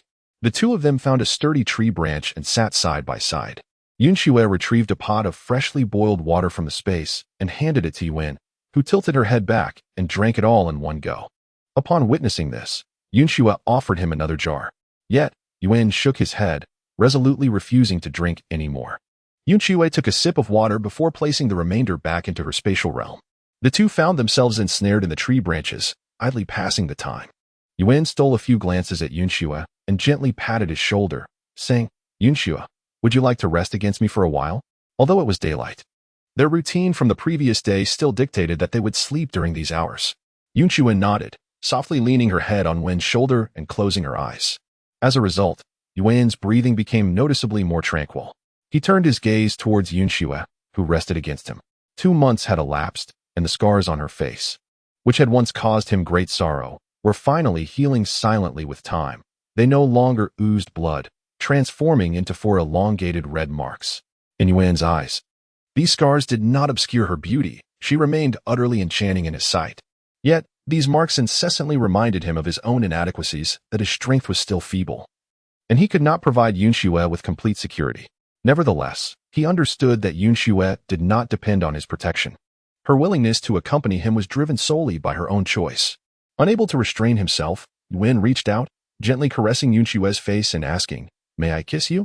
Yun Xue, upon hearing those words, opened her eyes and was ensnared by the profound gaze of Yun, which seemed capable of drowning her in affection. She absent-mindedly reached towards the scar on her face, feeling the subtle, rough texture of the injury. "Do you wish to kiss this face?" she inquired. At Yun Xue's question, Yun felt a sharp pang in her heart. Undoubtedly, her appearance had subjected her to numerous perils, and she could only attain a semblance of safety through such self-inflicted wounds. Yun tenderly cradled her face, pressing gentle kisses upon the scars that adorned it. "What I cherish is Yun Xue, not merely her visage." Yun's voice was hoarse and deep, and as she spoke, her warm breath cascaded over Yun Xue's face, enveloping her ears in warmth.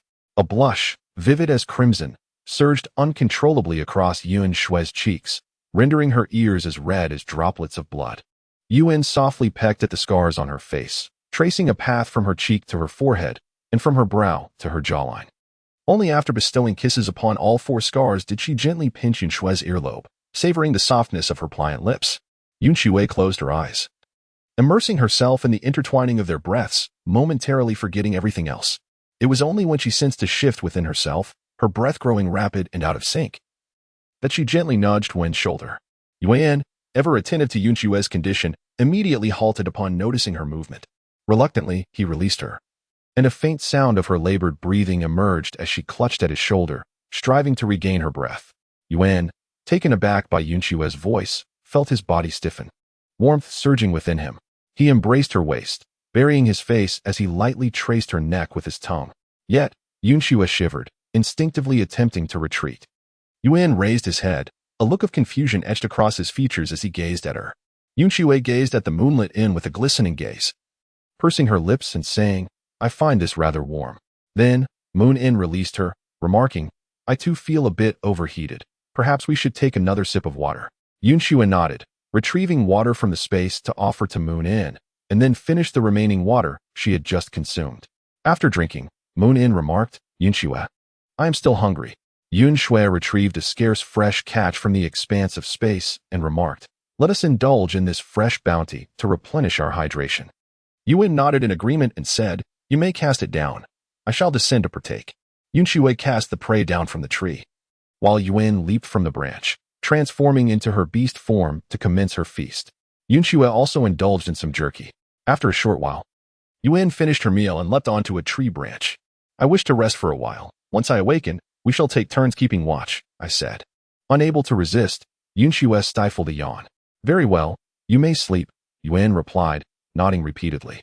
Yun Xue leaned against the trunk of a tree and soon fell into a deep slumber. Meanwhile, Moonin dutifully remained vigilant, keeping watch over the sounds in the vicinity. Yun Xue had dozed off for a brief moment before awakening on her own. She lifted her gaze to the sky, estimating that it must be around 2 o'clock in the afternoon. "Yun, you should rest a while longer. I will keep watch," Yun Xue suggested. However, Yun shook his head and, with a gentle look, replied, "You should sleep a bit more. It is still early." "No, we must set off again tonight," Yun Xue insisted, reaching out to wrap her arms around Yun's neck, resting his head upon her shoulder.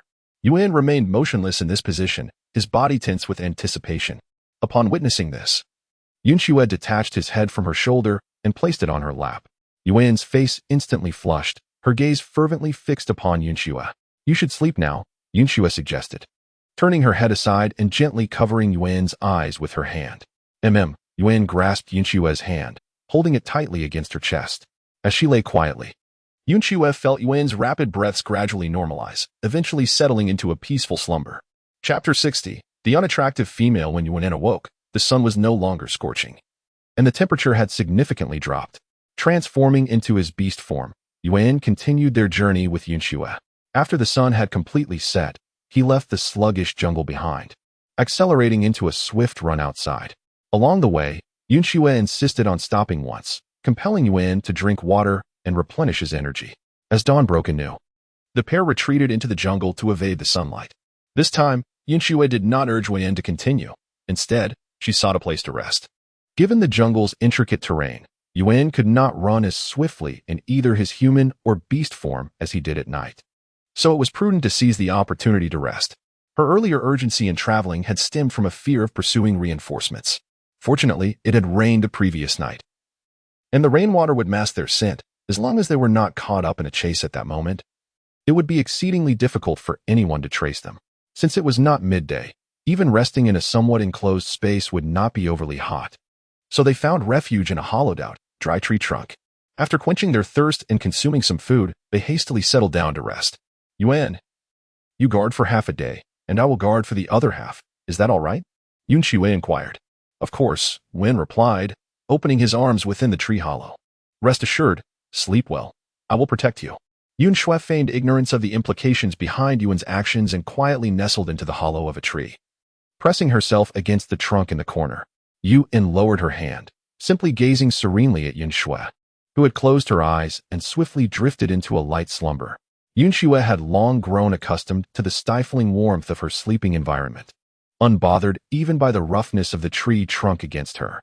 In her drowsy state, she felt herself enveloped in a warm embrace, though it intensified the heat. The comforting scent and sensation compelled her to resist awakening. As Yun Xue drifted into a deep slumber, she found herself cradled in the arms of Yuan upon awakening. Yuan, ever vigilant and dutiful, immediately turned his gaze toward her as he noticed her stir. The sweetness radiating from Yuan's eyes and his smile left Yun Xue momentarily at a loss for how to respond. Yun Xue, you haven't been asleep for long, please. Continue to rest, he murmured, his voice lowered, the breath of his words caressing Yun Xue's ear. Is that so? Yun Xue replied, pulling away from Yuan's embrace to peek outside the hollow of the tree. The sun hung high in the sky, its rays fierce and scorching, indicating that it was indeed midday.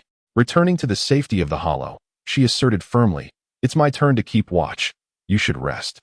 Yuan's expression revealed reluctance, prompting Yun Xue to sigh and open her arms to him. Instantly, a spark ignited in Yuan's eyes, and he laughed as he leapt into her embrace, gently kissing the corner of her mouth.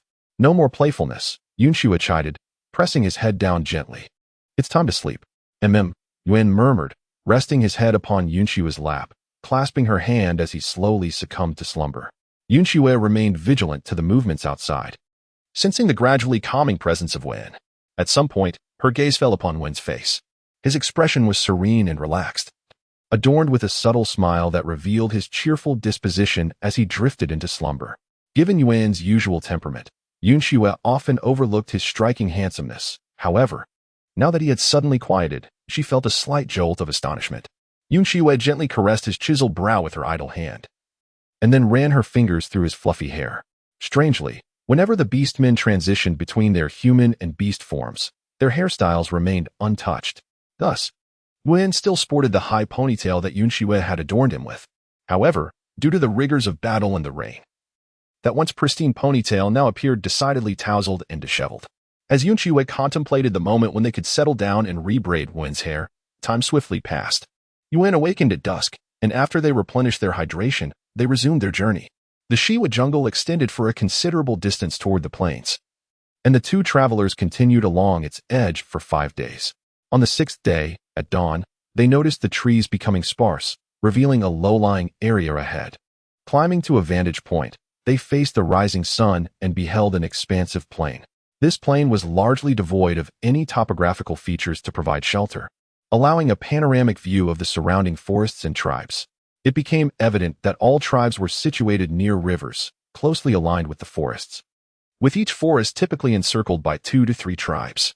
Yun Xue, should we seek out a tribe to inquire about traversing the desert? Wen asked. For he only knew that the desert's end led to Tizit City, without having truly ventured there. Indeed, let us take a look, Yun Xue replied. Wen nodded and, carrying Yun Xue, found a downhill path leading toward the plains. Along the way, Yun Xue curiously wrapped her arms around Wen's neck and asked, since not all wandering beasts bear the fragmented beast totems, how do you distinguish between wandering beasts and tribal beasts? By scent, Wen answered. Even if a tribal beast refrains from communicating with others within the tribe, it will still carry a chaotic aroma. In contrast, a wandering beast typically possesses only its own scent and a hint of blood. Oh, Yun Xue pondered for a moment before inquiring. Having spent the past 2 months within the Shiwa jungle and having slain a tribal beast a few days ago, wouldn't that mean you also carry the scent of a wandering beast now? Yuan paused, momentarily taken aback, and after careful consideration, he nodded. Indeed, he replied, a sense of unease creeping into his heart. Yun Xue would not come to despise him for this. Yet, her tone instantly brightened. This will make trading with those tribes much more convenient. As the shadow of a tribe loomed into view, Yun Xue turned to Yuan and said, please set me down. Let us disguise ourselves before proceeding. Yuan nodded in agreement and halted, transforming back into his human form after Yun Xue leapt from his back. The two found a concealed spot, where Yun Xue retrieved a piece of thinner animal hide, cutting it into strips for Yuan to bind around his left arm to obscure the beast's markings. She then located a patch of bare earth, dug up some soil, and produced the carcass of the beast from the tribe that had attempted to kill her, allowing its blood to spill. The mixture of blood and soil quickly congealed into a murky, dark red stain. Yun Xue directly applied it to her face and arms. Upon witnessing this, Yuan crouched down and said, Yun Xue, could you assist me in applying it? You don't mind if your hair gets dirty, do you? Yun Xue inquired. Of course, I do not mind, Yuan replied. Upon hearing this, Yun Xue removed the hairpin from Yuan's head and gently let his hair fall free. His hair, having been tied for an extended period, bore a noticeable crease, and with its sudden release, it appeared oddly bent, lending a comical air to his appearance. Moreover, as Yun Xue had used her blood-stained hands to untangle his hair, it became speckled with remnants of blood. That should suffice, Yun Xue stated. For she had never encountered a particularly filthy stray beast, and Yuan's face smeared with mud seemed rather jarring. She then retrieved a pack filled with supplies from her space and slung it over her shoulder, signifying her preparation was complete. The two set off towards the nearest tribe. It was still the dry season, and the orc stationed at the entrance of the tribe was dozing off. However, the scent of blood emanating from the two was sufficient to rouse his vigilance. Stray beasts, do not approach, he shouted, rising to confront them. Yun Xue stepped forward and inquired, are you in need of sustenance? We seek to exchange some salt. Upon hearing the feminine voice, the orc was momentarily taken aback, his brow furrowing in confusion. He sniffed the air, struggling to discern the scent of femininity amidst the acrid odors of stray beasts and the blood of the tribe. His gaze fixated intently on Yun Xue. In recent days, Yun Xue, having endured the elements, has become considerably tanned. Her complexion further marred by 4 long scars and grime upon her face, prompting the orc to instinctively furrow his brow. What an unsightly female. No wonder she follows the stray beasts, the orc muttered to himself. Chapter 61. I am here to protect you. Upon hearing the orc's words, Yuan was instantly filled with indignation. Just as he took a step forward, he was halted by Yun Xue. Yun Xue spoke once more, inquiring whether they would exchange meat for salt. If not, they would take their leave. Upon hearing this, the orc hesitated but eventually nodded, saying, please wait a moment. After all, they were genuinely in need of sustenance. Without food, what use was salt? Moreover, they were not merely 2 wandering beasts, but rather 1 stray beast and a female, posing little threat. The orc did not venture far, instead calling out to alert the other orcs. Before long, a middle-aged male orc, adorned in the garb of a leader, approached the entrance of the tribe. He scrutinized Yun Xue closely, asking, do you possess meat? Are you seeking to exchange it for salt? Yun Xue retrieved a sizable piece of dried meat from her leather pouch and hurled it directly at the orc. An orc beside the chieftain stepped forward to pick it up, casually brushing off the dirt before stuffing the meat into his mouth. He chewed laboriously and remarked, Chieftain, it must be venison. The chieftain nodded and inquired of Yun Xue, how much meat do you possess? What do you wish to exchange for it? Salt, a water pouch, and a map, Yun Xue replied, shaking her backpack. Filled with meat that would endure the harsh winter. A map? Do you wish to venture to Tizit City? The chieftain squinted thoughtfully. Female, do you not desire our assistance in your rescue? I do not know. I merely follow orders, Yun Xue stated, revealing the purple beast tattoo on her wrist. The blood upon us belongs to the orc who seeks to save me. Upon seeing the tattoo, the tribal orcs inhaled sharply. It was a fourth-tier mate tattoo. Although it was a mate tattoo, it was evidently that of a cold-blooded orc, indicating her formal bond with a fourth-tier wandering beast. No wonder she followed the wandering beast so aimlessly. No tribe would dare to rescue her. After all, the male beast can sense the location of such tattoos. The orcs regarded Yun Xue with newfound pity. Surely, she was not born so unattractive. Rather, she must have been tormented into this state by the wandering beast. While the females within the tribe remained safely at home, sheltered from the scorching sun, she was out undertaking the tasks meant for males. Chieftain, this female cannot possibly be the priestess from Layan City, one of the orcs whispered. However, the keen-eared Yun Xue and Moonin still caught the remark. How could a priestess endure such treatment? Did they not claim that she was exceedingly beautiful? The chieftain pondered, nodding in agreement. Clearly, this female, in both appearance and status, could not be the priestess spoken of from Land City. Will you exchange or not? We will perish if we cannot return by noon, Yun Xue said impatiently. Upon hearing this, the chieftain felt a twinge of sympathy for her and turned to instruct, bring salt and the map. Before long, the orcs of the tribe presented her with salt and a map. This map, unlike the ones carved onto stone tablets, was drawn upon leather with marks made by flames. However, the area depicted was quite limited. It scarcely illustrated the Shiwa jungle, though it detailed the plains and desert locations rather well. Yun Xue merely cast a fleeting glance before handing it over to Yuan.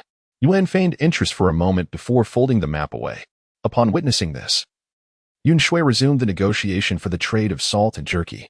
Yun Xue engaged in a spirited verbal duel with the tribal orc for an extended period, ultimately packing a considerable amount of salt, weighing half that of the dried meat, into a leather pouch.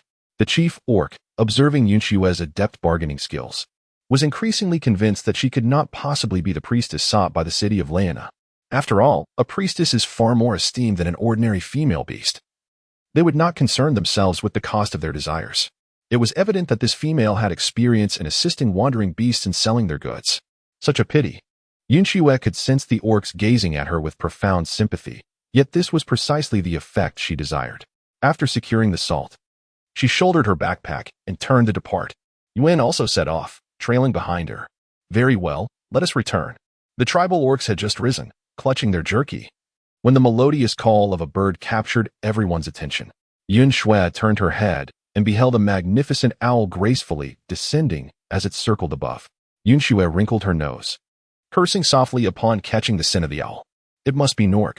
While Norg might not recognize her, he was certainly familiar with Wen and her distinctive aroma. Though Norg's sense of smell was not as acute as that of feline or canine beastmen, he was still a beastman nonetheless. She now faced two options, either to hope that Norg's sense of smell was particularly poor, or to allow Wen to transform and flee with her, which would inevitably lead to swift exposure. Yun Xue hesitated for merely a few seconds before arriving at a decision. She swiftly exclaimed, Yuan, transform into your beast form, and let us flee quickly. Yuan, having recognized Nuago, nodded in agreement and transformed into his beast form. Yun Xue flipped over and conveniently stowed the salt-filled backpack into her spatial storage. Meanwhile, Norg, who was soaring through the air, had already taken notice of the two. His suspicion regarding Yun Xue's physique and Yuan's race intensified as he observed them make a hasty retreat. Yun Xue, wait a moment. Norg promptly altered his course and flew towards her. The orcs from the tribe, upon seeing one of the orc patrols from Lane City actively seeking them out, hurriedly set off in pursuit. Damn it! Yun Xue rose and drew her longbow, shooting arrows at the approaching orcs as a means of intimidation, rather than attacking the pair. Norg soared ahead and landed directly in their intended path. Yun Xue, calm down. I am here to protect you. To demonstrate his sincerity, Norg transformed into his humanoid form upon landing. Protect? Yuan spat disdainfully and lunged at Norg, who stood his ground without flinching, only to be met with a fierce blow that sent blood spraying. Yun Xue leapt gracefully from Yuan's back, drawing her bow to strike directly at the approaching tribal beast. The creature was pierced through the ankle, collapsing onto the ground. Indeed, Nog's chest bore a grievous wound, deep enough to expose bone, inflicted by the emergency priestess Moe, unrelated to the shaman's cave. In reality, it was the priestess Ifeezi who had been captured by a pack of wandering beasts, who specifically demanded Yun Xue in exchange for her. The pack of wandering beasts? The ones from the Hambina Mountains? Both Yun and Yun Xue inquired almost simultaneously, Nog gritting his teeth against the pain. Beads of cold sweat forming on his forehead hastily consumed a green crystal core. Before his wounds could begin to heal, he stepped closer to Yun Xue. Yun intended to shield Yun Xue immediately, but the tribal beasts had already caught up. With a roar, he summoned his fiery powers, exuding the formidable aura of a third-tier beast to intimidate them. Yun Xue, how did you sustain such injuries? Nog's voice trembled as he beheld the scars adorning her face. He quickly utilized all the green crystal cores in his possession. The verdant healing energy surged towards Yun Xue, who recoiled slightly, hastily shielding her face, exclaiming, "Ah yet." Despite her efforts to conceal her healing abilities, she was successfully treated.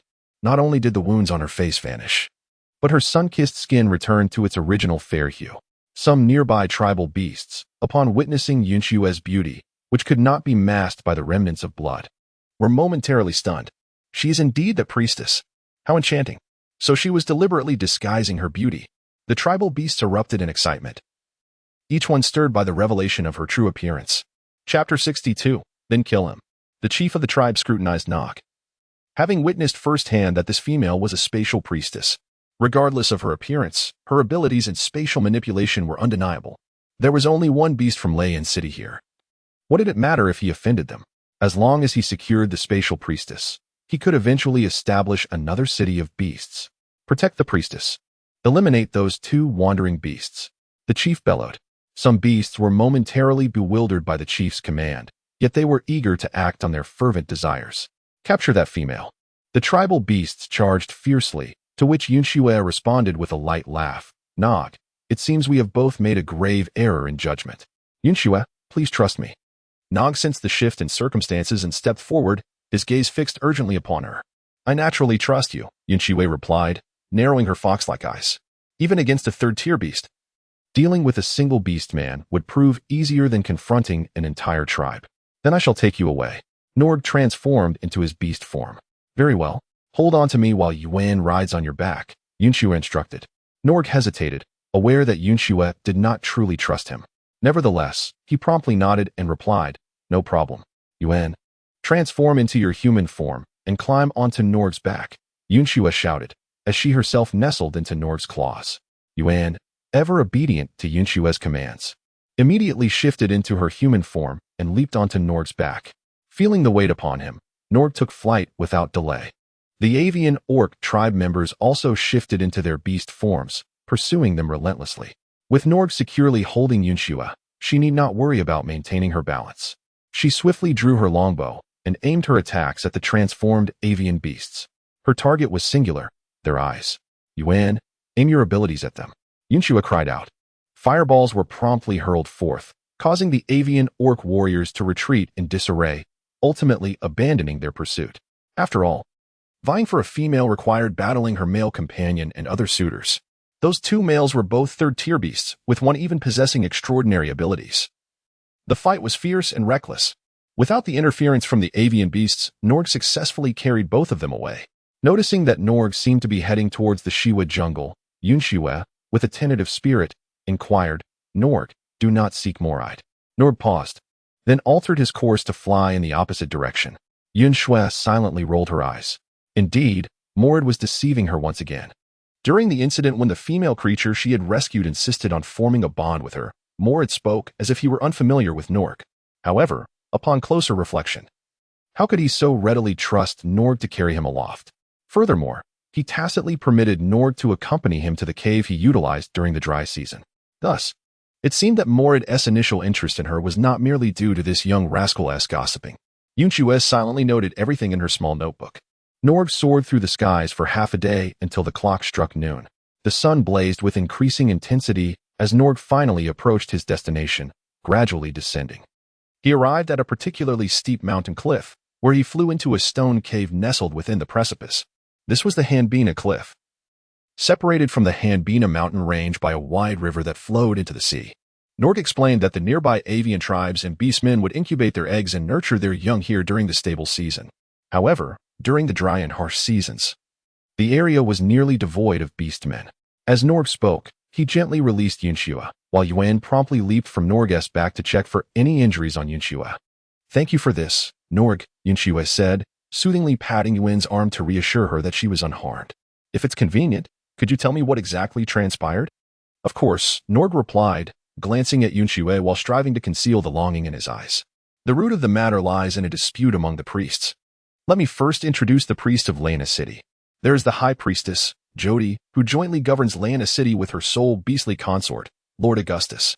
The remaining 3 priests include MOE from the emergency department, whose affinity lies in spatial abilities, Panny from the construction department, skilled in earth magic, and Ifeezy from the witch doctor cave. 2 months ago, Ifeezy unexpectedly ventured into the outer districts of Lena City and was subsequently abducted by the wandering beasts of the Hanbina mountain range. The witch doctor cave proposed various conditions to retrieve Ifeezy, yet the terms offered by those beasts demanded you as a trade. They even provided detailed information about you, including your physique, appearance, and abilities. Some beastmen from the Cold Forest tribe even volunteered information about your archery skills. The Lord, the High Priestess, and the 3 elders have been embroiled in endless arguments regarding your situation, with no resolution in sight. It was only 7 days ago, when MOE claimed you had killed her mate and placed a bounty on you, that we discovered MOE had secretly plotted against you. And it is likely that Ifeezy's predicament is also her doing. Consequently, our 3 factions began to act independently in search of you. And it was only today that I finally found you." Upon hearing this, Wen cursed angrily, "I can't believe those wandering beasts still managed to relay the news. And that MOE beast man. If I get the chance, I shall be sure to eliminate her. Such matters are beyond our control," Yun Xue replied with a calm demeanor. "We are simply too few in number." She turned to Norg and inquired, "What actions have your 3 factions undertaken?" Norg sighed and responded, "The Witch Doctor Cave and the Construction Department have issued a missing person bounty featuring your name and physical characteristics, while the Emergency Department has placed a bounty on your life with all your information." Yun Xue nodded. Although her identity as a priestess of the spatial realm would invite numerous disputes, its value compelled many to wish for her survival. "Is Ifeezy still in the Hanbina mountain range?" She pondered aloud. Norg nodded helplessly. Regardless of moral obligation or self-interest, the shaman cave should expedite Ifeezy's rescue. Yet the arid season posed significant challenges. "I have heard that the leader of those wandering beasts is a 4th-tier creature. Does he possess any extraordinary abilities?" Yun Xue continued to inquire about the intelligence regarding the wandering beast clan. "How many beastmen are there? How many 3rd-tier beasts?" "It is a 4th-tier beast without any extraordinary abilities," Norg replied, "but they do have more than 10 3rd-tier extraordinary beasts. The total number of their ranks is around 200, I believe." After Norg's response, he looked at Yun Xue with concern, saying, "Yun Xue, you cannot be considering." When we escorted the Hanlin tribe during their migration, I observed Yun Xue closely. I noticed that she was indifferent towards the other beastmen, showing kindness only to Yuan and Ifeezy. Additionally, Ifeezy's archery skills were taught by Yun Xue, and it was Yun Xue who suggested Ifeezy's journey to Lena City. Those wandering beasts are not ordinary. They are numerous and well-organized. Once captured, escape is nearly impossible. Furthermore, with your extraordinary abilities, you would undoubtedly be under even stricter surveillance. "You misunderstand. I have no intention of exchanging Ifeezy for anything," Yun Xue's confident, even audacious gaze and smile were deeply etched in Norg's memory. "I intend to lure out that 4th-tier beast and then eliminate him." Chapter 63, Digging Our Own Cavern. "You plan to kill him?" Norg could not help but raise his voice, looking intently at Yun Xue. Yun Xue nodded with an air of tranquility, her gaze slightly lowered and her eyes flickering, clearly immersed in deep contemplation. Yun Xue's resolve to eliminate the rogue beast leader was not a mere whim. It was the culmination of careful deliberation. After all, that group had already set their sights on her, and rather than living in perpetual fear and caution, she preferred to endure a momentary hardship to prevent future troubles. Of course, her decision was bolstered by the existence of an escape route. The space she had restored not only offered sanctuary, but also contained sufficient provisions and water to sustain her for an extended period. Should she find herself unable to defeat them, she could simply hide within her space for a month, and by then, the majority of the beastmen would likely believe her to be dead. Moreover, her reluctance to act decisively stemmed from a fear of exposing her spatial abilities. However, now that her powers had been widely publicized, what need was there for concealment? Furthermore, the rogue beast group numbered only around 200, including the second-tier beasts. If she could persuade the city of Lane and expend some of her advanced weaponry, it should pose no significant challenge. Nog, when was your count conducted? Yun Xue inquired once more about the timeliness of the information. Before the dry season, Nog replied. Given the dry season's conditions, their numbers should not fluctuate significantly. Is that so? Yun Xue mused, lightly rubbing her forehead. This, indeed, was fortuitous news for her. After all, during the dry season, they had managed to slay over 40 rogue beasts within the Shiwa jungle. What? Nog exclaimed, taken aback once more. Yun Xue retrieved the left hand of a third-tier stray beast from the void and presented it to Norg. Here, the left hands of the third-tier beasts numbered 6. Yun Xue remarked that, without reinforcements, the number of third-tier beasts would amount to fewer than 10. However, recalling Mord's assertion that these third-tier beasts were newly promoted, it was reasonable to suspect that the strays would reinforce their ranks. Nevertheless, this information need not be disclosed to the orcs of Luyan City. It was only upon seeing the left hand marked with the insignia of a third-tier beast that Nord began to believe Yun Xue's claims. His skepticism was not born from a lack of faith in Yun Xue, but rather from the incredibility of the 40 strays. Even the presence of 6 third-tier beasts seemed exaggerated. He could hardly fathom what Yun Xue had endured during the dry season in the Shiwa jungle. Filled with regret over the injury on her face, Norg lamented that had he foreseen the invasion of strays, he ought to have remained in the Shiwa jungle as well. My injury? It has nothing to do with them, Yun Xue replied. If Luyan City wishes to rescue Ifeezy, we might consider a collaboration. You will contact the strays to hand me over while holding off the others, and I will take care of that 4th-tier beast. Norg furrowed his brow, questioning. Isn't that too perilous? Perhaps we should wait a few days for the temperature to drop, and I can escort you near Tizit City instead? The bounty from Luyan City would not extend to Tizit City, hence Yun Xue resolutely declined. Those strays pose a challenge even for tribes of one beast city. Norg expressed, deeply concerned for Yun Xue's safety. Let us proceed to Tizit City as originally planned, Yun suggested. Gently grasping Yun Xue's hand, he added, I worry for your well-being. Shall we return to slay him once I ascend to the 4th tier? Hearing Yun's words softened Yun Xue's expression. Yet she firmly stated, my decision is not a fleeting whim. While the bounty from Luyan City may not reach Tizit City, news of a spatial priest operating almost alone within their domain could. In the stable season, actions would be far more convenient than they are now. We would still find ourselves fleeing to the realm of the next one beast city, rather than confronting unknown traps and troubles in Tizit City. Why not eliminate the evident enemies here? Is it possible that there isn't even a 4th-tier beast within the confines of Tizit City? Upon hearing Yun Xue's words, both Yun and Norg fell into deep contemplation. Yun felt as if his mind were fracturing under the weight of thought, and he embraced Yun Xue, declaring, Yun Xue, I shall heed your wishes, but I cannot bear to see you harmed. Yun Xue smiled as she gently caressed Munin's face. Of course, I will ensure my own safety. Have you ever seen me seriously injured? After a moment of contemplation, Norg agreed that Yun Xue's reasoning was sound. However, the correctness of this decision hinged upon their ability to vanquish the 4th-tier wandering beast. Was Yun Xue's thought process also indicative of her desire to remain in Land City? Nord bit his lip and looked earnestly at Yun Xue. Yun Xue, could you wait for me here for a few days? I will return for you in 5 days. The elders of Land City would have various justifications for welcoming a priestess, yet they would categorically refuse to allow her to confront a 4th-tier wandering beast. Therefore, Nord could not predict how the elders would react upon learning of Yun Xue's intentions. Rather than take Yun Xue with him now and expose her to unknown circumstances, he chose to return and arrange matters first. He did not want Yun Xue to suffer any indignities, even verbal ones. All right, that's fine, Yun Xue nodded. But will you be able to return and find us on your own? Of course, Nord replied with a nod. Although he realized that Yun Xue's request stemmed from a lack of trust in Land City, he could not help but feel a sense of joy, for it indicated that she still held a modicum of faith in him. Then I shall await your good news, Yun Xue said with a smile, waving her hand in a somewhat urging manner. In order to conceal the mark on the back of her right hand, Yun Xue habitually waved with her left, drawing Norg's attention to the pattern on her wrist. Yun Xue, what is on your wrist? Norg took a large step forward, nearly closing the distance between them. Yun Xue took a step back, and Wen promptly enveloped Yun Xue in her embrace. Yun Xue clasped her wrist tightly, concealing the purple beast pattern. Her brows furrowed deeply, and her expression turned displeased as she averted her gaze. Noticing only Moon In by Yun Xue's side, and observing her reaction, Noj began to infer the situation. A buzzing sound echoed in Noj's mind, amplifying his regret over the decision he made prior to the dry season. I am sorry. I did not anticipate that leaving you alone in the Shiwa jungle would lead to such an incident. Noj bowed his head in contrition.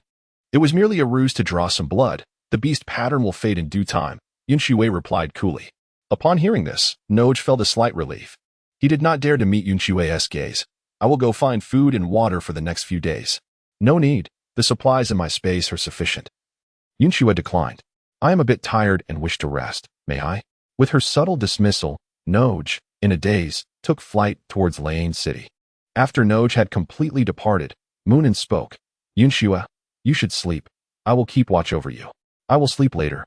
Yun Xue replied as she pushed aside Moonin's arm and stepped away from his embrace, approaching the entrance of the stone cave to gaze downwards. The view below was dizzying, and she pointed to a protruding rock face. Moonin, could you leap there and excavate our own stone cave? Our own? Moonin's attention was evidently diverted. His heart raced at Yun Xue's choice of words.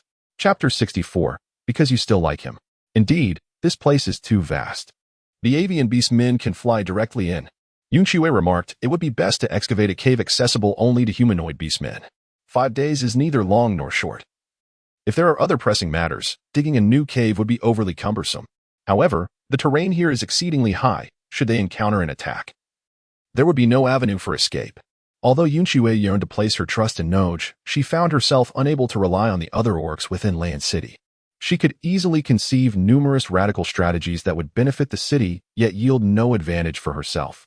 Thus, with nothing pressing to attend to, she resolved to prepare defensive fortifications. A stone cave accessible only to humanoids? That could work. Yun nodded, inquiring about the desired dimensions of the interior space. After a moment of contemplation, Yun Xue took Yun's hand and sketched an L shape and a square in his palm. Can the entrance make a turn? The interior need not be extensive, as we shall only remain for 5 days. All right, please wait for me here, she instructed. Yun nodded, glancing around the landscape at the mouth of the cave before leaping down. Yun Xue did not hear Yun's voice, yet she still leaned down to look. Observing Yun standing on the protruding rock face, diligently chiseling away at the stone, Yun Xue felt a sense of relief. The mud and blood that had been smeared across her face had dried and caked due to the temperature, leaving her skin somewhat parched and itchy. Yun Xue retrieved water from her surroundings to cleanse her face and arms of the grime. As time elapsed, she noticed the sun outside becoming increasingly harsh and decided to call Yun back for a respite. Just as she rose, Yun leaped in from outside. Yun Xue, I have finished digging the stone cave. His eyes sparkled with excitement, his smile radiating the joy of a child eager for praise. Have you finished so soon? Yun Xue expressed her surprise, recalling that during their previous endeavor in the Shiva jungle, Yun had taken quite a while to excavate. Unbeknownst to him, Yun Xue's thoughts were occupied with this memory. Had he known, he would have certainly provided a thorough explanation. His prolonged efforts in the jungle had stemmed from his concern for her deteriorating condition, which had impeded their progress. However, this time, as they were digging their own cave, his motivation was undeniably high. Come, let me show you, Yun said, stepping forward to lift Yun Xue into his arms. Once she secured her grip around his neck, he leaped down, landing on the protruding cliff face. Beside the rock wall, an entrance had been carved, just wide enough for one person to pass through. Yun carefully set Yun Xue down, and she stepped inside. Following her intentions, Yun had fashioned the entrance tunnel into an L shape, as this design effectively obstructed visibility, facilitating ambushes against any intruders with ranged weapons. However, as a consequence of this configuration, the chamber at the tunnel's end was shrouded in dim light. With the enhancement of her extraordinary abilities, Yun Xue could barely discern the ground and the walls. However, given the smooth appearance of the walls and floor, it was evident that Yun should be able to see objects effortlessly in such lighting. Yun Xue extracted a portable oil lamp from within the space and ignited it. The warm yellow flame cast a gentle glow over the modest 20-square-meter room, enveloping it in a comforting hue.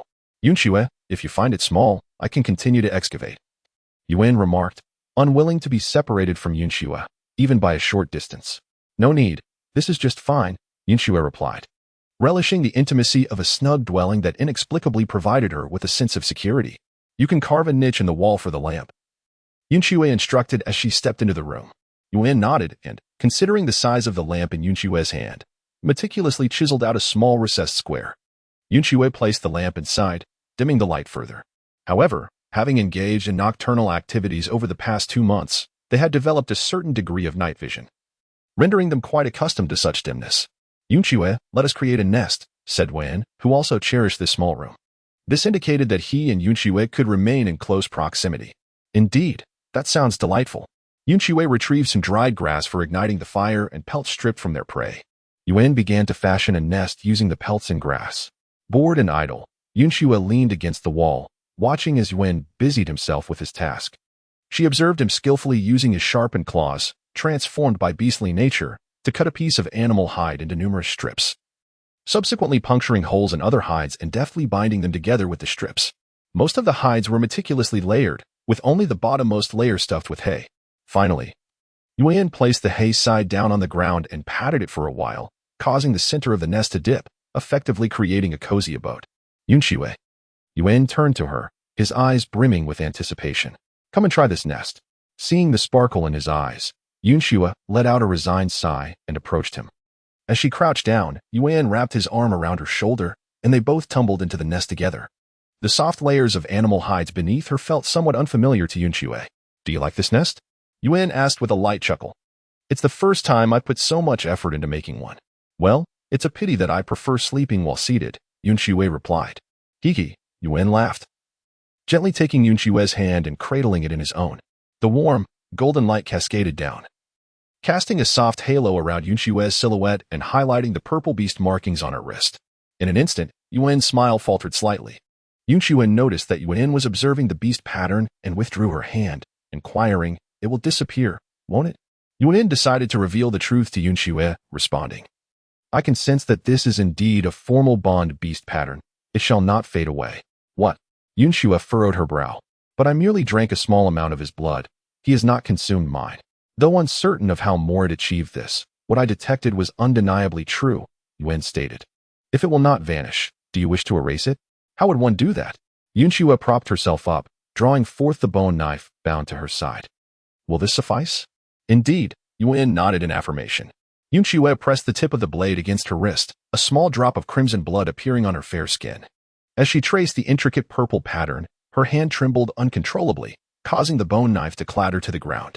Yun Xue gritted her teeth, squeezing out a question through her clenched jaws. Why does it hurt so much? Despite possessing healing abilities, she often resorted to self-harm tactics, priding herself on her tolerance for pain. Yet, the moment the blade grazed her beastly tattoo, it felt as if her bones were shattering. Yun Xue quickly used the crystal core to heal. Yun exclaimed, anxiously grasping her wrist.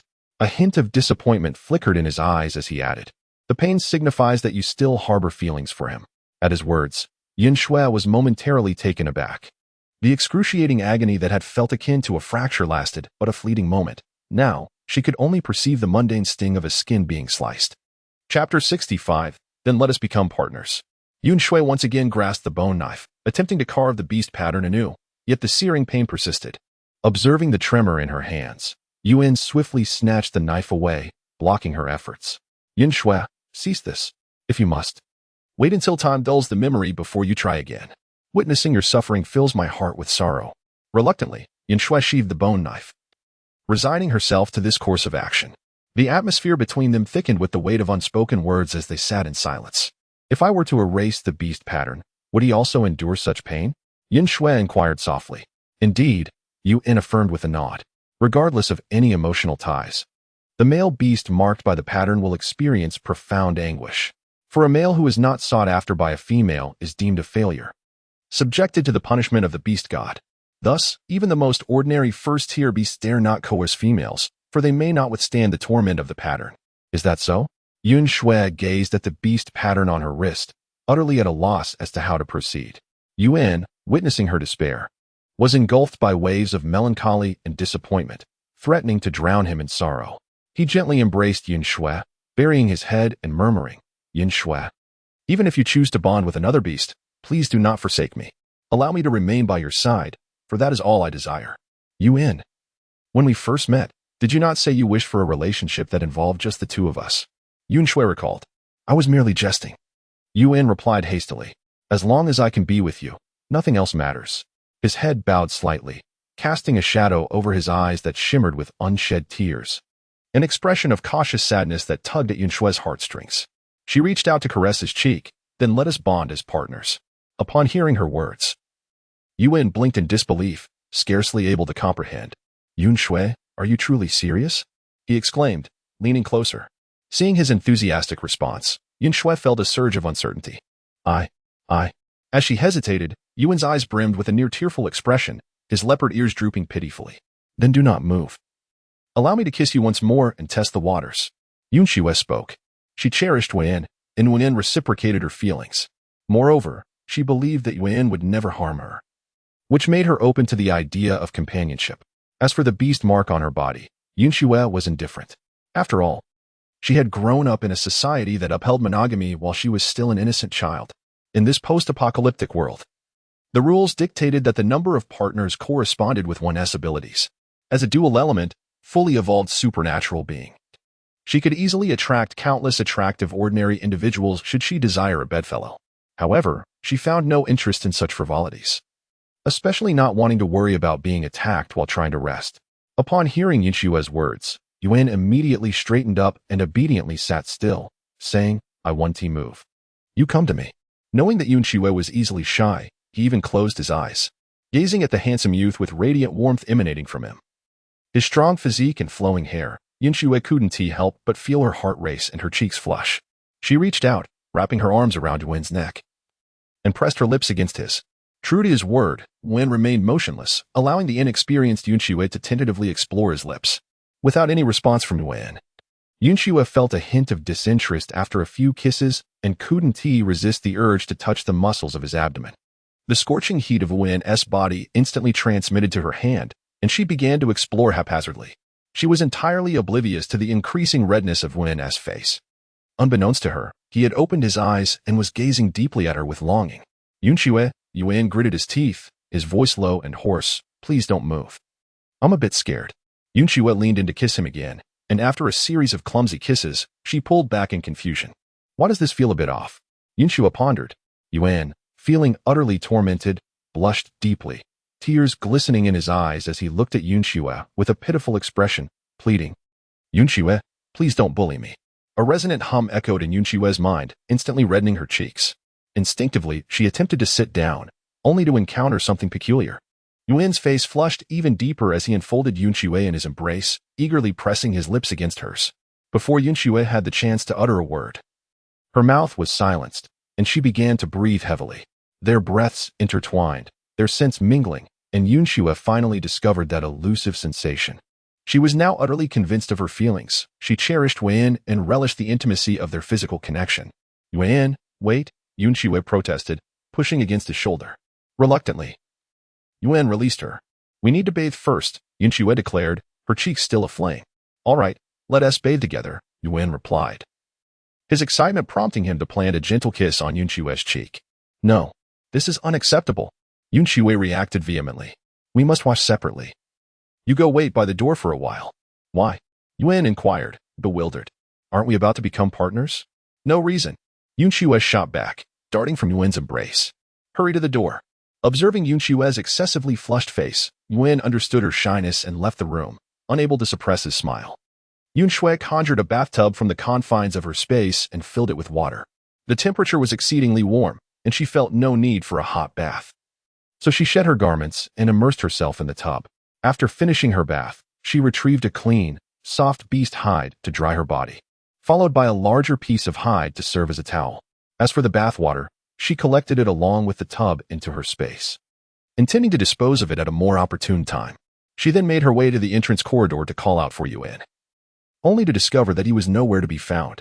Yun Xue waited for a while, still dripping with water, her hair damp and disheveled, when Yun sprang up. Yun Xue, I just ran down to the river to wash up. Yun Xue gazed downward, and indeed, there lay a great river flowing into the sea. Did you run down there? She inquired, contemplating the height of the cliff. Alas, I cannot fly. It will take me quite some time to leap back up. A thought crossed her mind.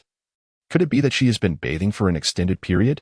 Rising, she returned to the stone chamber, with Yun excited yet cautiously following in her wake. As she settled onto the fur, A wave of awkwardness washed over her. Yun nestled closely beside her, gently draping an arm around her shoulder, and leaned in to kiss her lips. Chapter 66. Where's the beastmate tattoo? Yun's kiss was far more tender than before, as he carefully caressed Yun Xue, deeply attuned to her feelings. Their skin brushed against one another, breaths entwined, and Yun Xue felt herself becoming increasingly dizzy. Her mind, filled with chaotic thoughts and fluid reflections, was wholly consumed. All she could perceive was Yun's breath and his gentleness. She lost track of how long the kiss lingered, gradually learning to breathe. No longer passively enduring, but responding in kind. Sensing Yun Xue's reciprocation, Yun's excitement intensified. He allowed himself to indulge in his desires, savoring her lips with a greedy passion. He reveled in the rare, sweet scent that belonged solely to her after her bath. Under this new onslaught, Yun Xue finally succumbed. Her breaths became heavy, revealing sweet fragments of her essence. Yun could no longer contain himself and gently pushed her down into the nest. Yun Xue felt herself completely enveloped by shadows. Her boiling blood suddenly turned cold, and her gaze became remarkably clear, with evident vigilance and fear. Yun paused for a moment, quickly rising to his feet. As Yun Xue regained her composure, she had briefly thought that a zombie had confronted her, or perhaps a wild beast had approached her in her slumber. "I will not harm you," she assured. Yun felt a pang of pain in his heart at Yun Xue's words. How perilous must her previous living conditions have been? He reached out to embrace Yun Xue, burying his face in her neck. Yun Xue blinked and reached out to embrace Yun, who finally set her heart at ease and continued to diligently and tenderly please her.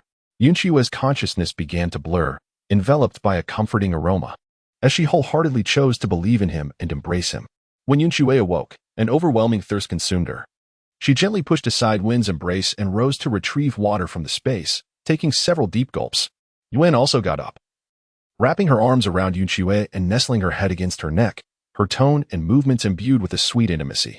The blush-inducing memories were stirred by Yun's voice. "I wish to step outside for some fresh air," Yun Xue uttered, only to realize her voice was hoarse. It was at this moment she noticed that she was merely draped in a hide, the very one she had used as a bath towel. Though her skin felt dry and cool, the weariness that enveloped her quelled any thoughts of taking another bath. "Let me go. I need to get dressed," Yun Xue insisted, pushing Yun away, only to discover that her right glove was missing. Yun Xue inhaled deeply, her eyes widening as the enchanting atmosphere dissipated in an instant. "You took my gloves." She hastily clasped her right hand. "Yun Xue, I apologize. You were asleep at that moment, and I merely wished to assist you in cleaning them," Yun said, lowering his head with a contrite demeanor. "Those gloves were drenched in sweat. So He cradled Yun Xue's hand and assured her, "I shall never speak of this." "Humph." Yun Xue scoffed lightly, retracting her hand. "Let go of me. I need to dress." "You must be quite fatigued. Allow me to assist you in getting dressed," Yun urged, inching closer. "Perverse rogue, I refuse." She pushed at his face, insisting, "Go away." Yun chuckled and gently kissed the palm of her hand before rising and retreating to a corner, obediently squatting against the wall. His gaze remained intensely fixed upon Yun Xue. "Turn away. Do not stare at me." The heat flooded Yun Xue's cheeks once more. Yun could only obediently face the wall. Yun Xue retrieved her garments from the ethereal space, and as she lifted her leg, a wave of weakness surged through it. She attempted to rise, only to discover that her waist ached even more acutely. Reluctantly, she resorted to her healing abilities. As the verdant light enveloped her, Yun anxiously turned his head, exclaiming, "Yun Xue, what troubles you? Where are you injured? Do not look at me." Yun Xue hastily grasped the beast skin that had slipped from her body, noting the flush of embarrassment upon her cheeks. Yun surmised the nature of her healing. Seizing the opportunity while she was not yet overwhelmed by indignation, he averted his gaze. Within the confines of their shared chamber, the soft rustle of fabric filled the air, prompting Yun to cover his ears as a blush crept across his face. It was only when the sound of approaching footsteps echoed in the room that he lifted his gaze and followed Yun Xue out. Yun Xue arrived at the entrance of the stone cave. Gazing upwards, it was evidently still midday outside, the sun blazing fiercely. How could it still be midday? Yun Xue felt a sense of disorientation in her memories, for today marked the arrival of the second midday. The space within the cave was insufficient for two to walk side by side, compelling Moon in to embrace her from behind. The second day? A faint twitch appeared at the corner of Yun Xue's mouth. Truly, beauty can lead one astray. Fortunately, they had nothing to occupy their time at the moment. Upon realizing the passage of time, Yun Xue belatedly felt a pang of hunger. Yun Xue retrieved some jerky from the depths of space and inquired of Wen. Would you care for some? Yun Xue, this is a rare opportunity. Let us roast the meat, Wen proposed. Certainly, Yun Xue replied, nodding her head. The space here is confined and lacks ventilation. Let us ascend to that stone cave above for our roasting. Agreed, Yuan said, lifting Yun Xue effortlessly into her arms and leaping towards the aforementioned stone cave. Yun Xue summoned firewood and stones from her spatial realm. As the campfire blazed to life, she recalled their recent acquisition of salt and decided to prepare another pot of salted snake soup. The stone pot and grill were set up, and Yun Xue retrieved the game from her space while Yuan skillfully began to prepare it, deftly cutting the meat into chunks. Yun Xue did not hasten to add water to the stone pot. Instead, she instructed Yuan to specially slice off several pieces of fatty meat from the prey. She tossed the succulent morsels into the stone pot, and as the stone was heated, the warmth radiated outwards, causing the fat to render and sizzle. Once the meat had released its grease, she deftly extracted the fatty pieces and then placed chunks of snake meat into the pot, starting with the skin side down. It was only when both sides of the snake meat had achieved a golden hue that she added water to the pot, waiting for it to reach a boil. At that moment, the preparations for the meat destined for roasting were complete, and the two of them arranged the pieces on the grill. Yun Xue retrieved the salt, only to discover it consisted of translucent yellowish blocks. She instructed Yuan to fashion a mortar and pestle from stone, into which he placed the salt blocks to be ground into a fine powder. Meanwhile, the meat was roasted to perfection. Yuan picked up a piece of succulent, marbled meat, glistening golden and oozing with juices, and after blowing on it gently, presented it to Yun Xue. Yun Xue pinched a modicum of salt, rubbing her fingers together before sprinkling it onto the grilled meat, then finally opened her mouth. Yuan fed the meat to Yun Xue, and witnessing her joy as she savored the morsel brought him a sense of happiness that surpassed even the delight of indulging in the meat himself. With a smile, Yuan gently cradled Yun Xue's hand, causing her to notice the purple beast pattern adorning her left wrist. Ah, where's our bond beast mark? Yun Xue glanced over her body but could not immediately locate it. It is right here, Yuan replied. His smile entwined with sweetness as he delicately caressed the area just beneath Yun Xue's left collarbone. Yun Xue made an effort to lower her head, barely catching a glimpse of the delicate blend of blue and red hues. It was so close to her heart, and I felt immense joy as Yuan spoke, drawing nearer to Yun Xue and gently kissing the nape of her collarbone. Yun Xue had yet to push away Yuan when his actions at her collarbone transformed into a gentle bite. What on earth are you doing in broad daylight? Yun Xue exclaimed, pushing Yuan away. Yet, yesterday was also during the day, Yuan whimsically pouted. Chapter 67. He was filled with profound regret. No, it cannot be. Yun Xue firmly pushed away Yuan's fluffy head. Observing Yuan's pitiful expression, Yun Xue sighed, turn around, and I shall restyle your hair. Instantly, Yuan's face lit up with a smile as she complied and turned away. Yun Xue skillfully gathered the ash gray, cascading locks of Yuan's hair into a high ponytail using a delicate hairpin. As Yuan tossed her hair with a playful flick and turned to engage Yun Xue in conversation, she was suddenly met with the acrid scent of charred meat. Both of them gasped in unison, hastily flipping the skewers of meat over. This batch of grilled delicacies had not been reduced to jerky, but had found its way into the bellies of Yun Xue and Yuan.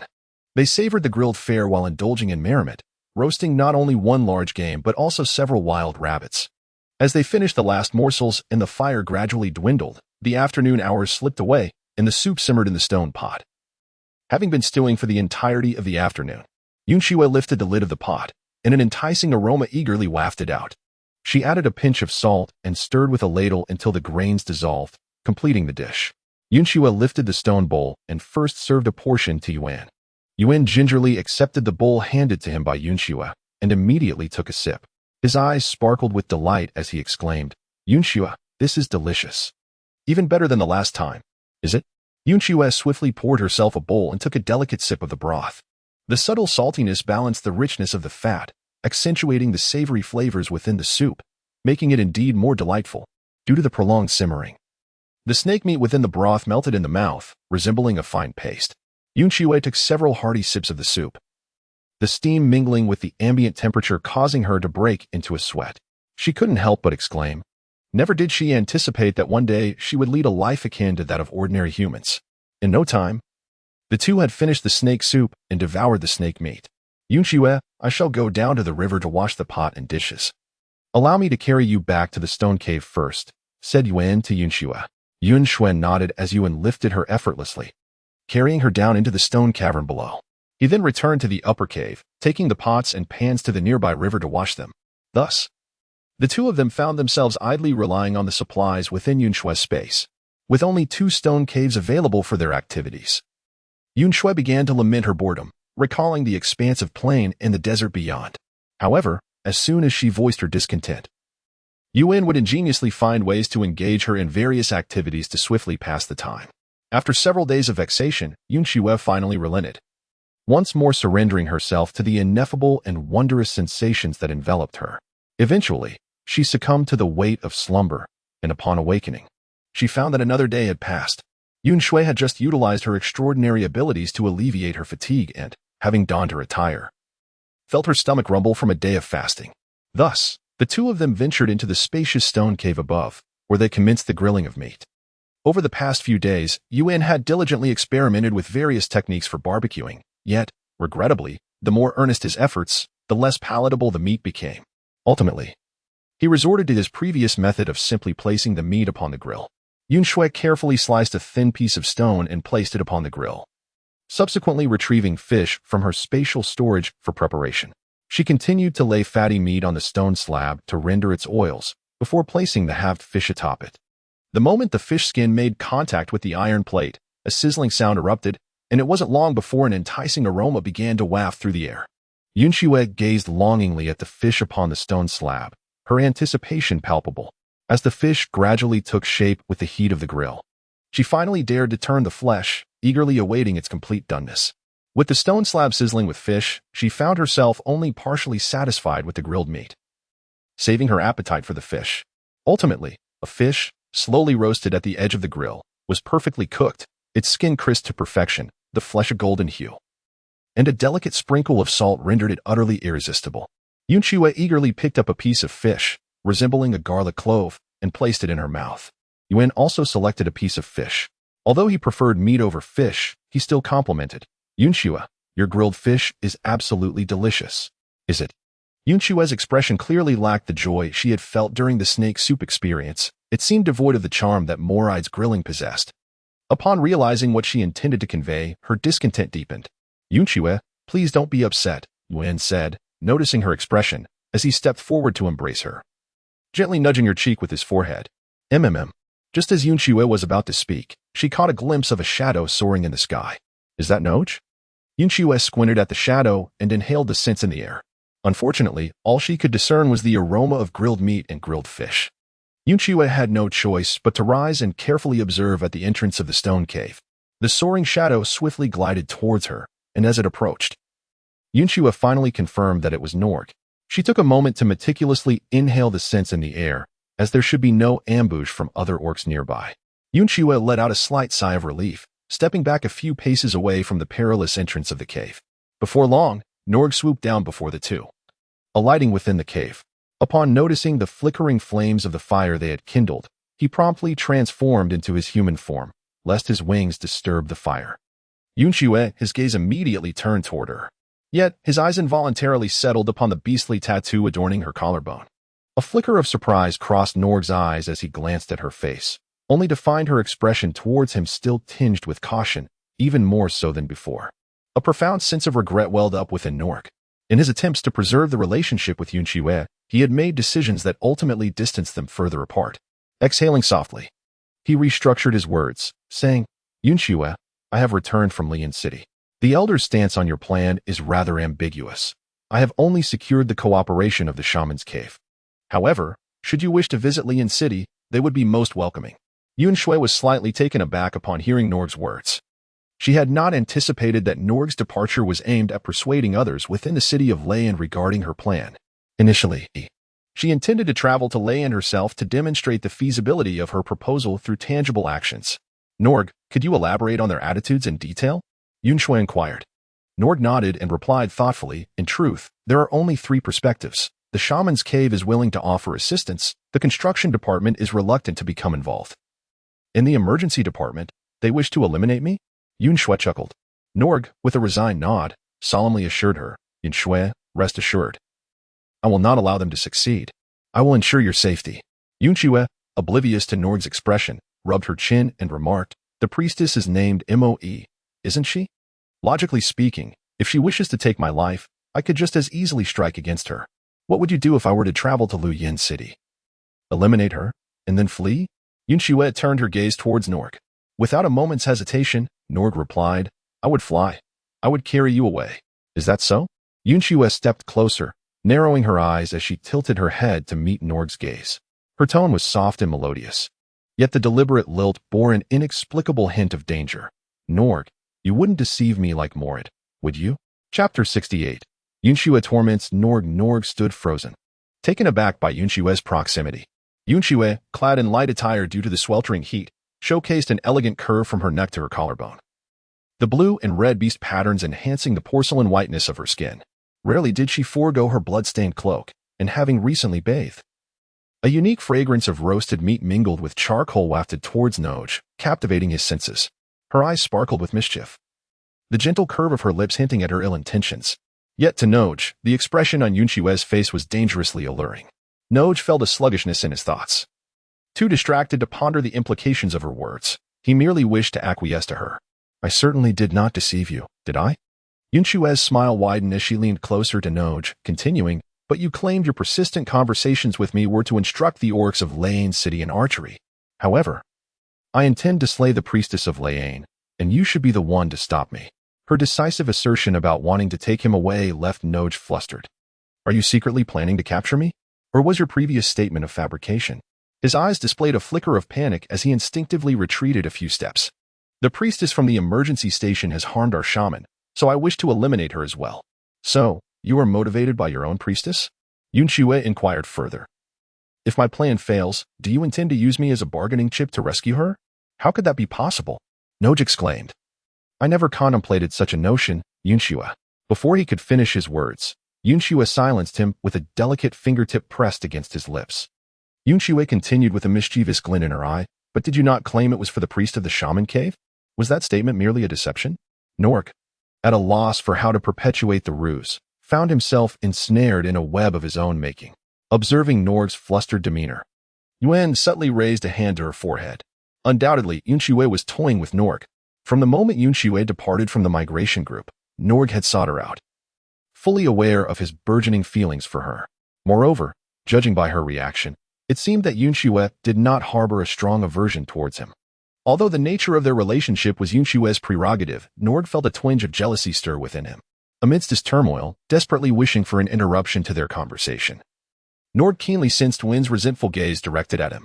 The impact of her look momentarily halted his thoughts, but the allure of her beauty reignited his mental faculties. "Norg, speak. Are you deceiving me?" Yun Xue inched closer, her tone laced with palpable menace. Norg, fixated on Yun Xue's expression, contemplated rapidly. He knew Wen was utterly infatuated. Should Yun Xue express disdain for him, Wen would undoubtedly be the first to leap forth and drive him away. Additionally, Yun Xue had just accused him of being deceitful, akin to Moride. Norg's gaze flickered to Yun Xue's left wrist, where the purple beast mark still lingered. With no overwhelming sense to distract him, he discerned that it was not a transient bond mark, but rather a permanent beast mark. Yun Xue did not erase the beast markings, yet she forbade Moride from following her. Was it a manifestation of her anger? Was she infuriated by Moride's deceit? Thus, did Yun Xue grant herself the opportunity to express her true feelings? Nordling experienced a moment of clarity, realizing that both his line of thought and conclusions were indeed sound. After all, the last time he encountered Yun Xue, he had endured a swipe from a leopard's claw and was subtly dismissed by her. This time, however, Yun Xue engaged him in extensive conversation, even inquiring about how he would choose between her and the matter concerning Lane City. Yun Xue must be granting him an opportunity. Knock. Observing that Nog remained silent with his head bowed, Yun Xue felt reluctant to press further. The mere thought that both Nog and Moride had deceived her, and might have conspired together in their trickery, ignited her anger. However, witnessing Nog's current hesitance, she experienced a twinge of regret for her insistence. They had not crossed paths throughout the entire dry season, and his presence was likely tied to matters concerning Lane City. Perhaps he had long since lost interest in her. As Yun Xue was about to lift her foot and depart, Norg suddenly reached out and grasped her hand. He knelt on one knee, gently bringing her hand before him to bestow a delicate kiss upon it. With an utterly sincere tone, he implored, "Yun Xue, I am deeply sorry. I have deceived you with lies, all in the pursuit of your affection. Fearing your sudden departure once more, I concocted these falsehoods. Might you grant me a chance for redemption? With his heart racing, Norg anxiously lifted his gaze to meet Yun Xue's eyes. The playful demeanor that once adorned Yun Xue's face had vanished entirely. She pressed her lips tightly together, her gaze cast downward, fixated on the adjacent stone wall. Not a word escaped her lips. Although the hand he held stirred slightly, it ultimately remained in his grasp. This singular, subtle gesture filled Norg with unbridled joy. Yun Xue did not immediately reject him. Whatever her hesitation stemmed from, he felt an overwhelming joy. Yun Xue, I did not expect an immediate response from you, he said as Noj released Yun Xue's hand and rose to his feet. Before he could finish his sentence, he was interrupted by a mournful groan emanating from his stomach. Gurgle. Moon In, unable to contain herself, burst into laughter beside him. Yun Xue turned her gaze towards Norg, her lips curving into a gentle smile. However, her smile quickly faded. Upon closer inspection, she realized that Norg appeared far more disheveled than when she had last seen him before the dry season. His once elegantly feather-like short hair now appeared somewhat unkempt, and beneath his striking golden hawk-like eyes lay faint shadows of fatigue. The weariness etched upon his brow was unmistakable. How long will it take to fly to Land City? Yun Xue inquired. A day and a half, Norg replied candidly. Upon hearing this, Yun Xue felt a twinge of compassion in her heart. It seemed that the round trip would take 3 days. And Norger still had to negotiate among the various factions in Luyin City, leaving him with hardly any time to rest over the course of 5 days. When hunger struck, Yun Xue retrieved some game from her space, but then a thought suddenly crossed her mind. She turned to Yun and said, Yun, you should present the game to Norger. Huh? Taken aback by the unexpected suggestion, Yun immediately declined without a second thought. No, I cannot. How could a male beast possibly deliver game to another male beast? Upon hearing this, Yun Xue narrowed her eyes and remarked, Then I shall be the one to deliver it. At her words, Yun sprang up from beside the campfire and, in a few swift steps, enveloped Yun Xue in a warm embrace. No, this simply won't do, he exclaimed, glancing at Nuagu. Consider it as if you've stumbled upon a forsaken quarry. Nuagu, shaking his head with a hint of resignation, replied, I shall go hunt. With that, he transformed back into his beast form and soared into the sky. As Nuagu departed, Yun turned to Yun Xue and said, Please take back the prey, let it not go to waste. Yun Xue nodded, retracting her catch, and settled back beside the campfire. I no longer desire the fish. You may consume it all. Yun nodded in agreement and proceeded to devour the entire roasted fish from the stone plate. Yun Xue sighed softly. I have come to realize that the sole purpose for you fierce beasts approaching the females is merely for a fleeting embrace. Yun found it difficult to comprehend Yun Xue's confusion, for in his eyes, such behavior was commonplace. He reasoned that if a male beast were not seeking a mate, what other reason could there be for him to approach a female beast without cause? The same held true for the females. Unless the female in question served as a priestess or a prospective priestess, engaging with various beastmen due to tribal matters, she would have no interest in that male beast. Yun Xue, if you hold no interest in a male beast, it is best not to engage with him, Yun advised. The females within the tribe rarely exchanged a word with males they were unwilling to entertain. Is that so? Yun Xue pondered momentarily, ultimately choosing to respect the local customs. Once their conversation concluded, they began to tidy up the remnants of the barbecue and the dying embers of the fire. By the time they had finished, Norg had returned, transforming into his human form as he descended into the stone cave. Yun Xue, I shall guide you to Liaoyana City. It is roughly a journey of 2 days. Would you prefer to rest a while before departing, or shall we set off immediately? Norg inquired. Upon hearing this, Yun Xue raised her eyes to glance at the sky outside and remarked, It is now afternoon. I shall take a brief rest, and we shall set out in the evening. After speaking, she turned to Yun and said, Let us be on our way. However, Yun tilted her head and inquired, Did we not just awaken not long ago? Yun Xue's lips twitched slightly as he squinted at Yun, saying, Before we bonded, you promised to heed my every word. Now, after our union, Yun Xue, I concede my error. Yun quickly admitted his fault, lifting Yun Xue effortlessly and leaping down from the stone cave. Nog, taken aback by Yun's sudden action, hurried to the edge of the cave to peer out, exhaling in relief upon witnessing Yun Xue and Yun land at the entrance of another cavern. Reflecting on Yun's remark about their recent awakening, a faint smile crept upon Nog's lips. Realizing that this was the respite Yun Xue had graciously afforded him, he promptly transformed into his beast form and retreated into the shadows within the cave. He maintained a standing posture, closing one eye, and, weary from the past few days, swiftly succumbed to slumber.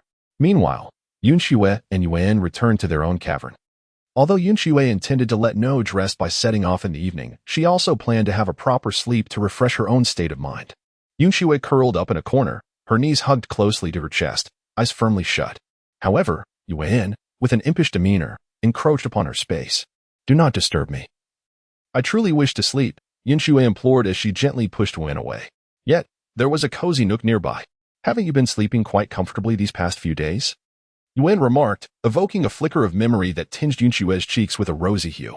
"I don't care. I can only fall asleep like this now," she retorted. Observing her distress, Yuan transformed into a beastly form, curling into a circle beside her and invitingly said, "Yun Xue, if you feel insecure sleeping that way, come nestling in my embrace. I shall protect you tenderly." Yun Xue initially intended to decline, yet the fluffy snow leopard gazed at her with its bright, sapphire-like eyes, blinking innocently. Yun Xue struggled for a moment before conceding. "All right, I shall give it a try."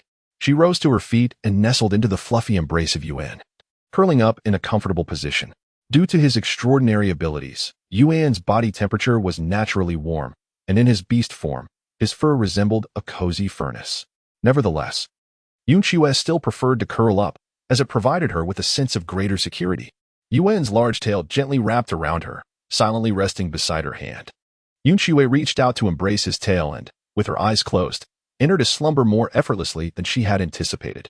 However, as her mind wandered with thoughts, she awakened after a few hours. Turning over, she found her face covered in the fur of Yuan. Suddenly, she recalled Yuan once mentioning that the fur on his belly was exceptionally soft, and as she gazed at the fine, fluffy white hairs, they indeed appeared to be remarkably tender. Yun Xue could not resist the temptation to caress the soft, warm fur on Yuan's belly. The texture was exquisitely smooth to the touch. As Yuan lay with eyes closed on the ground, he let out a muffled sound before suddenly rising and transforming into human form, enveloping Yun Xue in his embrace and pressing his lips against hers. When Yun Xue gently tapped Yuan's shoulder, he finally released her slightly, panting for breath. "What was that sudden move? You startled me," Yun Xue playfully complained. "Yun Xue, you are bullying me," Yuan replied with a pitiful expression. "It was you who suddenly touched my belly, and then you are not responsible for it." "Ah, that was my fault," Yun Xue admitted, cradling Yuan's face and planting a kiss on him. "I won't do that again." "That's not good. I want you to do it again next time," Yuan laughed, continuing to kiss her. "We need to leave soon," Yun Xue urged, pushing Yuan slightly, not wanting others to wait for her due to such an embarrassing moment. "Just a little longer," Yuan murmured. "Once we are in a place teeming with beastmen, you certainly won't want to be close to me. Just thinking about it makes me sad." Yun Xue rarely displayed a gentle demeanor, but now her eyes softened. She brushed aside the stray hair from Yuan's forehead and asked, "Will you always listen to me?" "Of course," Yuan replied without hesitation, nodding earnestly. "Once we reach Land City, no matter what happens, if I tell you to run, you must run." "Can you do that?" Yun Xue inquired. "Even if I suddenly disappear, you must run." Upon hearing Yun Xue's words, Yuan felt as if he had been doused in icy water. His boiling emotions cooled instantly.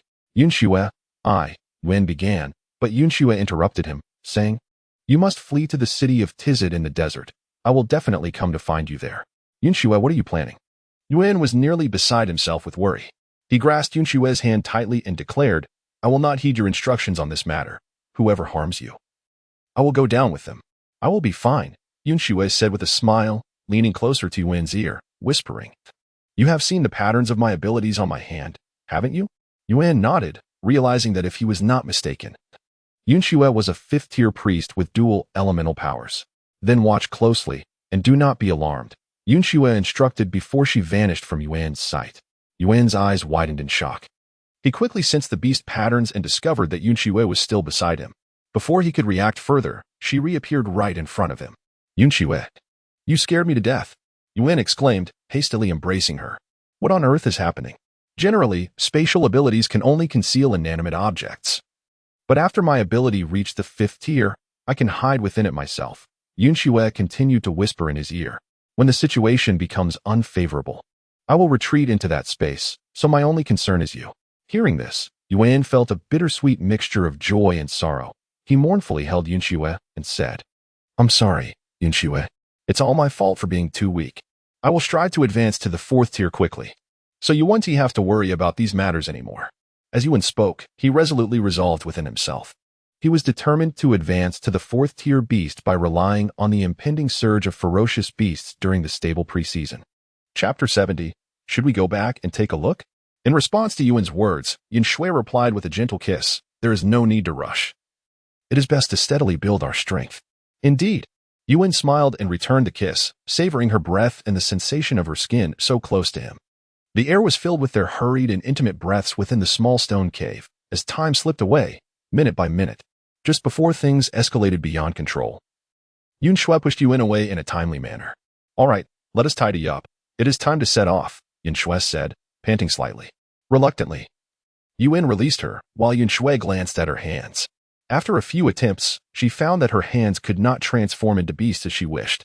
In her frustration, she drew her bone knife.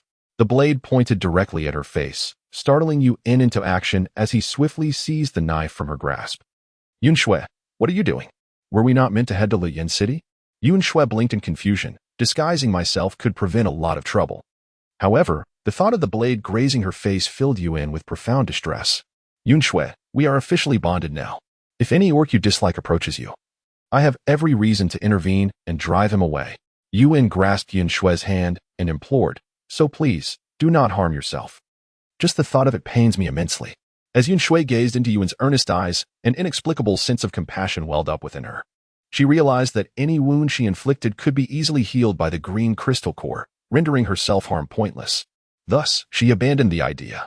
She donned a cloak made of tiger hide, then retrieved the bone knife from Yun and sheathed it before saying, "Then let us seek out Nuagu." Yun nodded, and the two of them stepped out of the stone cave, one after the other. Yun Xue gazed upwards at the sky, and indeed, it was already the deep of night. Yun, cradling Yun Xue, leaped into the stone cave above. In an instant, Noj, who had been resting within the cave, was startled awake, his sharp gaze immediately locking onto the newcomers. Upon recognizing Yun Xue and Yun, his expression softened. He transformed into his human form and stepped out from the depths of the cave, first directing his attention towards Yun Xue, inquiring, "Yun Xue, have you rested well? Are we ready to set off?" "Yes," Yun Xue nodded. "Thank you for your efforts. It was no trouble at all." A subtle smile played at the corners of Noj's lips as they twitched slightly. He reverted back to his beast form and, with a barely perceptible hint of anticipation in his tone, asked, "Would you like to ride on my back?" Yun Xue shook her head and remarked, "I have discovered that there is no need to maintain balance with my claws. Drawing the bow and shooting arrows becomes quite convenient." Upon hearing this, Nuagu had no choice but to carry Yun on his back while clutching Yun Xue in his claws as they set off. Nuagu spread his wings and soared high into the sky. As Yun Xue gazed down, the scenery below diminished in size, prompting her to instinctively grip Nuagu's sharp claws more tightly. Nuagu flew at a rapid pace, the rushing air howling fiercely against them, leaving Yun Xue with no option but to use one hand to clutch the hood of her cloak tightly, shielding herself from the biting wind. With her eyes closed, Yun Xue concealed herself within the folds of her cloak. She lost track of time until a sudden sharp pain pierced through her left wrist. Opening her eyes to inspect the source of the discomfort, she realized that the pain emanated from the beastly tattoo of Morat. Yun Xue gazed intently at the beast's mark, a wave of profound unease washing over her as a new surge of pain coursed through her. "Norj, can you hear my voice?" Yun Xue called out loudly. Norj flapped his wings, significantly reducing his speed in flight. "Yun Xue, I can hear you. What is it?" He replied. "Do you know why the beast's mark causes pain?" Yun Xue inquired. "Is it Morat's mark?" Norj responded. "He must have sustained injuries during battle. However, you need not worry excessively. He is a fourth-tier beast and unlikely to perish easily." Just then, the sense of unease and the pain emanating from the beast's mark swiftly dissipated, as if the preceding sensations had merely been figments of her imagination. Yun Xue acknowledged with a soft sound, refraining from further inquiry. She contemplated Morad's elusive aura and scent, which were challenging to detect, and felt a sense of reassurance. Not only was his strength formidable, but even when confronted with insurmountable foes, his ability to escape was assured. Furthermore, with the tranquil season approaching, relinquishing the stored provisions would pose little concern. Yun Xue gazed at the beast pattern, extending her hand towards it for the first time with deliberate intent. To her astonishment, she witnessed a remarkable spectacle. The design of the beast pattern appeared to come alive. A delicate lavender gecko lifted its head, affectionately nuzzling her fingertip. Its elongated tail began to wriggle, as if yearning to entwine itself around her finger. Yun Xue was taken aback and quickly withdrew her hand. The gecko, upon witnessing this, lowered its head and tail, displaying an expression of profound sorrow. Yun Xue chuckled softly. Extending her hand to gently tap its head, the gecko-patterned creature joyfully wagged its tail, lifting its head to nuzzle against her fingertip. Yun Xue could only gently tap its head once more. After a brief moment of joy, the gecko pattern began to move sluggishly. It bid farewell to Yun Xue with a flick of its tail before returning to its usual state, becoming still once again. Upon witnessing this, Yun Xue completely withdrew her hand. The dawn had ascended in the sky, and she gazed at the landscape beneath her, which had diminished to an infinitesimal scale. This location marked the juncture between the precipice and the plain, where the expanse of the plain gradually approached its terminus, offering a glimpse of the boundaries of the Shiwa jungle. However, she was still far from beholding the city of Layan. Noticing a sloped terrain at the edge of the plain, she surmised that it was the path she and Wei had previously traversed to enter the plain. Noj continued to soar away from the plain as the sun rose, bringing with it a slight increase in temperature. Yun Xue could distinctly sense that the temperature was no longer as outrageous as it had once been.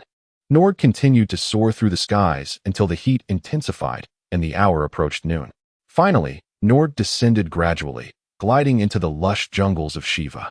He alighted upon the lofty branches of an immense tree, ensuring that Yun Xue had steadied herself on a limb before releasing his grip. "Let us pause for a while and set forth again in the afternoon," he suggested. Yun Xue nodded, and Yun swiftly leaped down from Nua Ji's back, quickly joining Yun Xue's side. The midday heat remained oppressive, and Yun Xue retrieved a container of water from her spatial storage, offering it to Yun. Yun tilted her head back, drinking several gulps from the canister, and Yun Xue then produced another canister from her space. "I won't drink any more," Yun declared. "If you won't drink, then take a can to Nuagu," Yun Xue replied. Upon hearing that she was to deliver water to Nuagu, Yun instinctively wished to refuse.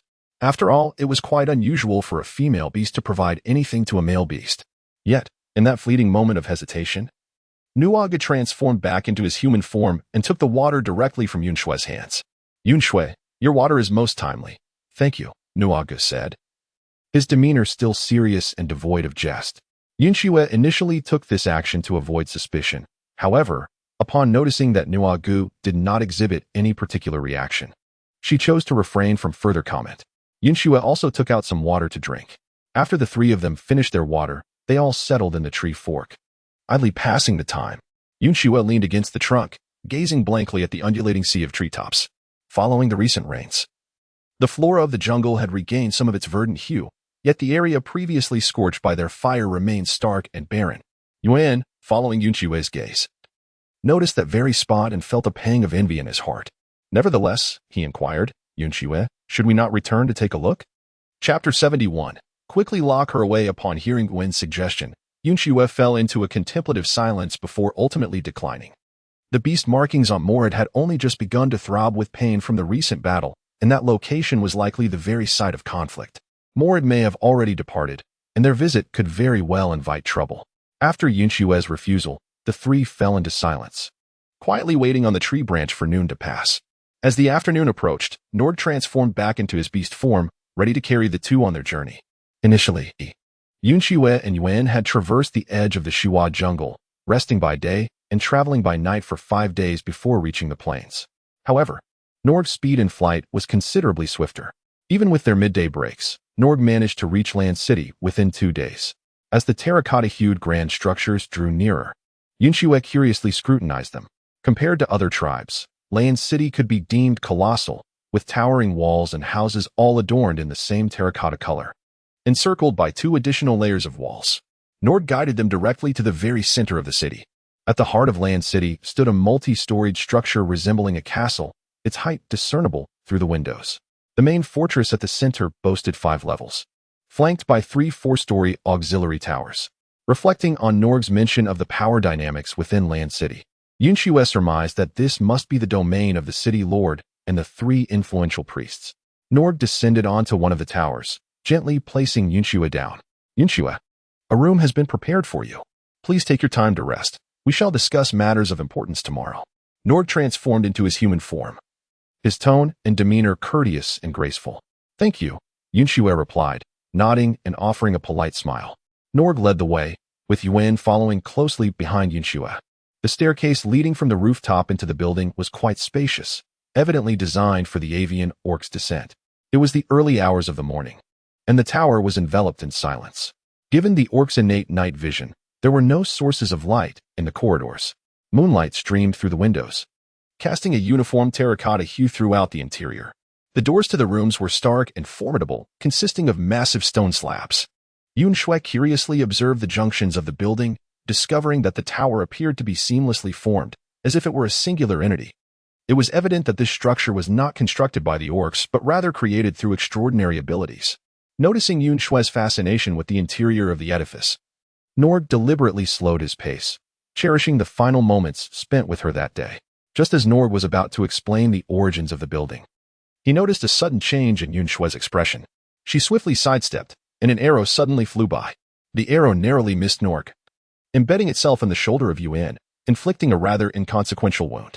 Had Yun Xue not evaded in time, the arrow would have struck her arm. In an instant, Yun Xue retrieved a bow and arrow from the void, and the advantageous and precise arrows swiftly embedded themselves in the corridor, followed by a pained cry from a woman. At that moment, Yun and Noj were only just beginning to comprehend the situation. Yun transformed into his beast form, unleashing a deafening roar that seemed to reverberate throughout the entire tower. Noj, furrowing his brow in concern, hastened towards the source of the sound. Before long, he had seized the collar of a petite female beast, adorned with cat ears, and dragged her forward. The arrow had pierced her shoulder, trailing blood as she was pulled along, yet she shouted in a fit of fury as if untouched by pain. Noj, what on earth are you doing? Hurry up and confine her and bring back Priestess Aphes. Silence, Noj barked, tossing her at Yun's feet. Yun Xue, this is certainly not our intention, Noj implored, glancing at Yun Xue. You may deal with the assailant as you see fit. The female cat beast, hearing this, became irate, exclaiming, Noj, what are you saying? I am a female. What right do you have to treat me this way? Observing her fervent reaction, Yun Xue turned to Yun with curiosity, asking, to what extent can we deal with her as we see fit? Yun, noticing that the assailant was indeed female, transformed back into his human form and approached Yun Xue. The implication of handing her over to us means that we possess the right to take her life, he explained. Oh? Yun Xue narrowed her eyes. Just as I did with that priestess named Moe? Yun nodded in affirmation. Indeed, however, that priestess had a male mate to protect her, while this female beast is clearly still a juvenile and lacks any male protector. Yun Xue nodded and turned to Norg, inquiring, she is the female of your shamanic cave. Is she not? Are you truly willing to entrust her to me? Norg gazed at Yun Xue with utmost seriousness and replied, it is because she wishes to harm you. Yun Xue was momentarily taken aback by the words, her gaze drifting away in resignation, remaining silent. How amusing, Nog, for she simply does not harbor any affection for you. The female of the cat clan had been using all her limbs to crawl a considerable distance, yet she unexpectedly burst forth with laughter, drawing the attention of the three back to her. Yun Xue deftly retrieved a crossbow bolt from the void, swiftly knocking it to her ankle. A piercing shriek escaped the female's lips. Ever since my arrival in this realm, I found myself rather nostalgic for those who would attack me without hesitation. Yun Xue murmured, for I had become quite adept at dealing with such individuals. Yun Xue gazed at the poorly crafted longbow in the hands of the female beast. Engaging in casual conversation, it seems that archery is gaining popularity within the city. The notion of teaching the orcs archery had never been mentioned by Norg. Only she and Priestess Ifeezi had learned it, with Ifeezi having rescued her from a certain tribe. Oh, Yun Xue nodded. How much would a single female beast be worth in transparent crystal course? Before Norg could respond, the female beast began to wail and scream. I knew you were a wicked creature. You must be sent by those wandering beasts. You cursed fiend, return Priestess Ifeezi to me. The commotion finally attracted the attention of other orcs. Upon hearing footsteps, the female beast, disregarding the pain in her arms and ankles, hurriedly crawled in that direction. Upon seeing the newcomer, she exclaimed with delight, Leighton, that person named Yun Xue has arrived. You must seize her and exchange her for Priestess Ifeezi. Chapter 72. You are taking my cub away. Leighton looked at the female beast, his brow furrowing. What madness has overcome you? Isn't Yun Xue here to rescue Ifeezi? Why do you trust her? The feline female was utterly distraught, feeling that Yun Xue's demeanor was no different from that of the wandering beasts. Perhaps she was indeed in league with them, deceiving Priestess Ifeezi and now conspiring with the wandering beasts to wreak havoc within Lei Yan City. Leighton, feeling exasperated, rubbed his forehead and glanced at Yun Xue.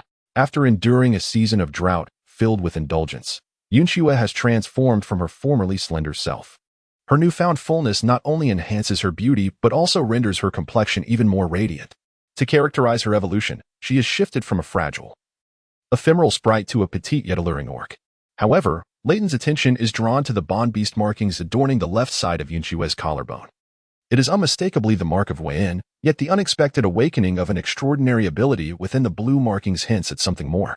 Leighton, of similar age to Yun and having grown up in the same tribe, recalls that Yun's unique journey involved straying from the migration path to seek out Yun Xue, only to reunite with her now. Coupled with the knowledge that Yun Xue is a space-type priestess, Leighton is convinced of the speculation casually mentioned by Ifis during their conversation that Yun Xue is no ordinary orc, her power far surpassing what she has thus far revealed.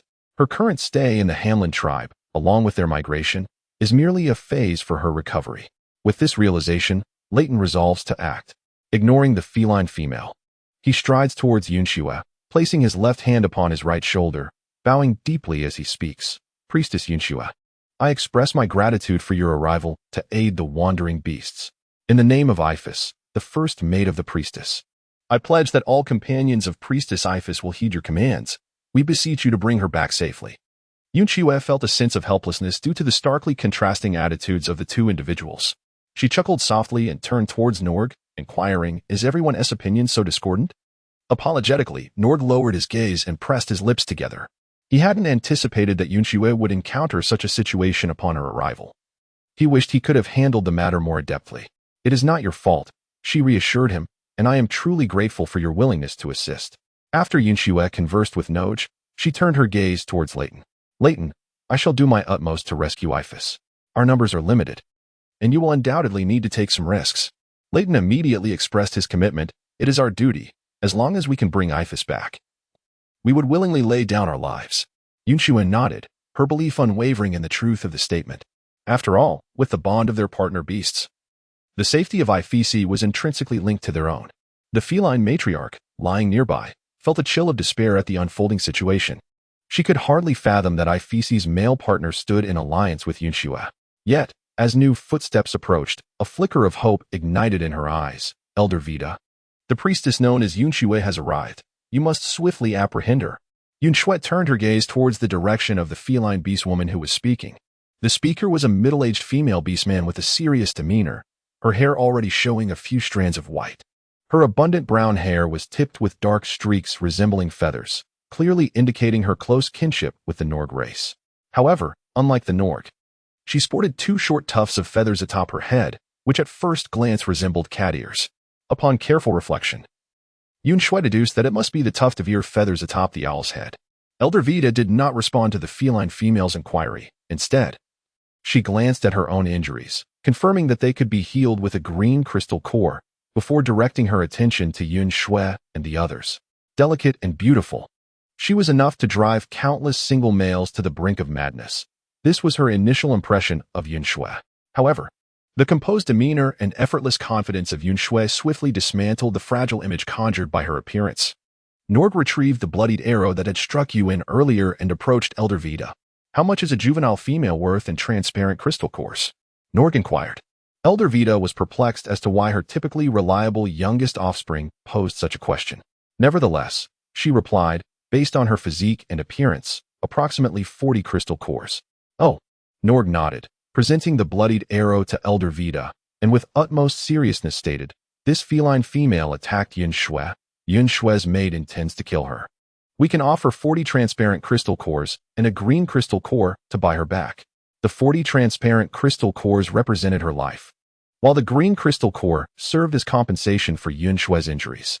Upon hearing this, Elder Vida regarded Norg with confusion. Norg's expression was solemn, devoid of any jest. She then turned her gaze to Yun Xue, who maintained a dispassionate countenance, clearly reluctant to engage in this discussion. Finally, she looked at the feline female. Xia, what is the meaning of this? The feline female named Suya hastily explained. Elder Vida, they are deceiving you. I did not strike Yun Xue at all.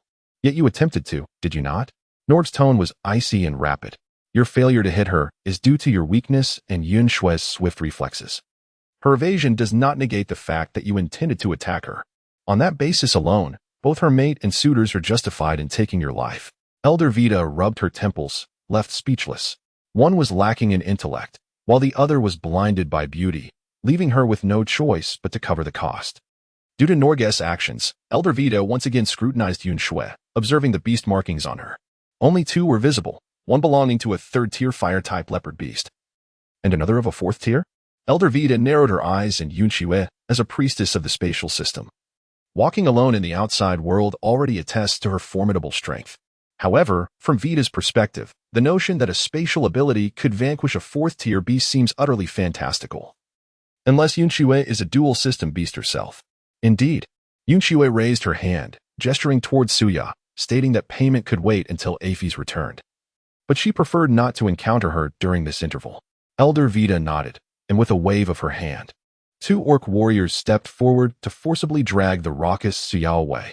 As Suya was taken away, Elder Vita approached Yun Xue and remarked, "Priestess Yun Xue, I trust you can surmise from the incident with Suya that the execution of your plans in Lei Yin City is unlikely to proceed smoothly?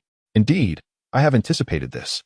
Yet the success of the plan bears little weight on me," Yun Xue replied. "It is merely a matter of which path to take during the tranquil season. Have you not considered that Lei Yin City might compel you to remain?" Elder Vita inquired with curiosity. "Surely you understand the significance of spatial abilities. Fear not. I possess a means of escape," Yun Xue replied with a slight smile. Elder Vita nodded, glancing at the nearby Norg before continuing. "I wish to propose an alternative transaction with you. I wonder if you would be amenable. Should you consent? I can provide either crystal cores or personnel from my shaman's cave." "What transaction?" Yun Xue's mind filled with suspicion, her alertness heightened. Elder Vita chuckled softly, lifting her hand to pat Norg's back, producing two distinct sounds, indicating the firmness of his physique. "You shall take this beast cub of mine." Upon the conclusion of Elder Vita's statement, the atmosphere fell into a profound silence. Norgest's cheeks flushed slightly, his brow furrowed as his gaze darted elsewhere, desperately attempting to suppress the outward display of his emotions. Yun Xue was utterly astonished, glancing at Moonin and murmuring, "Do the orcs of the great tribe still concern themselves with such matters regarding offspring?" To her, the notion of parents overseeing their children's marriages seemed a distant custom from the world before the apocalypse. Moonin's astonishment had not yet faded, and he shook his head in confusion. Surely, male beasts were cast out of their homes upon reaching adulthood. What was wrong with that fellow Norg? Without uttering a word, he had the audacity to involve the matriarch in such a discussion with Yun Xue. The orcs of the great tribe surely had too many schemes. Elder Vita, observing the trio's reactions, chuckled softly. "Even within the great tribe, such customs do not exist. It is merely that I feel somewhat indebted to this youngest cub. This is the first time I have seen this cub so diligently scurrying about for a single matter. Of course, there is also a consideration related to your plans. I wonder if you can guess it." "Related to my plans?" Yun Xue's gaze shifted, and she swiftly grasped the underlying implications. The situation was straightforward. The elders of Land City were skeptical of the plan's success and would refrain from offering personnel, lest they become scapegoats should the endeavor fail. If she were to bind herself to Norg, the support from the shaman's cave would entirely fall to him, allowing him to flee with her in the event of failure, thus shifting all responsibility onto Norg. "I understand," Yun Xue replied, "but even so, I cannot consider this approach. Decisions that affect the destinies of both parties should not be made hastily over such a cold matter." Elder Vita widened her eyes slightly at Yun Xue's response, momentarily taken aback before saying, "Yun Xue, while I do not know if you are a good priestess, you are undoubtedly a remarkable female, worthy of a male beast's lifelong pursuit. Tomorrow, I can arrange a meeting for you with the High Priest and the other elder priestesses. You may choose to reject my earlier proposal after the meeting concludes." "Thank you, Elder Vita," Yun Xue replied, a gentle smile gracing her face as she nodded in gratitude. After exchanging a few more pleasantries, Elder Vita instructed Nord to take Yun Xue to her quarters before departing. Once Elder Vita had left, Leighton reiterated their willingness to follow Yun Xue's lead before also taking his leave. Norg, still unable to meet Yun Xue's gaze, awkwardly led the way ahead. He guided them to the end of the corridor, where their room was adjacent to a large window that opened directly out of the towering structure. Norg helped to push open the heavy stone door, and Yun Xue glanced inside, noting that the room also featured a window leading out of the tower. Under different circumstances, she might have suspected the window to be a trap, but here, she understood it was Norg's silent gesture of reassurance. Moonin looked at Yun Xue, seemingly waiting for her to enter the room first. Yun Xue turned her gaze towards Norg, who, upon sensing her attention, also looked back at her. At that moment, he had barely managed to compose himself, apart from the lingering blush on his cheeks. His serious, intense expression was no different from usual. Yun Xue, I have never broached such matters with my mother beast. I do not intend to use these against you. Norg explained, his voice tinged with anxiety. In truth, since reaching adulthood, his interactions with the mother beast had been limited to their work in Layan City. Unlike his brothers who had departed upon maturity, he had merely chosen to remain in Layan City. Well, there's no need to dwell on it, Yun Xue replied, her gaze involuntarily drifting to the top of Norg's head. She was somewhat curious as to why the elder Veda possessed ear feathers that Norg lacked, despite the fact that Norg's beast form did have them. Norg, keenly attuned to Yun Xue's expression, observed her closely, anxious that she might come to dislike him for some reason. To his surprise, he noticed a look of curiosity on her face directed at his head. Puzzled, Norg wondered if something unsightly had adhered to his hair. Then it occurred to him that Yun Xue had encountered other members of the Owl clan earlier that day. Yun Xue, Norg lowered his head to meet her gaze. Are you looking at my ear feathers? As he spoke, Yun Xue saw the hair atop his head tremble, and two tufts of feather-resembling cat ears suddenly perked up. Yun Xue widened her eyes, suppressing her emotions as she said, I apologize. I was merely curious upon seeing Elder Veda. It's quite all right. If you're curious, feel free to touch. Norg observed the subtle shift in Yun Xue's expression and, noticing her interest, leaned closer to her. Isn't this a bit inappropriate? Yun Xue declined. It's perfectly fine, Norg replied in a softer tone, imbued with an inexplicable allure. Not only did the feathers atop his head tremble in unison, but he also lowered his head further, bringing the two tufts of feather-resembling cat ears right before Yun Xue. Yun Xue could no longer resist the temptation and reached out her hand to caress the tuft of feathers atop Nuo Ji's head. The elongated feathers felt smooth to the touch. Yet near the base, there lay a soft and delicate downy fluff. Yun Xue did not dare to linger, merely brushing through his ear feathers before withdrawing her hand. It was only when Noj felt Yun Xue's touch depart that he raised his head, a smile that was difficult to conceal gracing his lips, causing the feathers atop his head to quiver slightly. Yun Xue's gaze remained fixated on the two tufts of ear feathers, watching as they seamlessly blended with Noj's remarkably similar short hair. It was only then that she regained her senses. Noj's rare smile dazzled her momentarily. She waved farewell to him, saying, Noj, sweet dreams, see you tomorrow. Indeed, Noj nodded, echoing Yun Xue's words. Yun Xue, sweet dreams, see you tomorrow. As Noj departed, Yun Xue turned and entered the house. The sound of a heavy stone slab shifting resonated, and Yun Xue observed the interior's arrangement. There was a wooden chest, a grassy nest, and beneath a windowed wall, a terracotta stove adorned with a stone pot. As Yun Xue withdrew her gaze, she was enveloped in the embrace of Yuan. Yun Xue, I also possess beast-like ears, Yuan exclaimed, lowering her head to nuzzle against Yun Xue's cheek. My ears are fluffy and adorned with patterns, undoubtedly more endearing than that fellow's feathery faux ears. Yun Xue felt a twinge of uncertainty in response to Yuan's exuberance. What was this inexplicable sense of guilt? Humph. I shall not concern myself with it. Yuan took Yun Xue's hand and placed it atop her own head, insisting, you must touch my ears. Chapter 74. Perhaps we should return and take a look. Faced with Yuan's enthusiastic reaction, Yun Xue chuckled softly as she instinctively caressed the beastly ears atop Yuan's head. The snow leopard ears were a far more dignified representation of feline ears compared to the feathered variety, and their tactile sensations were entirely distinct. The leopard ears were covered in short, dense fur adorned with black and gray spots, radiating a warmth that contrasted sharply with the cool, smooth texture of feathers. Furthermore, within the leopard ears lay long, fluffy, and exquisitely soft white fur, a delight to the touch. Yun Xue merely playfully squeezed the leopard's ear, but upon feeling its texture, she could not help but exclaim in delight. Moon In, feeling the gentle touch of Yun Xue's hand on his beastly ear, found all traces of his earlier displeasure evaporating. As he gazed at Yun Xue's astonished expression and her gentle smile, he too felt a stirring within. His fluffy tail stealthily swayed towards Yun Xue, tenderly encircling her waist. Yun Xue shivered at the warm, tingling sensation in her lower back, and Yuan seized the opportunity to draw her into his embrace. You rascal, let go of me. Yun Xue's brows furrowed in defiance as she balled her fists and lightly tapped Yuan's shoulder. Is it truly unacceptable? Yuan feigned a lowered gaze, lifting his eyes to meet hers once more, his ears drooping in a pitiable display of playful affection. Of course it is, Yun Xue protested, pushing against him. This is merely a room we are temporarily occupying. It is not our own cave. How could we engage in such actions here? Yun tilted his head in confusion, entirely baffled by Yun Xue's unfamiliar notion.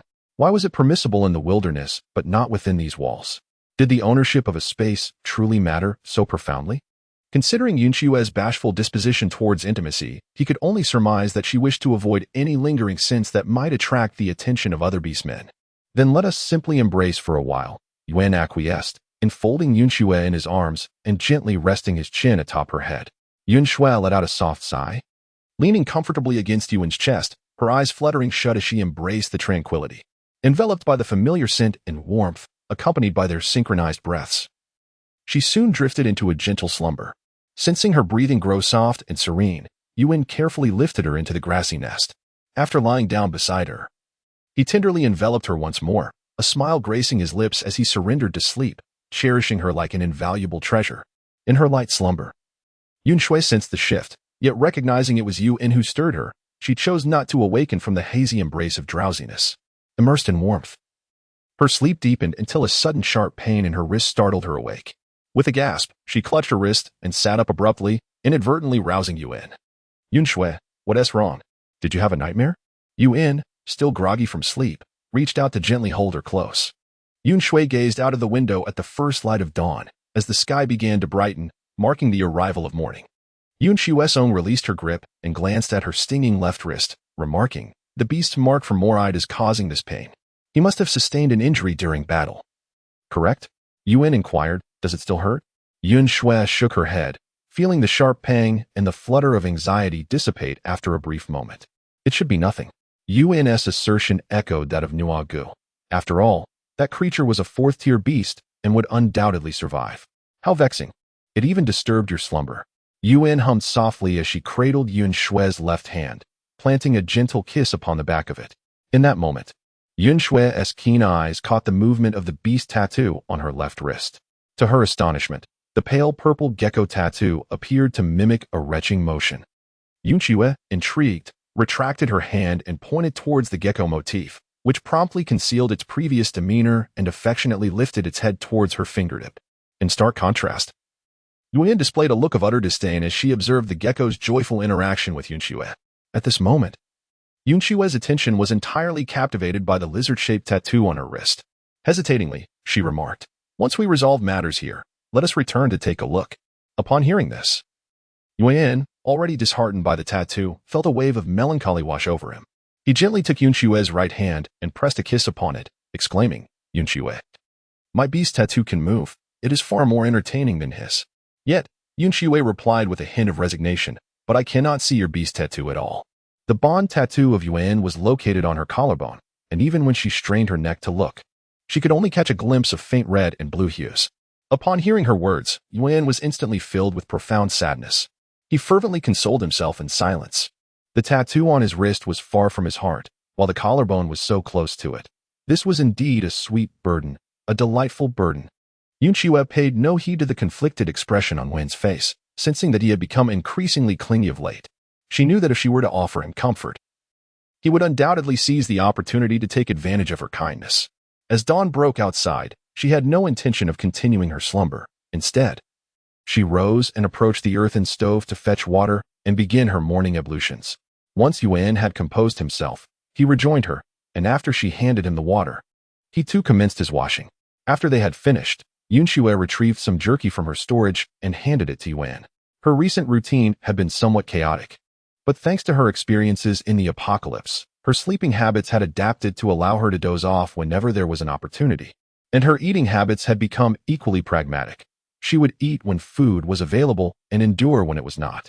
Had this been at the onset of the apocalypse, she would undoubtedly have suffered from insomnia, headaches, and digestive issues due to such irregularities. Yun Xue, isn't it early for us not to grill some meat? Yun inquired, noting her fondness for cooked dishes. Not today, Yun Xue replied, glancing at the stove. We have the cooking utensils, but I prefer to avoid any unnecessary exposure. Lighting a fire would be too conspicuous with the smoke escaping through the window. Yun nodded obediently, realizing then how much more alert Yun Xue had become. It was merely that her vigilance was directed towards others, not him. This understanding swiftly dispelled the sorrow within Yun, replacing it with joy. The two leaned against the stove, gnawing on the jerky while gazing out the window. Outside, they faced a square-shaped building, at the center of which stood a large round table, almost devoid of decoration. Resembling an open-air meeting room for official discussions, the surrounding structures were sparse, and in the distance, they could see neatly aligned two-story houses. The outside was eerily quiet, with not a single orc in sight. However, with no other forms of entertainment, Yun Xue could only laboriously chew on the jerky while her gaze wandered outside. After a while, her attention was drawn to 4 orcs who approached in a neat formation, indicating they were clearly not friends. Could they be the night patrol from the tribe? Yun Xue observed intently and noticed the leading orc guiding the others towards the vicinity of the square. The remaining orcs stood in an orderly line, seemingly attentive to the leader's instructions. Upon concluding his address, the 3 accompanying orcs dispersed in various directions, seeking refuge in hidden corners. After casting a quick glance around, the leading orc hastily departed. Yun Xue squinted her eyes. This action seemed more akin to being apprehended by the night patrol than to the patrol itself. After the 4 orcs vanished from sight, Yun Xue had not encountered any other orcs. The sky swiftly transitioned from dawn to full daylight, and time progressed from early morning to late morning. The massive stone slab blocking the entrance was promptly knocked upon. Yun Xue, are you awake? Nog's voice resonated through the obstructing stone. Yuan, please open the door, Yun Xue replied. Yuan nodded and stepped forward to move the stone slab aside. Upon seeing the slab shift, Nog immediately peered into the room. A beautiful and petite female lay against the earthen stove, gazing out the window, her tiger-striped cloak still bearing remnants of ancient, dried blood. The scent of the blood from the wandering beasts mingled in the air, rendering her own fragrance intriguingly enigmatic. The stark contrast between her fair skin and the bloodstains on her attire was visually striking. However, the disheveled clothing did not detract from her beauty. Bathed in morning light, her movements toward the window resembled a bird poised to take flight at any moment. Her lingering presence was solely by her own will. No one could confine her freedom. Nog gazed at Yun Xue with an unbidden fascination. Yuan, standing at the doorway, inquired with resignation, "Is there something you need?" "Oh." Nog finally snapped back to reality, looking at Yuan as he handed him a stone bowl. "This is breakfast prepared by Elder Vita for priest Yun Xue." Without even glancing at the contents of the bowl, Yuan replied, "Thank you, Elder Vita, but we have already eaten today." Considering Yun Xue's unique abilities, Nog refrained from insisting on the food and instead remarked, "The meeting arranged by Elder Vita is approaching. If priest Yun Xue requires any preparations." "No need for preparations," Yun Xue said as she approached the door. "Nog, I still wish to kill Moe. What shall we do about that?" she asked with a smile. "I will fly. When the time comes, I will take you away," Nog promised with utmost seriousness. "Wouldn't that make it difficult for Elder Vita?" Yun Xue inquired further. After a moment of contemplation, Nog shook his head. "Not at all. Priest Moe is quite capricious. Since she coerced the high priest into helping her partner with an orc using resources from the spatial realm a few years ago, the supplies in Liayan City have been kept separately. The stable season is upon us. As long as we act swiftly, it will not pose a problem." Yun Xue pondered and nodded, her mind resolutely confirming the plan. Yun Xue and Munin followed Nog into the depths of the tower, descending the winding staircases until they arrived at the first floor. The grand hall was remarkably spacious, dominated by a round table presumably intended for discussions. Elder Vita was accompanied by 2 young female beasts, who in turn were followed by a throng of male beasts. Meanwhile, Leighton stood apart with several male beasts on the opposite side. Upon hearing the commotion, the orcs turned their curious gazes towards the space priestess, who had been specifically summoned by the wandering beast horde. Regardless of gender, the orcs were taken aback by Yun Xue's appearance, their expressions reflecting astonishment and intrigue. Given that priest Moe had spent several days portraying Yun Xue as a frail, unattractive female with a scarred visage, the revelation of her true beauty struck them with greater impact. However, they quickly subdued their emotions, reflecting on the events that had transpired, leading to a cascade of mixed feelings, some lamenting, others expressing regret. If Yun Xue had not possessed such a countenance, perhaps she would not have been singled out by the wandering beast horde. "Yun Xue, priestess," Elder Vita nodded at her. "Let us proceed." Yun Xue nodded in response to Elder Vita. Elder Vita turned and led the way, and as Yun Xue followed, the formidable beasts instinctively positioned themselves around her, shielding her and the other females. Elder Vita guided Yun Xue to a spacious area adorned with a round table, and as Yun Xue carefully surveyed her surroundings, she confirmed that this was indeed the square she had glimpsed from the window moments earlier. At this juncture, a gathering of beasts awaited their arrival. A kindly middle-aged female from the bear clan exchanged nods with Elder Vita, while behind her, a shy young woman of the same clan concealed herself. Nord quietly introduced to Yun Xue, that is Elder Ruth from the construction department, accompanied by her beastling, Priestess Penny. Yun Xue nodded, recognizing that the construction department maintained a neutral stance in this matter, showing little concern for their affairs. After a while, a group of orcs surrounded a pair of middle-aged orcs as they arrived. Both the male and female orcs exuded a composed demeanor and an extraordinary presence. Yun Xue speculated that it was the city lord and the high priest. Indeed, Nuago whispered, that is High Priest Jody and City Lord Augustus. Yun Xue nodded, and High Priest Jody stepped forward to address her. Yun Xue Priestess, regardless of your desire to remain, we are grateful for your choice to make your abode in the city of Layang. Yun Xue stepped out from the crowd, smiling as she replied, thank you for your generous hospitality. High Priest Jody responded with a smile and a nod, choosing not to elaborate further. Upon witnessing this, Yun Xue comprehended that the scapegoat in this matter was none other than the priestess named Moe. Coincidentally, her target was also Moe. After a brief interval, a contingent of beastmen hastily arrived. As Yun Xue squinted her eyes to gaze into the crowd, she noticed the absence of middle-aged female beasts. At the forefront stood a haughty and sharp-featured female beast, exuding an air of disdain. Yun Xue, the elder from the emergency department, has not arrived. You must exercise caution. Noj whispered promptly, alerting Yun Xue.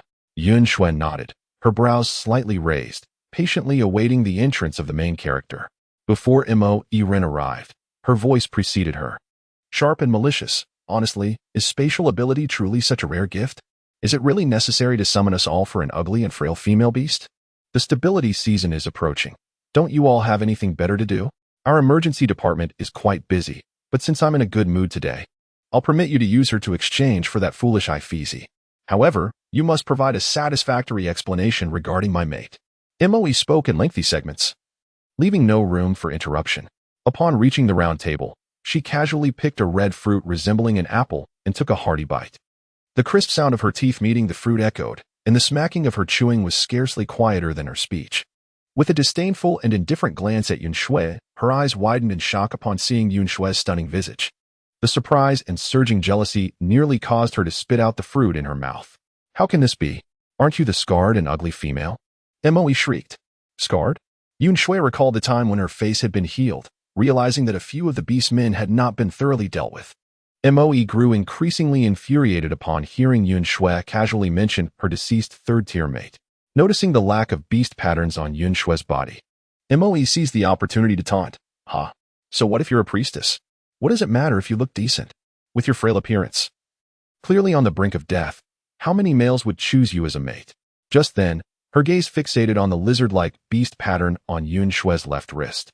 Her tone suddenly rising. Is that the mate mark of Moride? On what grounds does Moride choose you? Chapter 76. Not daring to detain Yun Xue upon hearing Moe's inquiry, Yun Xue felt a profound sense of helplessness. The one who sought to harm her turned out to be merely a troubled individual. She paid no heed to Moe and instead engaged in gossip with Nuago. Do you think she is using her abilities to coerce a beast man into becoming her mate? It wouldn't happen to be Moride, would it? Indeed, Nuago nodded. Moride returned to the Shiva jungle over this matter and has not been seen since. Rest assured, he has never exchanged so much as a single word with this Moe. Yun Xue found the last utterance of Nord to be rather peculiar. Seeing that Yun Xue was unresponsive, Moe grew increasingly irate. She shouted vehemently, to hell with you. Let Effie's perish at the hands of those wretched beasts. You should join her in death. As she spoke, she hurled insults at the beasts behind her, commanding, why are you not swiftly attacking her? The male beasts, seemingly preordained for the task, charged towards Yun Xue with unwavering determination. Norg, without hesitation, transformed into his beast form, while Leighton and the other male companions of Effie's followed suit to lend their support. Yun, too, prepared to engage in battle, but Yun Xue swiftly grasped his arm, instructing, you are to protect me, particularly from the direction behind. Yun nodded, a sense of dread washing over him as he realized he had nearly overlooked Yun Xue's safety in his eagerness to act. The orcs under Moe's command were all of the second tier, their numbers comparable to those of Effie's male companions. After Norg dealt a heavy blow to several orcs, he reverted to his human form and returned to Yun Xue's side. As Yun Xue gazed intently, she discerned that the beastling Mo was accompanied by the very orc who led the furtive quartet she had encountered earlier that morning. Her eyes then shifted to the back of Mo's right hand, where she beheld a white crescent moon emblem. "You are merely a first-tier priest," Yun Xue remarked. "And what of it?" Mo retorted defiantly. "You may be of a higher rank, yet it has left you in this pitiful state, starving and disfigured. Without a crystal core for remedy, even a vast space requires something to fill it, does it not? Fool. Fool?" Yun Xue let out a light laugh, restraining the impulsive moon with her hand. "You are simply a humanoid repository. Allow me to show you what true spatial abilities entail." Upon concluding her words, Yun Xue merely raised her hand gently, and a colossal crossbow materialized above her head. As the bolt emerged, it was meticulously aimed at Moe. In almost the same instant, a stone appeared seemingly out of thin air, striking the trigger of the crossbow. The immense bolt then let out a resounding whistle as it hurtled towards Moe. Due to the force of gravity, the bolt fell but vanished into thin air just as it began its descent, having been retracted into the spatial realm. The rapidity of these events rendered many of the orcs unable to discern what had transpired, leaving only the chilling sound of Moe's scream echoing in their ears. The fierce beast that stood before him bore the brunt of the strike, its shoulders shattered by the bolt. "Rock!" Moe screamed, activating the green crystal core. "You useless fools! Eliminate her at once." Yun Xue, in a state of vigilance, keenly sensed the presence of the enemy. "Yuan, attend to the two on your right." Upon finishing her words, Yun Xue found herself wielding a crossbow, slightly smaller and newer than her usual one. Without a moment's hesitation, she turned and released a bolt. A second-tier beast was struck directly in the heart, falling lifelessly to the ground. After the demise of this second-tier creature, those beasts that were slower in their movements had only just arrived. They had yet to deliberate on whether to flee when Yun swiftly neutralized them using her extraordinary abilities. The onlooking beastmen were left in a state of shock. Most of them had opposed the plan Yun Xue had brought forth a few days prior, agreeing to meet today only in the hope that Moe would enlighten Yun Xue to the harsh realities. No one had anticipated that Yun Xue possessed the capability to seriously injure a third-tier beast. In fact, had a third-tier beast approached her as brazenly as the second-tier one had, it too would have met its end in a single strike. While the beastmen remained in stunned silence, Yun Xue methodically cranked the winch to prepare another bolt. She deftly loaded the arrow and aimed her crossbow once more at Moe. Having witnessed a third-tier beast being shattered before her eyes, Moe, who had always been sheltered, was nearly paralyzed with fear. The sight of Yun Xue aiming the crossbow at her sent her into a panic. "You've lost your mind. You cannot kill me," Moe cried out, glancing desperately at the high priest and the others. "Please, don't just stand there. Protect me." Yun Xue smiled softly, her hand trembling slightly with the crossbow. This caused Moe to instinctively crouch down, shielding her head in fear. The ferocious beast, still engaged in battle, hastily retreated, rushing forth to protect Moe and shield her from potential harm. However, Yun Xue's gesture was merely a feint. From a considerable distance above, a winch crossbow emerged, its bolts soaring towards Moe at an acute angle. By the time the orc warriors realized the impending danger, it was already too late to intervene. Ultimately, it was Lord Augustus who extended his hand, managing to halt the bolt, which had pierced Moe's arm, just as the wind enveloped it. Wind manipulation? Yun Xue glanced at Lord Augustus, observing that he was merely a Tier 3 beast with supernatural abilities. Yet, the precision with which he halted the bolt indicated a remarkable proficiency in wielding his power. His mastery over his abilities was far beyond that of Yun or Pakisai. Yun Xue's response was to release the crossbow bolt in her hand. Once again, the orc beside Moe failed to intercept it.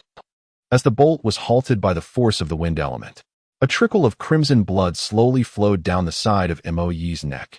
Yun Xue paid close attention to the trajectory of the wind-based abilities, and she discerned that the Lord of Augustus had deliberately allowed the crossbow bolt to injure Moe before he restrained it. "Yun Xue, the priestess. Employing your powers can be quite taxing. Please remain calm," the high priest Jody remarked, his tone soothing and gentle. "On behalf of Priestess Moe, I extend my sincerest apologies to you. She is nothing but a lunatic," Moe cried, collapsing onto the ground. Having used several green crystal cores in quick succession, she lamented how an orc like her could ever be considered a female beast.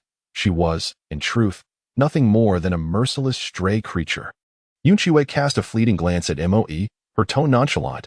"What if I simply wished to end her life?" The high priestess Jody interjected, Yun Xue, as per Noge's account. You do not intend to linger in the city of Lan, do you? To avert unnecessary complications, I implore you to spare her, she assured. We shall promptly retract the bounty we issued against you, ensuring you face no further disturbances. A scoff escaped Yun Xue's lips, though your words may seem courteous.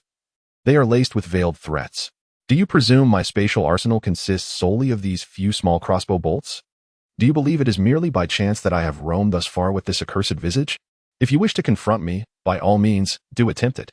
At Yun Xue's declaration, Jody's expression darkened. She glanced at the two beastly totems adorning Yun Xue, then at the peculiar, yet formidable weapon in her grasp.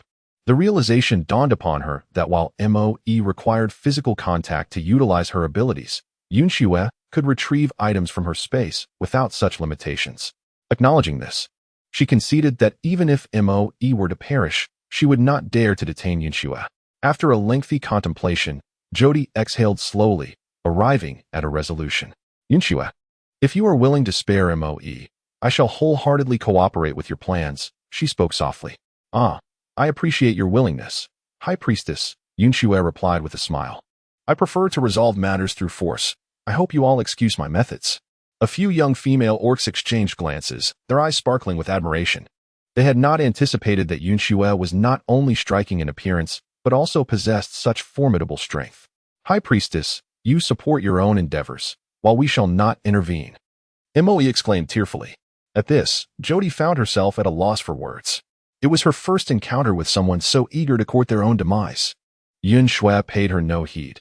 Instead, she methodically drew back the string of the crossbow, causing the tension among the crowd to heighten once more. As Yun Xue meticulously loaded the crossbow bolts onto the string of her crossbows, she stored them away in her spatial pouch, only to retrieve another winch crossbow to prepare. In total, she armed herself with 3 winch crossbows, each meticulously strung, and then returned to her space. Upon completing her task and lifting her gaze, she noticed the anxious stares of those around her, prompting a light-hearted chuckle as she inquired, "What seems to be the matter? Is there something on your minds?" The orcs hastily shook their heads, expressing that there was nothing wrong, merely a concern that MOE might perish if left unattended. Then let us expedite the resolution of the rogue beasts, Yun Xue declared. You shall negotiate with them under the pretense of exchanging me for Ifeezy, insisting they bring Ifeezy to the city gates for the transaction. Moreover, ensure that this female beast does not cross my path again, she added, her light smile sending a shiver down MOE's spine. Yet, MOE was aware that her life had been spared by the High Priestess, and she was determined not to endure further humiliation. Thus, she retorted, you are truly fearsome. No wonder your male suitors are few. With a female like you, only rogue beasts would take notice. Yun Xue's response manifested as a hand crossbow. The bolts of the crossbow posed little threat to the orcs, thus Lord Augustus did not intervene. The projectile accurately pierced MOE's cheek, embedding itself within her oral cavity. MOE immediately let out a garbled wail of anguish. High Priest Jody placed her hand upon her forehead and instructed the orc beside her, hurry and take Priestess MOE away. MOE was hoisted by one of High Priest Jody's attendants and dragged away, marking the conclusion of this meeting. The construction department, who had remained silent throughout, scarcely uttered a few words before exchanging brief farewells and departing swiftly. What remained was High Priest Jody inviting Elder Vita to discuss the subsequent matters alongside Yun Xue. After a thorough deliberation, the plan to lure forth the 4th-tier wandering beasts and rescue Aphes was officially established. However, it was noted that the city of Lion could provide only a limited number of 3rd-tier orcs for the battle, and High Priest Jody reiterated their lack of means to confront the 4th-tier beasts. Yun Xue and her companions reluctantly reached a consensus. While High Priest Jody departed to engage in discussions with the nomadic beast organization of the Hambinishan Range, Yun Xue followed Elder Vita back to the tower associated with the Shaman's Cave. Elder Vita cast a glance at Yun Xue, her heart equally astonished by Yun Xue's recent actions. No less than the other orcs, it was her first encounter with such a formidable space priestess. Furthermore, she could discern that Yun Xue's gaze bore a striking resemblance to that of the battle-loving male beasts. Many fire or wind priests, despite possessing powerful offensive abilities, often shied away from conflict, their psychological resilience and fear of missed opportunities rendering them weaker than their capabilities suggested. In contrast, Yun Xue embodied the essence of a valiant orc warrior. Additionally, her negotiation skills were not to be underestimated. The synergy of her martial prowess and eloquence propelled the long-debated matter swiftly toward the direction she envisioned. Elder Vita believed that if Yun Xue aspired to establish her own tribe, with her exceptional abilities, it was merely a matter of time before she cultivated a tribe of the magnitude of Beast City. However, as an elder of Beast City, Vita's astonishment remained buried within her heart. She would not exhibit the same excitement as the younger females. Maintaining a composed demeanor, she bid Yun Xue a polite farewell and returned to her own affairs. Meanwhile, Leighton and the others, invigorated by the commencement of their mission to rescue Aphes, eagerly set about gathering allies. Ultimately, only Yun Xue, Yun, and Norg remained. "Shall I escort you to a room to rest?" Norg inquired. Yun Xue nodded, not declining the offer. It had been quite some time since she had utilized her spatial abilities in such a manner, leaving her somewhat fatigued mentally. Norg led the two of them upstairs. Returning to the room before them, he gazed at Yun Xue, his eyes brimming with admiration and appreciation. "Yun Xue, I never anticipated that a matter I struggled with for several days would be resolved by you so effortlessly." Yun Xue lifted her left wrist, gazing at the beast pattern of Moride with a resigned smile. "I suppose the High Priest's agreement largely hinges on this," she remarked.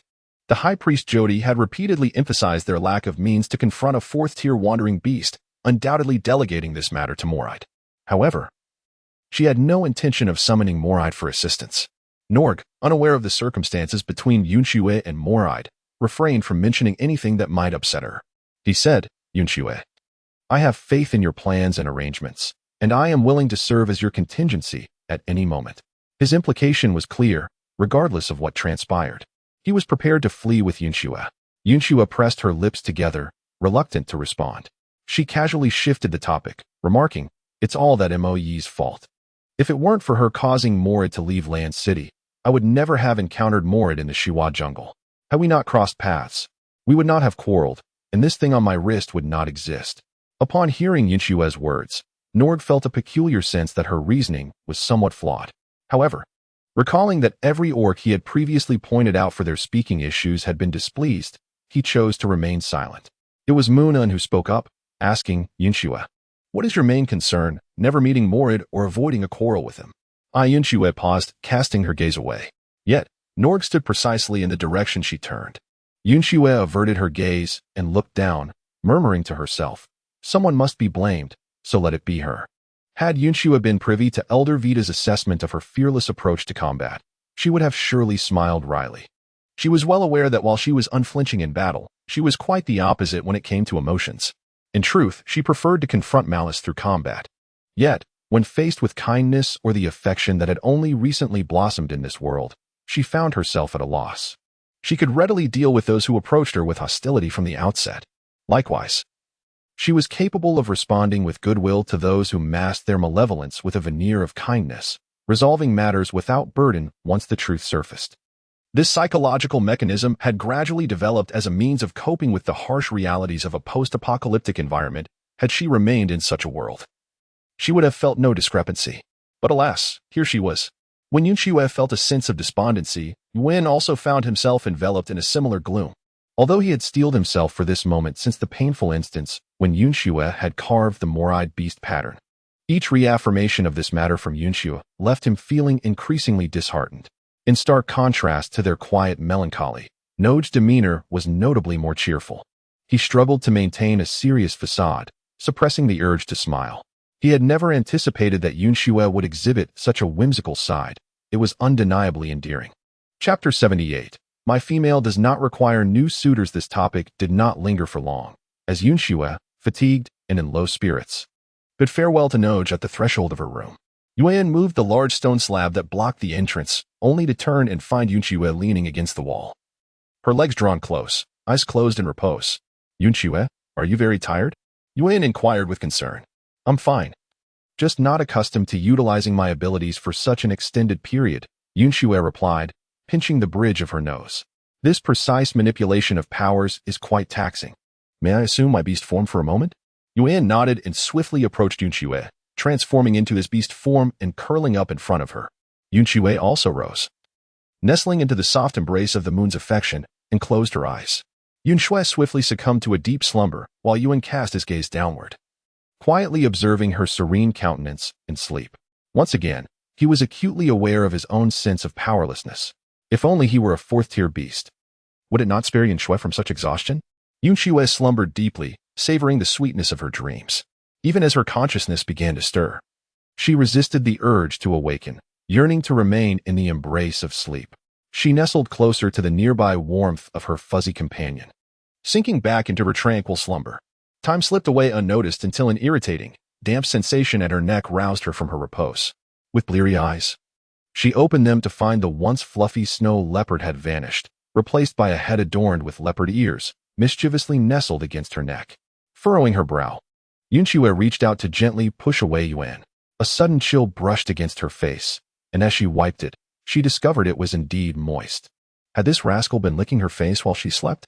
If not for her familiarity with Yuan, she might have suspected she was merely a tempting morsel. Realizing the expression on Yun Xue's face foretold trouble, Yuan hastily offered an apology. Yun Xue, I'm sorry. You were pressed so closely against me that I couldn't resist. So, I should refrain from holding you then. Yun Xue remarked as she wiped her face. I was wrong, Yuan said, eyes brimming with tears. Please don't refuse to hold me. I'll control myself from now on and won't steal kisses anymore. Yun Xue sighed helplessly, gently brushing her fingers against the corner of his mouth, saying, This is the outside. It is perilous here. Or rather, I perceive it as dangerous. And I do not wish to expose my vulnerability to the enemy. Although she was capable of handling any dangers that might arise, the cautious habits she had cultivated during the apocalypse were not easily altered. Yuan nodded, feeling a surge of joy at Yun Xue's spontaneous affection. He earnestly noted her words, familiarizing himself with her mannerisms. Growing up within the tribe had instilled in him a sense of unwarranted ease, even amidst other tribes. It became clear to him that Yun Xue's earlier reluctance stemmed not from shyness, but from a vigilant awareness of their surroundings. Yun Xue, I apologize for not realizing your thoughts. Yuan said, You should sleep in my arms from now on. I will remain vigilant. You just voiced that. You cannot read minds, Yun Xue replied with a light laugh. Though her smile soon faded. Indeed, he could not read minds. Yet, during that incident, her thoughts had not shifted. She was still entrenched in the mindset of the apocalypse. Yun Xue shook her head, dispelling the chaotic thoughts from her mind, and remarked, Let us venture outside. It is my first encounter with such a tribe. Indeed. That sounds splendid, Yuan replied with a nod. Although he was unable to confront a fourth-tier beast, dealing with third-tier beasts, including those with extraordinary abilities, posed no challenge for him. Thus, Yun Xue remained quite safe within the confines of Luoyang City. Yun Xue adjusted her attire and descended the stairs with Moon on. Departing from the tower, they had not ventured far when the beastly Nog flew down from the sky, transforming into human form before them. Yun Xue, where are you headed? Do you require a guide? Nog inquired, his expression still grave. Had it not been for the various solemn promises he had previously made to Yun Xue, clear to her, yet subtle to the orc, one might have thought his demeanor was merely a formality. Just wandering out of boredom, Yun Xue replied. If you don't mind, I would appreciate your guidance. Nog approached Yun Xue, maintaining his serious countenance. Although it was unlikely that anything would go awry, it was prudent to avoid areas designated for emergency response. There is a shop nearby that specializes in selling leather skirts. I wonder if that piques your interest? Yun Xue was taken aback to discover a clothing store in this place, and she nodded. Then I shall trouble you. Not at all, Norg replied, his features softening for a brief moment before he naturally walked beside Yun Xue to lead the way. Upon witnessing Norg's actions, Yuan's lips twitched slightly, and he immediately moved a little closer to Yun Xue. It was his first time seeing someone guide without walking ahead, but rather alongside a beastman. The beastmen of the great tribe were indeed quite perceptive. Noticing Yuan's approach, Yun Xue cast him a puzzled glance, to which Yuan responded with a bright and cheerful smile. Yun Xue smiled gently, reaching out to grasp the hand that hung by his side, then turned his head away as if nothing had transpired. In that moment, Yuan stood momentarily stunned upon feeling the softness that enveloped his hand. A wave of joy instantaneously washed over him. He turned his palm, cradling Yun Xue's hand within, his brows arching with delight, his demeanor nearly elevating his nose to the heavens as he walked. The keenly perceptive Norg took note of their shared gesture, hastily averting his gaze, his expression unwittingly growing more solemn, perhaps tinged with a hint of melancholy. After all, they were officially partners, and such intimate displays were entirely natural. Yet, he felt as if his presence beside Yun Xue was merely a result of a reluctantly constructed rationale. As the trio ventured into the bustling streets of Luoyang City, more Orcish eyes alighted upon Yun Xue. With a chorus of gasps, many single male orcs became transfixed by her beauty. The atmosphere in the street suddenly surged with excitement. What a stunning female! Did such a beauty truly exist within the city? I must pursue her. I yearn to be her mate. Numerous self-assured single orcs began to stride toward Yun Xue. Yun Xue furrowed her brows slightly, and Nuaga helplessly turned to Yun, saying, "You will have your work cut out for you next. Be careful not to damage the structure." Yun then glanced at Yun Xue and asked, "Yun Xue? You do not favor any of this, do you?" Yun Xue's lips twitched. How did this resemble the selection of a consort? She cast not a glance at the orcs and declared, "I find none of them appealing." Yun chuckled and nodded repeatedly. "Then I shall drive them all away." Releasing Yun Xue's hand, he stepped forward to shield her. The aura of a third-tier beast radiated outward, and a blazing inferno ignited in his grasp. "My female does not require new suitors. Those who disagree can challenge me." Upon realizing Yun's status as a third-tier mutant beast, a number of orcs promptly retreated. Yet a resolute faction continued to advance towards them. Chapter 79. The Boy with Heterochromatic Eyes and Fox-like Ears. The atmosphere grew tense, the air thick with anticipation of battle. Lane City certainly lived up to its reputation as a colossal tribe, not to mention the multitude of single orcs approaching them, after witnessing Yun's prowess. There were even 10 orcs eager to challenge him. It is worth noting that these were merely the orcs from the nearby streets, not the entirety of the city drawn by the news. Yun Xue cast a glance, and, upon seeing that all 10 were second-tier beastmen, felt reassured enough to let Yun engage them in battle. The 10 beastmen, upon realizing they were not alone in their shared objective, also secretly breathed a sigh of relief, igniting a flicker of hope within their eyes. Despite the fact that this female's male partner was a third-tier beast, it was important to remember that combat also demanded considerable stamina. By the time he faced the 9th and 10th opponents, victory was not entirely out of reach. They all yearned for the chance to fight later in the sequence, yet such sentiments were too embarrassing to voice. Thus, they could only address Yun, saying, "As a third-tier beast, you may choose whom to fight first, whom to engage first." Before Yun Xue's openly disinterested suitor, Yun lost all semblance of the obedient and clingy demeanor he had exhibited in Yun Xue's presence, as well as the reticent silence he had maintained in front of Moradin Norg. His brow furrowed with a cold intensity, a sardonic smile gracing his lips, and a fierce glint in his eyes. "You 10 may come at me together. Let us not squander our time." The expressions of the 10 single beastmen were a tapestry of emotions, with many casting hopeful glances toward Yun Xue. Observing this, a wave of frustration surged within Yun, prompting him to transform into his beast form and unleash a roar as he charged at several of them. The beastmen scrambled to evade his assault, quickly plunging the scene into chaos. However, the other beastmen on the street exhibited little reaction. Those with matters to attend to hurriedly departed, while onlookers paused to enjoy the spectacle. It seemed that battles born from the quest for companionship were rather commonplace occurrences. Yun Xue, unperturbed by the commotion, shifted her gaze to the battle involving Yun. The grayish-white figure of Yun danced nimbly amidst the 10 orc adversaries, some in humanoid form and others resembling beasts. Despite his considerable size, his movements were remarkably light and swift. Even when the orcs banded together to assault him, not a single scratch marred his exquisite fur. His agile evasion, coupled with powerful yet straightforward attacks, and the resplendent flames that enveloped him, rendered the battle a dazzling display where Yun was the unequivocal star. His impressive performance elicited a few gasps of admiration from the female onlookers, prompting him to furrow his brow and intensify his efforts, sending the orcs flying and swiftly concluding the skirmish. The defeated orcs scrambled to their feet, retreating in a disheartened manner. Yun immediately leaped before Yun Xue, transforming into his human form. "Yun Xue, I have driven them all away." The icy demeanor he had worn vanished in an instant as he grasped Yun Xue's hand with sparkling eyes, his fluffy tail swaying gently. At last, he had the chance to showcase his prowess. Previously, in the Shiva jungle, he had aimed to demonstrate his skill in vanquishing the wood elemental wandering beast, only to find that Yun Xue had effortlessly dealt with it herself. His attempt to pursue the fleeing third-tier wanderer had backfired, resulting in an ambush that left him wounded, much to Yun Xue's dismay. Later, when she instructed him to intercept Moradin, he had failed in that as well. Just days ago, Yun Xue had even suggested that he should flee if trouble arose, which left him anxious that she might perceive him as merely a weak orc. Regrettably, these orcs were all second-tier beasts. Would Yun Xue consider him ineffectual for only being able to defeat such foes? Yun felt a wave of apprehension wash over him as he anxiously awaited Yun Xue's reaction. Fortunately, she responded with a gentle smile. Yun Xue withdrew her hand and embraced Yun, saying, "Very well, I shall reward you with a hug." In an instant, the trepidation in Yun's heart dissipated, replaced entirely by joy and sweetness. Yun Xue was about to say something further when she suddenly felt a gaze fixated upon her.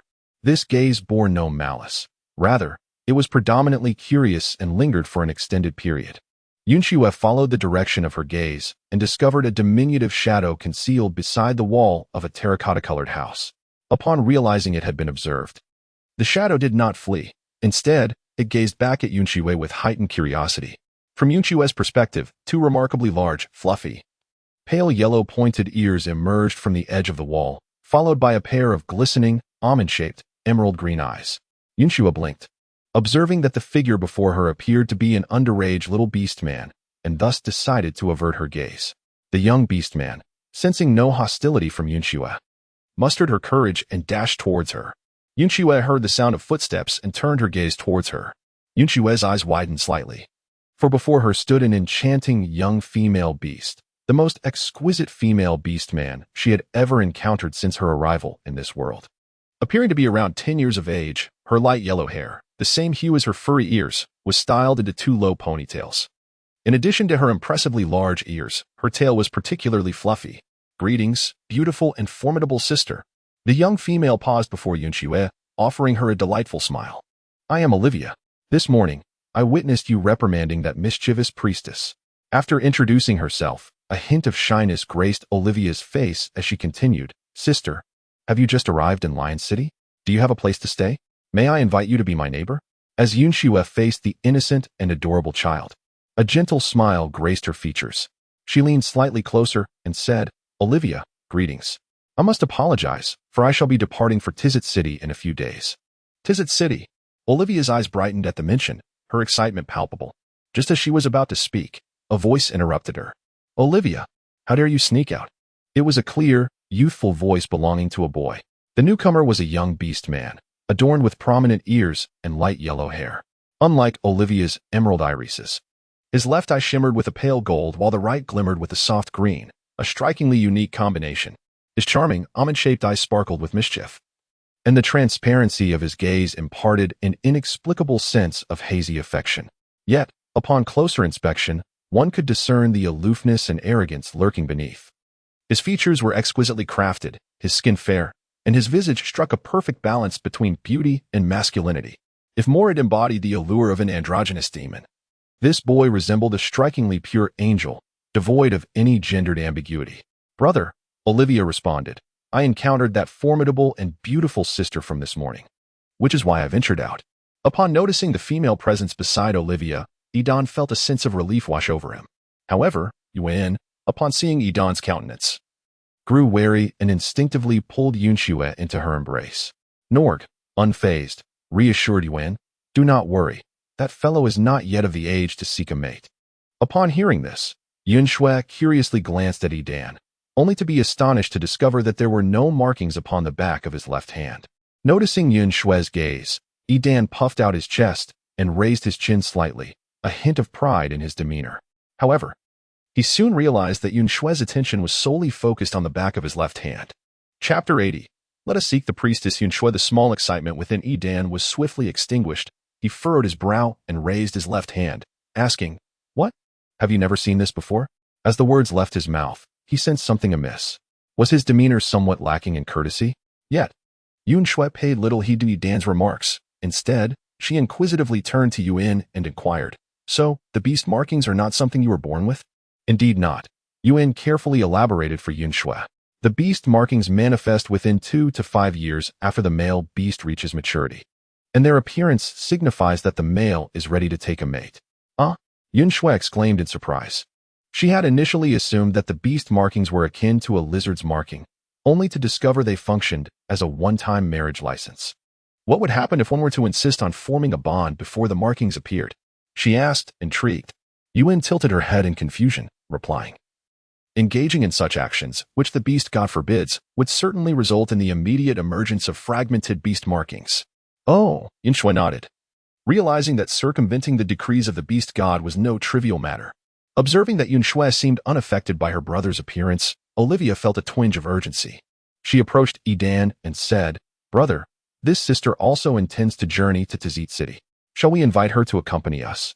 Yun Xue keenly caught the words of Olivia and promptly nudged Norg's arm, whispering, "We must hurry, let us depart." Although Olivia was undeniably charming, she had no desire to entangle herself in matters that promised to be infinitely troublesome. Meanwhile, Norg, acutely aware of Yun Xue's touch and the almost imperceptible breath that brushed against his skin as she spoke, felt himself momentarily stiffen. A faint blush crept across his cheeks, and an involuntary smile graced his lips as he softly replied, "Then let us go." Yun Xue was momentarily taken aback by the sudden deep voice of Anoj, but quickly hastened to catch up with him. Ever vigilant, Yun also followed closely behind the two. By the time Olivia reached the peculiar figure, Yun Xue and the others had already slipped away. After contemplating Olivia's words, Edan found her suggestion quite feasible. Given that Olivia was still underage, her ability to roam freely was severely restricted, even within the inner city of Liana. However, venturing out in the company of a female with a mate was considerably safer, since the male beasts in their party were her mates. Olivia could enjoy a sense of security in various aspects. Moreover, that female was truly striking. By the time Edan made her decision, Yun Xue and the others had long since vanished from sight. "Alas, I don't even know my sister's name," Olivia sighed. "It's my fault for being so ungracious in conversation," Edan said, her tone tinged with disappointment. Would a sister so adept in battle truly be concerned with such trivialities? Olivia pondered, concluding that her own complicated status must be the source of their predicament. Her sister's male mate could easily deter unwanted suitors, allowing them to find shelter in the tribe with some game or salt along the way. Olivia sighed once more, contemplating the burden of her presence. If she were to accompany her sister, they would both have to endure the elements while evading other beasts. Both Olivia and Edan fell into silence. For Olivia's words were devoid of exaggeration. The identity of an underage female was perilous, not only due to the predatory gazes of stray beasts, but also because tribal males might attempt to lure captive underage females into relationships upon their maturity. If Edan and Olivia were not siblings, her situation would be even more precarious. Yet, even in their current circumstances, she found herself confined within the city of Liana due to a lack of protection. She had assumed she would have to wait until she matured and found a mate before returning to Tizit City. Let us use the crystal core, the colored crystal core, Olivia resolved, believing that the sooner they returned, the sooner she could reclaim Tizit City. That is your crystal core. How you choose to utilize it is entirely your prerogative, Edan replied. Olivia nodded and was about to set off in search of Yun Xue when someone called out to Edan. Olivia hurriedly halted and ran back to Edan's side. The newcomer was Leighton, who looked at Edan and inquired, "Fox tribe beast, I recall that you possess extraordinary abilities, correct?" Edan furrowed her brow and asked thoughtfully, "Are you the mate of Priestess Aphes?" "Indeed," Leighton affirmed. "With the stabilization of the season approaching, your sister's situation will likely become more complicated. I have a matter I wish to seek your assistance with. Upon its resolution, your sister could be the first to accompany Aphes, ensuring much greater safety for Olivia, while Edan would have the opportunity to hunt and enhance her strength, thereby stockpiling resources for the harsh season ahead." Had this been yesterday, Edan would have consented to Leighton's proposal. However, today, her clear, discerning eyes swiftly pieced together the unfolding events. First, the priestess Aphes was abducted by a wild beast, followed by rumors concerning the priestess Yun Xue, and the elders meeting this morning alongside that enchanting female with extraordinary abilities, not to mention the current recruitment efforts. "Allow me a moment to contemplate," Edan declared. Leighton nodded in acknowledgement, stating, "I require a response before the sun sets today." With that, he hastily departed. Once Leighton's figure vanished from sight, Edan turned to Olivia and said, "Olivia, gather the colorful crystal cores. We must seek out Priestess Yun Xue." Priestess Yun Xue? Olivia was taken aback, uncertain how Edan had suddenly come to know that sister's name. However, with the hints provided, she soon deduced the reasoning behind it. Nodding vigorously, Olivia sprinted towards a terracotta-hued house. Meanwhile, Norg escorted Yun Xue to the location he had previously mentioned, where animal skin skirts were sold. This establishment was nestled within the terracotta house adjacent to the street. Compared to the smaller entrances of other buildings, this one was notably enlarged, with two exquisite skirts crafted from long-haired beast pelts displayed at the threshold. The pelts were pristine, their fibers soft and beautiful, and the skirts tailored to accentuate the waist rather than merely presenting a crude, barrel-like form, perhaps due to the lingering effects of the dry season. There were no orcs inside examining the skirts. The proprietor, a robust and gentle-eyed female from the ape tribe, noticed the orcs pausing to admire the garments and promptly stepped outside to greet them, clad in impeccably tailored and exquisite pelts herself. Her professional gaze immediately fixated on the female form, and upon seeing Yun Xue's face, her eyes nearly sparkled with excitement. "Oh my, where did this lovely young lady come from? I've never seen you around the city before." She approached Yun Xue eagerly. "Come in. Come and see the beast skin skirts. I'm certain you will find something to your liking." Yun Xue was half dragged and half supported by her boss into the room. Indeed, there were an abundance of animal skin skirts within, showcasing a dazzling array of styles that seemed endless. After casting a glance at Yun Xue's figure, the boss began to select garments for her. She handed a white animal skin skirt to Yun Xue, urging, "Do not be shy. Quickly try it on in the inner room. If you do not like it, I shall not insist on selling it to you."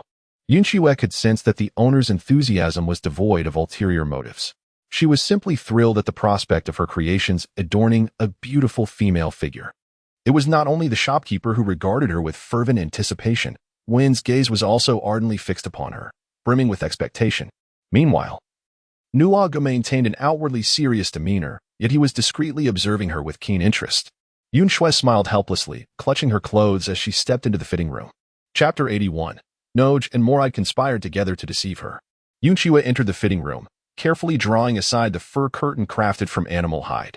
She stowed her garments into the spatial realm, leaving only her intimate attire. As she rummaged through the fabric, she discerned the front and back of the white fur skirt and gracefully donned it. Given Yun Xue's petite frame, especially when compared to the more robust female beast folk, the clothing slipped on effortlessly. The ensemble presented to her by the proprietor was a summer two-piece set. The exterior of the white fur was adorned with short, dense, and sleek white hair, ensuring it would not appear bulky or stifling. The inner leather was soft and smooth, providing comfort against the skin. The top was a strapless crop top embellished with fringes. 2 straps rested upon her shoulders to support the garment, while additional straps draped over her arms, adorned with fringes crafted from white fabric. The hem of the straps mirrored this fringe design. The lower half featured a matching short white skirt, also fringed, cinched at the waist with an exquisitely edged long fabric strip that formed a belt.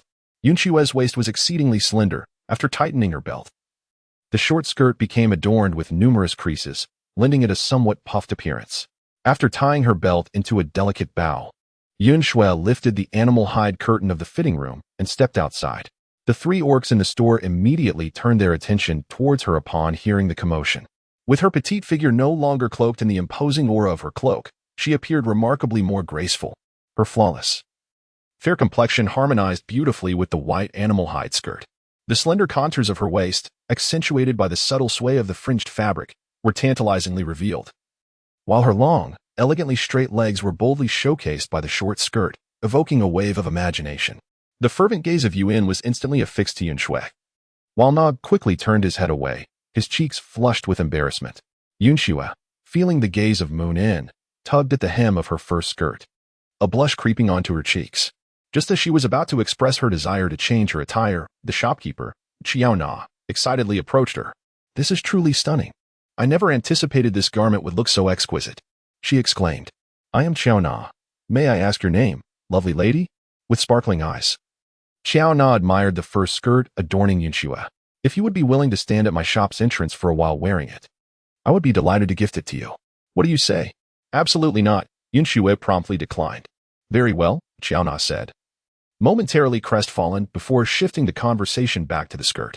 "The waist is a tad too loose, and the strapless design is slightly wide as well. Fortunately, there's enough material. If you like, I can sew you a new one." Yun Xue gazed thoughtfully at the fur skirt and nodded, saying, "Could you lengthen the skirt for me?" Who doesn't appreciate beauty? She wore a blood-stained cloak with scratches on her face, merely to evade danger and complications. While the beautiful fur skirt may not be suitable for everyday wear, it could certainly bring her joy during the dry season when stepping outside was not an option. Upon hearing Yun Xue's request, Xiao Na nodded enthusiastically. "Of course. However, this particular fur works best as a short skirt. Would you reconsider?" After Xiao Na's suggestion, Yun Xue felt Moon In's gaze fixate once more on her legs. No, no, no. Absolutely not. Yun Xue vehemently refused, her face flushed. Seeing such a bashful and lovely female made Xiao Na's heart melt. It was the first time in her life she regretted not being a male beast. All right, when we measure your size later, let me know how much longer you'd like it, Xiao Na said with a nod. How much is this outfit? Yun Xue inquired. Equating to a quarter of a crystal core, with low salt content, Xiao Na replied. Upon overhearing their discussion about the price, Noj returned to reality. Just as he intended to suggest Xiao Na charge the expense to him, he noticed Yun Xue placing 2 transparent crystal cores into Xiao Na's hand. Then let us purchase a few more, Yun Xue decisively stated. This price is significantly cheaper than buying for clothing in the apocalypse. Xiao Na's eyes widened in astonishment as she observed Yun Xue conjuring crystal cores seemingly out of thin air. Only then did she notice Yun Xue's gloved right hand. Could this shy beauty truly be a revered priestess? Quickly regaining her composure, Xiao Na eagerly began to introduce Yun Xue to other fur skirts. Yun Xue selected several other seasonal leather skirts, and she simultaneously noticed a long dress of unique material prominently displayed at the center of the showcase. This exquisite gown was primarily hued in a soft gray blue, its fabric smooth and refined, while the meticulous tailoring accentuated the enchanting curves. Adorned with deep blue scales, the dress evoked the elegance of a gown from a pre-apocalyptic banquet. Do you admire this leather skirt? Alas, it is merely a display piece and not for sale. Chiona remarked with a smile, for it is crafted from the shed skin and scales of my beastly husband. Though Yun Xue struggled to fully comprehend Xiao Na's words, she could discern from her expression that she was basking in sweet affection. A troubling thought crept into her mind. Sister Xiao Na, is there any special significance to the serpent skin skirts? Yun Xue inquired. Ah, indeed there is, Xiao Na replied, taken aback that Yun Xue was unaware of such matters. However, she reasoned that as a priestess, Yun Xue's partner would likely not be a cold-blooded beast man from the wandering tribes, which made her ignorance somewhat understandable. Dear Xiaomei, the shedding of serpents and their scales is akin to the severed claws and fangs of the tribal beasts. They are exclusive to the chosen female partners of the male beasts. Even after forming a bond, they cannot be given to other beastmen, Xiao Na elaborated. If you happen to encounter such items outside, be cautious not to touch them, otherwise, you might attract the attention of a wandering beast who may claim you as their mate. From their perspective, you would have consented to the union. As Xiao Na's words resonated within her, Yun Xue felt a thunderous realization. She shook her head, meticulously recalling how she had come into possession of that white cloak. After confirming her memories were intact, she shot a furious glance at Noj. Noj and Morad had deceived her, considering they were within a prominent tribe and in their establishment. Yun Xue chose to suppress her anger for the time being. With a smile, she deftly diverted the topic and continued to browse for garments alongside Xiao Na. Yun Xue selected 4 exquisitely styled leather skirts from the shop, entrusting Xiao Na with the task of crafting 2 pairs of trousers and some gloves from the remaining crystal core. Once the skirts were chosen, Xiao Na began to take her measurements. It was at this moment that Xiao Na noticed the intricate beast pattern on Yun Xue's left wrist. Realizing that she had been thoroughly drained by the cold-blooded beastman's molting. After completing the measurements and finalizing the details for the fabric, Yun Xue left the shop once they agreed upon a time to retrieve the garments. As the 3 stepped out, Yun Xue silently made her way towards a less crowded area. Yuan, still bubbling with enthusiasm, eagerly followed closely behind her, while Nuagu inexplicably felt a chill creeping in, his heart racing with unease. As Yun Xue came to a halt, she promptly turned around, her gaze directed at Norg with an air of indignation. Upon witnessing Yun Xue's ire, Norg was engulfed by a wave of panic. Hastily rifling through his memories to discern what actions of his might have provoked her displeasure, noting Norg's troubled expression, Yun Xue retrieved the white cloak that Morad had given her just before she departed from the Shiva jungle. She approached Norg with purposeful strides and inquired, Norg, do you know what this is? A peculiar cloak that can conceal one's scent? Norg replied, perplexed. Indeed? Yun Xue narrowed her eyes. Can you surmise why it has the ability to disguise one's presence? Norg, wearing a look of utter confusion, was at a loss. Fortunately, he had been observant of Yun Xue's every move, recalling a brief conversation she had shared with Xiao Na that bore little relation to the beast-skin skirts, but was instead connected to serpent shedding. Coupled with the cloak's bizarre material and its affinity to Morad's abilities, a troubling hypothesis began to take shape in Norg's mind. This. Could it be? Norg muttered, struggling to articulate his thoughts. As he recollected the circumstances surrounding Yun Xue's acquisition of the cloak, he froze, his blood seemingly congealing in his veins. It was for Yun Xue that he had insisted she visit the tribe, after which Morid had suggested that the cloak would not fully mask her scent. In a bid to avoid detection for not having a mate, Yun Xue had accepted Morid's cloak. As the pieces fell into place, it became evident that he and Morid had conspired to deceive Yun Xue into accepting a cloak crafted from the shed skin of Morid. Yun Xue, it is not as it seems. Norg hastily began to explain. Yun Xue let out a light snort, unwilling to hear his explanation, and turned to leave. In a moment of desperation, Norg reached out and wrapped his arms around Yun Xue's waist, hastily explaining, Yun Xue, I truly had no knowledge of this matter. He could never have allowed me to witness his shedding. His beast form appeared as if it had been scorched. Who would have imagined that his shed skin would be white? Norg, fearful of releasing Yun Xue, blurted out his thoughts in a rush, anxious that she might misunderstand his intentions regarding this situation. I admit, some of my actions were to assist him in courting you. I feared you might not harbor feelings for me, and I thought that by aiding him, if he were to become your mate, he would surely whisper sweet nothings in my ear afterward. However, I never intended to engage in anything so outrageous. I genuinely knew nothing of this. Yun Xue was taken aback by Norg's fervent reaction.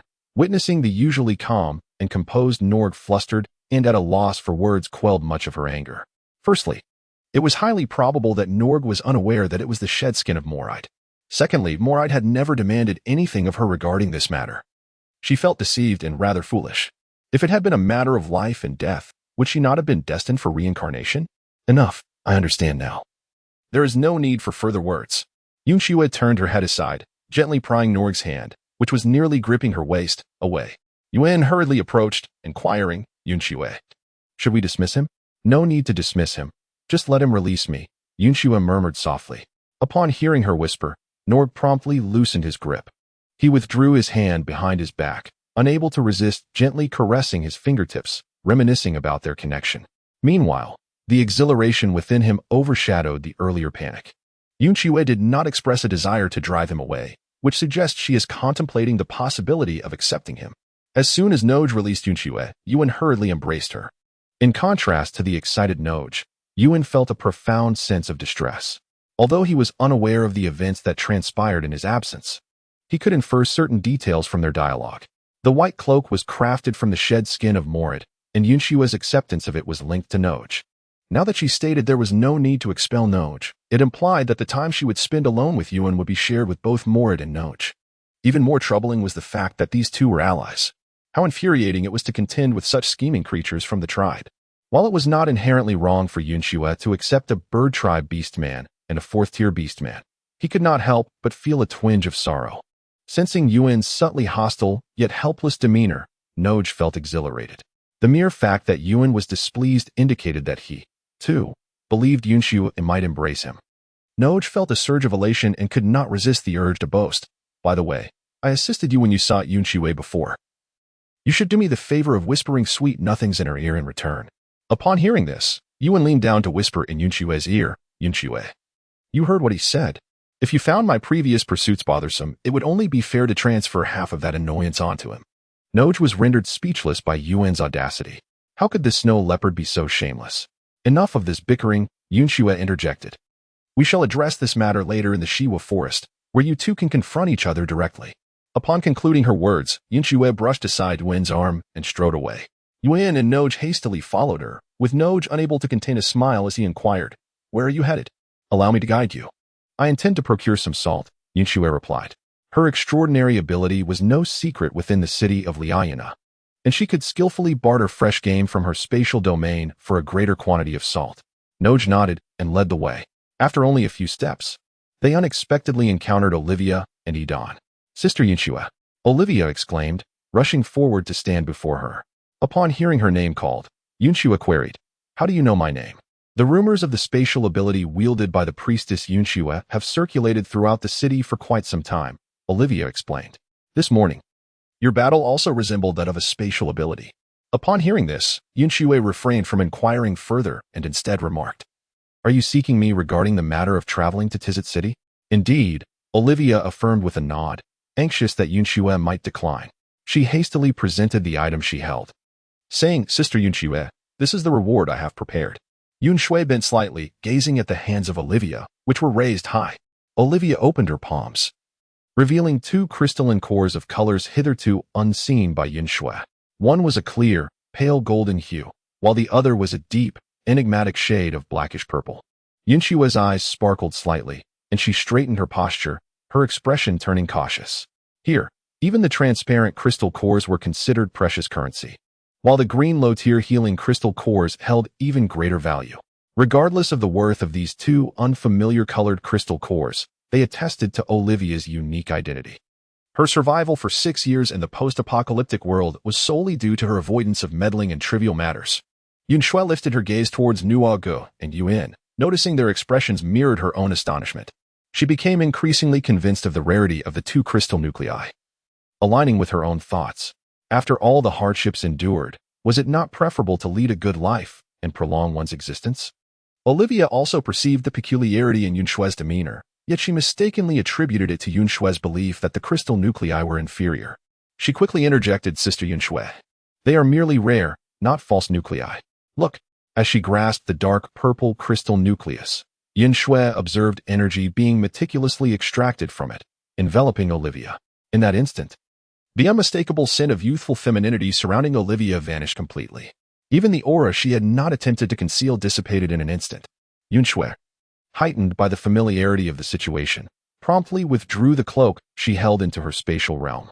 Noticing her action, Yidan, who had remained silent until then, stepped forward and said, "Yun Xue priestess, these two are the cores of the concealment and earth element abilities. Due to their unique coloration, they are exceedingly valuable beyond the desert." As he spoke, he raised his hand, revealing strands of golden sand in his palm. "We do not require you to enter the city of Tizit. We merely need you to guide us across the plains and desert to the outskirts of Tizit." Chapter 83. Wasn't Moride absent? Observing the sand in Yidan's hand, Yun Xue discerned the nature of the cores. They were indeed cores of special mutated abilities. Her gaze towards Yidan now bore a hint of astonishment, for in her understanding, acquiring such a unique mutated ability typically necessitated the original ability reaching an advanced level. This implied that Yidan was at least a 4th-tier ability beast. Feeling the spark of curiosity in Yun Xue's eyes, Yidan experienced a flicker of joy within. He continued, "As you can see, while I have yet to manifest my beast pattern and cannot ascertain my precise strength, I am nonetheless an ability beast. Given that you are currently recruiting due to the matter concerning Priestess Ifeezi, if you agree to this transaction, I can assist you free of charge to demonstrate our sincerity." Yun Xue, while not particularly in need of this matter, indeed harbors a desire for the concealed ability's crystal nucleus. She also finds herself intrigued by the crystal nucleus of the earth element. Yun Xue furrowed her brow, expressing her disinclination towards engaging in activities that posed a significant risk to herself. Upon hearing her words, both Yidan and Olivia displayed distinct shades of disappointment on their faces. Yun Xue continued, elongating her tone. So? Yidan and Aoli simultaneously brightened their eyes and raised their heads. "Thus, we must acquire the crystal core." Upon hearing Yun Xue's words, both of them let out a sigh of relief. "Sister Yun Xue, is this sufficient?" Aoli directly presented a leather pouch from her waist to Yun Xue. Yun Xue took the bag and, upon opening it, was astonished to find it filled with crystalline cores in shades of pale gold and deep purple. A quick count revealed more than 10 pale gold cores and 5 or 6 deep purple ones. Yun Xue did not perceive herself as encountering a wealthy magnate. In her perspective, the more perilous the endeavor, the greater the rewards it yielded. She furrowed her brow once more, contemplating the possibility of declining this undertaking. Fortunately, Yidan interjected in a timely manner. Olivia has yet to reach adulthood, and she cannot constantly utilize the crystal core to conceal her presence. Consequently, we must refrain from seeking refuge in any tribe along our journey. This will render our conditions considerably harsher. However, should you find the crystal core insufficient, we can replenish your supplies once we successfully reach the city of Tizit.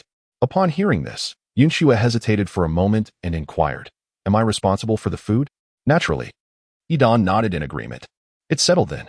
Yun Xue stored the crystal core in her space, but added, "I'm not one to take on responsibilities. Should I encounter life-threatening danger, I will prioritize my own escape." Seeing Yun Xue's consent, both Yidan and Olivia exhaled in relief. They had no objections to Yun Xue's earlier statement. "After I conclude matters regarding Aphes, I must visit the Shiva jungle. Upon my return, I will seek you out or arrange for someone to notify you to meet outside the city, Yun Xue declared. All right, Yidon nodded. I will do my utmost to assist with the matter concerning Priestess Aphes. After Yidon spoke, Yun Xue turned her gaze towards Norg. Norg replied, for this matter. You should visit the shaman's cave and seek out an orc named Leighton from the Snow Leopard tribe. Yidon nodded and departed with Olivia. As Yidon and Olivia left, Yun Xue and Yuan followed Norg to a street bustling with vendors selling an array of food. Upon arriving on this new street, countless single male beasts fixed their gazes upon Yun Xue. Consequently, Yuan engaged in combat with over a dozen orcs. Since they were all second-tier orcs, the skirmish concluded swiftly. Following this incident, the vendors adopted a much more courteous demeanor towards Yun Xue. The area boasted stalls selling meat, salt, and an assortment of wild vegetables and fruits. Yun Xue first sought to ascertain the price of meat in exchange for salt, ensuring that her previous trade with the Pingyuan tribe had not resulted in any disadvantage. She then visited the stalls selling wild vegetables and fruits, only to discover that the offerings consisted primarily of dried vegetables and fruits. Due to the limited conditions for air drying in this region, Yun Xue felt as if each pound of dried goods contained half a pound of dust. The prices were exorbitant, necessitating transactions with crystal cores, as a mere handful of dried fruits could rival the cost of an exquisite beast hide garment. Besides some herbivorous females who favored wild vegetables and fruits, these items were not deemed essential by the orcs, which contributed to their elevated prices, as explained by Noj. Yun Xue nodded and called Nog to the side to inquire about the prices of salt and meat during other seasons. Nog naturally divulged all the information he possessed to Yun Xue.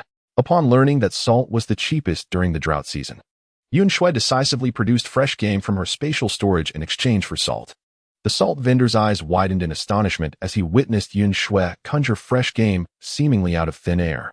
In disbelief, he glanced at Yun Xue, but upon noticing Nog standing guard beside her, he promptly averted his gaze and dutifully proceeded to fetch the salt. The fresh game that Yun Xue brought forth nearly exchanged for half a table of salt. Yun Xue contemplated utilizing the salt to enhance the flavor of the jerky during her leisure time, aiming to render it more delectable and consequently fetch a higher price. Once the transactions were completed, dusk began to settle, due to the disturbances caused by the solitary beasts on 2 occasions in the streets. Yun Xue resolved against wandering elsewhere and decided to return home directly. The trio made their way back to the tower associated with the shaman, and upon reaching the entrance, they unexpectedly encountered Yidon, who was about to depart. The priestess Yun Xue exchanged a brief, indifferent greeting with Yidon before she hurriedly took her leave. Yun Xue paid little attention to him. Upon entering, she noticed Leighton and Elder Vida, who were gathered around the conference table in the hall along with several other orcs. Olivia closely followed Elder Vida. The elder nodded respectfully to Yun Xue, inviting her to join the discussion regarding the rescue of Priestess Aphes. Yun Xue nodded and approached the conference table.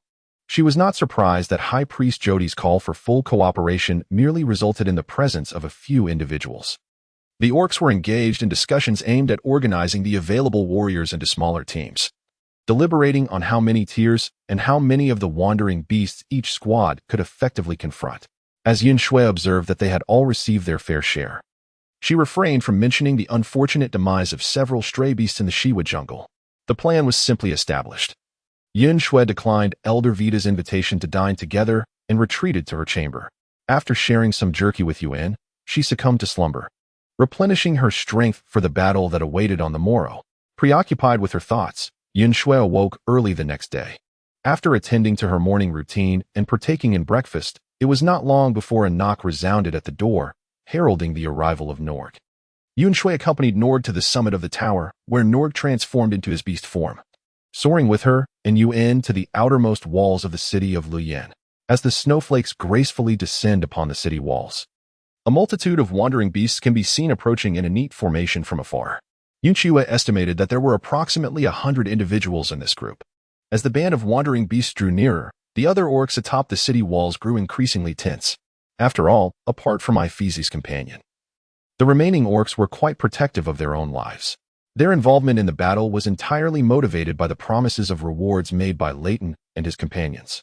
Elder Vida and the other females in the shaman's den did not make an appearance, not to mention High Priest Jody and the others. The sole exception was Moe. Surrounded by a throng of orcs, Moe ascended the city walls, surveying the gathered orcs with a malevolent grin. She remarked, "I was under the impression you possessed some remarkable abilities. Is more not absent? She cast a sidelong glance at Yun Xue, elongating her words. Could it be that Morid is among that band of wandering beasts? Are you conspiring with him to lure the orcs within the city out? Upon Moe's words, a murmur began to ripple through the crowd of orcs. Moe's grin widened as she looked triumphantly at Yun Xue. Moe, must you continue with your baseless accusations? Perhaps you should contemplate how to confront the charges of conspiring against the priestess upon Ifeezy's return, Leighton admonished, noticing the wavering resolve of the orcs preparing for battle. Haha. How utterly amusing, Moe laughed. Why would you believe she would return safely after falling into the hands of the wandering beasts? Yun. The corners of Yun Xue's mouth lifted slightly, glancing at the orcs beside her. Are you all ready? Of course, Yun nodded. Instantly transforming into beast form and charging towards the trio of orcs beside Moe. Moe let out a shriek and hurriedly dodged, as her male companion surged forward to confront Yun. Currently, Moe had only one third-tier beast companion. The others, despite their numbers, were merely second-tier beasts. Even if they risked their lives to attack Yun for Moe, it would prove futile. Against these adversaries, Yun held nothing back, unleashing a searing and expansive wave of flames. Meanwhile, Moe had barely taken 2 steps before Yun Xue seized her by the hair. She screamed and flailed her arms toward Yun Xue, but her attempts were entirely ineffectual. Yun Xue forcefully dragged her to the edge of the city wall, pressing down on the nape of her neck. Moe caught sight of the landscape below and gasped in shock. She struggled frantically, but Yun Xue pressed her further down. The sensation of weightlessness and the absence of a supporting point instilling a profound fear within her. Help!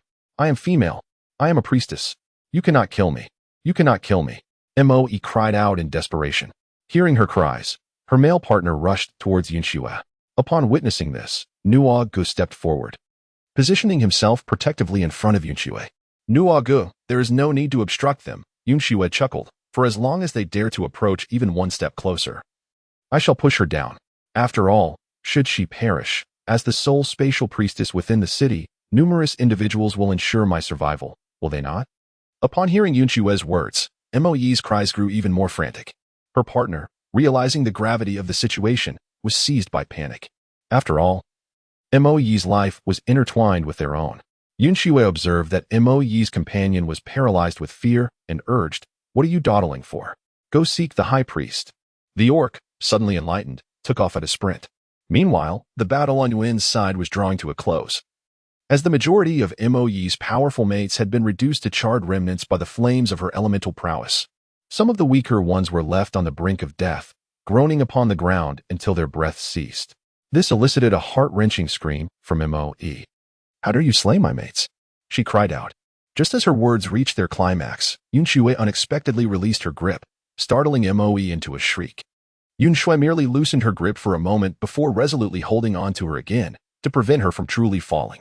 In a short while, High Priest Jody and Lord Augustus hastily arrived. Observing their swift approach, Yun Xue discerned that they had been stationed nearby all along. Yun Xue gazed at High Priest Jody with a smile and remarked, You have failed to uphold your promise, thus Moe now owes me 2 lives. High Priest Jody, wearing an innocent expression, queried, What do you mean by that? You declared you would fully cooperate with my plans, yet you did not, Yun Xue retorted coldly. The one who attempted to disrupt my scheme has also fallen into my grasp. Should no one alter my resolve, I shall take her life. These are merely the personal actions of Priest Moe, Jody replied with a smirk. Are priests not bound to obey the High Priest? Yun Xue's tone remained frosty as she forcefully twisted Moe's hand, eliciting a sickening crack as the joint dislocated. In agony, Moe cried out, High Priest, save me. Yun Xue, it was the High Priest who instructed me to do this. You must deal with her. Hearing this, High Priest Jody's lips twitched in disbelief. She had merely refrained from intervening with Moe. This cowardly fool had the audacity to tarnish her name. As the 3 parties faced off, Yun and Nuagu flanked Yun Xue on either side, standing vigilant. Realizing the predicament, High Priest Jody understood that Yun Xue had once again ensnared her. With the presence of the avian beastmen, Yun Xue could easily slay Moe and escape. Setting aside Yun Xue's formidable combat prowess, would they dare pursue her? Knowing those wandering beasts outside would invade Yin City? Sighing, Jody turned her gaze to her companion, Lord Augustus, who also exhaled a weary breath. Having witnessed Yun Xue's prowess in battle, he had anticipated such an outcome. How could a warrior so resolute yield to such trivial tactics? If she sought to rescue Iphis, why not simply comply and bring her back joyfully? Instead, she aimed to control an orc who was neither easily swayed nor overpowered. Clearing his throat, Lord Augustus began to reprimand the male beasts atop the city walls. His words reignited their fighting spirit, dispelling any lingering doubts. After this commotion, the wandering beasts had almost reached the base of the walls. The orcs of Luyan City hastily descended the walls, standing united at the foot to confront the encroaching intruders. Yun Xue seized Moe and hurled her to the feet of High Priestess Chowdi, then turned to Noj and implored, "Noj, could you take me down?" Noj nodded and transformed into his beast form, soaring with Yun Xue and went in towards the city wall. The cloak fashioned from the hide of a wandering beast draped over Yun Xue seemed, at that moment, to transform into a provocative signal, attracting the attention of countless wandering beasts. Upon catching sight of Yun Xue's visage, their expressions twisted into a blend of excitement and savagery. At the forefront, a prominent beastman, flanked by several third-tier beasts, seized a female beastman and advanced towards her. As the snowflakes descended upon the ground, my gaze fell upon the female figure, Iphis. She appeared markedly more haggard than when we last parted, her abdomen even slightly rounded. However, her expression and gaze exuded a newfound resilience. Upon seeing Yun Xue, Iphis felt a surge of emotion mixed with concern. The feral beasts were utterly devoid of reason, and Yun Xue could not persuade her to depart. The folly born of her vet should not entangle Yun Xue in its consequences. Yun Xue failed to perceive the emotions flickering in Iphizi's eyes. For as soon as she confirmed that the female was indeed Iphizi, she swiftly redirected her gaze towards the leader of the rogue beasts. He was a robustly built orc with tawny hair, his tousled, voluminous locks and the distinctive shape of his beastly ears and tail unmistakably marking him as a lionkin orc. In this realm, males are generally endowed with striking appearances, and he was no exception, possessing well-defined and rugged features. However, a grotesque scar marred his face. Adorning his chest was a chimera emblem identical to that of Paycase, yet whereas Paycase was vibrantly colored, his was merely a crude shade of dried blood. Upon spotting Yun Xue, his eyes gleamed with intrigue. Maintaining a firm grip on Iphizi with his right hand, he placed his left upon his right shoulder and slightly bowed. Addressing Yun Xue, "Beautiful priestess, it is a pleasure to make your acquaintance. I am Jory, a fourth-tier male beast. Surely, you remember the terms of our original agreement?" Yun Xue refrained from responding directly, opting instead to pose another query. "Of course," Jory replied, his gaze greedily appraising Yun Xue. "I shall trade you for this healing priestess. Rest assured, I will treat you well. How about a trade of a different nature?" Yun Xue suggested, casting a glance at the third-tier beasts flanking Jory, all of whom were endowed with unique abilities. "You remain still, and I shall do likewise, allowing the remaining ones to engage in combat. Should they emerge victorious, both of us will accompany you. Should they falter, do you truly believe you would lose?" "Ha ha ha, you are indeed unlike those tiresome females," Jory remarked, his gaze upon Yun Xue growing ever more fervent. "However, your fourth-tier male consort is on the brink of death." Yun Xue found the topic raised by Xiao Li quite perplexing, yet she maintained a facade of indifference, opting to remain silent. However, Xiao Li, undeterred, continued, "In my opinion, you simply lack the ruthlessness required. Though being female, it is somewhat understandable. You ought to have your third-tier mate stay in the Shiwa jungle to provide cover for you. While he may perish, with your fourth-tier beast protection, you would not fall into the hands of Lane City, would you?" Chapter 85. She is but a mad beast woman. Seeing Xiao Li's belief that Morad's presence in the Shiwa jungle was her deliberate arrangement for cover, coupled with the two painful stings from Morad's beast markings, an ominous premonition stirred within Yun Xue. "When did you uncover this matter?" Yun Xue inquired calmly. Upon hearing this, Xiao Li spat in irritation. "The creature you left behind is truly adept at playing the part. Not only does it guard that wretched stone cave as if its life depended on it, but it also pretends to hunt and gather fruit daily. If it weren't for Lane City contacting me, I would still be blissfully unaware. However, that fellow already harbors hidden injuries and is nearing his limit. Do you really expect him to come to your rescue? It would be wiser to abandon that hope and perhaps flatter me a bit more." Upon hearing this, Yun Xue composed herself, exhaling slowly as she remarked, "Given the circumstances, you ought to agree to my new proposal. If he cannot come, does that not increase your chances?" Jory, contemplating her words, considered his original intention to take both with him, as the battle against the orcs of Land City was inevitable. Aligning with Yun Xue's suggestion not only served his purpose but also promised the allure of a particularly charming smile from her. "Very well, I shall heed your counsel, my esteemed priestess," he replied, a greasy grin spreading across his face as he gestured, sending the third-tier beast behind him charging towards the orcs of Layan City. Yun, Noj, and numerous other orcs, either of third-tier status or possessing extraordinary abilities, quickly engaged in fierce combat. Earlier that morning, Yun Xue had specifically instructed Yun not to concern himself with her upon encountering the wandering beasts. Now, as several extraordinary beasts deliberately targeted Yun, he found it increasingly difficult to divert his attention to Yun Xue. After a brief period of agitation and as the openings in his defense widened, he ultimately chose to trust in Yun Xue's judgment. Meanwhile, within the Shiwa jungle, Yun Xue was also preoccupied with dispatching a third-tier extraordinary beast along with numerous wandering creatures. Her current priority was to conserve her strength for unforeseen exigencies. Completely absorbed in the confrontation, Yun channeled all his focus into the battle. On the other side, Yun Xue merely cast a glance at the ongoing skirmish, confirming the absence of any wandering beast capable of swiftly aiding Jory before redirecting her attention back to him. She approached him slowly, meeting his gaze as she drew near to Aphes. "Are you unharmed?"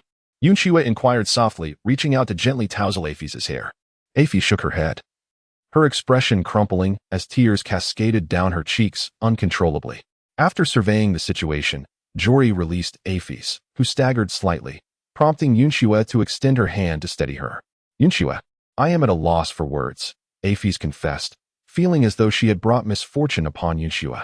Yun Xue enveloped Aphes in her embrace, gently urging her to lower her head as she leaned in to whisper softly in her ear, "Be prepared to heal at any moment." Aphes momentarily paused, while Jory vigilantly observed the two. Witnessing Yun Xue holding Aphes in such a manner, his expression distorted in an instant. Upon reflection, he realized that Yun Xue, a priestess with spatial abilities, could easily sway the fate of Aphes in Land City if she so desired. Did she come willingly to exchange for Aphes? Yet, she insisted on remaining alongside her. Surely, there must be scant reasoning behind your noble intentions? After a fleeting moment of confusion, Jory's expression transformed into an inexplicable confidence. And he chuckled, "Fear not. I will ensure you experience the prowess of a formidable beast." No sooner had he spoken than an odd object fell to his left hand. Without hesitation, Jory struck at the peculiar item. Upon witnessing Chao Li's actions, Yun Xue silently cursed, swiftly retrieving a blast shield to protect herself and Ifeezy. A deafening explosion echoed, causing the chaotic skirmish between the stray beasts and the orcs of Luyan City to momentarily halt as they turned their attention to the source. From the billowing black smoke, two figures emerged, one side radiating a vibrant green glow of healing abilities just in time. Yun Xue swiftly retracted the bomb shield, and she and Ifeezy lay side by side on the ground, coughing up blood. Despite the protection afforded by the bomb shield and the healing abilities documented, half of their bodies remained charred, with the cracks in their skin still revealing smoldering embers. Blood flowed profusely, and Ifeezy felt as though her left hand had been rendered useless. Yun Xue's condition was far from favorable. Her right arm, which was in close proximity to the epicenter of the explosion, was a gruesome sight, mangled and bloodied, with stark white bone protruding ominously. "Yun Xue, your arm?" Ifeezy's voice quivered with distress. "Yun Xue."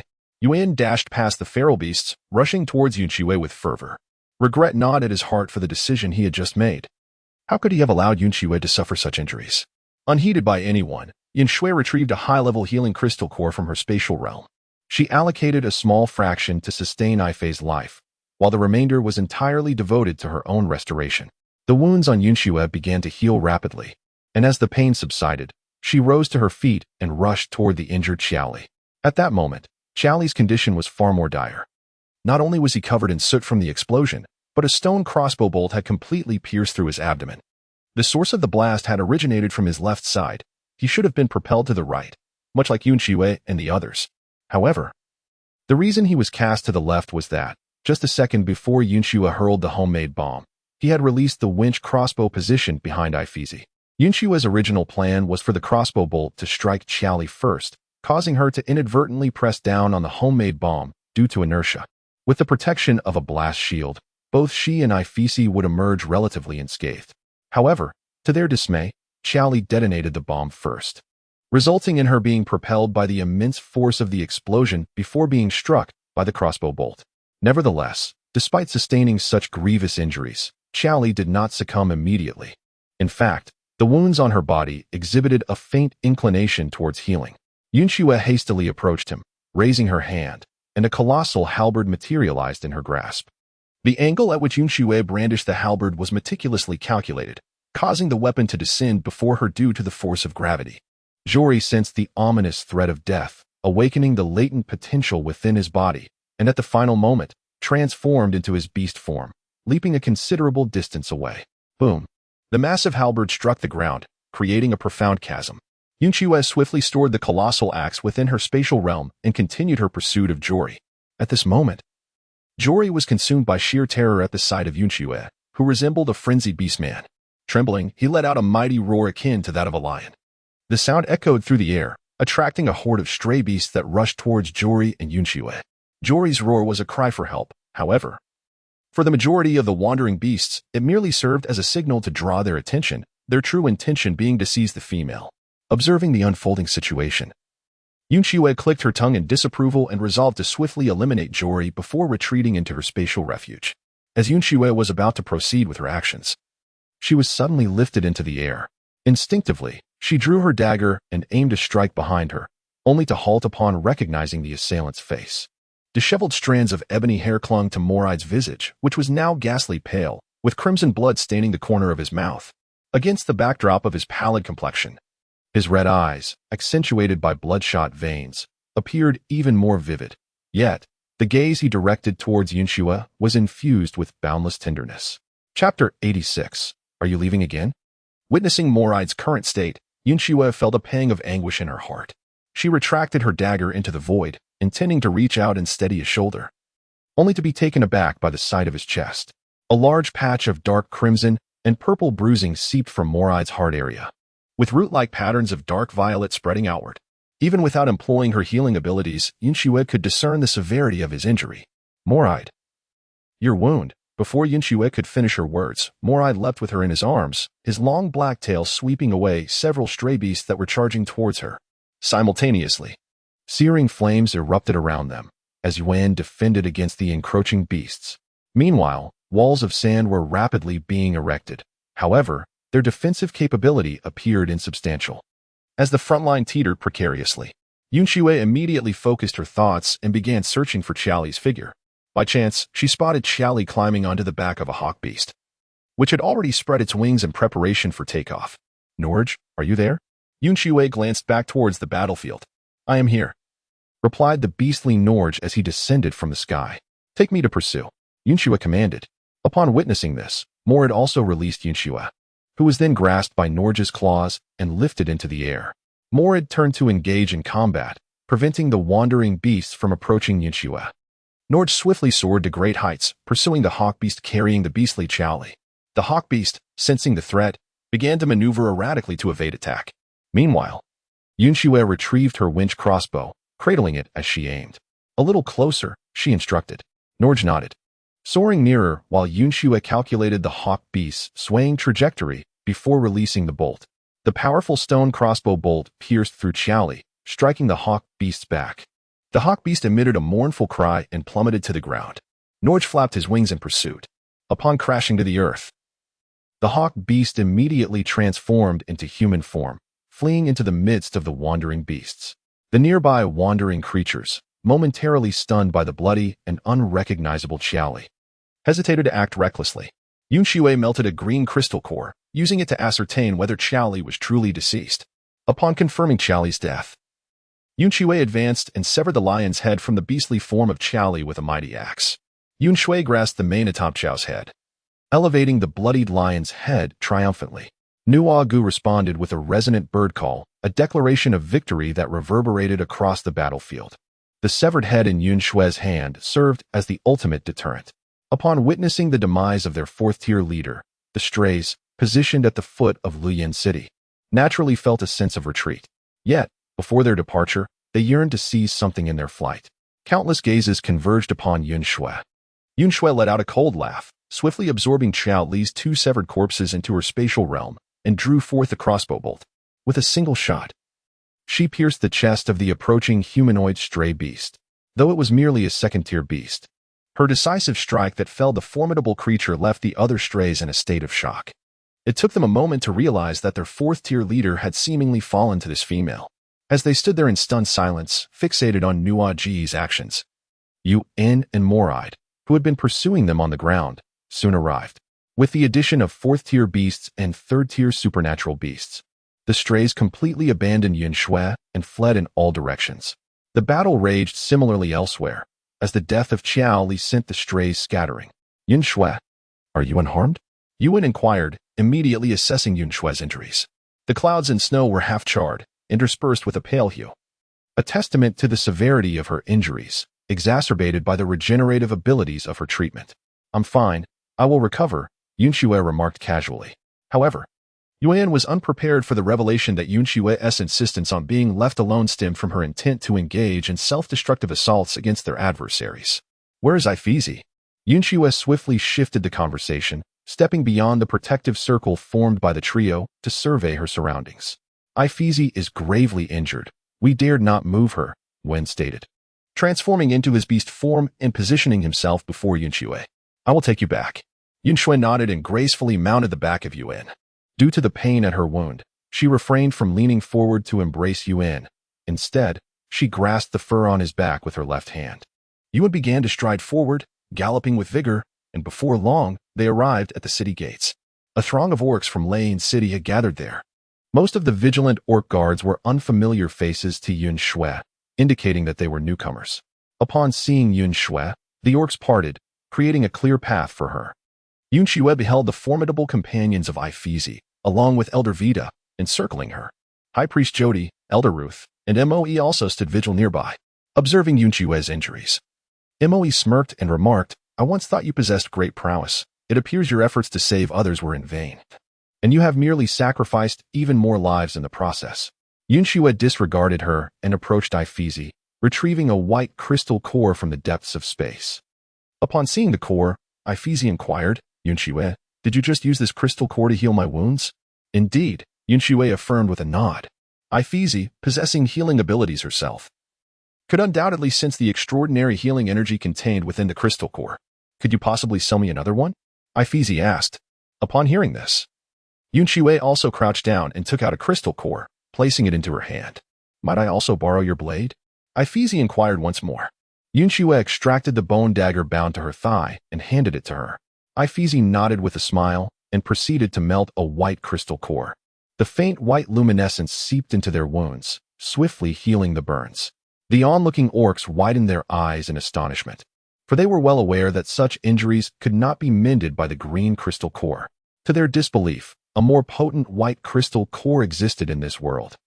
Ifizi gradually regained her strength. She seized the dagger and decisively slashed it across her abdomen. Ah! Moe screamed, leaping behind Elder Ruth, who, with a hint of annoyance, shifted her stance but found herself unable to escape Moe's persistent grip. The gruesome spectacle of blood left most of the orcs in shock, compelling them to avert their gazes. A second white radiance illuminated the scene, fully healing the wounds on Ifizi and Yun Xue, leaving merely a trace of dark residue on their skin. Of course, Ifizi was still drenched in fresh blood. A few newly birthed beast cubs lay discarded at her feet. They were the offspring of stray beasts, born as natural fractal beasts, rendering their existence rather futile. Ifizi meticulously cleaned Yun Xue's bone dagger, taking the time to explain it to her. Yun Xue took the bone knife, harboring no objections to her actions. Those lives were bestowed by her, and thus she inherently possessed the right to reclaim them. Yun Xue stepped forward and comfortingly embraced Ifizi. Yun Xue, are you leaving again? Ifizi inquired, an inexplicable sense of farewell lingering in her heart due to the warmth of Yun Xue's embrace. Yes, I plan to venture into the desert, Yun Xue replied. However, I will remain in the Shiwa jungle for a few more days until everything is resolved before I depart. Ifizi nodded. Please be sure to accept my token of gratitude before you leave. As the two engaged in a normal conversation, the other orcs gradually realized that the two were no longer at odds. They were taken aback and recalling the events they witnessed from atop the city walls. Their gazes towards Yun Xue were filled with awe.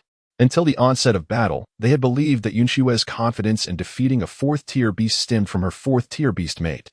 Who would have guessed that Yun Xue could inflict severe injury upon the fourth-tier beast and swiftly vanquish it all on her own? Many orcs felt a pang of regret for having disregarded Yun Xue's plans the previous day. Chapter 87. More-eyed, you always have something to hide from me.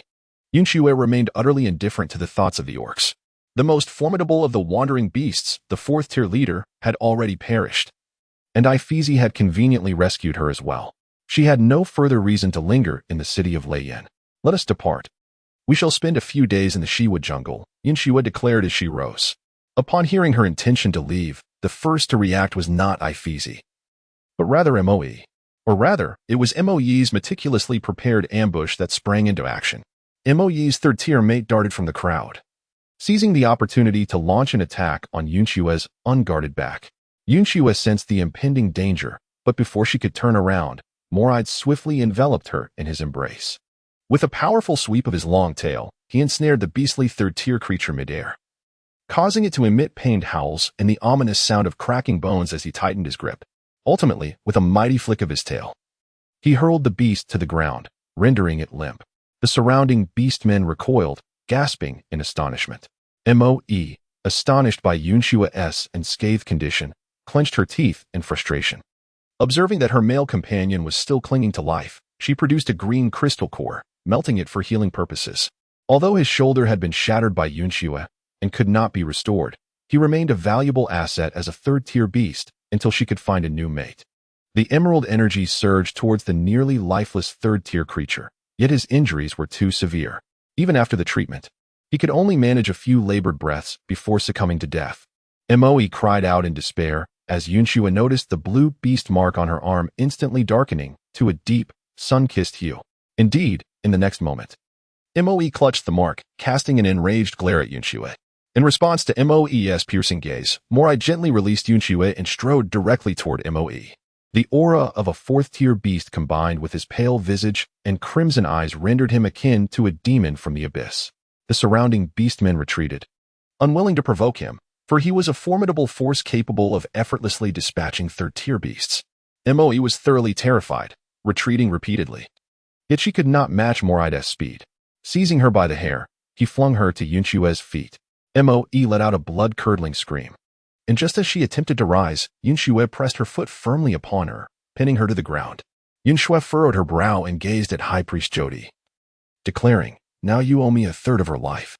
Faced with the formidable Yun Xue, whose power surpassed her expectations, High Priest Jodi could only awkwardly twitch her lips. "Yun Xue, regarding your compensation, we shall prepare it promptly," she replied. "In the meantime, please remain within the city of Luyin and rest well." "No need," Yun Xue retorted, kicking Moe back, adding, "Norg will contact you."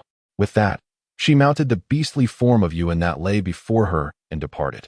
More naturally followed closely behind, and Norg, having gained the privilege to leave with them due to Yun Xue's recent words, joined the trio.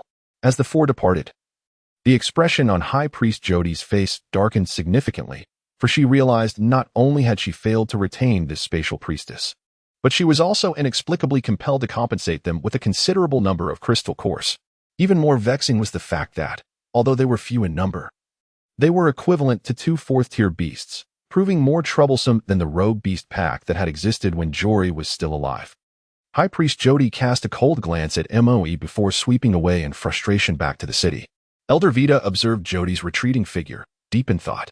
Meanwhile, Yun Xue and her companions successfully entered the Shiwa jungle along the edge of the Hanbina mountain range. "I recall a nearby place where we can rest. Allow me to search for it," Morad stated before vanishing in an instant. The three remained in place, and Yun Xue exhaled, leaning down to embrace Yuan's neck as she settled on his back. Before long, Morad returned, guiding them to a high-elevated cave.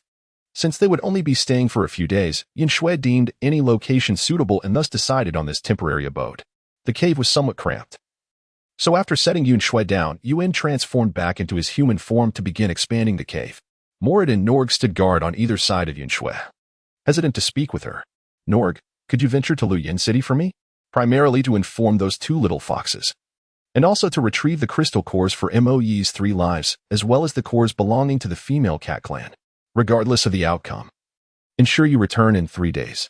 Norg nodded, a smile creeping onto his lips, although he would merely accompany her for a brief moment before departing. This simple act of walking together signified Yun Xue's willingness to accept him. Transforming into this beast form, Nord took flight towards Liyan City. After his departure, Yun Xue exhaled once more and finally turned her gaze to Morid. Noticing her attention, Morid's eyes sparkled with excitement as he leaned closer to her. Yun Xue raised her left hand, revealing the bond beast tattoo of Morid, and inquired, "Do you have anything to say about this?" "Yun Xue, I am truly sorry." "You must despise me," Morid replied, lowering his gaze. He extended his hand, yet hesitated before her wrist, afraid to touch her. Just as Yun Xue was about to continue speaking, Yun happened to emerge from the cave, carrying stones. Upon witnessing this, Yun Xue suddenly swallowed the words she had intended to express. Fortunately, Yun merely cast a glance at them before retreating back into the stone cave. Yun Xue felt that some words would be too awkward to utter in the presence of a third party, and thus suggested, "Let us find another place to converse." Without waiting for Morid's response, she turned on her heel and walked away. Morid, his heart racing with trepidation, hurriedly followed in her wake. After they had traversed a considerable distance, Yun Xue came to a halt, and Morid paused just behind her. Yun Xue turned and approached Morid, who instinctively held his breath. Yun Xue extended her hand towards his face, and Mo Li immediately complied by lowering his head to meet her.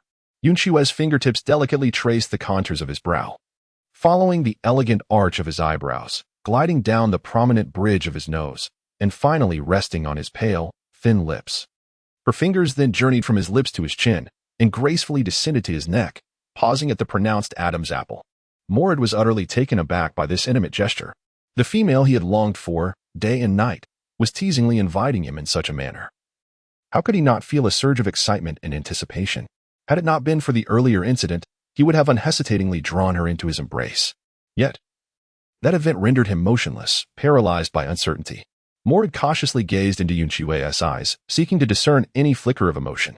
However, she astutely averted her gaze, lowering her eyes. A tumult of confusion and pain swirled within Morid, leaving him at a loss as to how to proceed. He feared that his response might frighten Yun Xue, yet hesitating to respond might lead her to misconstrue his silence as rejection. Ultimately, his inner turmoil was abruptly quelled by Yun Xue's next movement. Yun Xue gently leaned against his chest, pressing her ear against his heart. "Morid, you always harbor secrets from me." Her voice remained cool and composed, yet the inflection at the end conveyed a delicate charm, tinged with a hint of grievance and helplessness. Chapter 88. Yearning to bond with you, Morid could no longer contain himself. He reached out, softly embracing Yun Xue's shoulders. "Yun Xue, I apologize. There are matters I simply do not know how to articulate." He strove to restrain his actions, the mere contact of their skin serving as a solace. He had initially thought that upon discovering the bond mark, Yun Xue would unhesitatingly erase it, yet to his surprise, she had only attempted to mark it twice before ceasing altogether. Did this imply that she harbored some affection for him? He had once felt content merely to leave a selfish mark upon her, yet now, Yun Xue prompted him to desire so much more. "Morid, what was your intention when you placed that grilled fish at the entrance of my hollow?" "To express my wish to bond with you." "And what of the cloak you gifted me?" "To signify my desire to bond with you." "And why deceive me by claiming you did not wish to bond? Insisting I protect you during your molting?" "I wanted to see if you could develop feelings for me, thus leading to a bond." "Humph," Yun Xue scoffed lightly. "And what of the beast mark on my wrist?" "To forge a bond with you." "And what transpired in the Shiwa jungle after my departure?" Upon hearing her inquiry, Morid pressed his lips together. "There was nothing of consequence." "Is that so? You are deceiving me again." Yun Xue feigned anger, stepping back and preparing to leave. "Wait. I was mistaken." Morid reached out to pull Yun Xue closer, yet he hesitated, fearing she might misconstrue his words as seeking praise. Regardless of whether Yun Xue returned or accepted him again, he willingly embraced this endeavor. "Morid, I am aware of everything. You remained by that stone cave, pretending I was in the Shiwa jungle," Yun Xue stated. "When your beast mark suddenly ached twice, I thought you might be able to escape even if you were outmatched. So I refrained from seeking you. Fortuitously, you did not come looking for me." Morid remarked, "If Yun Xue truly seeks him out, she is likely to encounter an onslaught from the wandering beasts."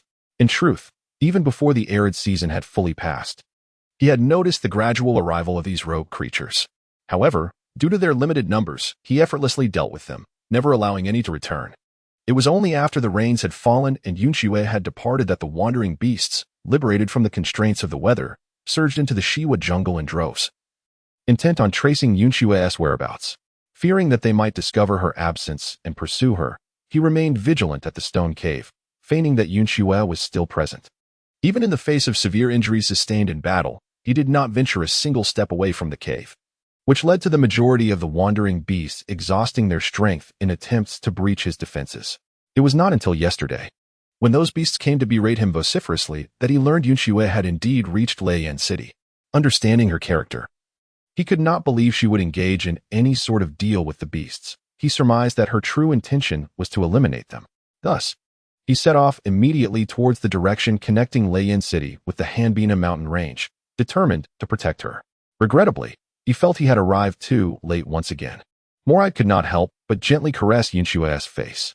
Her skin bore the dark smudges left by the explosion, and as he delicately wiped them away, her porcelain complexion emerged. The thought that these dark stains represented searing wounds caused him profound anguish. "I'm sorry, I have come too late." "Is that so?" Yun Xue tilted her head. "Didn't I succeed in killing him?" "Yet," she lamented, "but it hurt so much." Moride lowered his gaze, gazing at her with an infatuated intensity. Yun Xue gently pressed her hand against the area of his chest marred by purple bruises, her fox-like eyes curving into a smile as she spoke. "I just heard it. The sound of your heart is rather feeble. Is that why you sustained injuries in the presence of those feral beasts, causing the beast patterns to react? Are you not afraid? Not afraid that I might take this opportunity to end your life?" Moride, in response, grasped Yun Xue's hand and pressed it firmly against his chest, causing a sudden jolt of pain to ripple through him. He then adopted an expression of utmost seriousness and said to Yun Xue, "If it were you who were to take my life, I would welcome it with open arms." With a teasing huff, Yun Xue effortlessly activated her healing abilities. A radiant white light emerged from the spaces between their fingers, prompting Moride to glance down in astonishment. Yun Xue furrowed her brows in an instant and inquired, "How on earth did you acquire such a peculiar wound? Why is it so difficult to heal?" "This wound was caused by a blood extraction," Moride weakly explained. "Blood extraction? The one who deceived me into consuming it?" Yun Xue's eyes widened in disbelief. Moride sheepishly nodded. Typically, a temporary bond mark is formed through mutual blood consumption. To create a permanent bond mark unilaterally through blood alone demands a far greater sacrifice. For instance, extracting blood from the heart. Even acquiring a green crystal core cannot mend such a wound, and it is a predicament that even a fourth-tier beast cannot heal. Yun Xue furrowed her brows, falling into a contemplative silence. As she harnessed her extraordinary abilities, her expression grew increasingly tense. It was then that Moride sensed the wound miraculously healing, and he gazed at Yun Xue in astonishment. At this moment, Yun Xue could not spare a thought for Moride's reaction. She felt as though her supernatural abilities were being completely drained. She took out a transparent crystal core to absorb and replenish her energy, releasing her powers in one vigorous surge, causing the wound on Moride's chest to begin healing rapidly. Yun Xue suddenly felt a wave of fatigue wash over her, nearly collapsing onto the ground. But fortunately, Moride swiftly caught her in his embrace. "Yun Xue, are you all right?" he inquired, gently guiding her to sit on the ground. "I am merely a bit tired," Yun Xue replied. The primary reason for her exhaustion stemmed from her recent injuries sustained in an explosion. Her body had involuntarily expended a significant amount of energy before her treatment was adequately completed. "I still have more to say," she insisted, forcing herself to suppress her weariness as she reached out to drape her arm around Moride's shoulder. However, in her weakened state, not only did she fail to pull him closer, but she also found herself leaning into him more. Moride, in turn, embraced her tenderly. Yun Xue, realizing the sheer strength of Moride, found herself unable to break free. Instead, she nestled into his embrace and confessed, "The true reason for my anger regarding that incident was rooted in fear. Your power is overwhelming. No matter how I struggled, you remained unresponsive. In that moment, I felt as though even if you were to suddenly crush my throat, I would be utterly helpless. I apologize. I was too exhilarated then to notice." Moride, reflecting on this now, was still filled with profound regret. Yun Xue, cautious as she was, managed to flee the Shiwa jungle upon encountering unfamiliar food. At that moment, she was oblivious to the need to heed Yun Xue's emotions. "Yun Xue, please trust me. No matter what, I will never harm you," Yun Xue softly murmured in acknowledgement. Perhaps it was her inherent belief at that time that Moride would not harm her that kept her from retreating into her space. Yet, her body instinctively reacted with fear towards the overwhelming, unshakable force, giving rise to a sense of dread and crisis, which subsequently influenced her actions. "I feel so tired." Yun Xue yawned. "I need to rest for a while." After Yun Xue finished speaking, she leaned against Moride's embrace and drifted into a gentle slumber, her breathing gradually becoming serene. Moride noticed that Yun Xue had fallen asleep, and his heart softened profoundly. He had never anticipated that his recent yearning would so swiftly transform into reality. Unable to resist, he lowered his head and tenderly kissed Yun Xue's lips before cautiously lifting her in his arms and making his way toward the cave. Chapter 89. I beg you.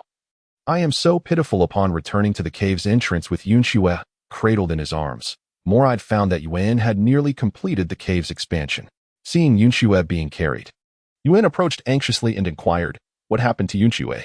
"She is merely tired and has fallen asleep," Moride replied. "Tired?" Yun's expression reflected confusion as she glanced at the sky, then cast a skeptical look at Moride. Moride's lips twitched slightly, and his mood soured sharply. Yun, puzzled, sniffed the air and was astonished to discover that the scent of the couple's bond on Yun Xue's wrist had noticeably diminished, even transforming into the aroma of a temporary beast bond. Upon observing Moride's restored complexion and the absence of bruising on his chest, coupled with Yun Xue's second ability, Yun finally understood the cause of Yun Xue's exhaustion. Her expression suddenly turned cold, tinged with a hint of darkness as she remarked, "Is this how you forcibly bound yourself to Yun Xue? Is this self-sacrifice meant to inflict suffering on you or her?" Moride was taken aback by her words, bowing his head in silence, unable to muster any retort. He had indeed overtaxed Yun Xue. "Come inside," Yun said, not uttering another word, as she turned and beckoned Moride into the cave. Following Yun Xue's preferences, Yun had excavated a small compartment within the cave. As they entered the compartment, he transformed into his beast form and curled up, saying, "You may place Yun Xue down now." "Are you certain?" Moride replied, a look of skepticism in his eyes. Before leaving the Shiwa jungle, Yun Xue was certainly unwilling to sleep next to anyone. "I was, of course, certain of that." A sense of pride colored Yun's gaze. "After all, we were officially partners, and she had long grown accustomed to resting in my embrace." Moride tugged at the corners of his mouth. He could undoubtedly perceive and scent their bond. He simply feigned ignorance, and that damned snow leopard had the audacity to bring it up. Frustrated, Moride unceremoniously placed Yun Xue into Yun's arms. Yun Xue sensed a familiar scent and warmth, and with a relaxed motion, she turned over and embraced Yun, burying her face in the softness of his fur. Yun's tail naturally draped over Yun Xue, and he proudly lifted his head, letting out a soft hum towards Moride. Moride inhaled sharply, gritting his teeth as he declared, "I shall go hunting and see if any stray beasts dare to intrude." With that, he departed in haste. Once Moride had left, Yun lowered his head, affectionately nuzzling the crown of Yun Xue's head, vigilantly watching over her with unwavering dedication. As Yun Xue awoke from her slumber, perhaps due to the resolution of various matters, she found herself inexplicably invigorated and brimming with energy. Upon seeing Yun Xue awaken, Yun promptly transformed into her human form and embraced her warmly. Yun Xue lifted her gaze towards the surrounding environment and, upon observing the small, square stone cave, realized that it had been meticulously excavated by Yun. Yun Xue glanced at her dark arm and said, "Yun, I wish to take a bath. Would you kindly avert your gaze?"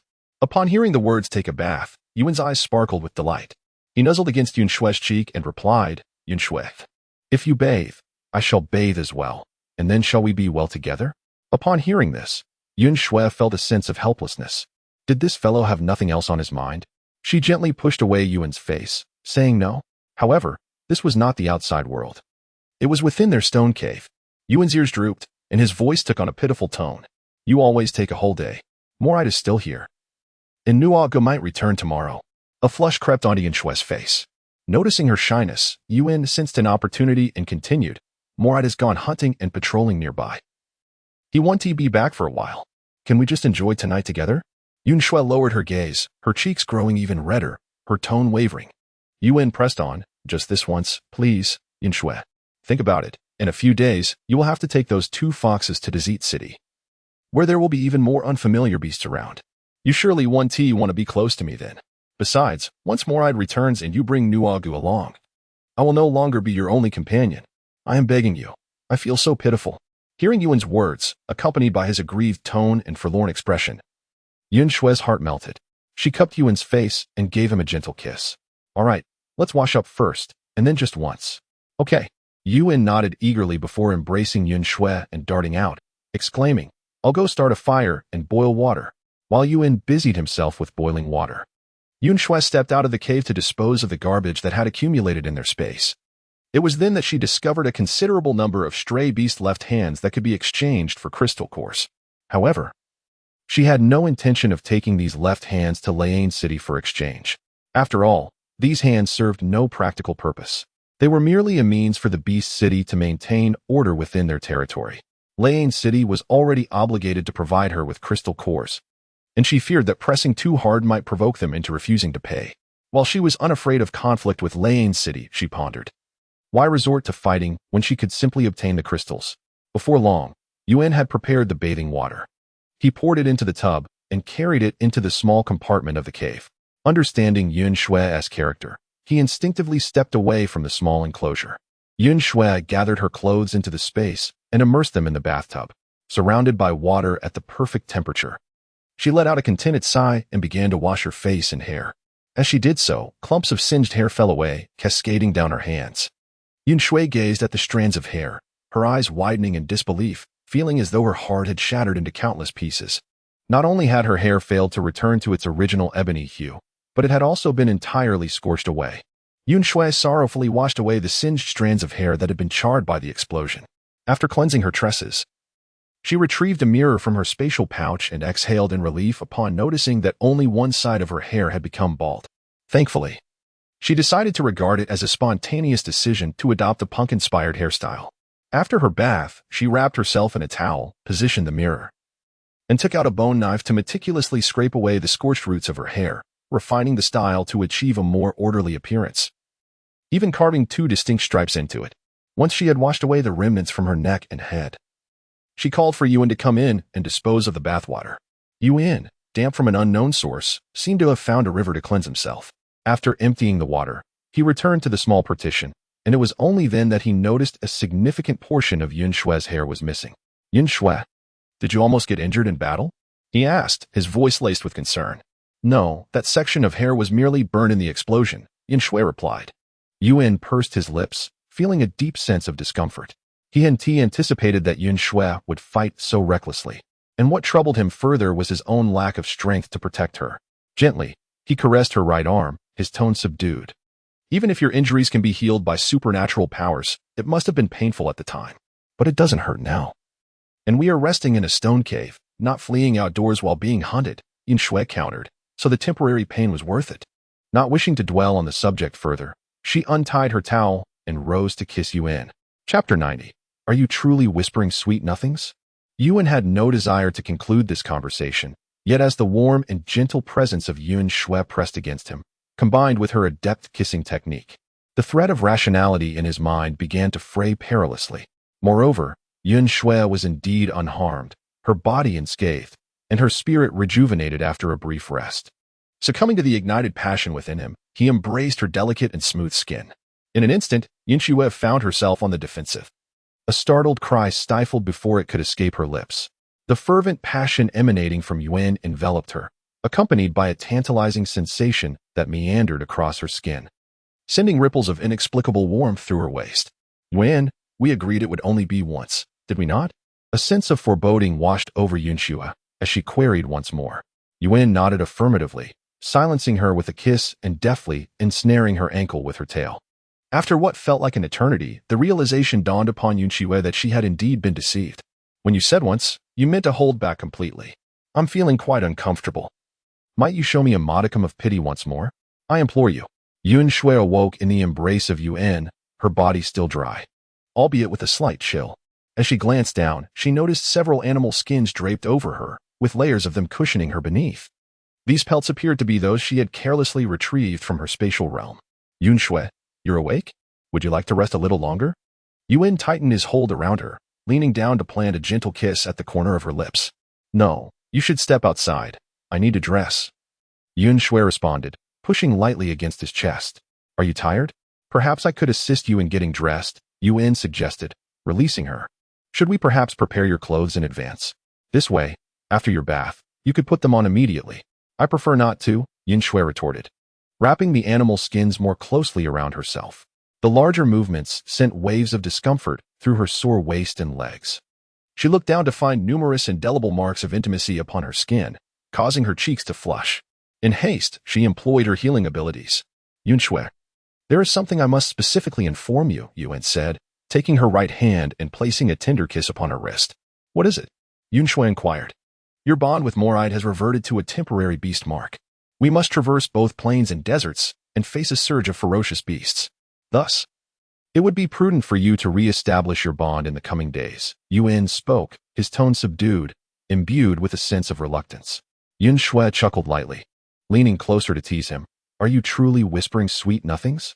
If I were Yun, I would certainly remain silent, allowing that young scoundrel Moride to wallow in his own troubles. Yun nodded contemplatively. Had it been just a few days prior, I would undoubtedly have kept my thoughts to myself. She reached out, embracing Yun Xue tightly. However, I am deeply afraid for your safety, concerned about your well-being. I wish to shield you from even the slightest pain, should we encounter an unforeseen separation. Only the beast markings will enable us to reach each other in a timely manner. I dread that, in such a moment, I may find myself lacking the strength once more, just as I did this time. Upon hearing this, Yun Xue was momentarily taken aback. She solemnly replied, I will carefully contemplate the matter regarding my combat style. Really? Yun exclaimed, her eyes sparkling as they turned towards Yun Xue. Indeed, Yun Xue nodded. May I retract my earlier statement concerning the Moride beast mark? Yun inquired with an exceptionally earnest demeanor. Yun Xue could not help but chuckle. I must dress and prepare for my meal, so you should leave now. I am off to hunt. Yun nodded and departed from the small compartment. Yun Xue gently massaged her aching waist before donning a fresh outfit, seeking to ascertain the time. She exited the small compartment and made her way to the entrance of the cave. Raising her gaze, she discerned that it was evidently morning. The enticing aroma of grilled fish wafted into her nostrils, and her eyes met those of Moride, who was seated by the campfire at the cave's entrance. Yun Xue, are you hungry? Would you like some grilled fish? Moride inquired. Feeling a twinge of embarrassment, Yun Xue realized that it was already the following morning, and Moride must have heard her. She dismissed her awkward thoughts and settled beside him. Moride promptly presented her with a beautifully grilled fish, golden and fragrant. Yun Xue took the grilled fish, retrieved a pair of chopsticks from her space, and picked up a piece to savor. The skin of the fish was crisp, while the flesh was tender, perfectly seasoned with a harmonious balance of saltiness. This time, there was an additional hint of a refreshing, mildly tangy flavor. Yun Xue's eyes glimmered with delight as she slightly squinted in enjoyment. Is it delicious? Moride inquired eagerly. Indeed, it is, Yun Xue affirmed with a nod. Did you add more ingredients this time? Yes, Moride replied, picking up a small, lemon-yellow round fruit from beside the fire, the essence of this fruit exuding its juice. Yun Xue gazed curiously at the fruit in Moride's hand. After all, in the apocalypse, fresh fruit is far more precious than crystal course. Noticing Yun Xue's interest in the fruit, Moride peeled it open and offered it to her lips, saying, Would you care to taste it? Though it is somewhat tart. I have heard that some females have a penchant for it. Yun Xue glanced at the fruits before her, then shifted her gaze to Moride, whose eyes sparkled with anticipation as he held the fruits. After a moment of inner conflict, she chose to part her lips. Moride inhaled deeply, his heart pounding fiercely. He held his breath and delicately placed the succulent flesh into Yun Xue's mouth. He watched as her petite tongue curled, drawing the fruit into her mouth, and she closed her lips, savoring each bite slowly. Moride's gaze was fixed upon Yun Xue's lips, his eyes growing increasingly profound. The sweet melody of her voice from the previous night, when he stood guard at the cave's entrance, echoed incessantly in his mind. After Yun Xue spat out the fruit pit, she remarked, Indeed, it is rather tart. Moreover, the flesh is predominantly composed of seeds, rendering it akin to merely consuming the sour juice. Upon reflection, this fruit bears a closer resemblance to an unrefined kumquat than to a lemon. Moride, brought back to attention by Yun Xue's voice, inquired, Do you enjoy it? Once we officially enter the stable season, larger and more abundant fruits will emerge. Yun Xue blinked her eyes and carefully recalled, apologizing, I seem to have forgotten to mention that I do not intend to spend a tranquil season here. The words of Yun Xue struck like a thunderclap, causing Moride's elated spirits to plummet into despair. He endeavored to maintain a facade of composure, yet could not help but reveal his profound sense of disappointment. Yun Xue noticed the shift in Moride's emotions and furrowed her brow, her tone tinged with disappointment. Do you not wish to depart from the Shiwa jungle? Upon hearing Yun Xue's words, Moride suddenly realized that she intended to take him along as she left the Shiwa jungle. No, I wish to leave, Moride exclaimed with fervor. What I mean is, wherever you choose to go, I shall follow, as long as you are willing. Yun Xue's cheeks flushed slightly as a smile graced her lips, causing a rosy hue to spread across Moraide's face as he gazed at her with excitement. Yun Xue felt somewhat awkward under Moraide's gaze, so she averted her eyes and focused on savoring the grilled fish. Moraide shifted closer to Yun Xue and spoke, Yun Xue. Regarding our bond with the beast, I have discussed this matter with Yun. Yun Xue nodded, yet the words that followed remained unspoken on her lips, her cheeks increasingly flushed. Observing Yun Xue's reaction, Moraide's heart surged with elation and excitement, causing his thoughts to become increasingly tumultuous. So, when shall we? Moraide could no longer contain himself and gently wrapped his arms around Yun Xue's waist, whispering softly in her ear. Yun Xue's face flushed even deeper at Moraide's actions, and she nearly leapt aside, murmuring, "But I only just. Do you wish to have a little leopard cub for your first offspring?" Moraide casually replied, "Let's discuss it in a few days." Had it been the onset of the dry season, he would have certainly indulged in some trivial banter about how female creatures are better suited to bear young during their first experience. However, considering the gentle persuasion from Yun, he opted to reserve this line for negotiating the opportunity for a second litter of beastly offspring. What little leopard cub? Yun Xue was momentarily taken aback, and then a thunderous realization struck her mind, causing her face to heat up completely. She had never contemplated this before. After all, she wasn't even a beast man. Could there be reproductive isolation at play? Yun Xue shook her head, dismissing the chaotic thoughts swirling in her mind, and settled back beside the fire. Moraide, it is quite likely that I may never bear children, so you still have time to reconsider, Yun Xue remarked. Moraide hastily shook his head, moving closer to her with a sense of urgency. Yun Xue, please do not speak in such a manner. All I desire is to be with you. Nothing else matters to me. Furthermore, the notion that priests lose their ability to bear offspring due to the beast god is merely unfounded gossip.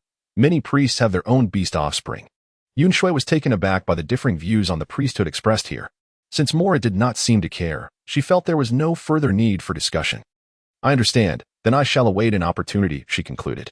Without glancing at Moraide's reaction, she focused intently on her grilled fish.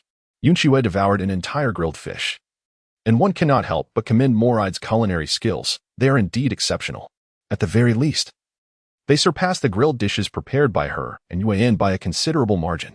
Observing Yun Xue finish the fish, Moraide produced several fruits and inquired, Yun Xue, would you care for some fruit? Upon hearing a sound, Yun Xue turned to see Moraide holding several cherry-like fruits, identical to those he had previously deceived her into tasting. However, these fruits appeared even more vibrant and larger than the one from before. Intrigued, she thought to herself, let me sample what they might be like. With a light chuckle, Yun Xue grasped the stem of the fruit and placed it in her mouth. As she bit down on the red fruit, her pink, dewy lips contrasted beautifully against it, causing Moraide's heart to flutter once more.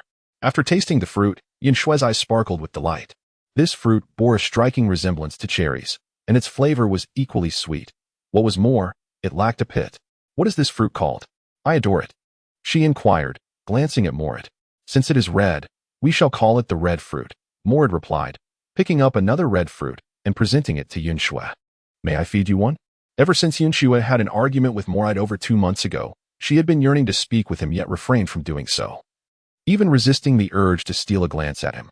Eventually, she came to a definitive understanding of her feelings for Moraide, but they had not encountered one another since. It was only yesterday that they finally laid everything bare, and they found themselves in a state reminiscent of a newlywed couple after a brief separation. With just the two of them present, she finally opened her mouth. Moraide, suppressing the joy swelling within him, delicately fed a red fruit to Yun Xue's lips. Yun Xue savored the succulent fruit, its skin delicate and flesh sweet, devoid of any pit, her eyes sparkling with delight as she exclaimed, so sweet, so delicious. Upon witnessing Yun Xue finish the fruit in her mouth, Moraide gently lifted another to her lips, suggesting, then let us indulge in a few more. He continued to feed her several crimson berries, until at last, only one remained in his hand. Yun Xue licked her lips and said, I am fond of this fruit. Before we depart, let us dig up a few plants and see if we can cultivate them. Indeed, Moraide nodded in agreement. We have yet to officially enter the stable season. Many fruits remain unripe, and the few that have thrived I have already picked. Upon hearing the mention of the red fruit, Yun Xue felt a twinge of regret for her indulgence. Then you should have this, she said. Moraide, holding the crimson fruit, curved his slender eyes into a smile. The enchanting allure emanating from his features, intensified by this smile, made the fruit in his hand seem imbued with an irresistible, seductive magic. Yun Xue was suddenly taken aback by Moraid's exquisite beauty, leaving her momentarily dazed. Moraid, thoroughly enjoying Yun Xue's reaction, placed the fruit in his mouth and pressed his lips against hers, murmuring indistinctly, "Let us share it," each taking half. Under the cloud and snow, Yun Xue instinctively parted her lips, the skin of the fruit having been punctured, as the luscious, sweet juice of the fruit flooded into her mouth. The intruder, who had pushed the fruit, unabashedly invaded as well, relishing in another portion of sweetness. Yun Xue, ensnared by a firm embrace, could not suppress a soft gasp. Soon, she found herself ensnared in the seductive onslaught of the Gu Master's nocturnal charm. As their kiss concluded, Yun Xue lay in Moraid's arms, breathless. "Yun Xue, shall we seize this moment, with no one around, and become partners?" Moraid murmured, leaning closer to her ear and gently caressing her earlobe. "Didn't we agree to wait a few days?" Yun Xue replied, "You enjoy deceiving me. Because you taste infinitely sweeter than the ripest berries," Moraid responded, his hand still caressing her waist. "If you desire a cub first, we can become partners afterward." His words, laced with alluring and provocative undertones, whispered in a deep, magnetic voice, overwhelmed Yun Xue. Yet, hesitantly, she managed to speak, her rare, tender tone igniting Moraid's fervor even more. "Can we simply become partners?" Moraid softened his tone. "The thought of us having only a temporary bond fills me with worry and fear. I dread the day I might awaken to find you gone, leaving me behind." Yun Xue could not help but admit that she truly relished this experience. Despite having learned the truth yesterday, she found herself ensnared by his words. "Humph." With a playful huff, Yun Xue wrapped her arms around Moraid's neck and planted a kiss on him, granting him a chance to prove himself. Moraid took a deep breath, nodding fervently, and promptly lifted Yun Xue into his arms, dashing into the secluded recess of the cave. Chapter 92. I shall strive to be gentle, their breaths intertwined in a fervent dance. In contrast to the patient guidance offered by Yun, Moraid remained assertive, his movements vigorous. Fortunately, enveloped by an abundance of security, Yun Xue was no longer consumed by fear, allowing her to fully embrace the unique thrill until Moraid's intentions became more explicit. Yun Xue found herself enveloped in a hazy stupor, only to be jolted awake by a sensation of biting at her neck. Her breath quickened, adrenaline surged through her veins, and her body instinctively urged her to flee for her life. Yun Xue stifled her instinctive urge to act immediately, causing her body to tremble ever so slightly. Moraid promptly sensed something amiss with Yun Xue and hastily ceased his nibbling at her neck. He gently caressed her back to help her regain her composure, his heart racing with anxiety and trepidation. It seemed he had erred once more. "You frightened me. I was in a daze and thought I was about to be bitten by a zombie," Yun Xue remarked as her breathing gradually steadied. Moraid was unfamiliar with the concept of zombies, yet he could palpably feel Yun Xue's fear. "I am truly sorry, Yun Xue. I have frightened you again." He lowered his gaze, reflecting on how the atmosphere had been so pleasant moments ago, and he had believed he could continue to follow his instinctive impulses. Yun Xue shook her head gently, saying, "It's nothing. I was merely attacked by a beast a few years ago, which gnawed off my arm." Upon hearing Yun Xue's words, Moraid felt an overwhelming sense of compassion. How many unimaginable hardships has Yun Xue endured in the past? "I apologize. I shall not act this way again. Can you forgive me this once?" Moraid bowed his head deeply, cradling Yun Xue's hand, his voice trembling slightly. Yun Xue gently wrapped her arms around Moraid's neck and placed a tender kiss on the corner of his mouth. "It's all right. Since encountering you all, I have begun to gradually distance myself from my past. I know you would never harm me. It's just that my long-formed instincts still struggle to discern the nuances of these matters." Moraid's anxious heart gradually eased, and he softly kissed Yun Xue in return. "From now on, I shall endeavor to be gentle." In a haze of slumber, Yun Xue awoke, her gaze meeting that of Moraid, who was propped on his arm beside her, observing her with eyes brimming with tenderness and an endless, lingering affection. "Yun Xue, you are awake." "I heeded your words and paused. It is now evening," Moraid spoke, his voice deeper and more resonant than usual, laced with a hint of pride in his accomplishment. "Evening?" Yun Xue found herself at a loss for words. As she attempted to move, she realized she was not covered by animal pelts, but rather adorned in a white camisole dress, reminiscent of the skin Moraid had shed. The fabric felt intimate against her skin, confirming its snug fit. "I stitched this while you were asleep. It may be somewhat rudimentary," Moraid added, rising alongside Yun Xue. "When the harsh season returns and I shed my skin again, I shall craft a more exquisite garment from animal hide." Yun Xue gently embraced Moraid and said, "This is perfect. I truly adore it."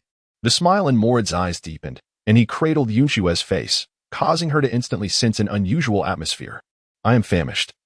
I must go and eat," Yun Xue hurriedly remarked. In these past few days, her life had been nothing but slumber and indulgence, and it felt rather extravagant. After utilizing her healing abilities, Yun Xue rose to her feet and made her way towards the cave entrance. Indeed, the sky had turned dark, and there sat Moonin and Noj by the campfire, appearing quite distant from one another, as if they were strangers. The sight of Noj made Yun Xue contemplate retreating to her small alcove, wishing to feign her unconsciousness.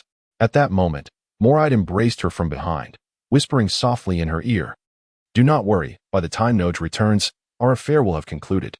Yun Xue's face instantly flushed with crimson as she averted her gaze and pried open Moride's arm. In that fleeting moment, she noticed an abundance of prey piled within the cavern. The creatures were divided into two heaps. One, devoid of blood, had been strangled, while the other bore crushed skulls and wafted a scent of charred flesh. These two mounds of game were stacked against the walls as if engaged in some peculiar contest. "What is the purpose of capturing so much prey?" Yun Xue inquired, casually shifting the topic. "We are demonstrating our prowess as males," Moride replied. "Generally speaking, the more prey a male hunts, the more favor he garners from potential mates." "Well, as long as you find joy in it," Yun Xue responded. "Remember to avoid unhealthy competition. Under normal circumstances, refrain from hunting pregnant females and their young. Only by sparing them can the jungle sustain a greater bounty for future seasons." Moride nodded in acknowledgement. "Rest assured, we are well aware of this." Yun Xue stepped forward, gracefully collecting the prey into her space. She was contemplating how much salt or crystal cores she could exchange for the dried meat during the frigid season. A wave of hunger washed over her, and after stowing away the crystal cores, she approached the campfire and naturally seated herself beside Yun. Instantly, Yuan's slightly melancholic mood was lifted, a smile curving at the corners of his mouth that he could not suppress. Nuagu also found himself unable to divert his gaze from Yun Xue. The demeanor of Yun Xue is markedly different from when she was within the confines of Lei City. At this moment, her posture is relaxed, and the typically indifferent expression on her face has softened considerably. Coupled with the warm hues cast upon her by the flickering flames and the lingering blush on her cheeks, she exudes an irresistible sweetness reminiscent of a ripe fruit, capturing the gaze of all who behold her. Yun Xue perceived Norg's gaze and lifted her eyes to meet his. However, Norg hastily averted his glance, pressing his lips tightly together, while the flush on his cheeks betrayed his inner turmoil. Seeing this, Yun Xue pretended that nothing had occurred and shifted her gaze, addressing Yuan. "Yuan, I am quite famished. Let us grill some meat." Just as Yuan was about to nod in agreement, Moride approached with a large leaf in hand, exclaiming, "Yun Xue, I have already prepared the meat in advance. It simply needs a brief heating before it is ready to be savored." Moride unfurled the leaf to reveal skewers of meat, meticulously threaded with sharpened twigs. He deftly removed the burnt charcoal and raised the skewers over the glowing embers to commence the grilling. Upon witnessing this, Yun Xue turned to Yuan and Nuagu and inquired, "Have you both dined?" They nodded in affirmation. For the males, hunting is an essential skill to master. Typically, males pursue females by showcasing their prowess through the provision of prey. Even though Yun Xue is a spatial priestess, they would not seek food from her during this season. Conversely, instead of worrying about the potential spoilage of prey left unattended, they are compelled to hunt more vigorously to display their capabilities. Even if you have already eaten, do indulge in some soup, Yun Xue suggested, retrieving a stone pot from her spatial realm. Upon hearing this, Yuan responded, "I shall gather some stones to prepare a stove, and I will also fetch some bowls and chopsticks." Yun Xue acknowledged his intent, prompting Yuan to pause momentarily before quietly nodding and hastily making his way to the pile of stones. In no time, Yuan returned, cradling his findings. Now, as long as the stones were sufficiently large, the stove he crafted was solidly formed, its top perfectly shaped to accommodate the stone pot in Yun Xue's hands. Concerned that Yun Xue might personally hand the bowls and chopsticks to Moride and Nuagu, he first presented the utensils to the two of them after placing down the stove. Moride and Nuagu, upon receiving the dining ware, were filled with excitement. After all, possessing utensils was tantamount to being invited to the dining table, signifying their formal acceptance by Yun Xue, particularly for Nuagu, who held no official standing. This was a moment of overwhelming joy. Chapter 93. Inventory of crystal cores. Yun Xue carefully relocated some charcoal and burning branches from the fire pit into the new stone stove, adding fresh timber to the mix. She placed a stone pot upon the hearth and then added a piece of fatty meat she had previously gathered while processing game. "Yuan, I would also like a stand to boil water over the campfire, Yun Xue remarked, glancing towards Yun. Without hesitation, Yun nodded in agreement and soon erected a stone stand over the flickering flames. Yun Xue placed the water-filled container over the flame to boil the water. Noticing the peculiar vessel, Xue, filled with curiosity, inquired, Yun Xue, what material is this? I have never seen anything like it before. This is crafted from a metal derived from a certain type of ore, Yun Xue explained. Due to the rapid thermal conductivity of this material, the water will soon reach a boil. Ore, crafted, metal, thermal conductivity? Xue furrowed his brow, clearly unfamiliar with the terms Yun Xue was using. Observing his confusion, Yun Xue retrieved her iron short knife from her spatial storage and handed it to him, saying, this is also made of metal, though the material is of higher quality and more resilient. Xue accepted the short knife and examined it closely in the flickering light of the campfire. He tapped it lightly and even drew it across his arm, suddenly realizing, isn't this the famed sky stone? Sky stone, Yun Xue responded, reclaiming the knife and returning it to her spatial storage. Yes, Xue continued, a few years ago, a trading caravan from another beast city came to Layan City and sold these specialized weapons called sky stones. The price was exorbitant, yet their functionality was hardly distinguishable from that of a beast's claw. However, the traders had a clever marketing strategy. They claimed these weapons were specifically designed for females to defend themselves, and in their tribe, only the most favored males had the privilege of gifting sky stones to their partners. Thus, the males frantically sought after sky stone products to present to their females? Yun Xue interjected. Xue nodded. Initially, the female beasts were delighted. Yet, after some time, they realized that while the knives were sharp, they offered little practical use, leading to regret over their hefty expenditures. By then, the trading caravan had long departed, and some enterprising orcs began to sell the same wares to neighboring tribes under the same pretense. Haha, it is indeed so, Yun Xue chuckled, her eyes gleaming with amusement. It was surprising that even orcs could fall prey to the false demand created by marketing jargon. Seeing Yun Xue's joy, a gentle smile graced Xue face. By the way, were those sky stones not bestowed upon the orcs of Layan City and the surrounding tribes? Yun Xue asked. Do you know the lowest trading price? Xue pondered for a moment and replied, although this item is useless, its high purchasing price makes them reluctant to sell it cheaply. So the price hovers around the value of a green crystal core. Yun Xue nodded, a hint of interest flickering in her eyes. Just as she was about to speak, the sizzling sound of oil erupted from the stone pot. Yun Xue's attention was momentarily diverted as she deftly pushed aside the greasy pieces of fatty meat with her chopsticks, replacing them with the pre-prepared segments of snake meat. Once the snake meat had been seared to a golden hue, with its skin slightly charred, she poured the boiling water that had been simmering over the campfire into the pot. Having completed this task, Yun Xue covered the pot and resumed her conversation with Noj. Noj, could I trouble you to bring back some celestial stones? Yun Xue inquired. Of course, Noj replied with a nod. I also have the items from Layan City to return.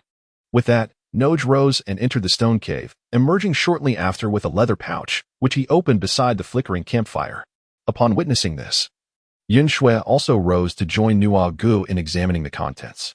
Xue unfurled a hide-wrapped parcel, revealing numerous smaller packages within. He unwrapped one of these smaller bundles, disclosing a plethora of transparent crystal cores, a solitary green crystal core, and 5 deep green crystal cores. This bounty was bestowed by the shaman's cave, totaling 50 transparent crystal cores, 1 green crystal core, and 5 colorful crystal cores. Among these, the transparent and green crystal cores were compensation for the initial assault by a female, while the 5 colorful crystal cores served as a reward for rescuing the priestess of the shaman's cave.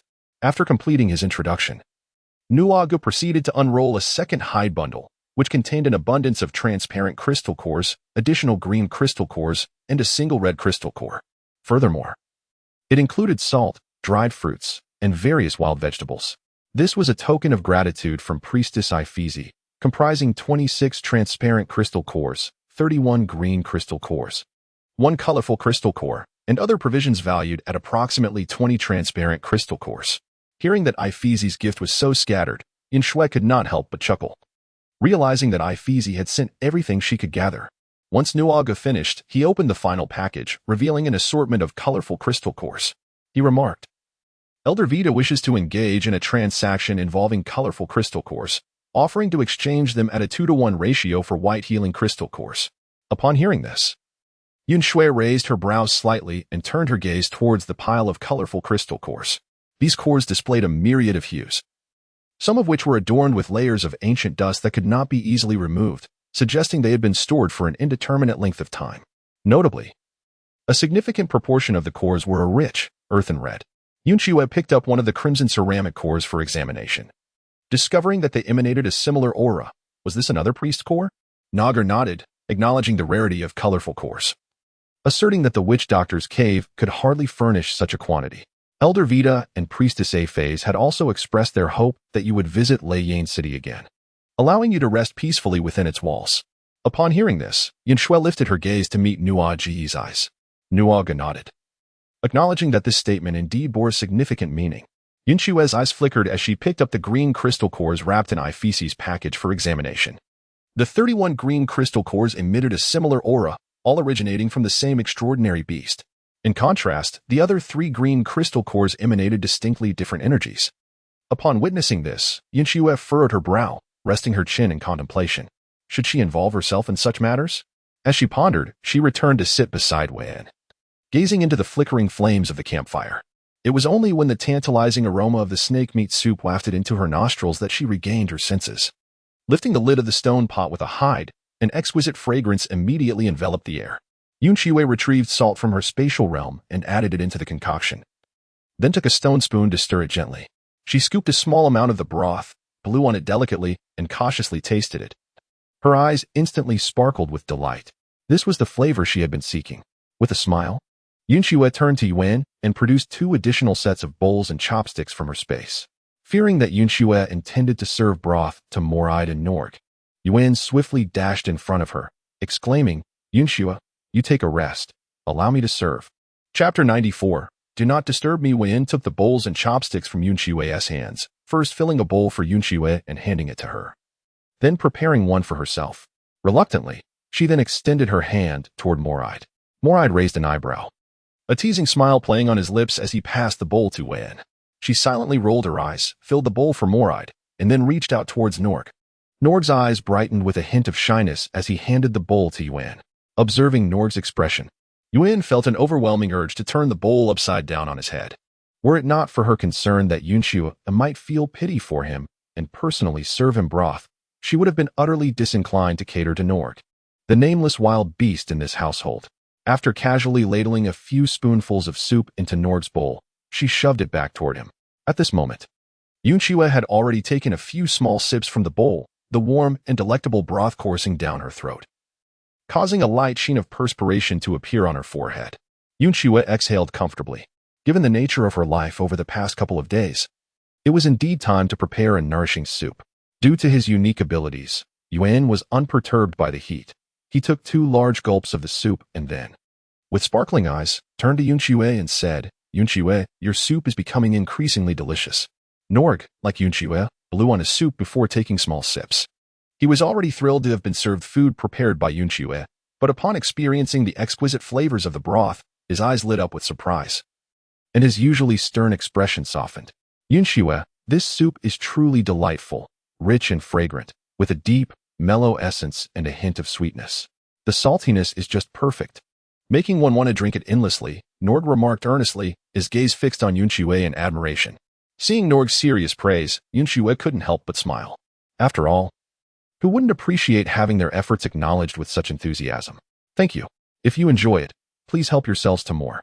After Yun Xue finished her reply to Nagar, she turned her gaze towards Morid. However, Morid merely set his bowl aside, remaining engrossed in grilling the skewers.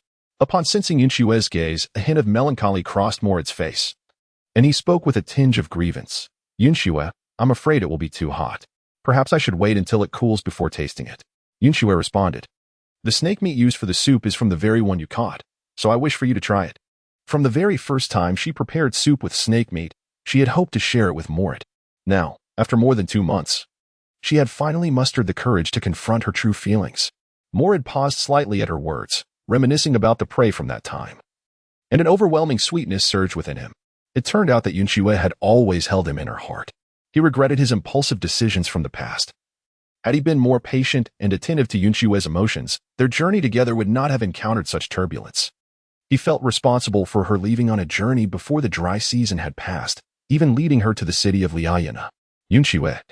I have been too rash in the past, and I assure you, I shall not act so thoughtlessly again, Mora declared as he approached Yun Xue, holding the skewers.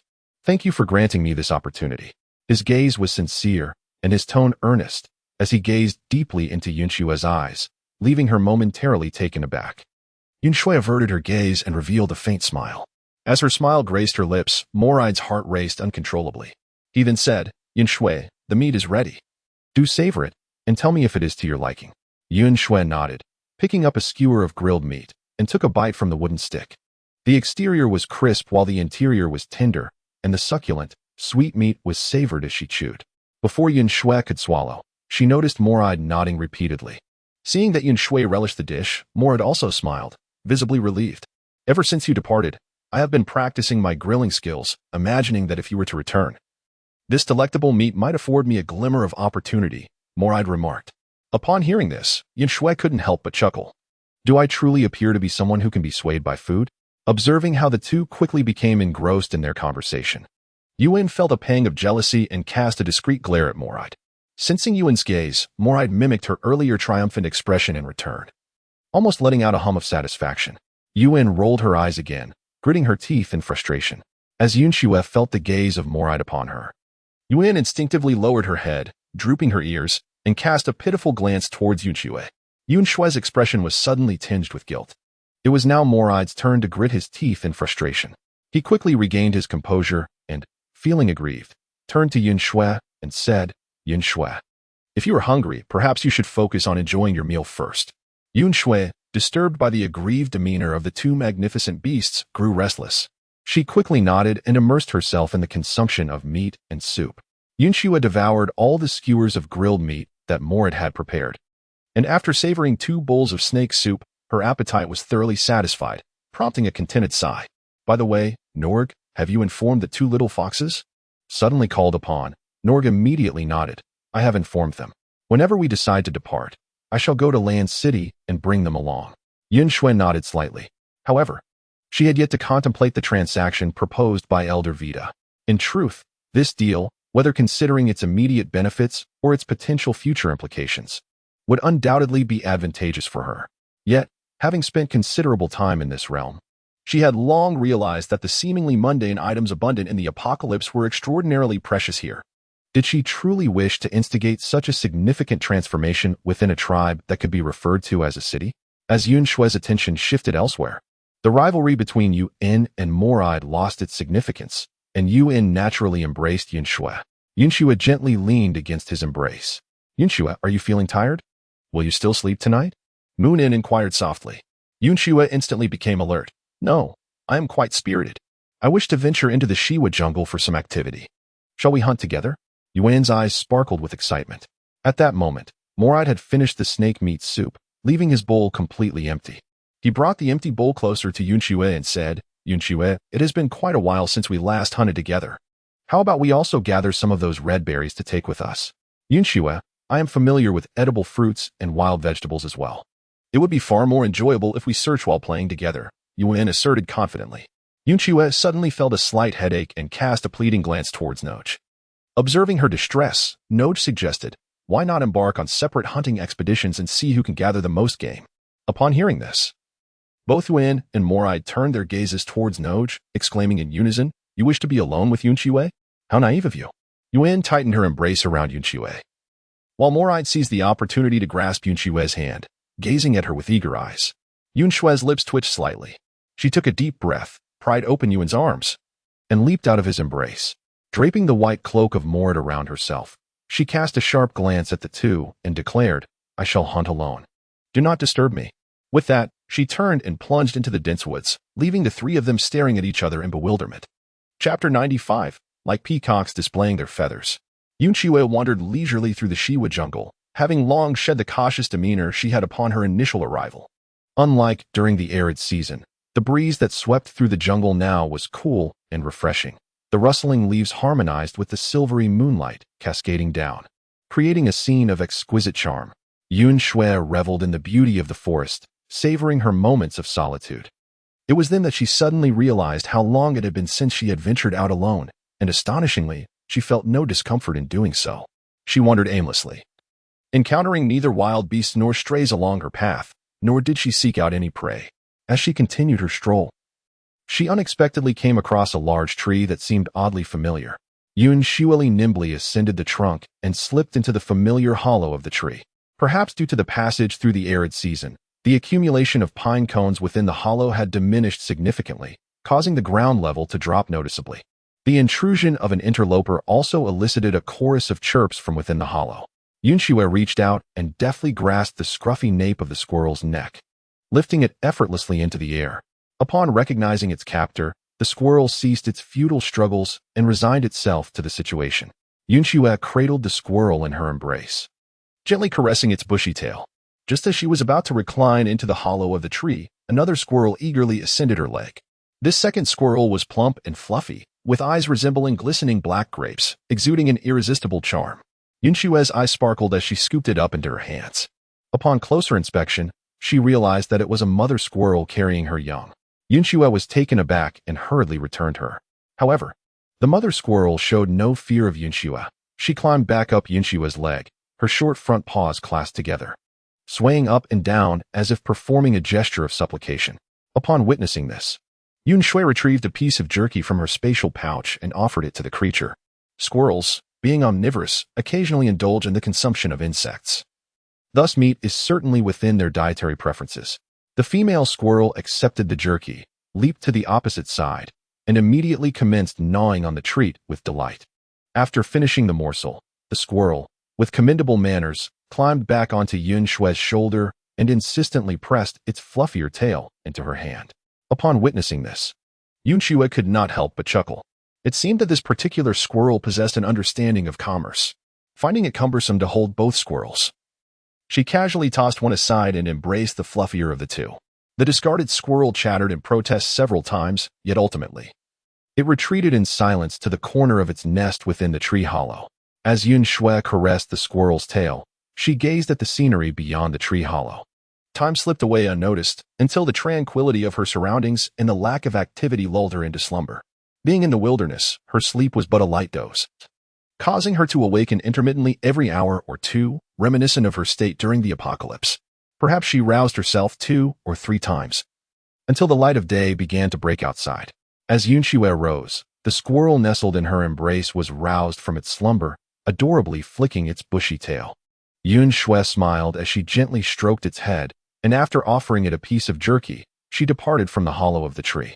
As she gracefully settled onto a branch, a soft breeze swept through, carrying with it a medley of scents from the air. Yun Xue sniffed the air and gazed towards the source of the breeze. Indeed, an owl perched motionlessly on a distant tree trunk, one eye wide open while the other remained closed, leaving one to wonder if it was in slumber. Yun Xue gazed at Yun Xue from a distance, and suddenly, he was jolted into awareness. Their eyes met for the first time, and Yun Xue, feeling a wave of embarrassment, lowered his head to adjust his feathers. Oh no! Had Yun Xue caught him? Would she be upset? It was only when Yun Xue waved at him that he mustered the courage to unfurl his wings and fly towards her. Transforming into his human form, Yun Xue landed on the branch where Yun Xue perched. Good morning, Yun Xue, he greeted. Good morning. Where are the others? Yun Xue inquired. They're likely still engaged in the hunt, Yun Xue replied. I apologize for intruding. I was merely concerned about you. It's all right. Haven't we yet to finish our discussion regarding the previous matter? Yun Xue pondered before asking, I will need your assistance to go to Lane City. Not a bother at all. Your affairs are my affairs. It truly brings me joy to help you, Yun Xue responded. If you are in a hurry, I can set off immediately to inquire about the celestial stone. Ah, and the leather skirts from Chiao-Na's place. I almost forgot about those, Yun Xue added, prompting Yun Xue to recall the custom leather skirts she had purchased. First, take me back to the cave. After we eat and rest for a while, we can proceed, Yun Xue requested. Yun Xue nodded and transformed back into his beast form, allowing Yun Xue to climb onto his back. Yun Xue ascended onto Norg's back, grasping the long feathers that adorned him. Yun Xue, shall we take a flight through the skies? Norg inquired. Yes, indeed, Yun Xue replied with a nod. Upon receiving her consent, Norg unfurled his wings and soared upward, breaking through the canopy to rise into the azure expanse above. gazing upon the undulating emerald sea below and the cerulean sky above. Yun Xue felt an inexplicable sense of exhilaration, her breath coming easier, her spirit lifted. Norg quickened his pace, and Yun Xue let out a jubilant cheer in response to the thrill of their swift ascent. Norg's eyes sparkled with delight, having witnessed Yun Xue's initial reticence and guarded demeanor.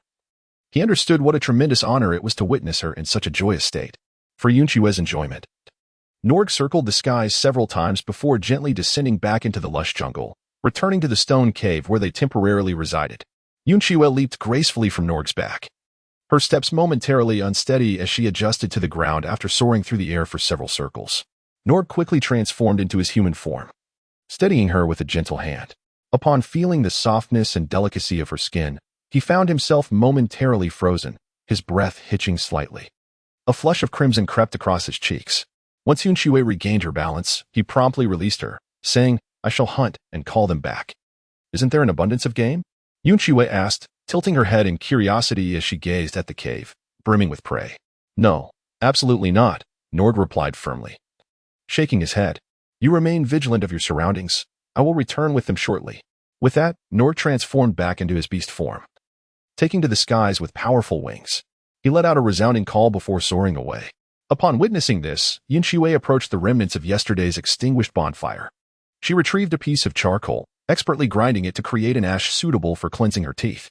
Just as she finished rinsing her mouth, a rustling sound emerged from the nearby thicket. Yun and Moride burst forth from opposite directions.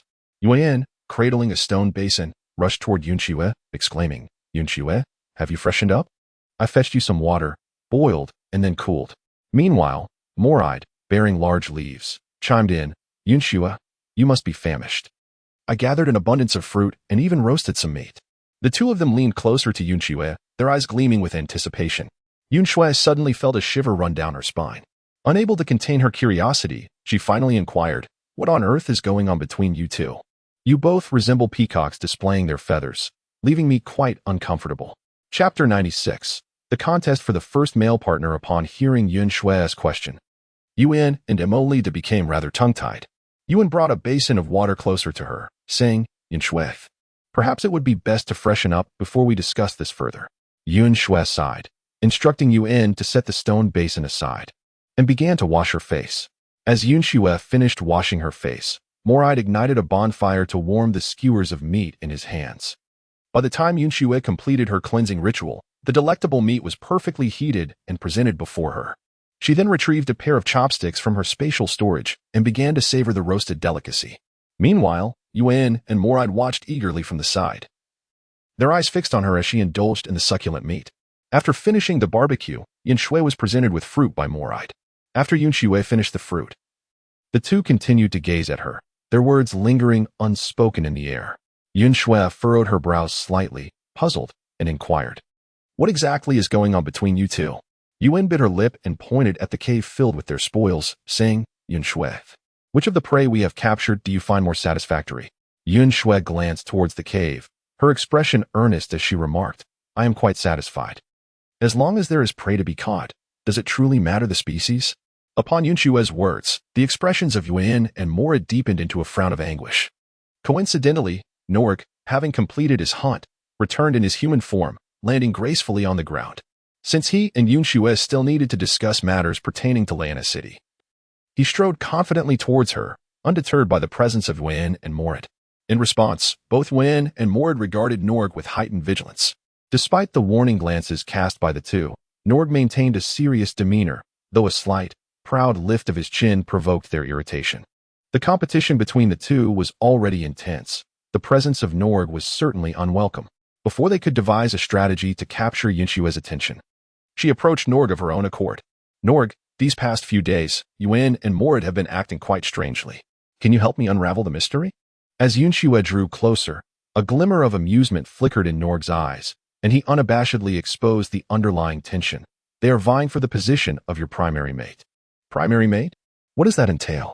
Yun Xue inquired, her brow furrowed in confusion. "It refers to the first male beast to bond with a female. Typically, as females approach maturity, they begin selecting their mates. The primary mate is the one who satisfies her the most and possesses the greatest strength, responsibilities that do not require the female's attention. such as managing other suitors, fall to the primary mate. In exceptional circumstances, such as the absence of a priestess like Ifeezi, all her mates must heed the commands of the primary one. Oh, Yun Xue nodded, surprised to learn of such a rank. But your situation is rather unique. Your bonding with both of them occurred nearly simultaneously. Neither dares to inquire about your preference, leading to this. Norg shrugged, a hint of schadenfreude evident in his gaze. With this revelation from Norg, both Wen and Morad turned their attention towards Yun Xue. Upon careful reflection, Yun Xue found the situation rather perplexing. The first bond beast mark upon her was that of Moride, yet her initial formal bond was with Wen. How does one reconcile this?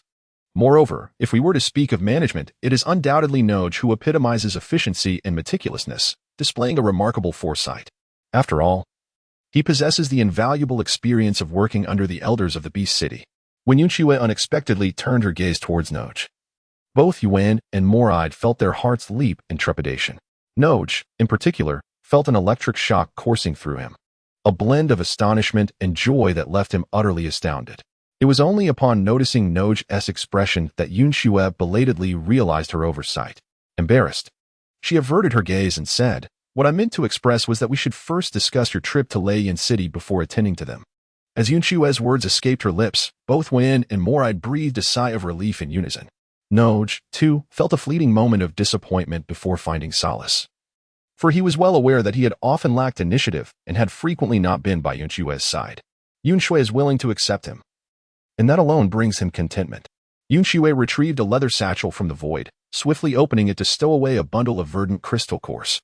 These emerald gems were intended for the purchase of celestial stones, as the leather skirt from Qiaona could only withstand a few more days. Beyond that, it would be too late.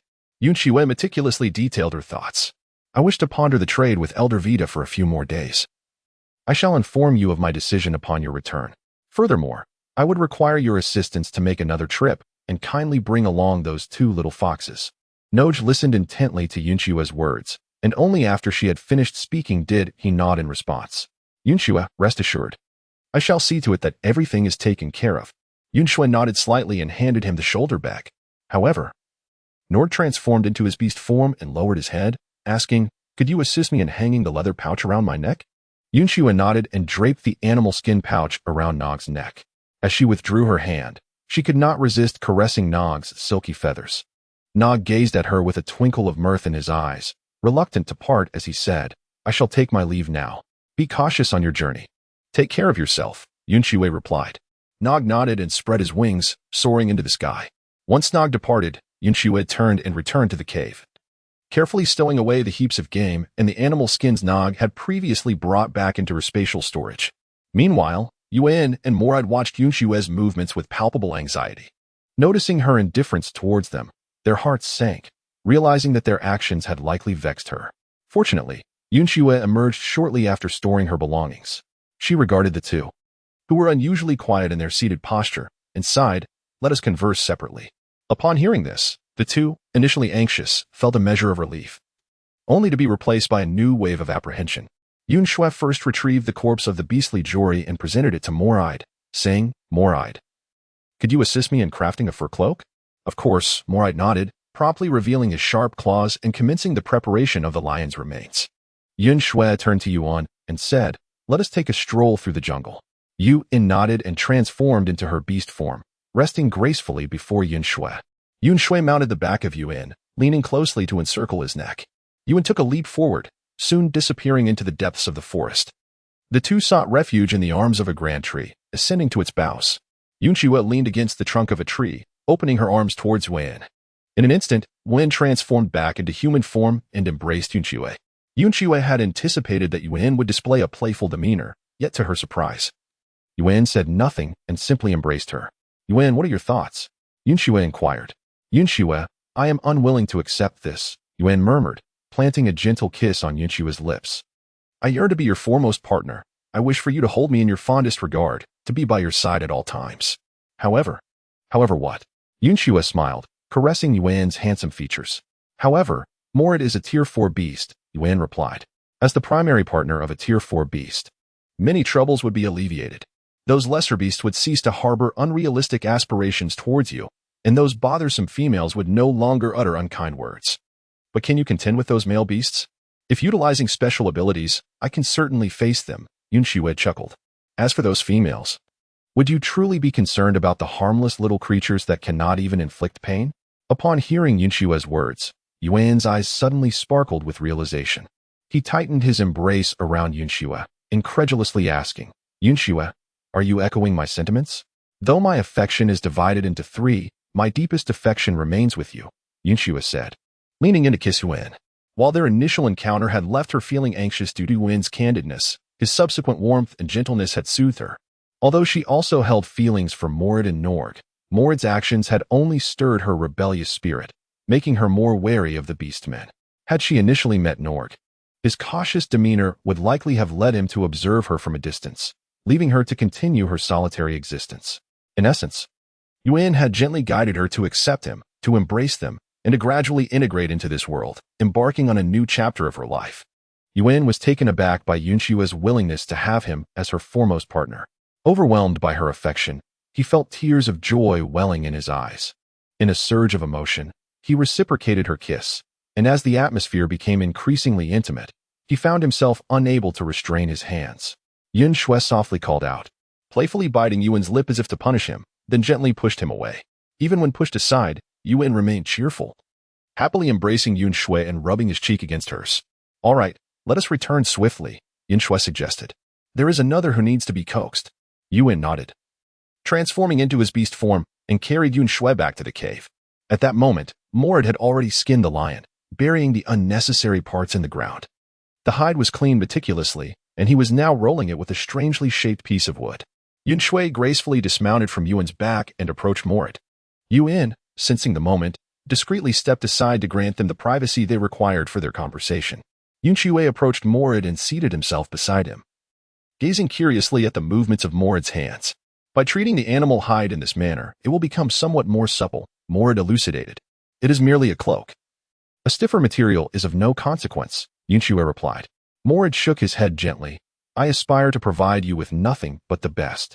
As he spoke, he set aside his work and turned to face Yun Xue directly.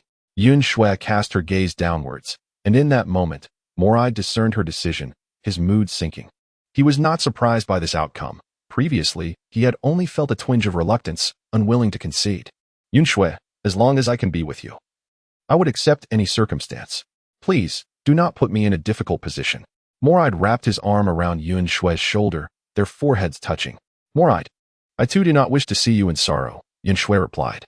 Have you ever contemplated what our lives would be like without Yuan? Without him? Morid paused. You might just be enraged enough to wish to take my life.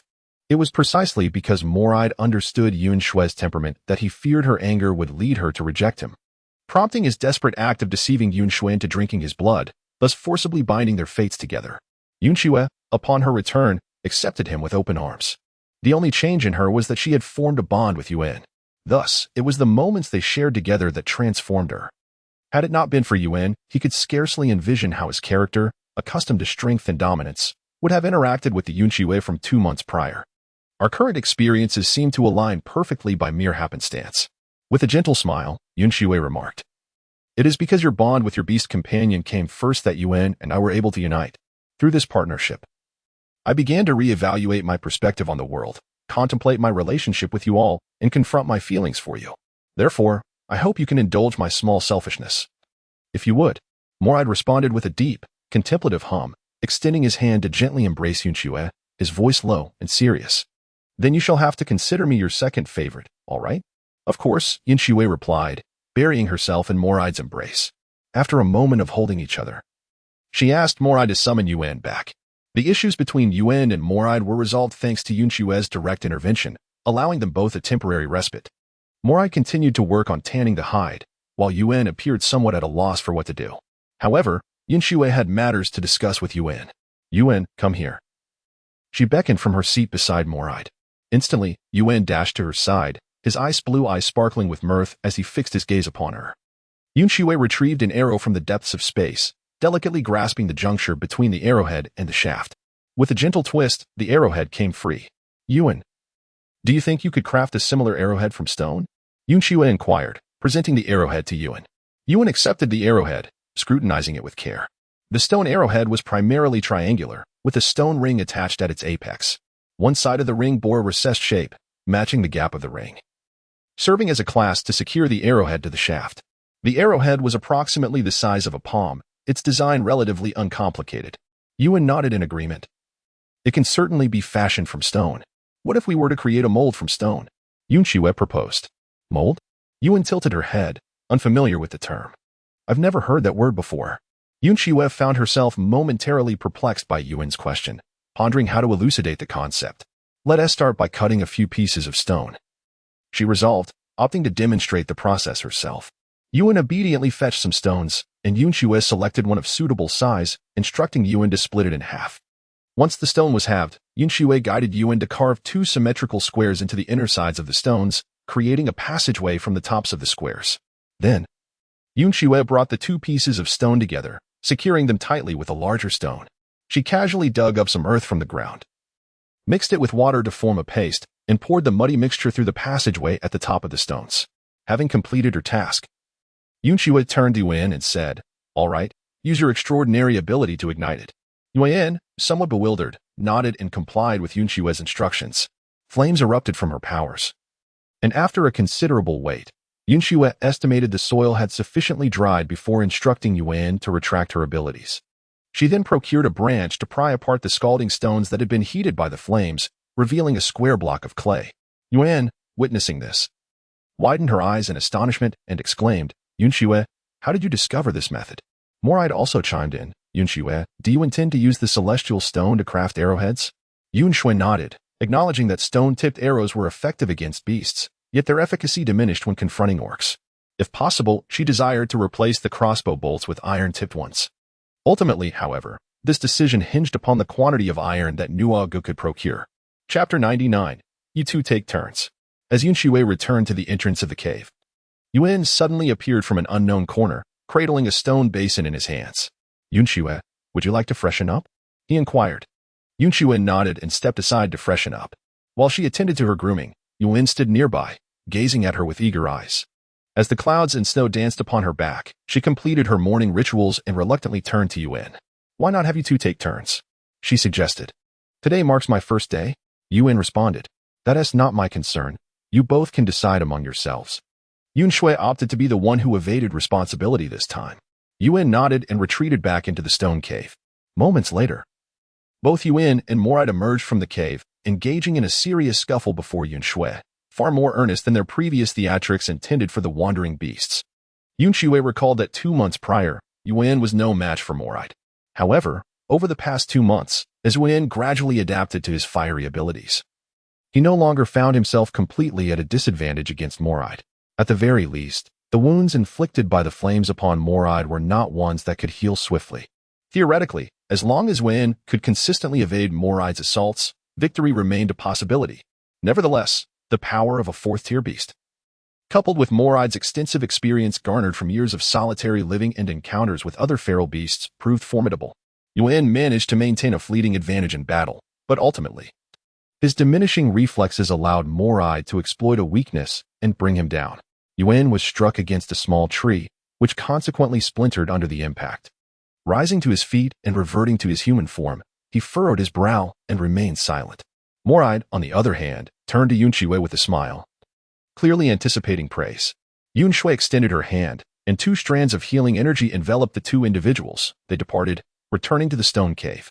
The 2 nodded in unison and followed Yun Xue back into the cave. Yun Xue deliberately slowed her pace, casting a glance at Yun. Noticing Yun Xue's gaze, Yun felt a surge of anxiety. After all, losing a fight in front of one's partner is indeed a disheartening experience. Yun, you have made significant progress in mastering your abilities. In the coming days, find some time to exhaust your powers and then replenish your energy, Yun Xue advised. The simplest method to train one's abilities is to deplete them and then restore them.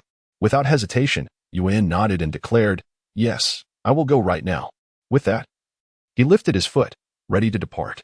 Yun Xue hastily grasped him. Yun cannot leave. She is not inclined to be alone with Mo Li Da in the cave at this moment. Observing Yun Xue's hold on Yuan, Mo Li Da's expression visibly shifted to one of disappointment. Yun Xue sighed softly and grasped Moride's hand, leading them both into the secluded compartment. Upon entering, they beheld 2 intricately crafted animal hide nests positioned on the ground. one to the left and one to the right. The aesthetic appeal of these nests made it effortlessly discernible to whom each nest belonged. Yun Xue released their hands, stepped gracefully towards the more aesthetically pleasing nest in the crevice, settled into the nest, and lifted her gaze towards Moride. Yun Xue appraised Moride from head to toe, while Moride, slightly inhaling, straightened his chest, feeling a twinge of nervousness. Ultimately, Yun Xue's gaze settled upon Moride's dark, ring-striped tail.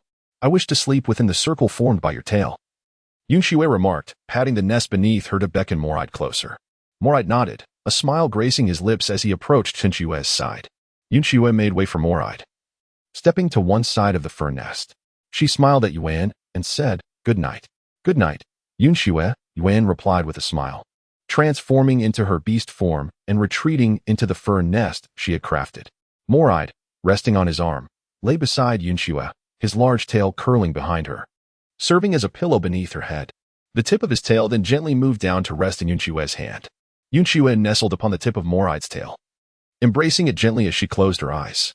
In a serene environment that instilled a sense of tranquility within her, Yun Xue gradually succumbed to the embrace of slumber, her breathing becoming increasingly deep and calm. Meanwhile, Moride propped himself on his arm, gazing tenderly and affectionately at Yun Xue's serene visage, reluctant to succumb to sleep himself. The female who had lingered in his thoughts since their first encounter had now officially become his mate, adorned in a skirt crafted from the skin he had shed, resting peacefully upon his tail. This was a reality he had once dared not dream of. Moride continued to gaze at Yun Xue, fervently wishing that time could pause in this moment. Yun Xue initially believed that sharing her first night of slumber with Moride might evoke a sense of discomfort. After all, Moride's body temperature was perpetually cool, and she could neither perceive his scent nor feel his breath. However, when she opened her eyes once more, it was already morning. Clutched in her arms was the tip of Moride's tail, and as she turned, she found herself nestled against him. "Good morning, Yun Xue," Moride's voice emerged, reminiscent of someone just awakening, raspy yet imbued with a languorous timbre, undeniably alluring. "Good morning, Moride," Yun Xue replied, sitting up to discover that the nest of Wen was already vacant. The water for washing up and provisions had been thoughtfully prepared. Moride rose alongside Yun Xue, retrieving a stone basin from the corner of their partitioned space. Yun Xue washed her face and stepped outside the cave to rinse her mouth, while Moride kindled a bonfire outside to heat the roasted meat. At that moment, Yuan returned with his catch. Upon noticing that Yun Xue was awake, he hastily tossed the prey into the cave and transformed into his human form, approaching Yun Xue with enthusiasm. "Good morning, Yun Xue," he greeted. "Good morning." Yun Xue replied with a gentle smile, embracing Yuan briefly. Yuan wagged his tail in delight, returning the embrace. After a tender moment, they parted ways.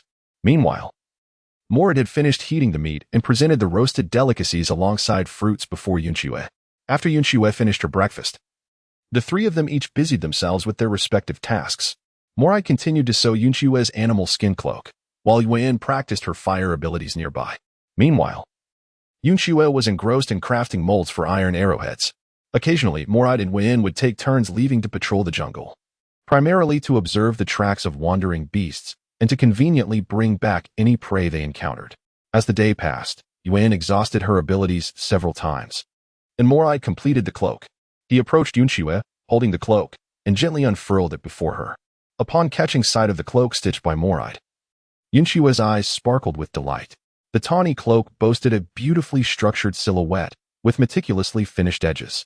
Its design featured a standing collar, adorned with a fringe of lion's mane, imparting an air of grandeur to the garment. Furthermore, the cloak's interior was lined, ensuring not only comfort but also an added touch of elegance. "Yun Xue, do try it on," Moride urged, gazing at her with eager anticipation. Yun Xue nodded, retracting her cloak into the confines of her space, and approached Moride, turning to face him. Moride, with gentle movements, draped the mantle over her shoulders. In the height of the cloak at the shoulder, he had deliberately inserted a layer of sturdier leather, complemented by an appropriate cut and fit, allowing the cloak to gracefully rest upon Yun Xue's shoulders.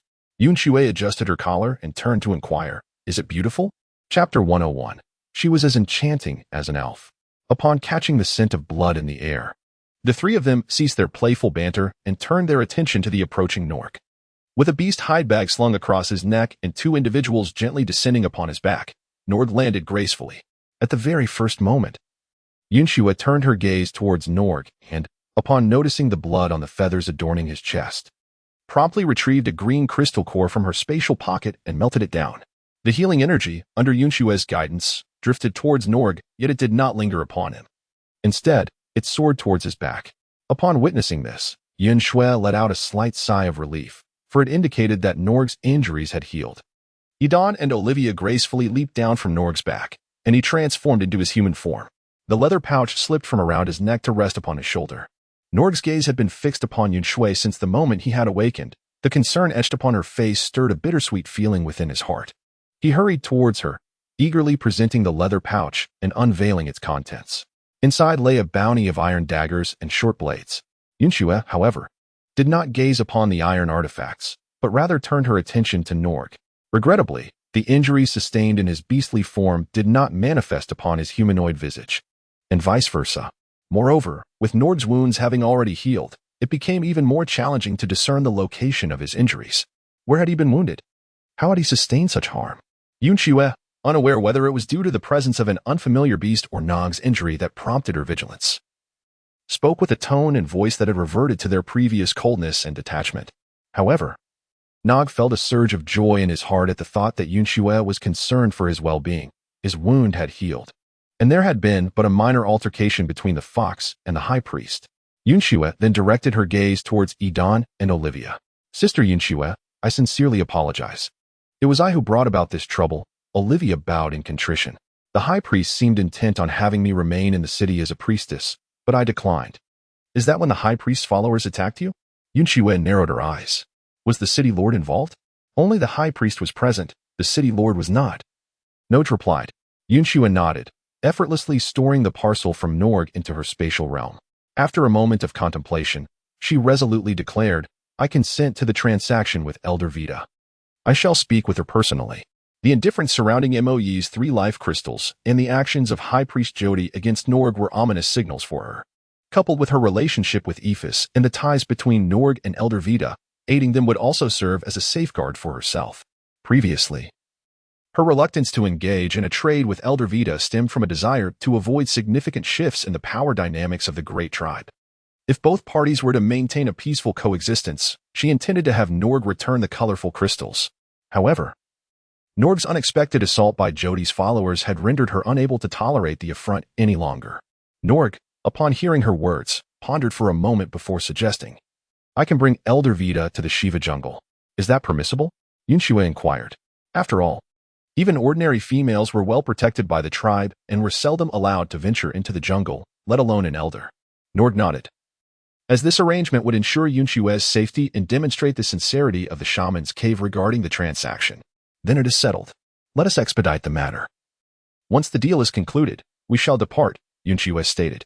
Norg nodded and replied, I shall attend to it immediately, before transforming into her beast form and departing. With Norg gone, Yun Xue turned and instructed, gather all the items we need to take, and prepare to block the cave entrance. Yuan and Morid nodded and busied themselves, leaving only Yun and Olivia, 2 foxes, to gaze at Yun Xue in awe. Olivia's eyes widened, filled with admiration for Yun Xue.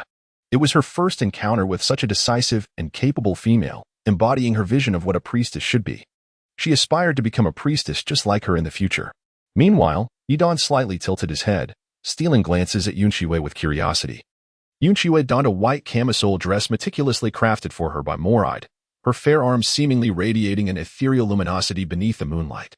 Her expression remained calm and indifferent, and combined with her flawless beauty, she exuded an inexplicable aura of otherworldly purity, untouched by the mundane affairs of the world. Noticing that Yun Xue appeared to gaze in his direction, Yun hastily averted his eyes.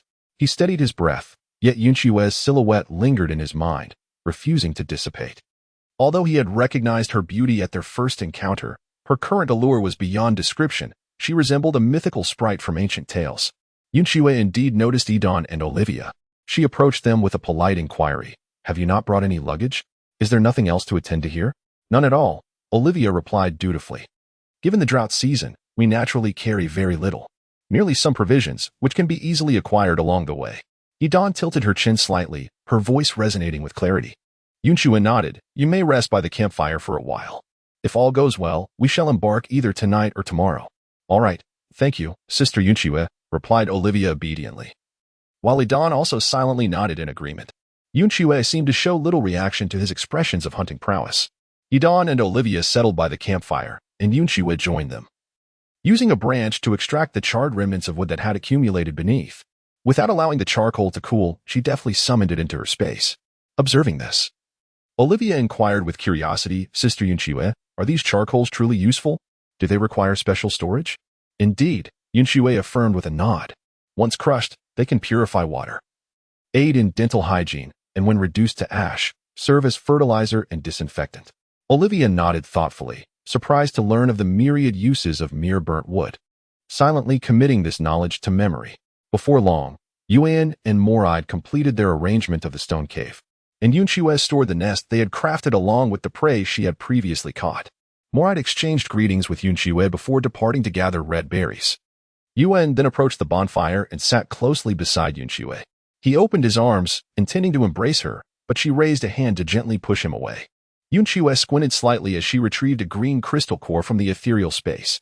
Moonin immediately drooped his ears, lowering his head to cast a pitiful gaze upon her. Simultaneously, his fluffy tail deliberately steered clear of Idan and Olivia, encircling Yun Xue's wrist from the opposite side. Upon reflecting that she would soon embark on a journey with the others, Yun Xue realized she had little time to assist Wen in honing his abilities, thus she acquiesced to his wishes. Seeing that Yun Xue did not persist in her refusal, Yuan beamed with a smile and embraced her once more. Yun Xue lay in the embrace of Yuan, her expression serene, a stark contrast to the gentle smile and adoring gaze of Wen. Idan observed their interaction closely, deep in thought. It was evident that Norg and Yun Xue had not formed a bond. Initially, only the snow leopard had accompanied her within the city of Lei-Yin. Moreover, Yun Xue, a priestess capable of slaying fourth-tier beasts, had just demonstrated her influence over the snow leopard and the fourth-tier creature. Thus, their intimate behavior seemed to suggest that Yun Xue was not averse to it. Was this merely their mode of interaction? Did Yun Xue have a penchant for males who could feign vulnerability and charm? The realization caused Idan's cheeks to flush with warmth. Chapter 102. Exercise caution, returns safely fortunately. Idan sat near the campfire, and his silence went unnoticed, sparing him from drawing attention to his flushed complexion. Before long, Norg arrived, carrying Elder Vita on his back. Yun Xue rose to greet him with courtesy. Elder Vita leaped down from Nog's back and nodded to Yun Xue, saying, "Priest Yun Xue, I appreciate your agreement to my proposal for a transaction. It is merely a mutually beneficial arrangement." Yun Xue smiled gently, with the demise of the leader of the wandering beasts, the city of Lei-Yin must be bustling with activity. "Indeed," Elder Vita replied. "The orcs in the city have long been harassed by them. And now that there is an opportunity to eliminate them all at once, it is only natural that we exert ourselves fully. Many from our shamanic cave have also been dispatched, specifically stationed at the various exits of the Hanbina mountain range to deal with any stragglers. You have worked hard, Elder," Yun Xue said with a smile as she retrieved a package from her spatial storage. "Here are the crystal cores you previously asked Nog to bring. Please verify the quantity." Elder Vita chuckled and shook his head. "I have complete faith in you, Priest Yun Xue. Just provide me with the corresponding crystal cores." Yun Xue nodded, retrieving several white crystalline cores and placing them in Elder Vita's hands. She continued, "I have some other crystalline cores I wish to sell to you." "Oh, what type of crystalline cores do you possess?" Elder Vita inquired, her gaze brightening with interest. She understood that Yun Xue would only present something of great value. Since Priestess Penny can provide Earth-type crystalline cores and Priestess F's can offer green crystalline cores, naturally, I too possess spatial crystalline cores, Yun Xue explained. However, during the arid season, I manufactured a batch of jerky, intending to profit handsomely from the various small tribes as the season progressed. Unfortunately, my plans were thoroughly disrupted by the bounty issued in Lyanna City. If Elder Vita is willing to take this troublesome batch of jerky off my hands, I would be inclined to sell the spatial crystalline cores. Upon hearing Yun Xue's words, Elder Vita took a slight breath. On the surface, Yun Xue's words seemed to suggest a forceful acquisition, yet in reality, they served as a reminder of the opportune season for action. While simultaneously restraining the hidden cards of her opponent, the drought season has not yet passed, and meat remains scarce and valuable. Thus, I am naturally inclined to make a purchase. Elder Vita nodded in agreement. Yun Xue nodded, retrieving some jerky from the spatial realm, along with a particularly unique crystal nucleus. At first glance, this crystal nucleus appeared to be merely transparent. However, upon closer inspection, one could discern that it encased a smaller nucleus within. Yun Xue grasped the crystal core, and the jerky vanished once more from her hand. Simultaneously, a diminutive jerky pattern began to manifest at the core of the crystal nucleus. Yun Xue handed the crystal core to Elder Vita. Upon receiving it, Elder Vita examined the core closely, expressing her astonishment repeatedly. However, this crystal core was merely a one-time use. Once its contents were extracted, it would be rendered useless. Yun Xue explained that to preserve it indefinitely, additional energy would need to be supplied. Otherwise, the contents would eventually explode on their own. With the ones I possess, they could only sustain their contents for approximately 6 months. After hearing this, Elder Vita nodded, acknowledging that being able to preserve food for 6 months was quite remarkable. She returned the crystal core to Yun Xue, inquiring how the contents could be extracted. It is akin to utilizing the green crystal core, Yun Xue replied, passing the core to Yun. Following Yun Xue's instructions, Yun employed the crystal core, and indeed, it shattered, revealing the dried meat in her hands. Thus, this transaction was successfully concluded, with both parties agreeing on the specific quantities and prices. After deducting the crystal cores that Elder Vita had already provided to Yun Xue, the remaining transparent crystal cores were all that Yun Xue desired. After all, compared to the peculiar colored crystal cores, the transparent ones were tangible and capable of swiftly replenishing the energy of extraordinary abilities. The transparent crystal cores would be brought back by Nog after escorting Elder Vita home. After exchanging a few courteous words for farewell, Elder Vita finally set off on her journey. Yun Xue called out to Noj, gesturing for him to lean closer. Noj approached Yun Xue, bending down to meet her gaze. He anticipated that she had something to convey, yet was taken aback as she extended her hand towards him. Noj remained still, allowing her fingers to gently press against his lips, inserting a hard, cold object into his mouth. He recognized it immediately as a healing crystal core. Many male beasts would carry such cores in their mouths, prepared for unforeseen circumstances that might prevent them from receiving treatment. Be cautious in all things, and return safely. Yun Xue whispered softly. The voice of Yun Xue was delicate, and at that moment, no one else spoke. Only the rustling sound of the wind sweeping through the thicket could be heard. Yet, Noj could distinctly perceive the rapid rhythm of his own heartbeat. He found himself devoid of the capacity to contemplate anything else. All he yearned for was to engage in a deeper conversation with Yun Xue. Regrettably, the circumstances were not conducive to such an exchange. Yun Xue felt somewhat uneasy under Norg's intense gaze, and she added, "Be quick and return soon." Norg, with the crystal core in his mouth, could only nod. Reluctantly, he shifted his gaze away from Yun Xue and transformed into his beast form. Elder Vita, carrying